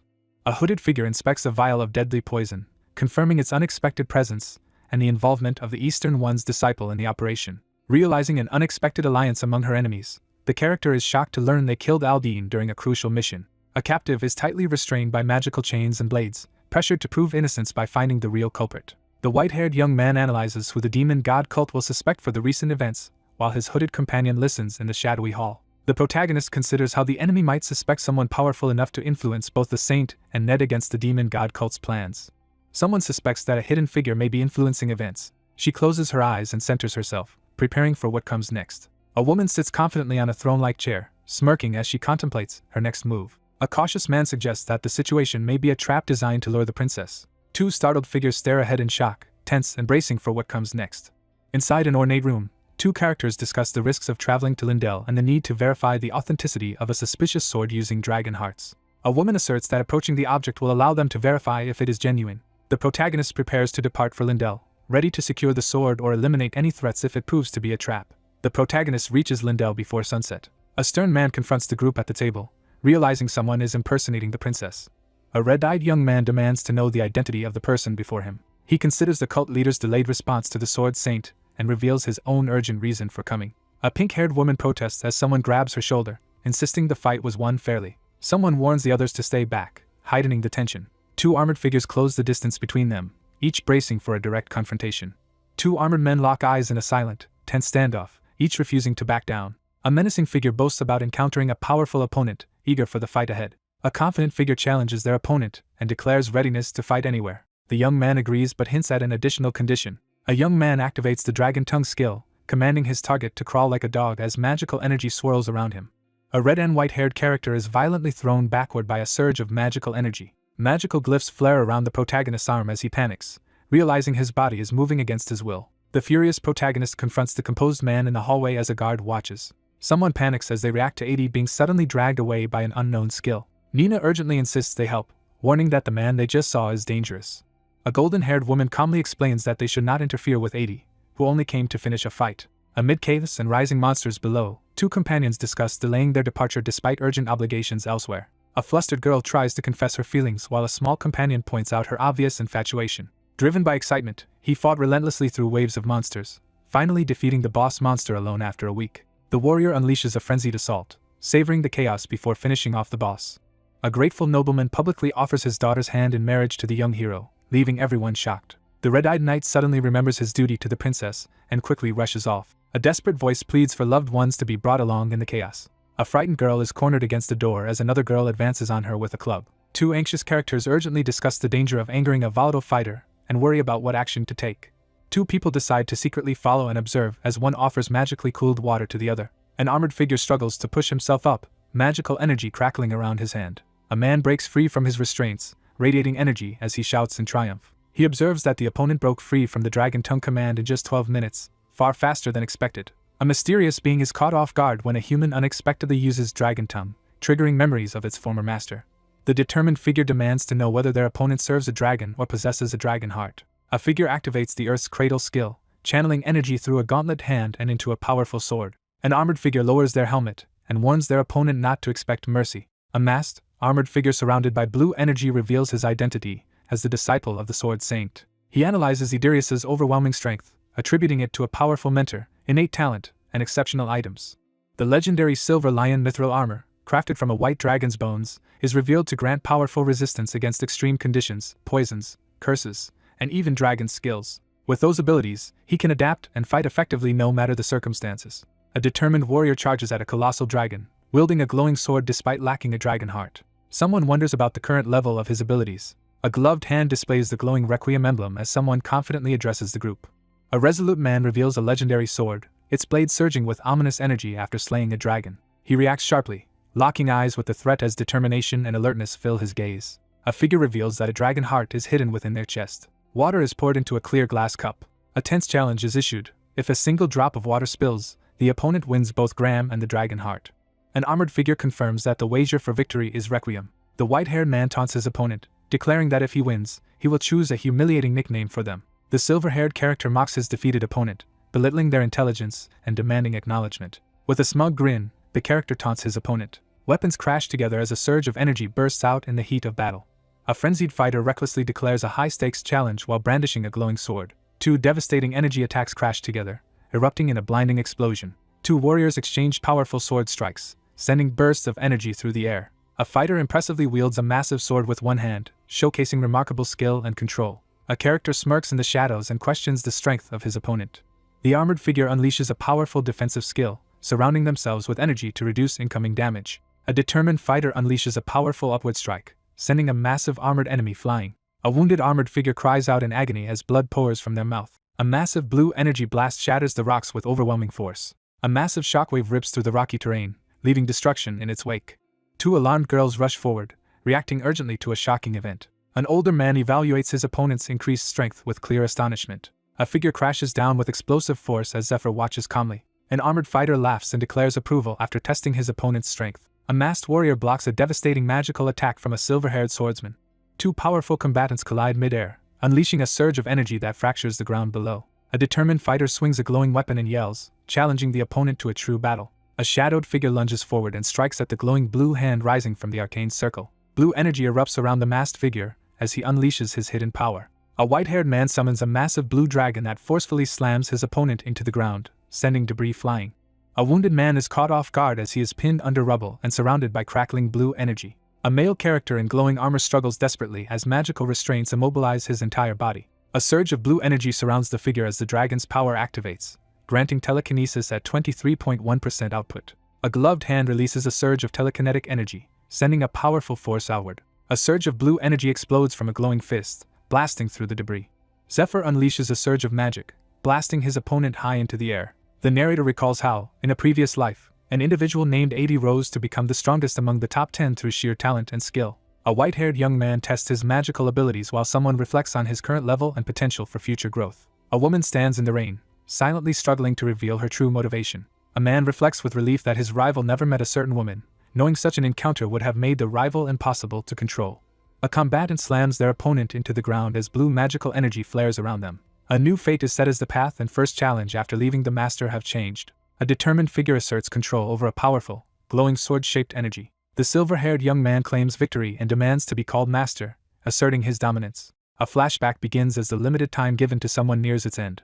A mentor gently reassures his student during an emotional farewell, offering his final guidance before parting ways. A hidden method for completing the magic is about to be revealed. A mysterious woman reveals the method to defeat the cult leader. A massive blue energy blast erupts from the mountain and streaks into the night sky. A troubled figure reflects on the recurring manifestation of the avatar form and wonders if imminent changes are affecting him. Reflecting on past efforts, the character recalls how every attempt to mentor gifted children ended in disappointment. A kneeling figure receives a final farewell and encouragement to keep fighting as hope for others. A mysterious figure expresses regret over failing to heal the wound and hopes the traveler will not be alone when reaching the main body. A hopeful wish is made for someone to have companionship in their moments of sadness. A mysterious blue light shoots across the night sky, catching a surprised onlooker's attention. A panicked figure is forcefully pulled upward by a surge of blue energy, unable to resist. A massive blue energy explosion engulfs the forest, shaking the night with its force. A mysterious sword is revealed atop a glowing, misty hill in the shadowy forest. A figure steps cautiously out of the mist, breaking the tense silence of the forest. The narration reveals the fate of the white dragon's soul after its avatar form ended. A confused figure awakens in a misty forest, realizing they are in soul form and questioning why they feel discomfort. A hand swiftly seizes the startled lizard creature. A triumphant boy lifts a struggling lizard overhead, claiming his hard-earned meal. A hungry boy considers how to cook the terrified lizard he has just caught. Someone reacts with shock to an unexpected event. He reveals that the meeting led to his apprenticeship with the Sword Saint. The kneeling warrior explains that after receiving training and equipment from his master, he was tasked with helping the princess. The defeated armored man raises his hand and swears unwavering loyalty to his opponent. Zephyr steadies himself, his expression calm and focused as he prepares for what comes next. The outcome is acknowledged as unsurprising. Driven by his thirst for battle, the warrior stands victorious atop a heap of defeated enemies, gripping his sword. A battered warrior reflects in frustration on how every opponent he faces is too weak to challenge him. Reflecting on the absence of their master, the character questions whether fighting will ever feel exhilarating again. Someone internally reflects on the intense worry they had before. The warrior sits on the throne, declaring he has finally found his answer. A battered warrior studies his opponent, determined to uncover the true extent of his rival's hidden power. A determined fighter slams his fist down, vowing to challenge and eventually defeat his rival. The silver-haired man warns the kneeling figure that dogs can be more dangerous than expected. The armored figure eagerly insists on playing and receiving snacks as conditions for cooperation. A commanding voice calls someone closer, signaling the next step in their interaction. A battered young man in a dragon-shaped helmet is startled when a gloved hand is suddenly offered to him. A gloved hand forcefully shoves food into the wounded man's mouth. A white-haired armored figure blasts an opponent through a wall with a surge of blue energy as others watch in shock. The silver-haired young man sternly demands distance, making it clear he does not want to get close. A dominant figure informs the wounded person that the white dragon has fallen, and its final message was the last words of their master. A mystical force urgently pleads for someone to help the princess as a radiant sigil glows in the darkness. A character questions another's reckless behavior, expressing concern over their disregard for their master's final wishes. The armored warrior struggles to rise, stunned by his defeat. He reveals that the man risked his own dragon heart. The rules of the marriage competition are established, confirming that the winner cannot be rejected. A bloodied armored figure is spared and expresses relief, but the tense situation remains unresolved. A shadowy figure channels energy and demands a safety device, startling the other character. A group of armored soldiers marches forward across the dusty ground. Armed forces assemble at the Temple of Light's third parish. A wary observer scans the field as numerous Templars gather together. A mystical potion is introduced, revealing its power to expose branded worms hidden within demon god worshippers. He quickly realizes that several demon worshippers are hidden among the group. The character considers the possibility that the demon god cult is secretly supporting the enemy, or that the area has become a base for demon worshippers. She explains that the enemy is limited to armed protests for now, and will only escalate to a siege if they gain solid evidence through actions like killing Cardinal Aldine, or stealing the dragon heart. Someone recalls and repeats what Zephyr said. Two figures sit on a tree branch, discussing how poor timing ruined their rival's attempt to plant fake evidence. The advance party's mission is to scout the area and update Lucius on their allies' status. The narration introduces elite players renowned for their speed and stealth among the strongest 10. The narrator considers that, in theory, these individuals are the most suitable for the task, but there is some hesitation. Two characters face each other in silence, both tense and sweating as the confrontation escalates. A complication is revealed. Two people continue holding hands as magical energy glows between them. The story shifts to the moment just before leaving the great elfin forest. Golden runes ignite and swirl through the empty hall as magic activates around the grand staircase. A glowing magical bird bursts forth from a runed circle, filling the scene with radiant energy. Two characters activate strengthened magical bracelets, causing a surge of energy between them. A woman explains that holding hands triggers the Tree of Life's stealth effect. Three team members argue intensely over who should be in the advance team. A woman warns the group that, beyond the threat of war, they must also be wary of powerful individuals who could disrupt their plans. The white-haired character reflects on the necessity of Ophelia to identify the smiling woman. The third parish is currently getting ready for an imminent invasion. Using the magic item from the tomb of Eurydica, deadly traps have been set throughout the area, turning it into a dangerous dungeon. One character admits to helping set up the dungeon and is immediately chosen to join the mission. Altyra signs a joint mission and instructs them to hold hands until they reach the temple. Two characters stare upward in shock and discomfort as an unexpected romantic thought appears above them. A commanding woman assigns deployment orders to the assembled soldiers and instructs the healer team to remain behind for recovery support. A calm character encourages their anxious companion to seize an academic opportunity by getting close to the Elf Queen. The group reviews blueprints and strategizes the creation of magical tools for the upcoming Ice Dragon raid. The mage seizes the moment, determined to prove her ingenuity outside the constraints of the magic tower. A red-haired character kneels in tears and pledges unwavering loyalty to the elegantly dressed figure, determined to succeed with help despite being short-staffed.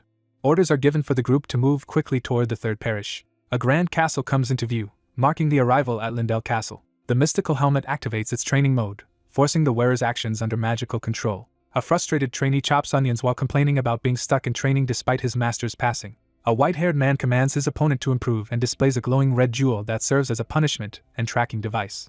Red lightning erupts from the crystal as one man writhes in pain while the other watches with a smirk. With control secured over 80's actions, the young man finally allows himself to rest. A reflection reveals that 80's nature is driven by pure desire for battle, but there is more beneath the surface. The young man steels himself, focusing intently as he prepares for the next move. A narration reflects on how some beings change drastically as they grow. The narration predicts that the child will return in a few years seeking another talent. Wincing from the sting, the protagonist struggles to cut an onion. The narration highlights the consequences caused by excessive reliance on one individual. An armored figure steadies himself and raises his glowing sword as a menacing force gathers above. A sense of impending doom fills the darkness as defeat seems certain. Despite his injuries, the determined warrior steps forward with a glowing sword, ready to confront the threat himself. He failed to protect anything as the crystal shattered amidst the darkness. He warns himself to intervene if someone tries to interfere again. Someone silently resolves to kill before time runs out. Someone reflects on the responsibility that comes with remembering everything. A hand pours a mysterious red liquid from a labeled bottle into a bubbling cauldron filled with colorful ingredients. A determined man quickly stirs a large pot, preparing to welcome the arriving guests. He acknowledges an unresolved problem that must be addressed before proceeding to the third parish. The man struggles to activate the sword of light as energy crackles around him. A determined figure clenches their fist as it bursts into blazing, supernatural flames. Engulfed in fiery energy, Zephyr clashes fiercely with a monstrous opponent as the battle intensifies. The protagonist reflects on the mysterious power he used against the cult leader and recalls the unsettling voice he heard. A commanding force issues a powerful prohibition, halting any further action. A determined figure reaches toward a glowing, ornate key, desperate to uncover the reason needed to enter the Temple of Light. A young man brandishes a massive hammer and a crackling trident, preparing for battle beneath a dramatic sky. One young man marvels at the array of weapons as the other asks if he can use anything besides a sword, prompting an eager confirmation. The white-haired character eagerly prepares to offer a gift. A red-haired character is slammed face first into the wall by a powerful force. A man is struck violently in the forehead by a glowing red force, leaving him bloodied and reeling. A white-haired man towers over his wounded opponent, taunting him by offering a massive hammer as a toy. A stern man instructs someone to carve a squirrel into a tree using the hammer he provided. He reacts in disbelief to the strange request to carve something using a hammer. Zephyr, under pressure from a party member's taunts, insists that he can complete the task without an edge tool and is warned to make it perfect or face consequences. A magical restriction is activated, forcing the trainee to remain within the designated area. One figure urgently commands another to sprint outside after being shocked by unexpected knowledge. A red, bubbling substance simmers ominously in a pot. A young man activates the silver key and prepares to leave. A surge of blue magical energy erupts in the kitchen, filling the room with light. Two figures move cautiously through the torchlit underground waterway beneath the third parish of the Temple of Light. Two figures ascend the cracked stone steps together. The imposing castle wall stands fortified with advanced security defenses. The storeroom is packed with enough food and supplies to sustain the fortress for an entire year, even if the gates are sealed. The area was locked down so securely that neither people nor carrier pigeons could get through. An urgent command is issued to stop the demon god worshippers and the smiling woman from invading. Two figures stand tensely behind prison bars, watching the scene unfold in silence. The figure moves deeper into the sewer, approaching the iron grate that remains partially open. A hand carefully picks the lock on the closed door, preparing for a stealthy intrusion. A man with intense eyes thrusts his hand forward, beginning to unleash a powerful ability as another figure watches closely. A hand cautiously presses against the glowing barrier, sending ripples of energy across its surface. A hand plunges decisively into the swirling portal as a cry of pain echoes. A man demonstrates a magical tool that manipulates space to block intruders and explains its origins and security features. One character explains the method to proceed while the other agrees to follow the instructions. Two warriors dance awkwardly in sync as musical notes swirl around them. Two characters dance together in a playful, light-hearted moment. The two frustrated participants complete the awkward dance trial and receive a pass. Two determined figures successfully enter as planned, ready to confront their target. Forced to dance in the grand hall, two figures argue while desperately following the entrance plan. One character forcefully stomps on another's foot, causing a cry of pain. A man abruptly pins a startled woman against the wall, their faces inches apart as tension spikes. Two figures are expelled from a glowing blue portal back to the entrance, forced to restart after a misstep. A solitary figure stands in the sunlight by the window, deep in thought. A knife is pressed to the character's face as tension spikes in the room. A confident figure confronts the intruder who has successfully bypassed the security system. The long-haired character demands to know what the other person wants. A lone figure steps forward into the bright corridor, advancing toward the open doorway. A knife is held close to a character's face, issuing a clear threat. A shadowy figure acknowledges the intruder's skill in bypassing the security system. The long-haired character smirks and demands to know what is wanted from him. One person threatens another with a knife, demanding valuables, but the target remains unfazed and mocks the attempt. A gauntlet hand intercepts a surprise dagger attack, stopping the assailant mid-strike. A character startles as something flashes past their face. A man confesses his complete devotion to his wife as he embraces her from behind. One character boldly kisses another on the cheek, prompting surprised laughter and an invitation to dinner. Laughter and playful teasing echo from inside the sunlit stone building. Three people discuss the cold food while sitting at a large dining table in a grand hall. A lavish meal is served in a quiet, candlelit setting. A family sits together in a lavish dining room, quietly sharing a meal as a woman gently feeds a small child. The family enjoys a rare, peaceful evening together around the table. After eliminating the demon god worshippers, half of the parish's high-ranking priests were left dead. Many temple knights fell during the chaotic raid. Amidst the raging battlefield, the armored figure surveys the chaos, burdened by the challenge of selecting reliable people for the task ahead. A man reflects on the joy of spending time with his family as a woman holds a baby who burps. A dire warning hints at an imminent and challenging battle ahead. The narrator reflects that soon there will be no time left for peaceful meals together. The long-haired character pauses to consider his next move as the sun sets behind him. A robed figure demands that the armored man clear the tomb of the abominable princess to secure the captive woman's release from the temple's custody. A stern man warns that their current leniency is the only mercy being given, as the original punishment was lifelong imprisonment in the temple's underground prison. Doubt grows about whether the enigmatic woman, unchanged after 100 years in a strange place, is truly human. A solitary figure stands in the shadows, questioning their value in the world. The conditions for release from designated isolation are explained, requiring both the supervising priest's agreement and a majority vote at the Inquisition trial. He weighs the Pope's offer, realizing he cannot trust the promise to free his wife. The truth about the Temple of Light's leadership being part of the demon god cult makes releasing her impossible. Someone silently considers the risk that she could become a hostage if the situation escalates. Someone insists that her safety takes priority over her freedom. One person gently places their hand over another's, offering silent comfort. A weary character apologizes with regret and asks for patience. A startled blonde character recoils as another figure suddenly lunges at them. A man rushes forward and catches a collapsing woman in his arms. A startled character detects sleeping gas in the air and immediately suspects an intruder. A hand reveals a rosary infused with dimension magic, radiating intense light. A resolute man channels a surge of golden lightning through his massive staff, unleashing a powerful attack. A tense silence fills the scene as the shocking moment unfolds. Unaffected by the drugs, the determined figure demands the location of the intruder. A man calmly smokes a pipe and commands the other figure to sit. Startled by sudden danger, the long-haired character freezes in alarm, sweat beading on his face. A brooding man exhales smoke from a skull-shaped pipe, his scarred face partially obscured. A wary observer studies the mysterious man who sits calmly in the shadows, revealing no weaknesses. A cloaked figure exposes a snake tattoo, revealing his connection to the feared assassin guild. The character carefully considers the threat Persephone poses to his family, realizing poisons could endanger his wife and son even if he is immune.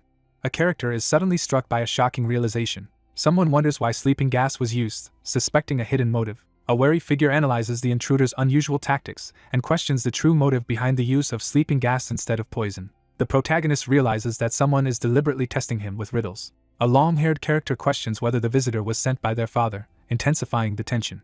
A sharp-eyed man tests another's autonomy and confirms they aren't under mind control while holding a skull-shaped artifact. A powerful noble is introduced as the leader of the Western Alliance and the Empress's brother. The Duke's grand estate hosts several hundred affluent and talented guests. The protagonist is asked by the Duke to investigate the sudden disappearance of his son amid rumors of dangerous guests. The man reports that he secretly investigated the temple, interrogated the priests with truth serums, and learned critical information. A man urgently reveals that he checked for the branded worm in the woman's stomach while she was asleep, leaving her visibly shocked. A determined character proposes quickly investing in the princess to recover losses from losing the dragon heart and maximize profits. Someone reassures another that their wife and son will wake up healthy in 6 hours and that no additional purification is necessary. The speaker shifts from fulfilling assigned duties to pursuing their own personal agenda. A furious man demands to know Zephyr's whereabouts. The long-haired character glares in shock and demands to know how the other person knows that name. A wild-haired man threatens the pinned figure, warning of consequences for an unsatisfactory answer. A calculated scheme is revealed as the protagonist explains that 50 priests have unknowingly been poisoned with a time-release toxin that shows no symptoms. The effects of the poison begin to take hold as those nearby react to its presence. The group prepares to escape through the culvert. Realizing the culvert could allow someone to escape and reveal their plans, the man grows alarmed while carrying the unconscious woman. Their words will shape how others defend their actions. The battle-worn fighter pushes forward through intense pain in the midst of chaos. An anxious crowd waits in tense silence, uncertain of what will happen next. The man in religious garb prepares to justify launching a siege war.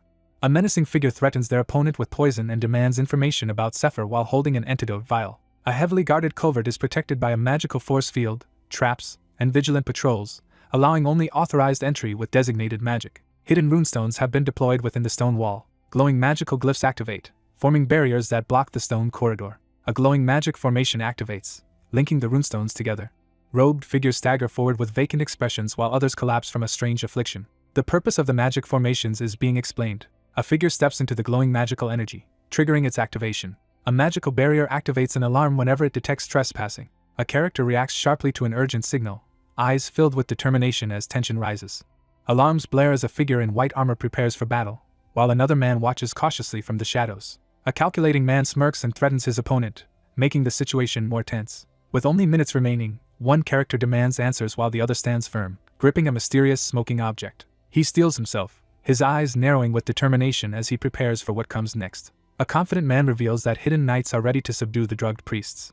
A character questions the logic behind the promise to cleanse the priests, suspecting ulterior motives. A determined man announces that he can forcibly discover a way to cleanse the poison, while a weakened woman leans on him for support. A lightning-wielding figure confronts a stranger and demands to know their identity and motives for seeking an ally. A tense figure grips a sword and challenges the other's intentions, suspecting they are stalling for the knights. A man taunts his unconscious opponents while displaying a handful of cross-shaped talismans.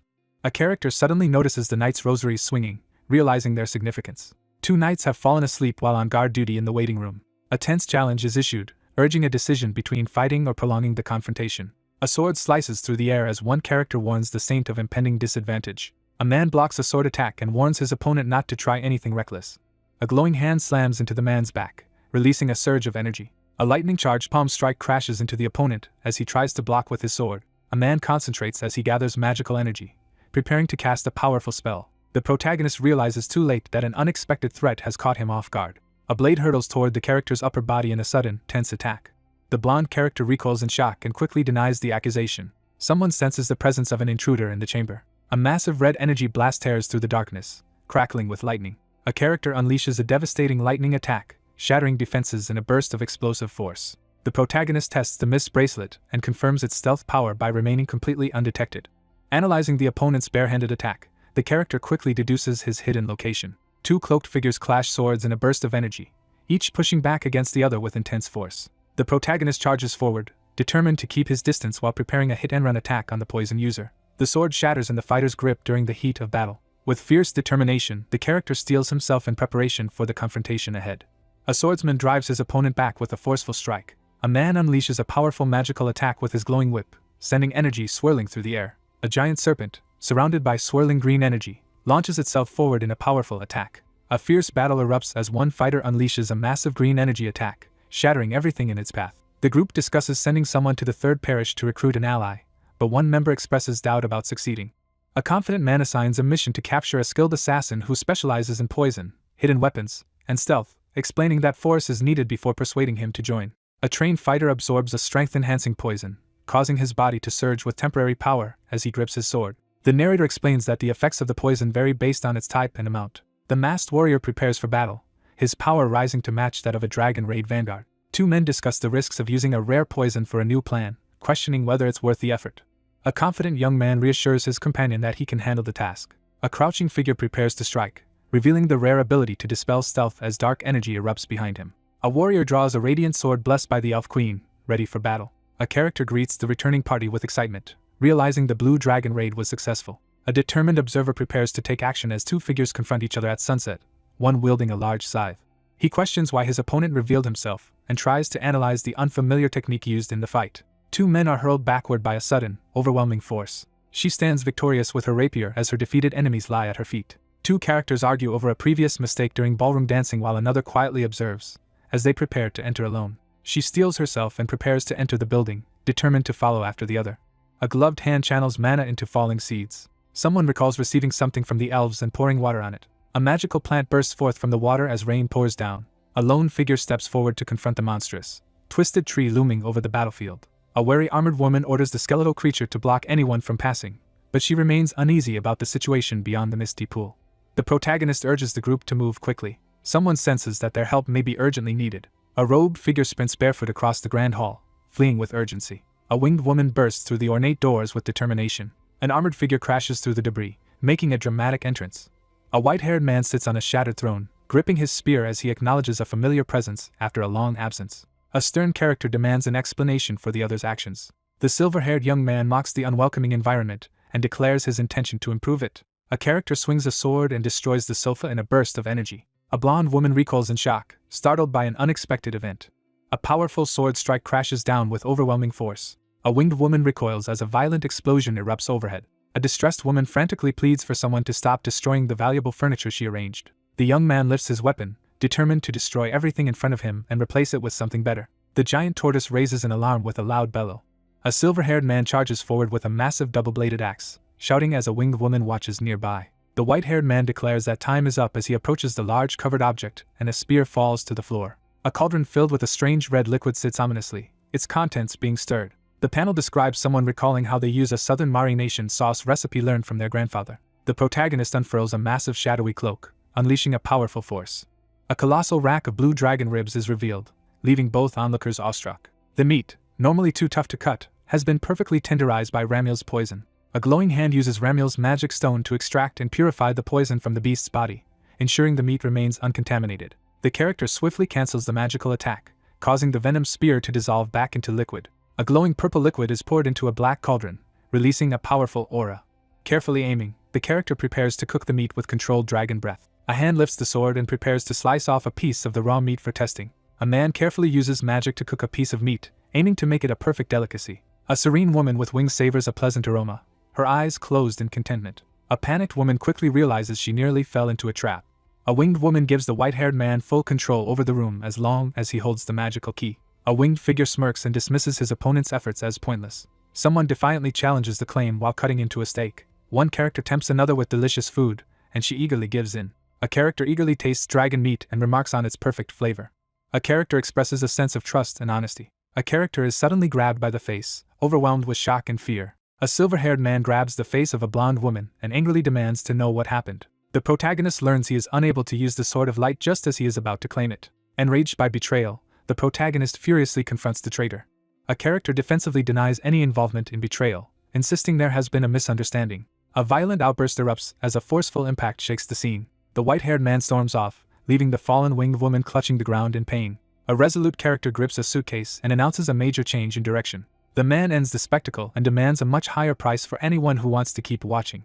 With a fierce glare, he orders everyone to leave. A furious, winged figure confronts the human, her power flaring as she reacts to the perceived insult. A furious, winged woman launches a glowing magical attack at her opponent. A winged figure recoils as destructive energy beams slam into the ground. Startled by an unknown disturbance, the young man quickly looks up at the darkening sky. Startled and frustrated, the character recoils as the mysterious glowing object triggers a familiar and distressing event. Two glowing envelopes slam into the ground, splitting the earth beneath them. A frustrated character questions why the gods would respond to someone's tantrums. Zephyr sits tensely on the throne as he receives unexpected news about achieving his goal. A winged figure solemnly delivers 2 sealed letters containing divine explanations and rewards. A woman explains that only one letter can be opened, and the other will vanish once a choice is made. The young man hesitates, uncertain which letter to read as the tension mounts. With fierce determination, the protagonist charges forward and swings a glowing sword in a powerful attack. A determined man unleashes a powerful sword strike in the heat of battle. Someone observes an opponent using an unfamiliar and unsettling fighting style. He injects himself with a poison needle to boost his abilities. Someone laments that their hard-earned trust is lost after confessing they only saw him follow the Saints' raid party. A cautious observer confirms the identities of the 2 fighters as preparations for battle intensify. A fierce man with red markings rushes forward, wielding a glowing green-bladed dagger at his distant opponent. Blinding bursts of energy explode chaotically as a powerful attack is unleashed. 2 opponents collide in a fierce sword fight, sparks flying from the impact. One man demands to know what the other was doing 4 years ago, pressing him for answers. A grim man interrogates someone about using Eastern martial arts for assassinations in the past. 2 fighters collide with explosive force as rain pours down around them. A menacing opponent unleashes a powerful green energy attack from his clawed hand. A determined fighter swiftly dodges a barrage of sharp projectiles. A hand seizes the cursed skull artifact, unleashing a surge of swirling purple energy. A fighter unleashes a cloud of poison smoke at his airborne opponent. With unwavering determination, the protagonist releases a powerful burst of energy at his target. A figure unleashes a surge of energy while another watches cautiously from the foreground. A shockwave erupts through the area as someone claps their hands, leaving onlookers stunned. Someone realizes the poison smoke has been blown away. The protagonist surges forward with urgency, initiating a rapid attack. Someone urgently announces that the saint has escaped as the grand doors stand ajar. A man criticizes the saint for fleeing instead of staying to fight together. A focused man strategizes, advising the healer to withdraw since their abilities are ineffective against the current threat. Realizing his opponent's unexpected strength, he decides to stall for time until reinforcements can arrive. Someone demands to know if revenge is the true objective. A man silently draws his sword, readying himself for battle. Someone wonders whether they are facing the user of the Dragon King style or the Master of the East. 4 years ago, the protagonist endured punishment and isolation training, forbidden from leaving the confines of his environment. After being betrayed, the young man proposes sharing information and cooperating with his former opponents instead of continuing to fight. A character challenges the other's claim, expressing strong disbelief. A scarred man sits in silence, glaring intensely as smoke curls from his skull-shaped pipe. Someone points out that the other person was likely deceived too. The speaker reveals that the actions were carried out by someone known as Zephyr. Amidst the relentless rain, bodies collapse and are impaled by swords as chaos and death fill the battlefield. Nothing holds any value for him. He forces himself up from the muddy ground, refusing to surrender despite his injuries. He abandoned everything, including his promised position and lifelong companions, without hesitation. In the rain-drenched ruins of the arena, the protagonist stands ready to confront a masked opponent as cloaked figures watch from above. 4 years ago, he betrayed his allies and sided with the Eastern martial artists. A character rips off his mask in the pouring rain, revealing a flower-shaped mark on his face. The dissolution of the Persephone Guild is officially announced. Driven by determination, the search continues across the world, following every rumor in hopes of finding him. With unwavering determination, he seizes the fiery, corrupted hand, refusing to let go of the crucial clue. A blazing surge of magical energy tears through the battlefield. The adversary taunts the opponent, warning that waiting for reinforcements is pointless. A menacing voice threatens to imprison and torture someone for information. A determined warrior raises his demonic sword, preparing to execute the traitor as his final duty to Persephone. A powerful, hidden energy bursts from the figure's arm, overwhelming everyone nearby. A furious surge of red energy erupts as the figure releases a devastating attack. He glares forward, trembling with fury as sweat drips down his face. A character senses a familiar darkness, recalling a similar feeling from the past. A corrupting monster unleashes a sinister force that warps the mind. A monstrous Shoggoth appears, revealed as a living weapon of the demonic god cult. A surge of terror overwhelms the character as a vivid memory of menacing eyes resurfaces. A powerful magic spell is unleashed as a massive blue sigil radiates energy across the scene. Two opponents collide midair, unleashing powerful energy attacks against each other. The protagonist suddenly realizes something shocking. The protagonist is shocked to discover that his opponent can use stealth as well. The character steels herself, preparing to face the imminent challenge. A surge of fiery energy bursts from the character's eye as hidden power is unleashed. A young man releases a furious scream as a surge of energy erupts around him. A man writhes in pain as crackling energy violently engulfs his head. A character struggles as a monstrous corruption rapidly overtakes the entire left side of his body. Someone reacts in shock to a sudden, alarming event triggered by an unexpected sound. Startled by a sudden realization, he wonders if she shares the same unique trait as him. A mysterious figure with glowing eyes steps forward, radiating intense energy. A massive golden chain surges forward, crackling with energy. Glowing chains surge from the skillstone, binding the target as paralysis takes hold. 3 uniformed fighters rally as one unleashes a glowing chained weapon, urging their ally to strike now. A sudden surge of magical power shatters the glowing chains, sending the opponent reeling. The protagonist hesitates, questioning if he deserves to receive the blessings. A woman offers a blessing to a hesitant man in gratitude for saving her life. A calm woman explains that activating the ability requires maintaining contact and direct eye contact with the opponent for at least 30 seconds. An elf explains that although her power is peaceful, she refused to give it to the humans who sought it 60 years ago. A character receives a solemn warning not to abuse their newfound power. A powerful blessing binds 2 figures together, granting the authority to control another's will for the sake of humanity's survival. About a month earlier, preparations began for the dragon raid. A hidden hut serves as a secret contact point where infested subordinates relay information and orders for Aldine. Aldine is described as weaker in combat than the other apostles. Using a vast network of contact points, one individual skillfully manipulated politics to rise within the demon god cult. An injured figure struggles to move, moaning in pain as flies swarm around in the darkness. A bloodied man convulses on the ground as parasitic worms burst from his body. A tense silence falls as someone urgently calls out for Lord Aldine. A monstrous creature is decapitated in a spray of blood and gore. A cloaked woman surveys the room and confirms that everyone inside has been killed. Examining the charred remains, the protagonist realizes the berserk insects and the noble's sudden illness may be connected. A woman stands outside a prison cell as the man inside urges her to resolve the crisis. A blue-haired leader commands his subordinate to personally investigate and execute the sex traitor. The masked figure formally appoints a new successor and hands over a hairpin as proof of leadership. The disciple bows deeply and pledges to uphold the honor entrusted to her. A determined figure unsheathes a glowing sword, preparing to begin their first task as the succeeding disciple. A determined woman raises her lightning-charged sword, vowing to rescue her unjustly imprisoned master. The prisoner firmly rejects escaping, insisting on clearing his name before anything else. A character receives news about a present and the return of others searching for a lost younger brother. Someone solemnly promises to ensure good news. A woman carefully inspects a mysterious locket in the dim light. After losing all memories in a childhood accident, only her name and a gift from her younger brother remained. A gloved hand presents a worn locket containing a child's drawing and an inscription. Someone urgently reminds their master of the promise to help recover everything that was lost. A red-haired woman orders her subordinate to prepare for departure to the next location in 4 hours. An unforeseen twist has just occurred, changing the course of events. A woman with long red hair stands quietly, smiling in the soft light. A determined resolve emerges to identify and neutralize the unpredictable factor to secure victory. A pivotal moment approaches, signaling that a crucial decision is about to be made. With unwavering resolve, she prepares to overcome any obstacle in her path tonight. The outcome will decide the master's fate, reputation, and survival. A character internally vows to protect someone, determined not to let anyone harm him.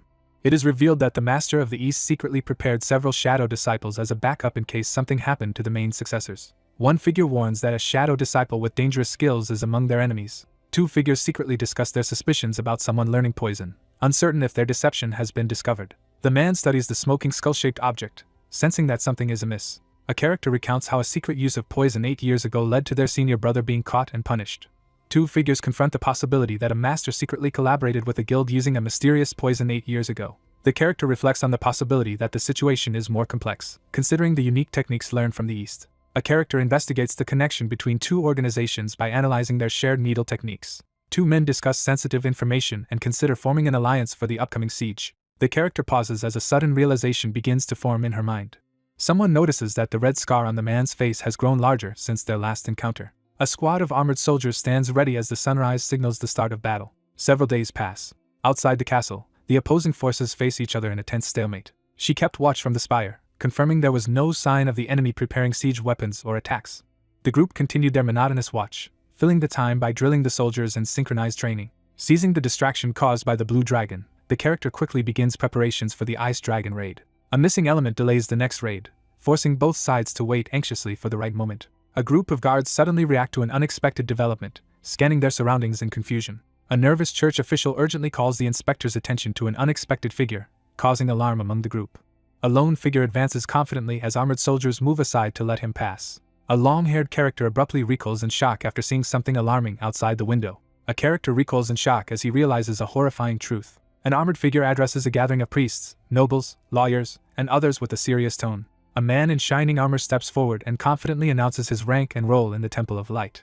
A hooded figure's past is revealed, showing he was once a saint candidate before being disqualified and relegated to following another's lead. An armed man suddenly realizes the boy under Lord Aldine's care is connected to the current situation. A demonic figure is revealed as Matthias's true form is exposed. A furious figure unleashes a lethal, glowing attack at the enemy. An armored warrior advances through the smoke to confront a wounded enemy on the devastated battlefield.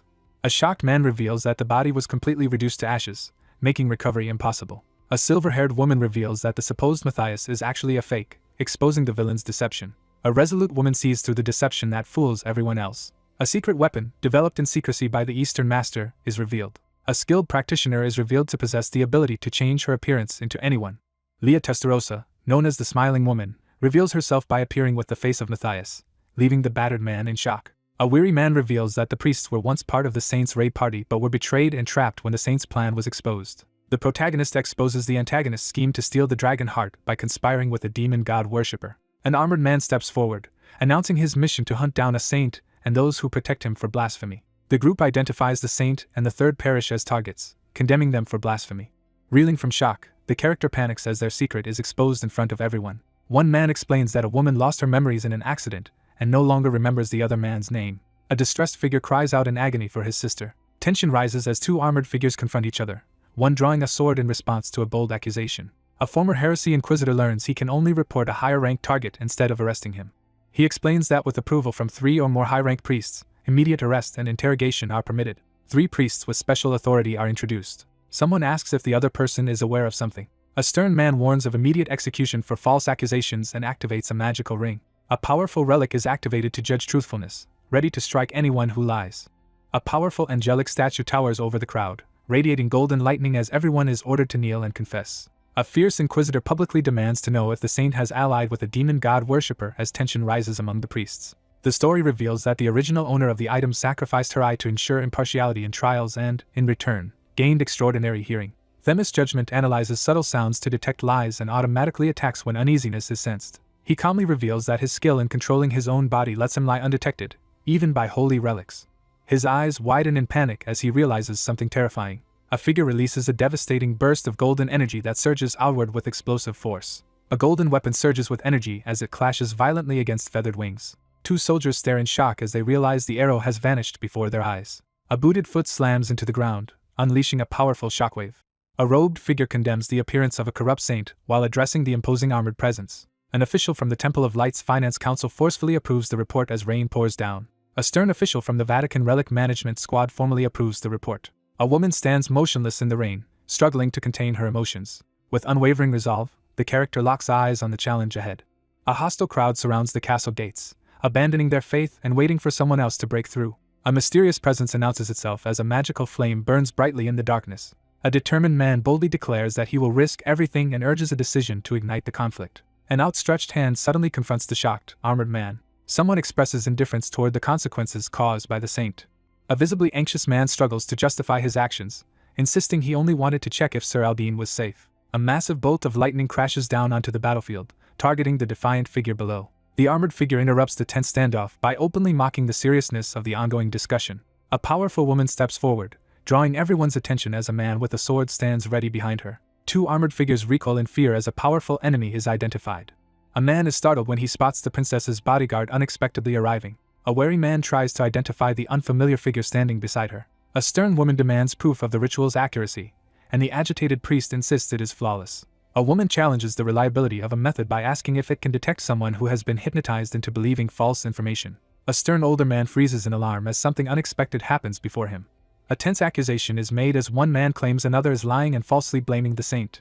A key reinforcement arrives, sent by the princess to support the saint. A furious woman publicly accuses a cloaked man of being a demon god worshipper, shocking everyone present. Someone publicly accuses an unseen individual of spreading a blatant lie, demanding attention from the crowd. An armored figure defiantly draws his sword, rejecting any association with Sir Matthias.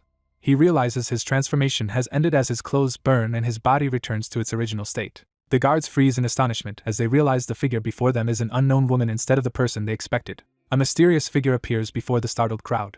A shadowed, armored figure laughs triumphantly in the pouring rain. After a tense moment, the protagonist exhales in relief, showing clear satisfaction with the outcome. A wild-eyed character admits that their plans have been thwarted twice. The young man glares intensely as he singles out his next target. A long-haired character demands to know if she is recognized, her intense gaze heightening the tension. A character glares fiercely while accusing someone of being a traitor. A masked, armored figure delivers a deadly threat while flanked by two hooded companions playing ocarinas.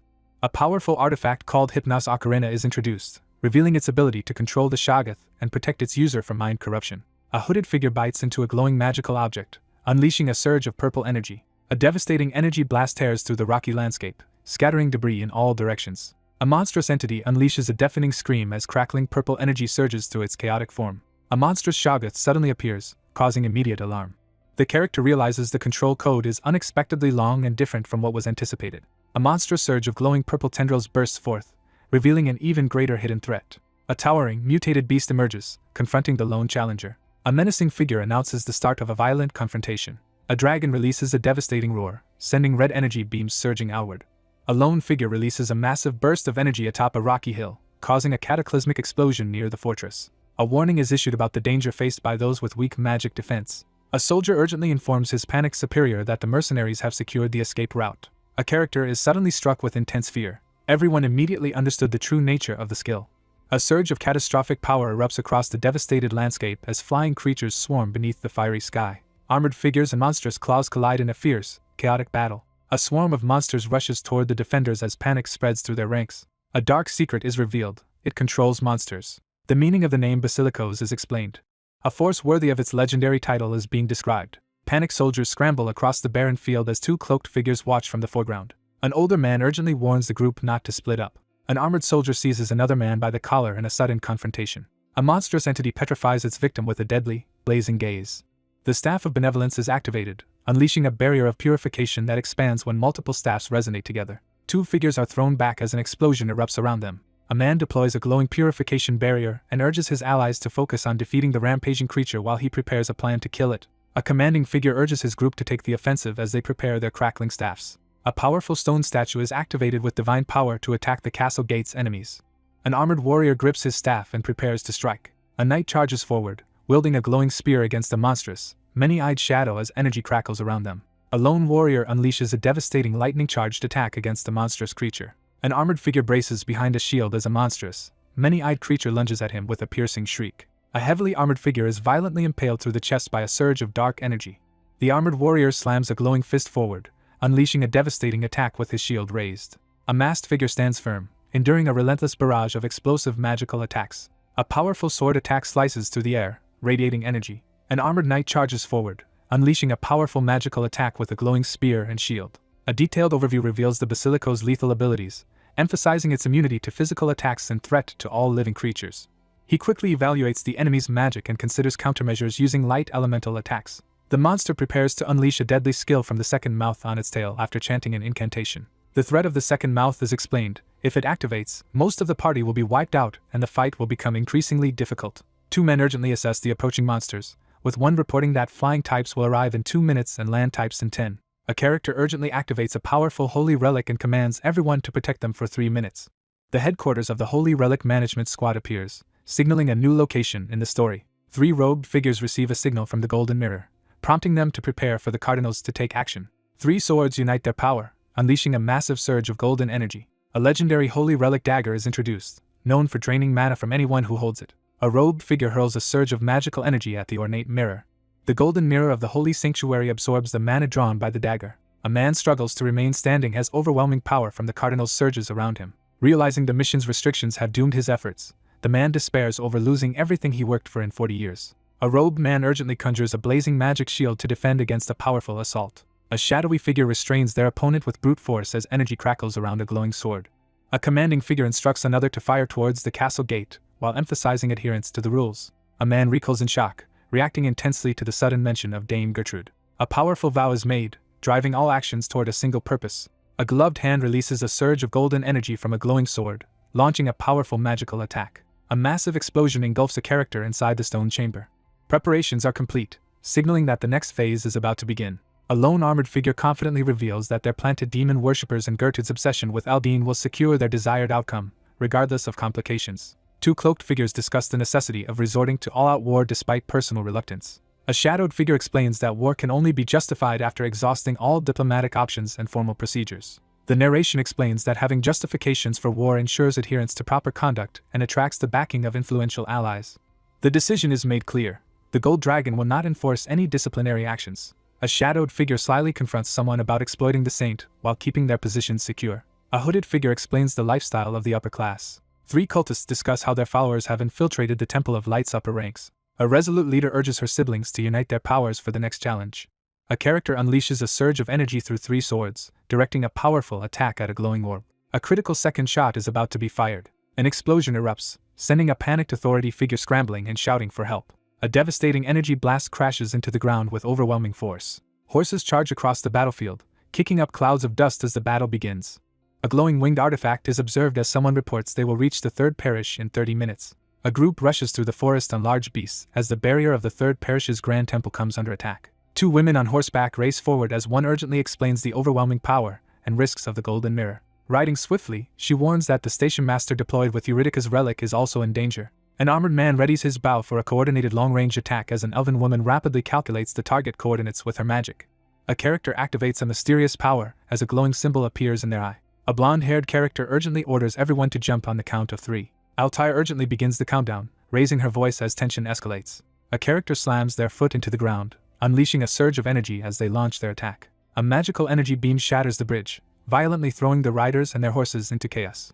Mounted warriors charge up the rocky slope, advancing toward the looming threat. Alarmed, the rider swiftly glances back while galloping, sensing imminent danger. 3 riders emerge unharmed from the cloud of dark energy after narrowly surviving the attack. A confident figure warns that luck has run out while standing ready with a glowing sword, flanked by 2 hooded allies holding large keys. A character with long blue hair launches a fierce spinning kick, sending energy swirling through the air.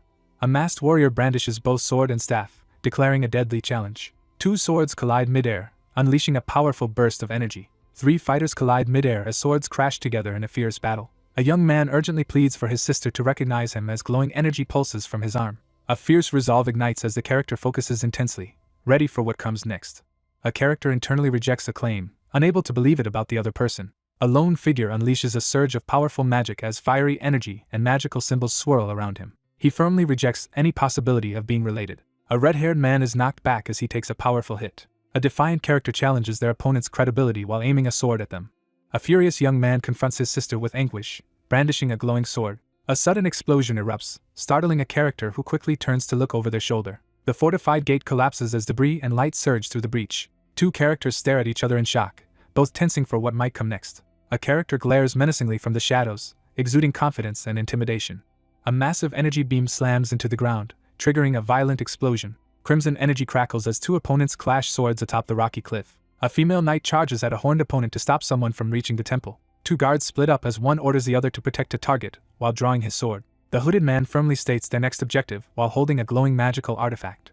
A monstrous, shadowy creature is blasted in the face by a surge of violent purple energy. A massive dragon unleashes an incomplete but powerful skill to trap the priests of light. A colossal beam of violet energy erupts from the ritual circle, striking the monstrous creature as armed figures close in. A dark, ominous liquid falls from the sky, signaling an imminent threat. Someone reacts in shock to the sudden appearance of an unknown threat. A shocked guard staggers as ominous black rain suddenly falls upon him. Two armored figures collapse to their knees, writhing in agony as an inexplicable pain overwhelms them. Overcome by uncontrollable rage, the character loses himself to bloodlust and violence. The cursed rain engulfs its victim, driving them into a violent frenzy. Hooded figures struggle to withstand a powerful mental assault as they huddle close to the glowing staves radiating purification.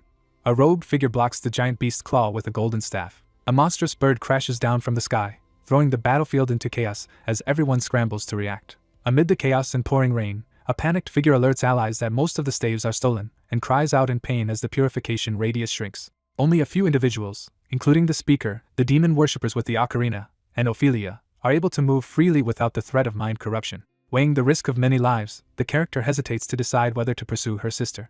The armored man asserts his plan to kill only those who must die and save as many others as possible to strengthen their fighting force. A resolute figure empowers another to make decisions based on the current situation. Two armed characters split up, each heading toward a different enemy as they prepare to fight. He weighs the risks and considers using the Elf Queen's blessing to persuade his troublesome sister. Two opponents clash in a fierce sword duel, their blades sparking with energy. A hooded figure activates a surge of magic by playing a glowing flute. A massive, shadowy monster lunges forward as one figure braces for impact while another descends from above with a surge of purple energy. He locks eyes forward, his expression radiating unwavering confidence as he prepares to act. A powerful energy beam crashes down onto the monstrous entity. The character urgently scans the area, searching for the vanished enemy. A blonde character unleashes a powerful, red-tinged magical attack at a shocked opponent. A fierce fighter unleashes a surge of red lightning in a decisive attack. A gigantic tail lashes through the air, crackling with green energy. Two fighters collide in a violent burst of energy, their glowing weapons clashing with full force. A character suddenly realizes a threat, their eyes widening in shock. The man unleashes a powerful whip attack, sending dust swirling through the air. Gripping a lightning-charged dagger, the protagonist resolves to trust his comrades and set aside personal feelings. The protagonist raises a glowing, lightning-wreathed sword, preparing for the upcoming battle. A massive explosion of orange and red energy erupts, signaling the release of a powerful attack. Two figures are destined to rise as heroes, fulfilling a crucial dream. The warrior charges forward and unleashes a decisive, powerful sword attack to finish the battle. A powerful proclamation echoes, calling for the young to follow the light. A long-haired figure stands atop the cathedral and amplifies their voice with the magical device Angel's Echo. A red-haired character urgently calls for help and prays for the goddess's protection. A priest-like figure steps forward, proclaiming a divine message to the assembled crowd. A powerful decree urges the faithful to honor the goddess's sons and promises blessings to true believers. A commanding force compels everyone to witness the city through a mystical portal. A resolute figure steps forward and declares that everyone will witness a miracle today. A colossal golden sword crashes down from the sky, striking the roaring purple dragon in a burst of magical energy. A devastating lightning-charged attack strikes the dragon-like creature as a winged figure soars above. A winged armored figure unleashes a surge of divine light with a glowing sword, driving back the darkness. A powerful beam of light bursts forth, dispelling the surrounding darkness. A divine letter unfolds above the snowy, shattered ground. A powerful figure unleashes the sword of light, triggering a surge of ancient energy. An older man reacts in astonishment as the legendary sword radiates overwhelming power. A rare priest is revealed to be chosen by the goddess, appearing only once every few centuries. A startled man in ceremonial clothing recoils as he witnesses someone radiating dragon-like power while wielding the sword of light. With unwavering focus, the man channels his power as his eyes begin to glow red. The protagonist recalls remaining unnoticed for several years during this time in a previous life. Adirius suddenly appears and draws everyone's attention with a dramatic display of power. Seeing his enemies distracted, the helmeted warrior charges forward with exhilaration, ready to seize his chance in the chaos. Seizing the moment while the monster was distracted, the protagonist defeats it and claims the treasure chest. He decides to stop relying on others and face challenges on his own. A glowing letter surrounded by golden energy appears in the air, unveiling a magical message. One character reveals that the voice heard when the Sword of Light was held was not from the goddess, exposing a misunderstanding about divine communication.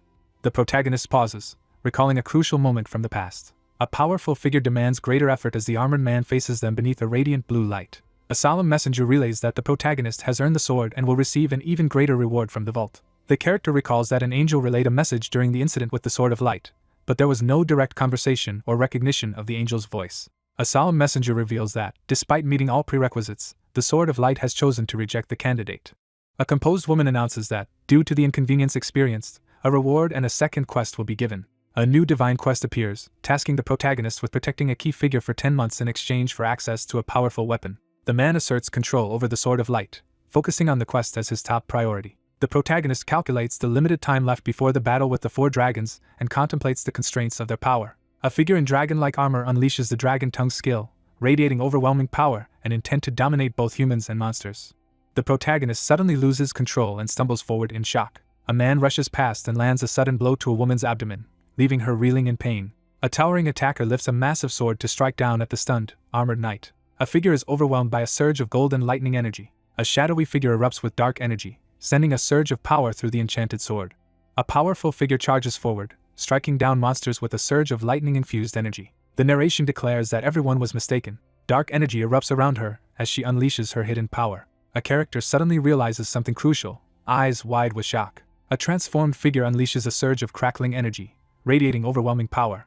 2 figures quietly retreat through the mist after deciding escape is the only viable option. A figure is suddenly struck in the shoulder by a sharp projectile. A hooded character recoils in shock after realizing they have been exposed to poison. A hooded figure exposes the other's disguise and confronts him on the battlefield. A man reveals he used a uniquely scented poison during their fight, making it easy to track his opponent by smell. A hooded figure mocks their opponent with a sinister smirk, heightening the tension. A white-cloaked figure is hurled backwards by a devastating attack, while the black-cloaked figure remains standing amidst the fallen. The character reflects on claiming the Sword of Light for 10 months and recalls initial struggles after receiving the dragon heart. Yggdrasil heals the man's body, granting him 2 dragon hearts as magical energy surges through his chest. The black dragon heart, now fused with the core, radiates power as its output reaches 24.5%. The blue dragon heart is introduced as a powerful magic stone transplanted after the black dragon heart, with an output equal to the core heart. The speaker decides to stop hiding and prepares to reveal his true identity. The protagonist decides to wait for the right moment to reveal their identity. With unwavering determination, he channels his power, preparing for the next move. The narrator reflects on the need to obtain a puzzle piece that was previously unattainable. The protagonist recalls that despite gaining strength in a previous life, others never believed in him. A heavily armored aristocrat defiantly refuses to submit to someone he considers beneath him. The guards allow the newcomer to enter because of his connection to a renowned figure. The armed man rejects the young man's appeal, citing the guild's tradition. A single word ended the relationship with Altair. 2 figures stand side by side, silently gazing toward the fading horizon as the atmosphere grows solemn. Despite being the only one capable of saving them, the nobles refused any help, choosing their pride over survival. Isolated by resentment and betrayal, he distances himself from those who despise his rise, refusing to associate with them. A towering enemy emerges from the flames, forcing the group to realize they are vastly outnumbered. A swarm of dragons fills the sky, overwhelming any chance of resistance. The narration emphasizes that victory in this massive war requires a powerful leader accepted by everyone, not just a handful of elites. A heavily armored figure drops to one knee, bracing themselves with a glowing gauntlet as golden light bursts around them. With unwavering resolve, the protagonist declares that obtaining the Sword of Light is essential to elevating his social status. A powerful figure presents a glowing spear and acknowledges the kneeling armored figure as the chosen one. A white-haired character confidently reports that the requested task is complete. A monstrous hand activates a glowing blue magical sigil while reassuring others. The transformed hero stands victorious over the corrupted dragon, signaling the end of Danikil's corruption problem. 2 men stare in shock as the blue dragon's head appears. On that day, Lucius delivered a powerful prayer before the assembled priests and defenders. News travels rapidly across the continent. A figure announces that the goddess has chosen this man for an important mission as a divine light shines from his hand. A man realizes that invoking the goddess complicates accusations of embezzlement regarding the dragon heart. The priests realize that anyone who questions the loss of the dragon heart will be condemned as a disbeliever. The defender admits defeat and acknowledges the other's victory. A mysterious voice delivers an ominous congratulation to the silver-haired young man. A divine proclamation declares someone the main character of the world and urges obedience to the goddess as a glowing cross stands beneath a radiant sky. A character recalls surpassing all other Dragon King-style disciples while channeling blue energy. The protagonist reveals he inherited the ideal physique for martial arts from his father. He swiftly masters advanced martial arts techniques while fending off several attackers. The character absorbs the branded worm and rapidly gains greater power. A man confidently declares the meaning of his name, standing before a glowing blue dragon aura. Someone confidently declares their unmatched strength and righteousness. A lone figure recalls how his father once dreamed of reclaiming his throne in the east. The man fiercely resists the wooden restraints, refusing to accept the branded worm. Someone forcefully asserts that everyone else is wrong, and only they are right. A glowing enchanted sword appears as an ominous voice questions the value of pride and status in a world nearing its end. A lone figure unleashes a surge of demonic energy, wielding an aura-filled sword to transcend human limits as a new era approaches. A blue-haired figure leads a procession of cloaked followers across a barren, dusty landscape, carrying a large chain chest. A stern man tosses aside a wounded, defeated ally with contempt. A lone figure, crackling with energy, defiantly declares himself as the only one destined to become the dragon. A devastating clash erupts as energy-infused weapons collide, sending a shockwave through the battlefield. Someone silently affirms their unwavering self-belief. Someone desperately questions how the situation has become so dire. A monstrous shadow erupts with dark energy as several heroes brace themselves for battle. Struggling furiously against the glowing red restraints, the captive demands to know why he is being held.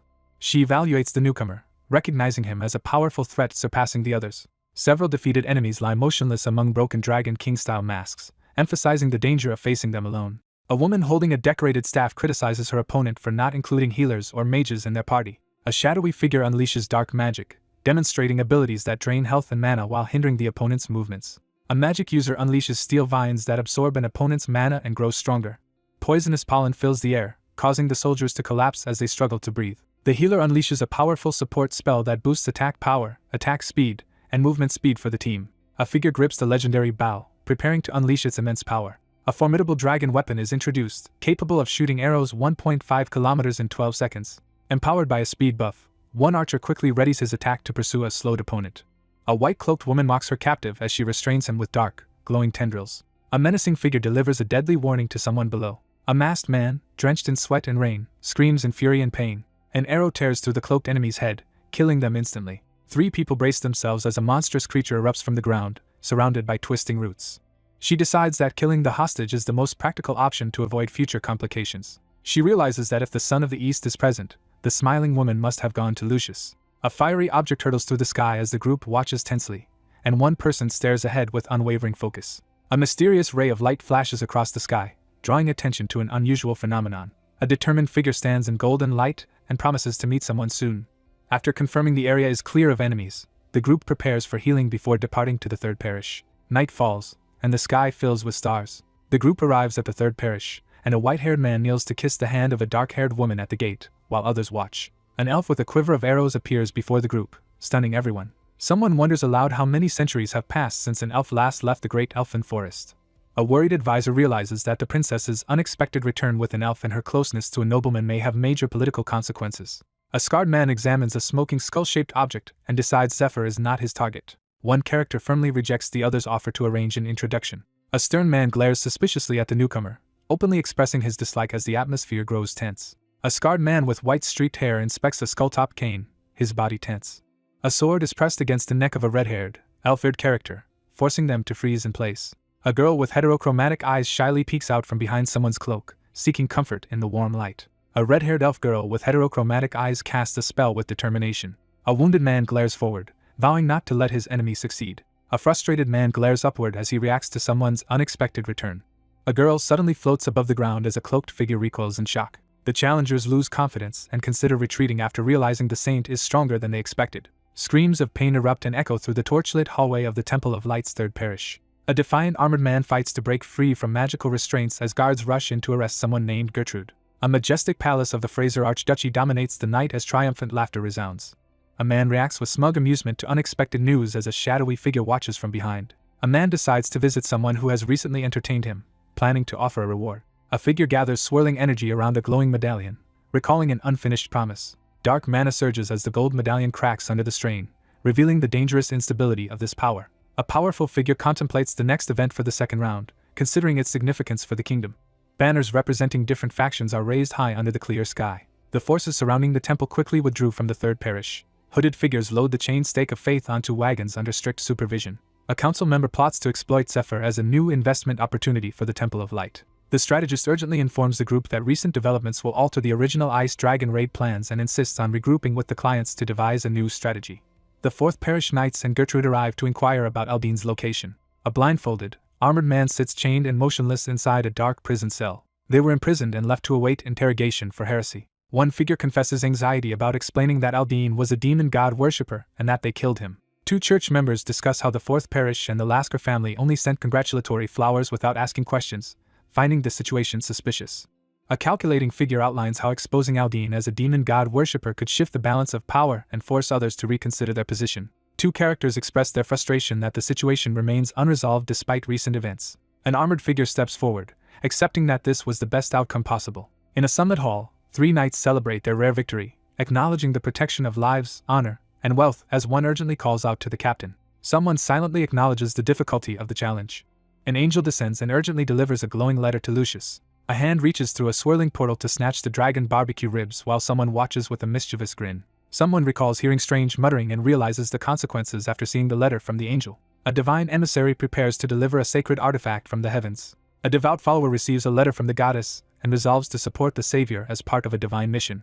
A winged figure demands extra food as payment to deliver and edit a letter while the other person tries to negotiate with barbecue ribs. The group rushes through the hallway as their plan to deceive with a fake letter unfolds. The group prepares to determine their next course of action. A messenger receives news that the Duke will soon visit the 3rd Parish. A long-haired character is stunned as an older man reveals that the character's father is involved and has asked for help. A confident figure requests help for the upcoming Ice Dragon raid, expressing appreciation and intent to follow up. The man firmly declares that he is not a subordinate and will only act according to his own priorities. A towering figure demands information from the startled pair, but they respond warily and insist they learn nothing useful. The leader exposes the kneeling figure's deceit, pointing out that anyone with real information about the tarantula would have already fled. He glares forward in tense silence, his focus unwavering. A long-haired man solemnly agrees with the previous assessment. Despite using the truth serum after the Elf Queen's blessing failed, the group could not discover the tarantula's location from the captive. Only the origin location of the Dragon King style was uncovered, with the rest of the information being general details about the technique. The group speculates about the mysterious tarantula, suggesting it may belong to a secret force that is difficult to trace. A tense moment builds as the protagonist steels himself for what comes next. A resolute figure proposes an alliance, offering help with revenge in exchange for cooperation during the raid. A determined man warns his opponent not to reject the offer, hinting at serious consequences. One character leans in to whisper a secret, while the other listens tensely, their faces inches apart. Suddenly, one character recoils in terror, eyes wide and sweat streaming down his face. He clenches his eyes shut, bracing himself for the challenge ahead. After a brief pause, he agrees to listen to the other person's explanation. Before the meeting starts, a new party member is about to be introduced. A mysterious figure steps forward, introduces himself as a disciple of the Sword Saint, and presents a legendary sword as proof of his allegiance to support the princess's mission. A red-eyed character confidently introduces himself to the group, winking and flashing a peace sign. The group welcomes the new member with applause as 2 figures introduce them in the grand hall. A composed woman assigns Zephyr as a mentor to help a newcomer adjust to the group. The armored figure bows and firmly pledges to follow the command. He carefully considers the new instructions and prepares to assess the situation. Frustrated over missing the Blue Dragon raid, the armored figure realizes it will be difficult to gain influence now. Someone silently accepts the outcome of the situation.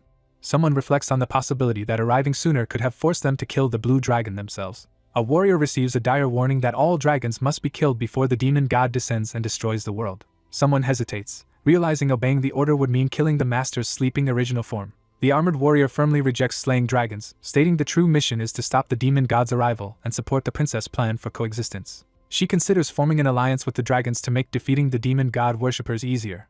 With unwavering confidence, he asserts his certainty. Despite their bold discussions of war and slaying monsters, everyone at the table is gripped by overwhelming fear. He silently analyzes the group, deciding to watch their actions before making a move. He glares fiercely, channeling his rage toward his enemy. The healer completes a magical health checkup using the Angel's Embrace skill.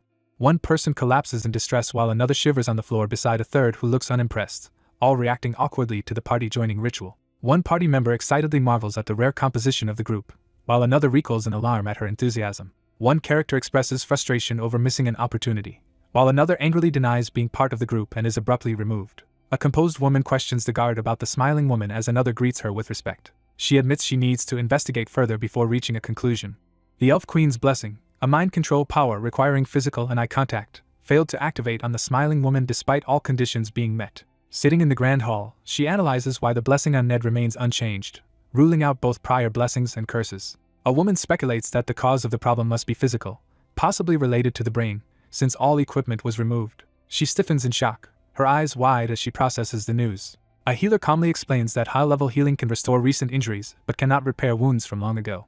A woman, chained and alone in a dim cell, is revealed to have suffered a traumatic ship accident in her youth that left her mentally scarred. Someone considers that she might see the world in a completely different way. A character glares downward in silence, eyes burning with fierce determination. The conditions failed because she did not recognize who she was looking at. A possibility is being carefully considered. He realizes that the antagonist views people as less than human. A bound prisoner sits on the cell floor as an armored man observes her from behind the bars. He braces himself, eyes fixed ahead in unwavering determination. A red-haired character fixes an intense, determined stare forward, her gaze sharp and unwavering. A young girl desperately clings to floating debris during a violent shipwreck. A lone figure fights to stay afloat amid violent storm waves and swirling debris. After being pulled under the waves, the character regains consciousness but finds themselves unable to see anything. Overwhelmed by searing pain, the figure is consumed by darkness. A figure collapses to the ground, clutching their head and screaming in agony as an unrelenting noise overwhelms them. Overwhelmed by unbearable pain and confusion, the character recalls a moment when despair drove him to wish for escape through death. Incense fills the air as the figure's senses clear, and they slowly open their eyes. A dark figure unleashes swirling blue energy amid a fiery, ominous backdrop. A long-haired character gently reassures an anxious, bandaged companion, promising to help them recover. The narrator recalls the moment of meeting their mentor. Incense fills the air as the protagonist practices calligraphy and meditates while learning the language of the East. A red-haired woman floats in meditation, enveloped in a tranquil aura. Struggling to see clearly, she perceives everyone around her as dark monsters, except for her own reflection in the mirror. Someone expresses frustration with their surroundings and yearns to see their younger brother. Someone stares at a faded drawing inside a locket, struggling to remember the person beside them. She clutches the pendant tightly and reflects on her connection to the person she resembles. A significant day arrives, marking a turning point in the story. A shocked girl questions why her careful efforts have led to this unexpected outcome. A disturbing apparition confronts the protagonist, growing stranger and more unsettling. Most young Persephone Guild members undergo this operation. He describes how victims are broken physically or with poison, then manipulated with poisonous incense to implant mana-controlling mnemonics. A concerned character warns that 9 out of 10 people die. Survival leads to a brain alteration that grants a special sense. A red-haired character suddenly realizes something shocking, eyes wide with alarm. A cloaked figure activates a glowing magical seal in the darkness. The protagonist carefully calculates the precise location of a vulnerable spot on the opponent's cheekbone. A new and unique ability is introduced. A young man explains that heightened senses can enhance perception in various ways. A character realizes something important as a hand gently touches their face. Red arrows highlight the steps for reshaping the face and body as part of a transformation technique. A woman reveals her ability to transform her appearance by shifting from an elderly form to a youthful one. Haunted by darkness, the character remembers how a mentor offered support, taught martial arts, and promised to search for the character's younger brother. A white-haired figure confronts a shackled prisoner in a dimly lit cell. A determined woman vows to save her imprisoned mentor after failing to retrieve the dragon heart. He scans the dim cell, determined to find a way to escape. Someone off-panel tries to provoke a reaction by asking if the other person is bored of just sitting there.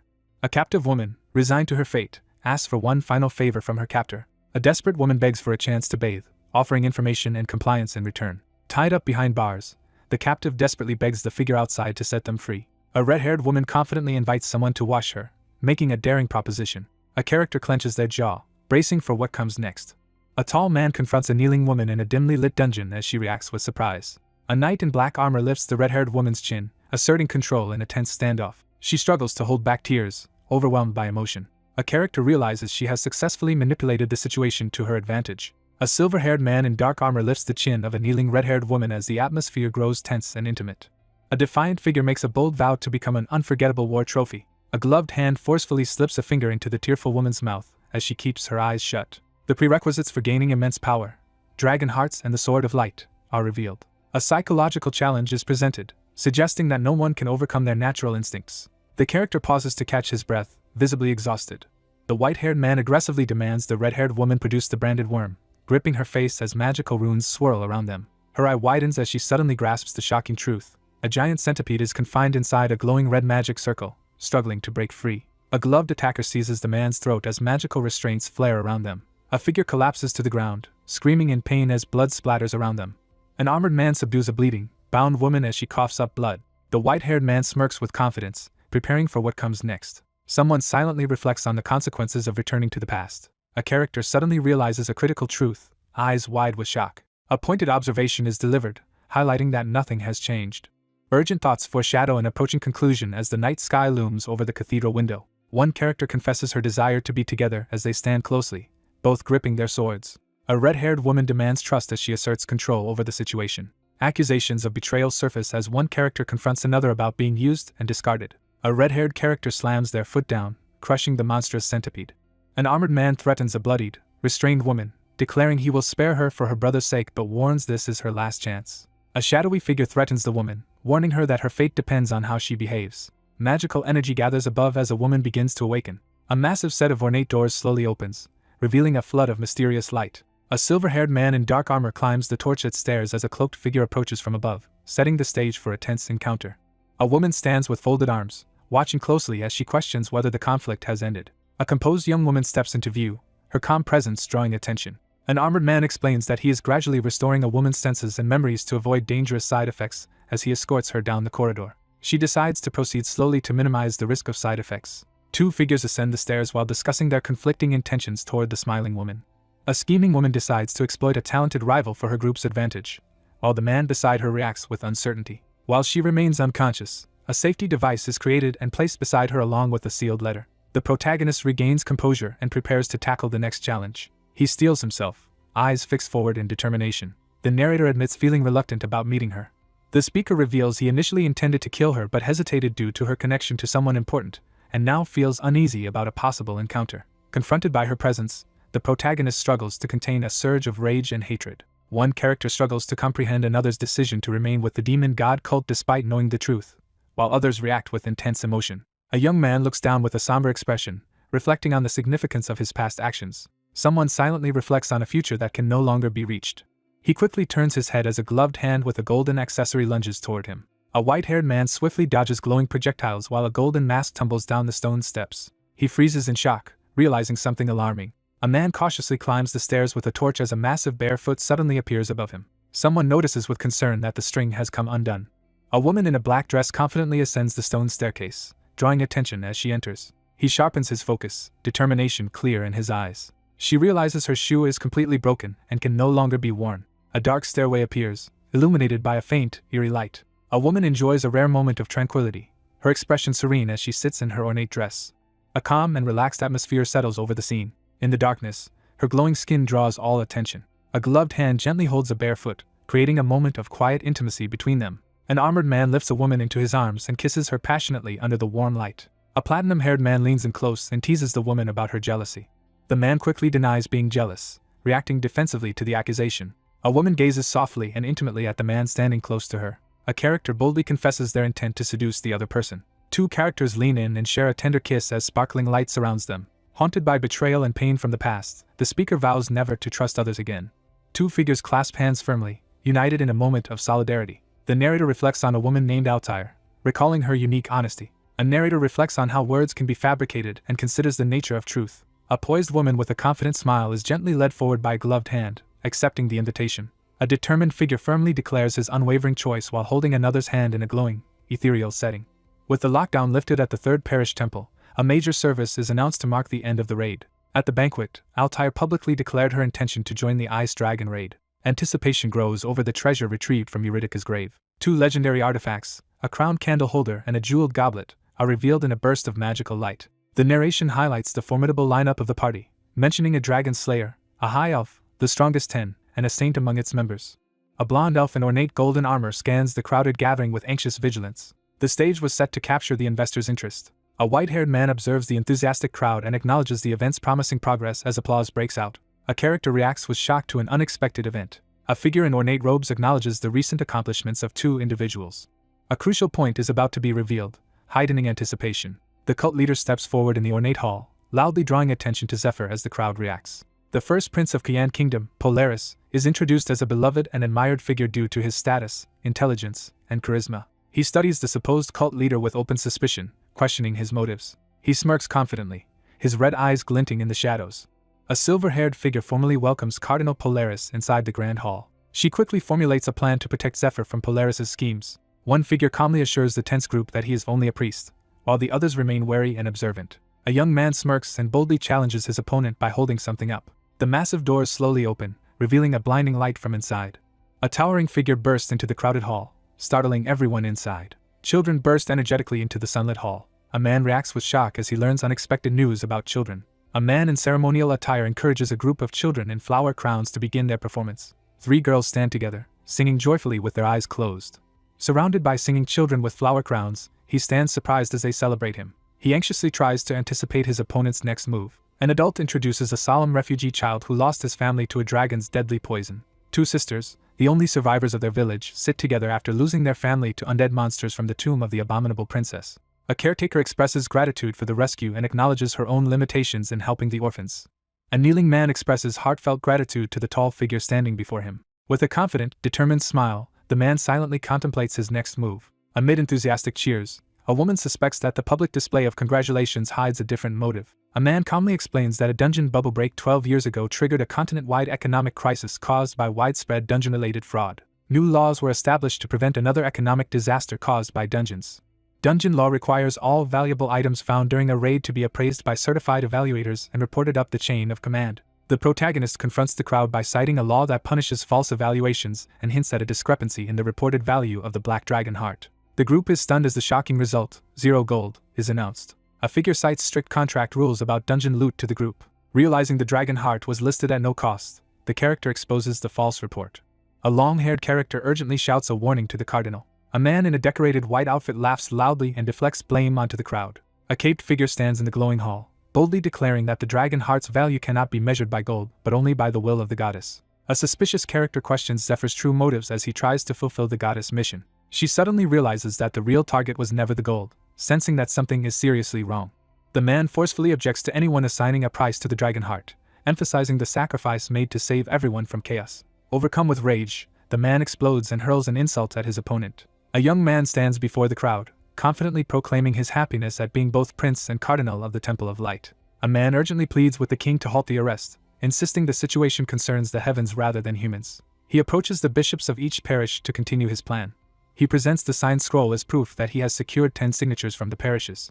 An official decree declares that the described actions are recognized as a divine miracle and exempt from human law. One person earnestly pledges support by gripping another's shoulder. Zephyr grabs the other character and confronts him with furious accusations about selfless sacrifice for humanity. The bishops pledge military and material support, vowing to use the raid's profits to help those affected by the chaos.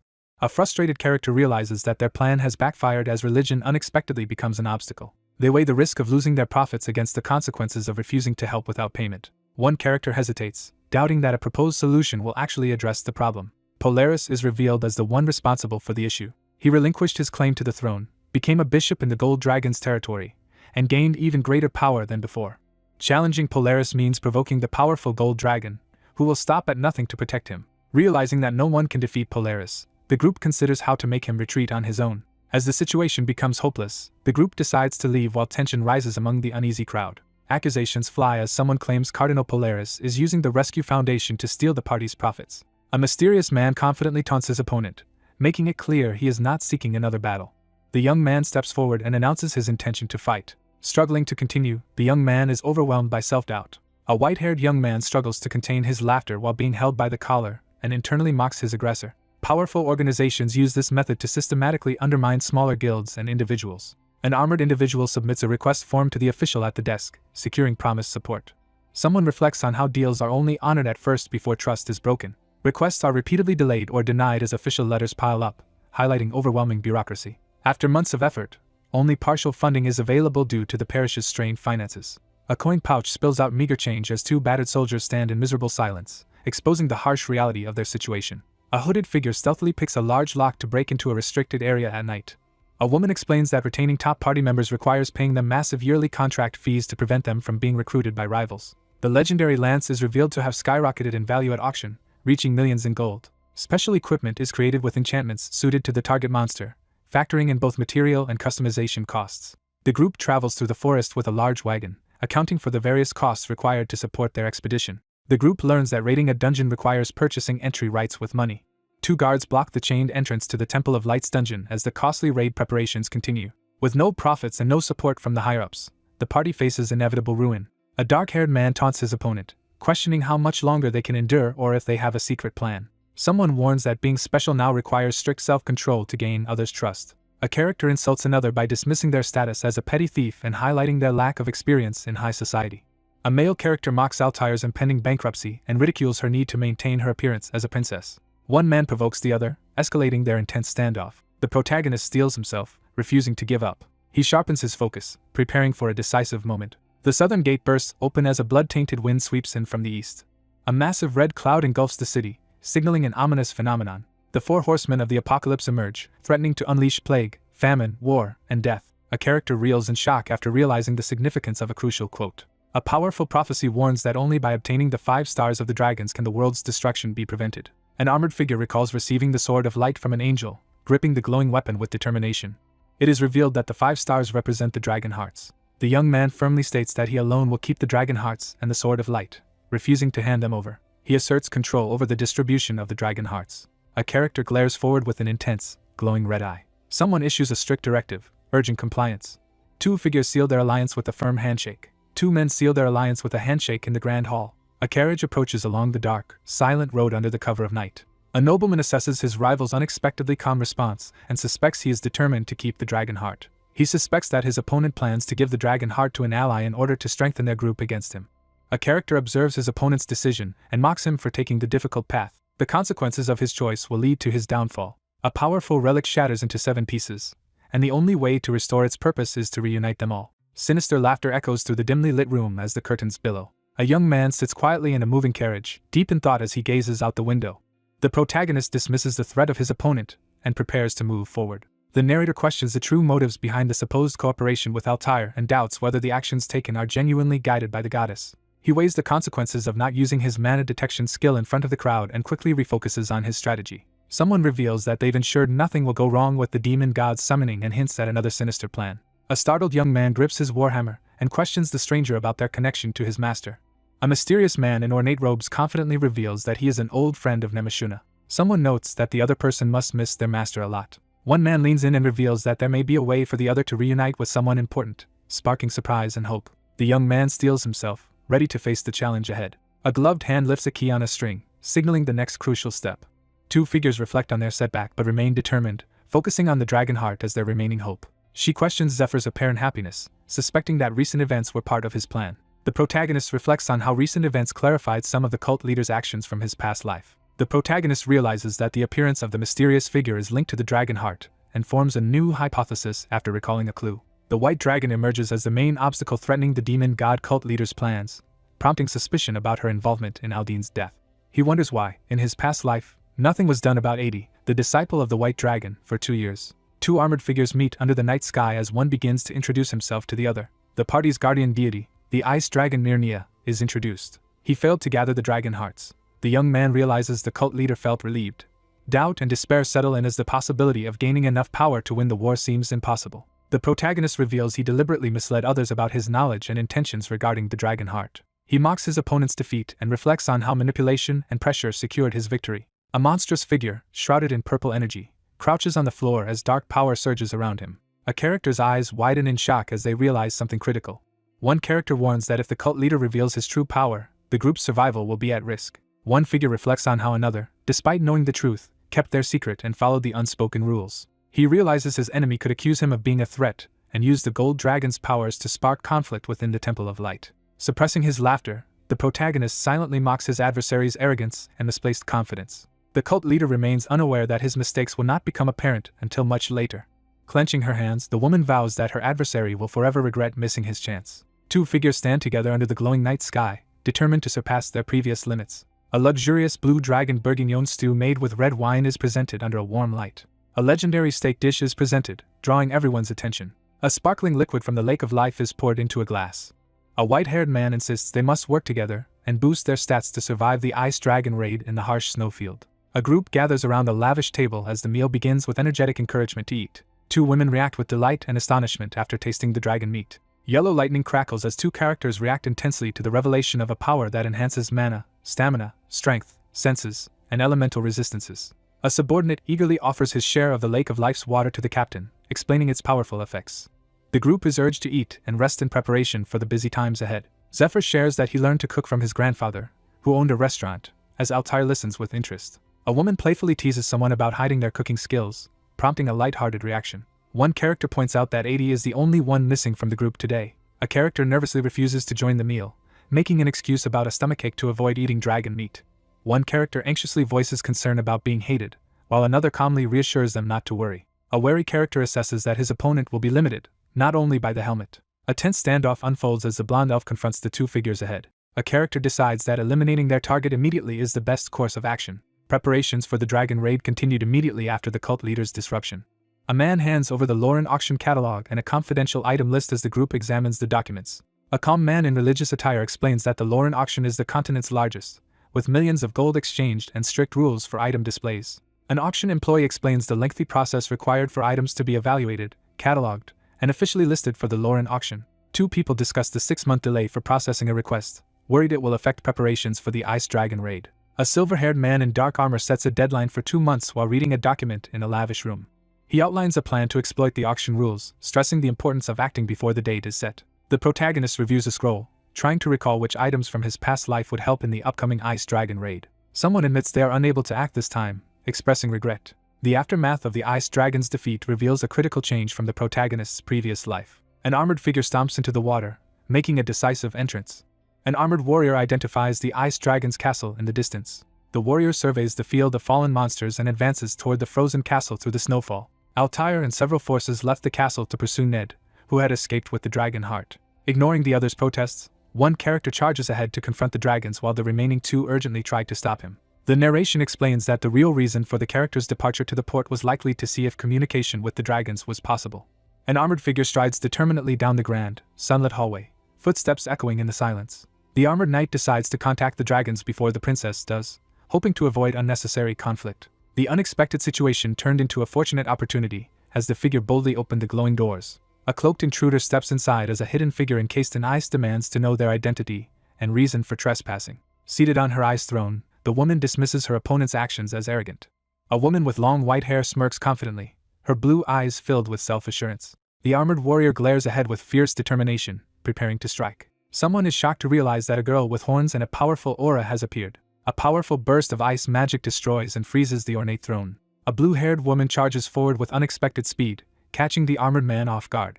A character confronts someone after detecting his sister's scent on them, criticizing her for taking in another human. A figure unleashes icy magic while demanding to know the other's true intentions. A blue-haired figure with dragon horns summons an icy sword and challenges the intruder to defeat her before claiming their prize. A fierce red eye narrows with unwavering resolve as the figure concentrates intensely. A character suddenly recognizes a valuable opportunity and reacts with confidence. Driven by an instinct to protect and fight, he slams his armored foot down, unleashing a burst of explosive energy. Two powerful opponents collide, their weapons and magic unleashing a burst of energy as they clash in battle. A fiery projectile crashes into the castle, shattering ice in the moonlit night. A powerful woman unleashes another furious attack with blue energy swords, daring her white-haired opponent to endure even more. A woman unleashes a surge of icy shards, confronting her opponent with powerful magic. A surge of icy blades hurtles forward as the attacker intensifies the assault. A female warrior unleashes powerful ice magic, her glowing sword crackling with energy as snow swirls around her. A woman unleashes a devastating burst of ice magic, filling the area with shards and freezing energy. An armored warrior with red and white hair leaps to dodge a barrage of blue energy blades. A fierce-eyed warrior in ornate armor unleashes a blinding, red-blue energy slash. Magical ice swords cascade from the sky in a powerful attack. A fierce warrior unleashes a massive blue energy attack shaped like a dragon at an enemy wielding a large sword under the full moon. A critical question is asked about the probability of success. Overwhelmed by agony, the character unleashes a desperate cry as blue energy flares around them. Someone reflects on the rare opportunity to meet a truly compatible person. Lying on the ground, Zephyr forces his eyes open and clenches his teeth, fighting to regain consciousness. A profound realization is delivered, comparing the experience to looking into a mirror at oneself. Two figures collide midair, unleashing a surge of red and blue energy as their battle intensifies. Blue and red energy beams collide, erupting in a massive explosion. A ship arrives at a snow-covered fortress surrounded by jagged blue ice and distant mountains. The ice dragon's breath has frozen the vast ocean between the great port and the uninhabited island, creating a dangerous expanse. A massive ice barrier rises across the snowy landscape as snowflakes continue to fall. Despite the cold and snow, the season outside was autumn. A mocking figure taunts the challenger outside the ice fortress, questioning their skill and purpose. A magical winter begins for them, as an unseen tragic fate approaches.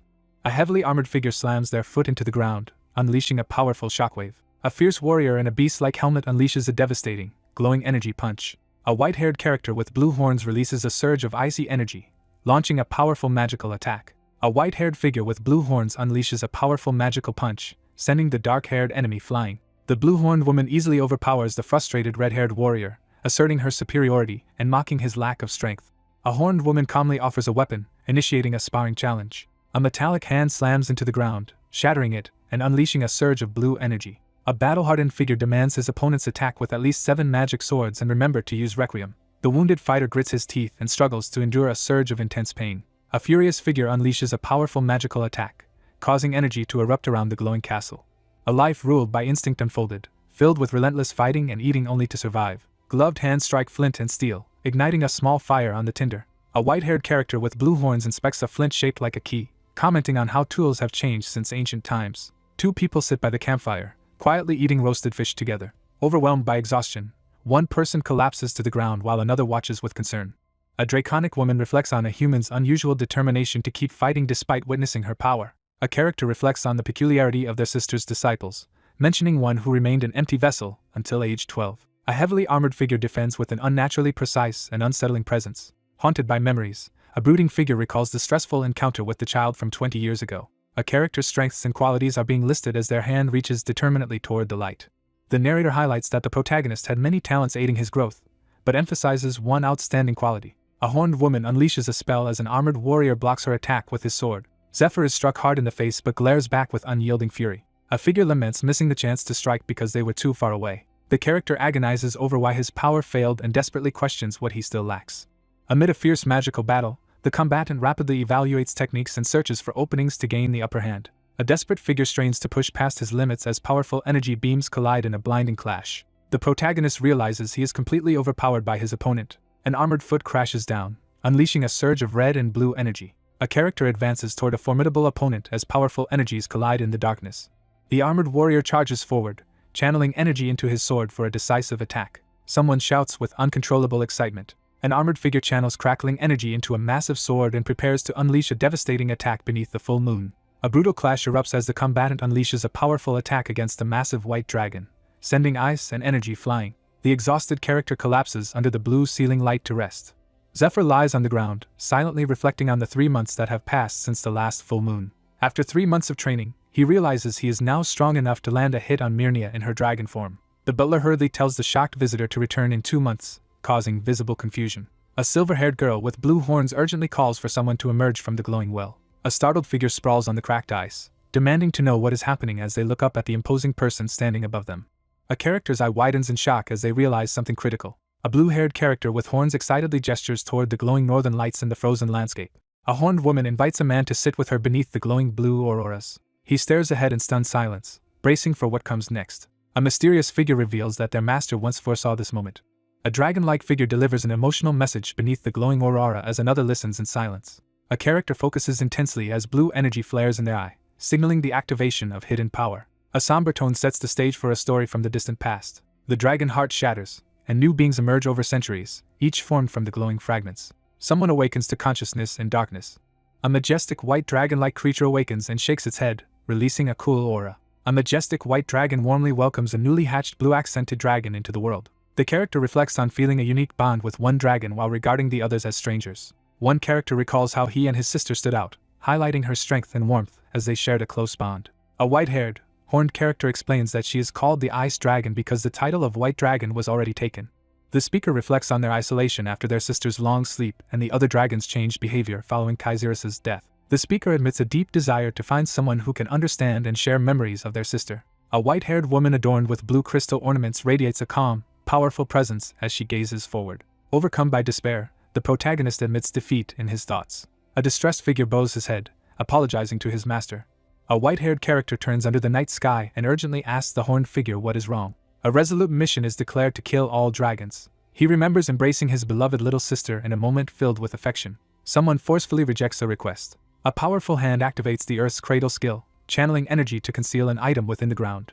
A woman recoils in shock as a man apologetically unveils a mysterious basket before her. A small, mysterious creature is revealed as the body once possessed by the master. A hand reaches out to touch the basket of white flowers, sensing the lingering presence of a loved one. A silver-haired woman silently sheds a tear, overcome by sorrow. The protagonist gathers his resolve, preparing for what comes next.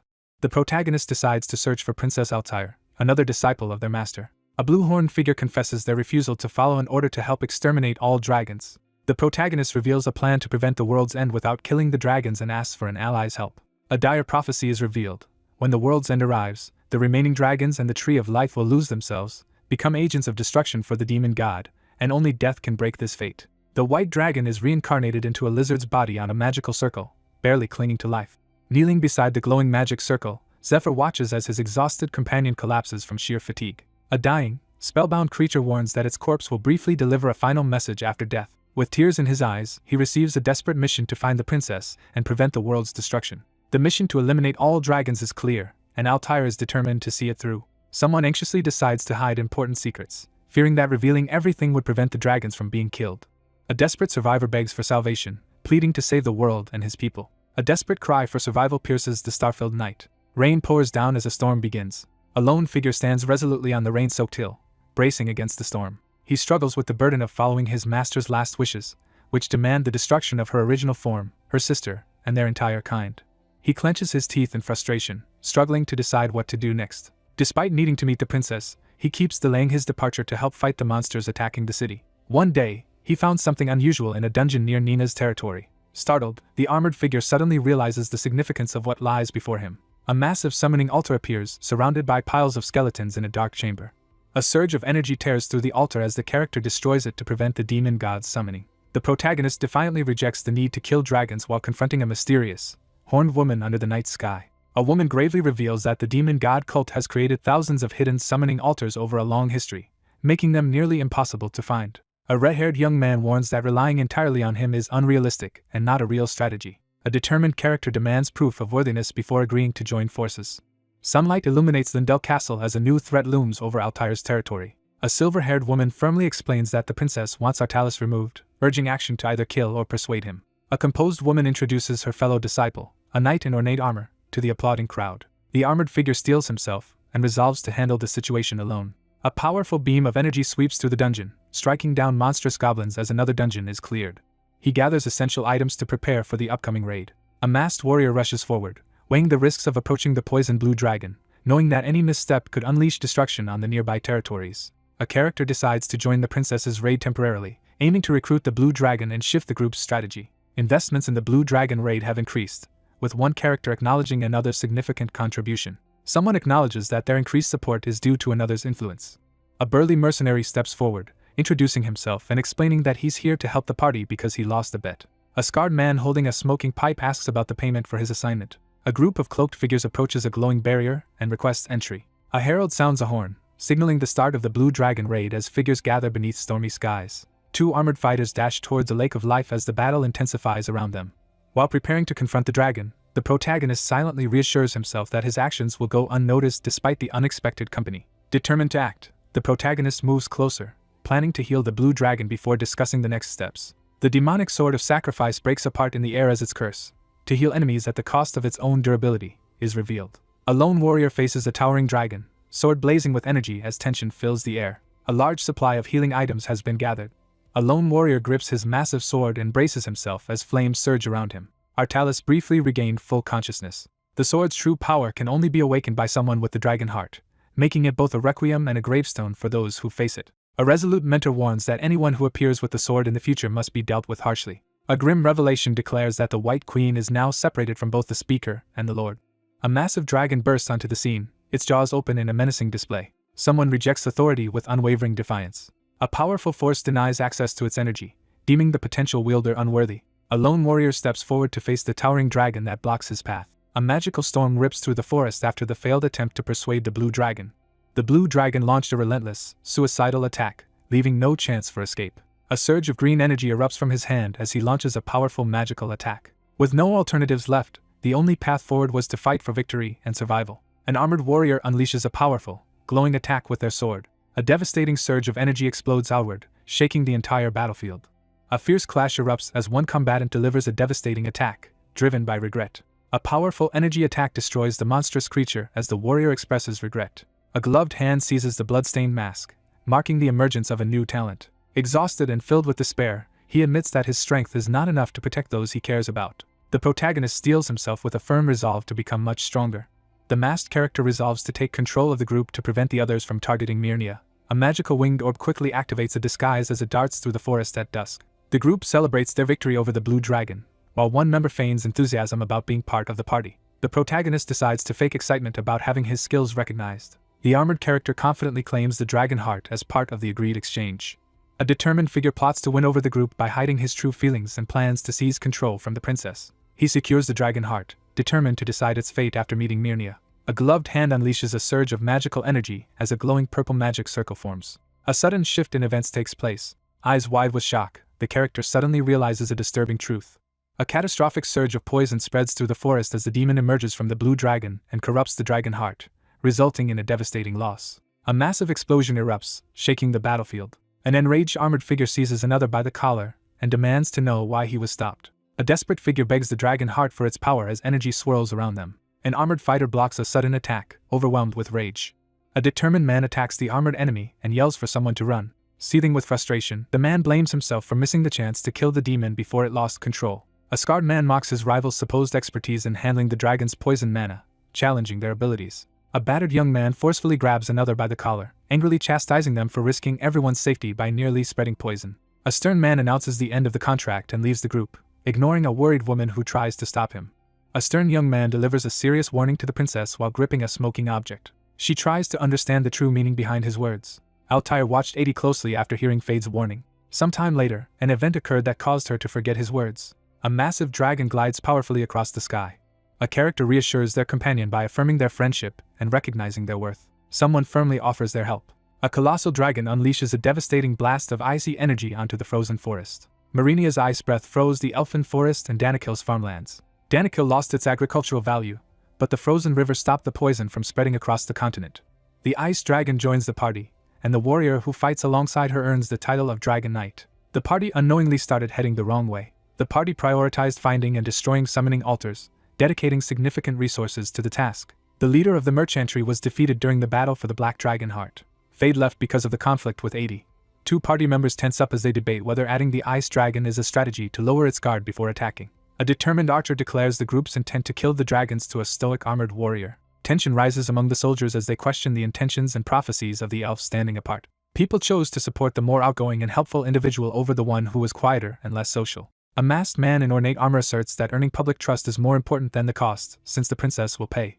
The elves left the party after a conflict with 80. The party grew as more people joined, united by their admiration for the protagonist after overcoming conflicts or receiving help. A young woman hesitates as she questions her master's command to kill the dragons. The protagonist questions the reason behind being urged to take the harder path and worries about the consequences if the dragons are not killed. A narrator explains that entry into the party was possible due to the crack created by 80. A gloved attacker pins the protagonist to the ground and holds a glowing sword to his neck. A man notices someone he recognizes as a former guard from the Third Parish and comments on their improved combat skills. A scarred man demands to know who trained the captive as others watch the tense interrogation. A cloaked figure discovers that Fade's new ally is also the owner of the Blue Dragon Heart. Determined to gain strength, the protagonist resolves to gather powerful allies. A character steps out of the bath, water trailing down their legs as they prepare to move forward. Preparations are being made in case the information from 80 is incorrect. A woman wrapped in a towel suddenly confronts a surprised man behind a curtain, creating a tense standoff. A confident figure with wet hair demands cooperation, proposing an alliance. He insists they determine the shares before proceeding. A furious man confronts a startled woman, demanding the return of credit taken by her party for nearly killing a target. The young man glares fiercely at the corpse, vowing to seize its items without demanding any interest. The group forms an alliance after discussing their needs and challenges, with one member vouching for the usefulness of their new recruit. A character glares fiercely, showing clear irritation. The narration reveals that neither the return of two individuals after nearly a year nor the appearance of the person who absorbed the dragon heart has caused any notice. A figure is blasted backward by a surge of blue energy, crying out in pain. An enraged magical entity confronts the trapped man, accusing him of stealing a dragon heart he did not earn. 80 was cautious around the narrator. Two soldiers observe as the ice dragon's overwhelming power secures victory for their side, while they realize its presence has also been used to sway public opinion. From above, one figure watches as another runs outside, analyzing his cunning nature and instinctive pursuit of fame. He carefully plans his next moves, determined to gain more influence before the raid. He realizes that once the dragon raid begins, the restrictions from the Silver Lion Helm will be lifted, giving him a chance to regain control. A red-eyed character threatens to decide the fate of another's family, asserting control with a menacing glare. A plan is established, and the group prepares to split into teams. The team assigns a group to travel to the capital to purchase supplies and negotiate for key items needed for the upcoming raid. The group divides responsibilities for the upcoming monster hunt, assigning forces and tasks to ensure the mission's success. A team is instructed to recruit new members, prompting mixed reactions as they recall past missions and question their objective. Two characters discuss the Duke's visit and decide one should go find their delayed father. A woman happily announces she will see her firstborn and secondborn, leaving the others stunned by the revelation. A determined woman announces that there is another urgent task to complete in the capital. A sealed letter is delivered to Altair, prompting a question about someone named Eugenio Vittel. A character recalls a human scholar who visited the Great Elfin Forest 61 years ago and expresses a wish to greet him if he is still alive. One woman reveals that the Academy's current dean, Professor Vittel, once taught her, while the other listens closely in the forest. An important letter from the Elf Queen must be delivered to the influential dean, who may assist with the upcoming raid. She anxiously worries about being accepted by the dean due to her poor attendance, but reassures herself by remembering she has a top scholar with her. The group debates how to travel quickly, but one insists on handling a separate urgent task alone. The protagonist considers the risks and rewards of a divine quest that requires protecting a target for 10 months, knowing that failure could result in losing the Sword of Light. The protagonist realizes the target is still missing and decides to complete the team mission quickly to resume the search with the Sword of Light. A surge of golden energy bursts from the weapon, signaling the start of a powerful attack. Someone jolts in alarm, eyes wide and sweat forming as an unexpected event unfolds. A white-haired figure releases a massive golden energy beam into the sky. Guided by his glowing weapon, the protagonist senses the target nearby and charges forward. A character forcefully rejects an internal assumption. A figure senses incoming enemies and releases a golden energy beam into the sky. A massive blade slashes forward with intense speed. Two figures speed through the sky on powerful, dragon-like beasts. A dignified man is formally introduced as Duke Cesare Giornetti. The Academy Dean is introduced beneath a golden nameplate. Two figures on dragons race urgently through the sky above the city. Two riders race urgently across the ground atop a giant bird mount. A man arrives on a flying creature and energetically greets the group. One figure firmly instructs the group to stay put for their safety while another complains about being left behind. Two people meet outside and discuss the recent capture of the smiling woman, expressing relief to be reunited. A stern man announces that he has brought someone from the capital to help with the group's starvation crisis. Two influential men are introduced beneath the dragon's wing, signaling their importance to the Academy. A tense realization strikes as the man is identified as Duke Giornetti. He is blamed for the financial crisis years ago due to his risky investment scheme. The character reflects on how Aldine's fraud directly caused the downfall of their family. The protagonist harshly blames the Duke for enabling fraud and causing a major financial crisis. The narration foreshadows that unexpected events are about to occur. Sensing imminent danger, the protagonist's eyes narrow with intense focus. The narration condemns a villain for acting solely in the interest of their own family. A figure kneels and pledges loyalty to the woman at the center, witnessed solemnly by two others. A woman anxiously considers how the group's plans are disrupted by the Duke's unexpected arrival. A weary man recalls that the Duke's decision to help was explained in Zephyr's story from his past life. Lucius was manipulated and stripped of his freedom after losing his equipment, his son, and his grandchildren to blackmail. The Duke allowed Aldine to approach the Third Parish and did not intervene with those around him because he underestimated Aldine. He failed to realize that someone was secretly concealing their true power. As a reward for brainwashing a saint and stealing the Black Dragon heart, Aldine received a powerful relic from the cult leader. He gained control over the Master of the East and formed a force too powerful for the Duke to oppose. A worried woman reflects on how intervention has changed the course of the future. The narrator reveals that everything previously expected or planned did not actually occur. One character warns that removing Aldine will not earn the Duke's gratitude, but instead prompt him to make unreasonable demands. A man explains that he made time to attend because the merchantry leader was so passionate about the issue. A man reflects that someone believed to be a noble seems more like an ordinary person. The young man abruptly senses something unexpected and snaps to attention. One man enthusiastically praises a young knight's impressive achievements in front of a listening noble. A man is stunned as he learns that two warriors defeated the boss at the tomb of the abominable princess. A man demands to know if these two were involved. Two men intensely discuss whether they were the only ones to enter the boss room. Several figures witness unsettling clues about a supernatural phenomenon in the boss room as a glowing girl stands before a demonic apparition. He hesitates to ask questions, fearing that acting too quickly could reveal his true intentions. Someone internally questions whether another person is an enemy or an ally. The ornately dressed figure steps forward and insists on moving past introductions to address the main issue directly. The confident man refuses to pay and asserts that the others should compensate him instead. Three anxious figures face off beneath a looming shadow as tension escalates, and a threat becomes imminent. He asserts that his wisdom and connections are available only if they are willing to use them. Two characters react in shock and alarm to unexpected news. One character defends an ally's crucial role in the upcoming Ice Dragon raid, insisting on their importance despite the other's hostility. A stern man insists that the young woman should take responsibility for her own debts, frustrating her as he pointedly calls her Saint. A determined character prepares to address the Ice Dragon raid. Three armed figures stand confidently beneath the glowing guild banner as strategic readiness is announced. The man in ornate clothing begins to announce the third important point with a serious tone. A stern man challenges the Duke, declaring that setting 3 conditions is unreasonable. A blond man in ornate attire reacts in disbelief to unexpected news. The young man firmly sets a strict limit on the conditions of the deal, asserting his offer is more valuable. A massive surge of yellow energy erupts, violently shattering the ground. An armored man swears to protect someone by the order of the goddess of light, gripping his glowing sword with determination. A stern figure warns the anxious man to stay within the magical barrier or face the consequences. After the Duke joined the group, everyone started focusing on their assigned tasks. 3 men prepare for a confrontation as one of them takes control of a massive winged beast. A team rides out at dawn, prepared to begin their farming mission. A cloaked rider approaches as one of the armed riders calls out to get their attention. 2 men formally introduce themselves and shake hands as the sun sets. The auction team travels toward the capital with the merchant leader at sunrise.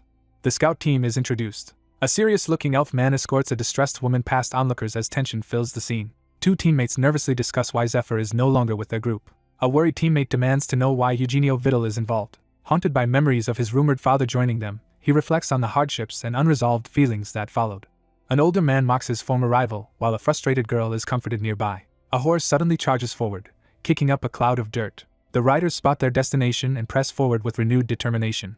A massive explosion tears through the rocky canyon, sending debris and fire in all directions. A magical fire sweeps through the forest, consuming everything in its path. The scene shifts to empty Scylla, far from the great port. A snow-covered mountain peak emerges through the blizzard, revealing the dangerous path ahead. The location is revealed to be in the center of the continent. The mountain remains snow-covered throughout the year due to its immense height. A figure steps into the snow and demands an answer. 2 men hurry through a perilous snowy mountain pass, urgently discussing their need to recover something vital despite being short on time and numbers. The silver-haired young man stands in the snow, carefully assessing his opponent as he anticipates their next move. A man finally arrives at the tomb of the abominable princess, reflecting on the twists of fate that brought him here. 1 man confesses to another that he sacrificed millions of gold and even his son's life over more than a decade, all for the secrets within the dungeon's boss room. The man dismisses the mention of a dragon heart and subtly reveals he is searching for something far more significant. The protagonist reflects on the Duke's importance as an ally while remaining wary of his secretive motives. After defeating the boss together, one character realizes the other still pursues his original goal connected to the tomb's boss room. One character carefully weighs whether to support or oppose the other's unknown goal, determined to uncover the truth. The man behind the desk mocks the surprising claim that one of the cloaked visitors is an emissary of the goddess of light. Someone reacts in shock to an unexpected situation.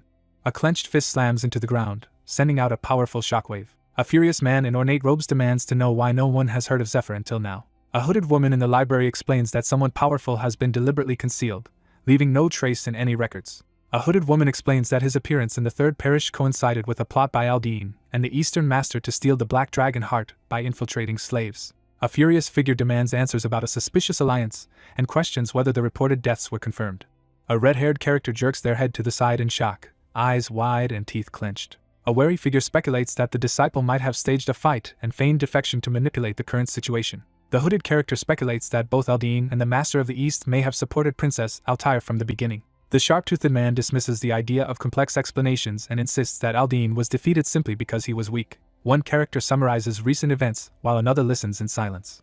A stern man insists they must prevent Princess Altair from obtaining more dragon hearts to protect the Eastern Union's ambitions and further the cult leader's plan. A hooded figure confidently promises to exploit the weakness of the princess party as an alternative to attacking the royal family. A determined character vows to prevent anyone from approaching the ice dragon. The scene shifts to the Qian Kingdom Palace, where the first princess and Grand Duchess of Lindell is formally introduced. Lucius is formally announced as he enters the grand hall before the royals.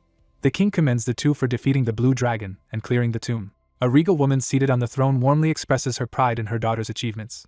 A large blue dragon horn is unveiled as a gift, leaving the two onlookers in awe.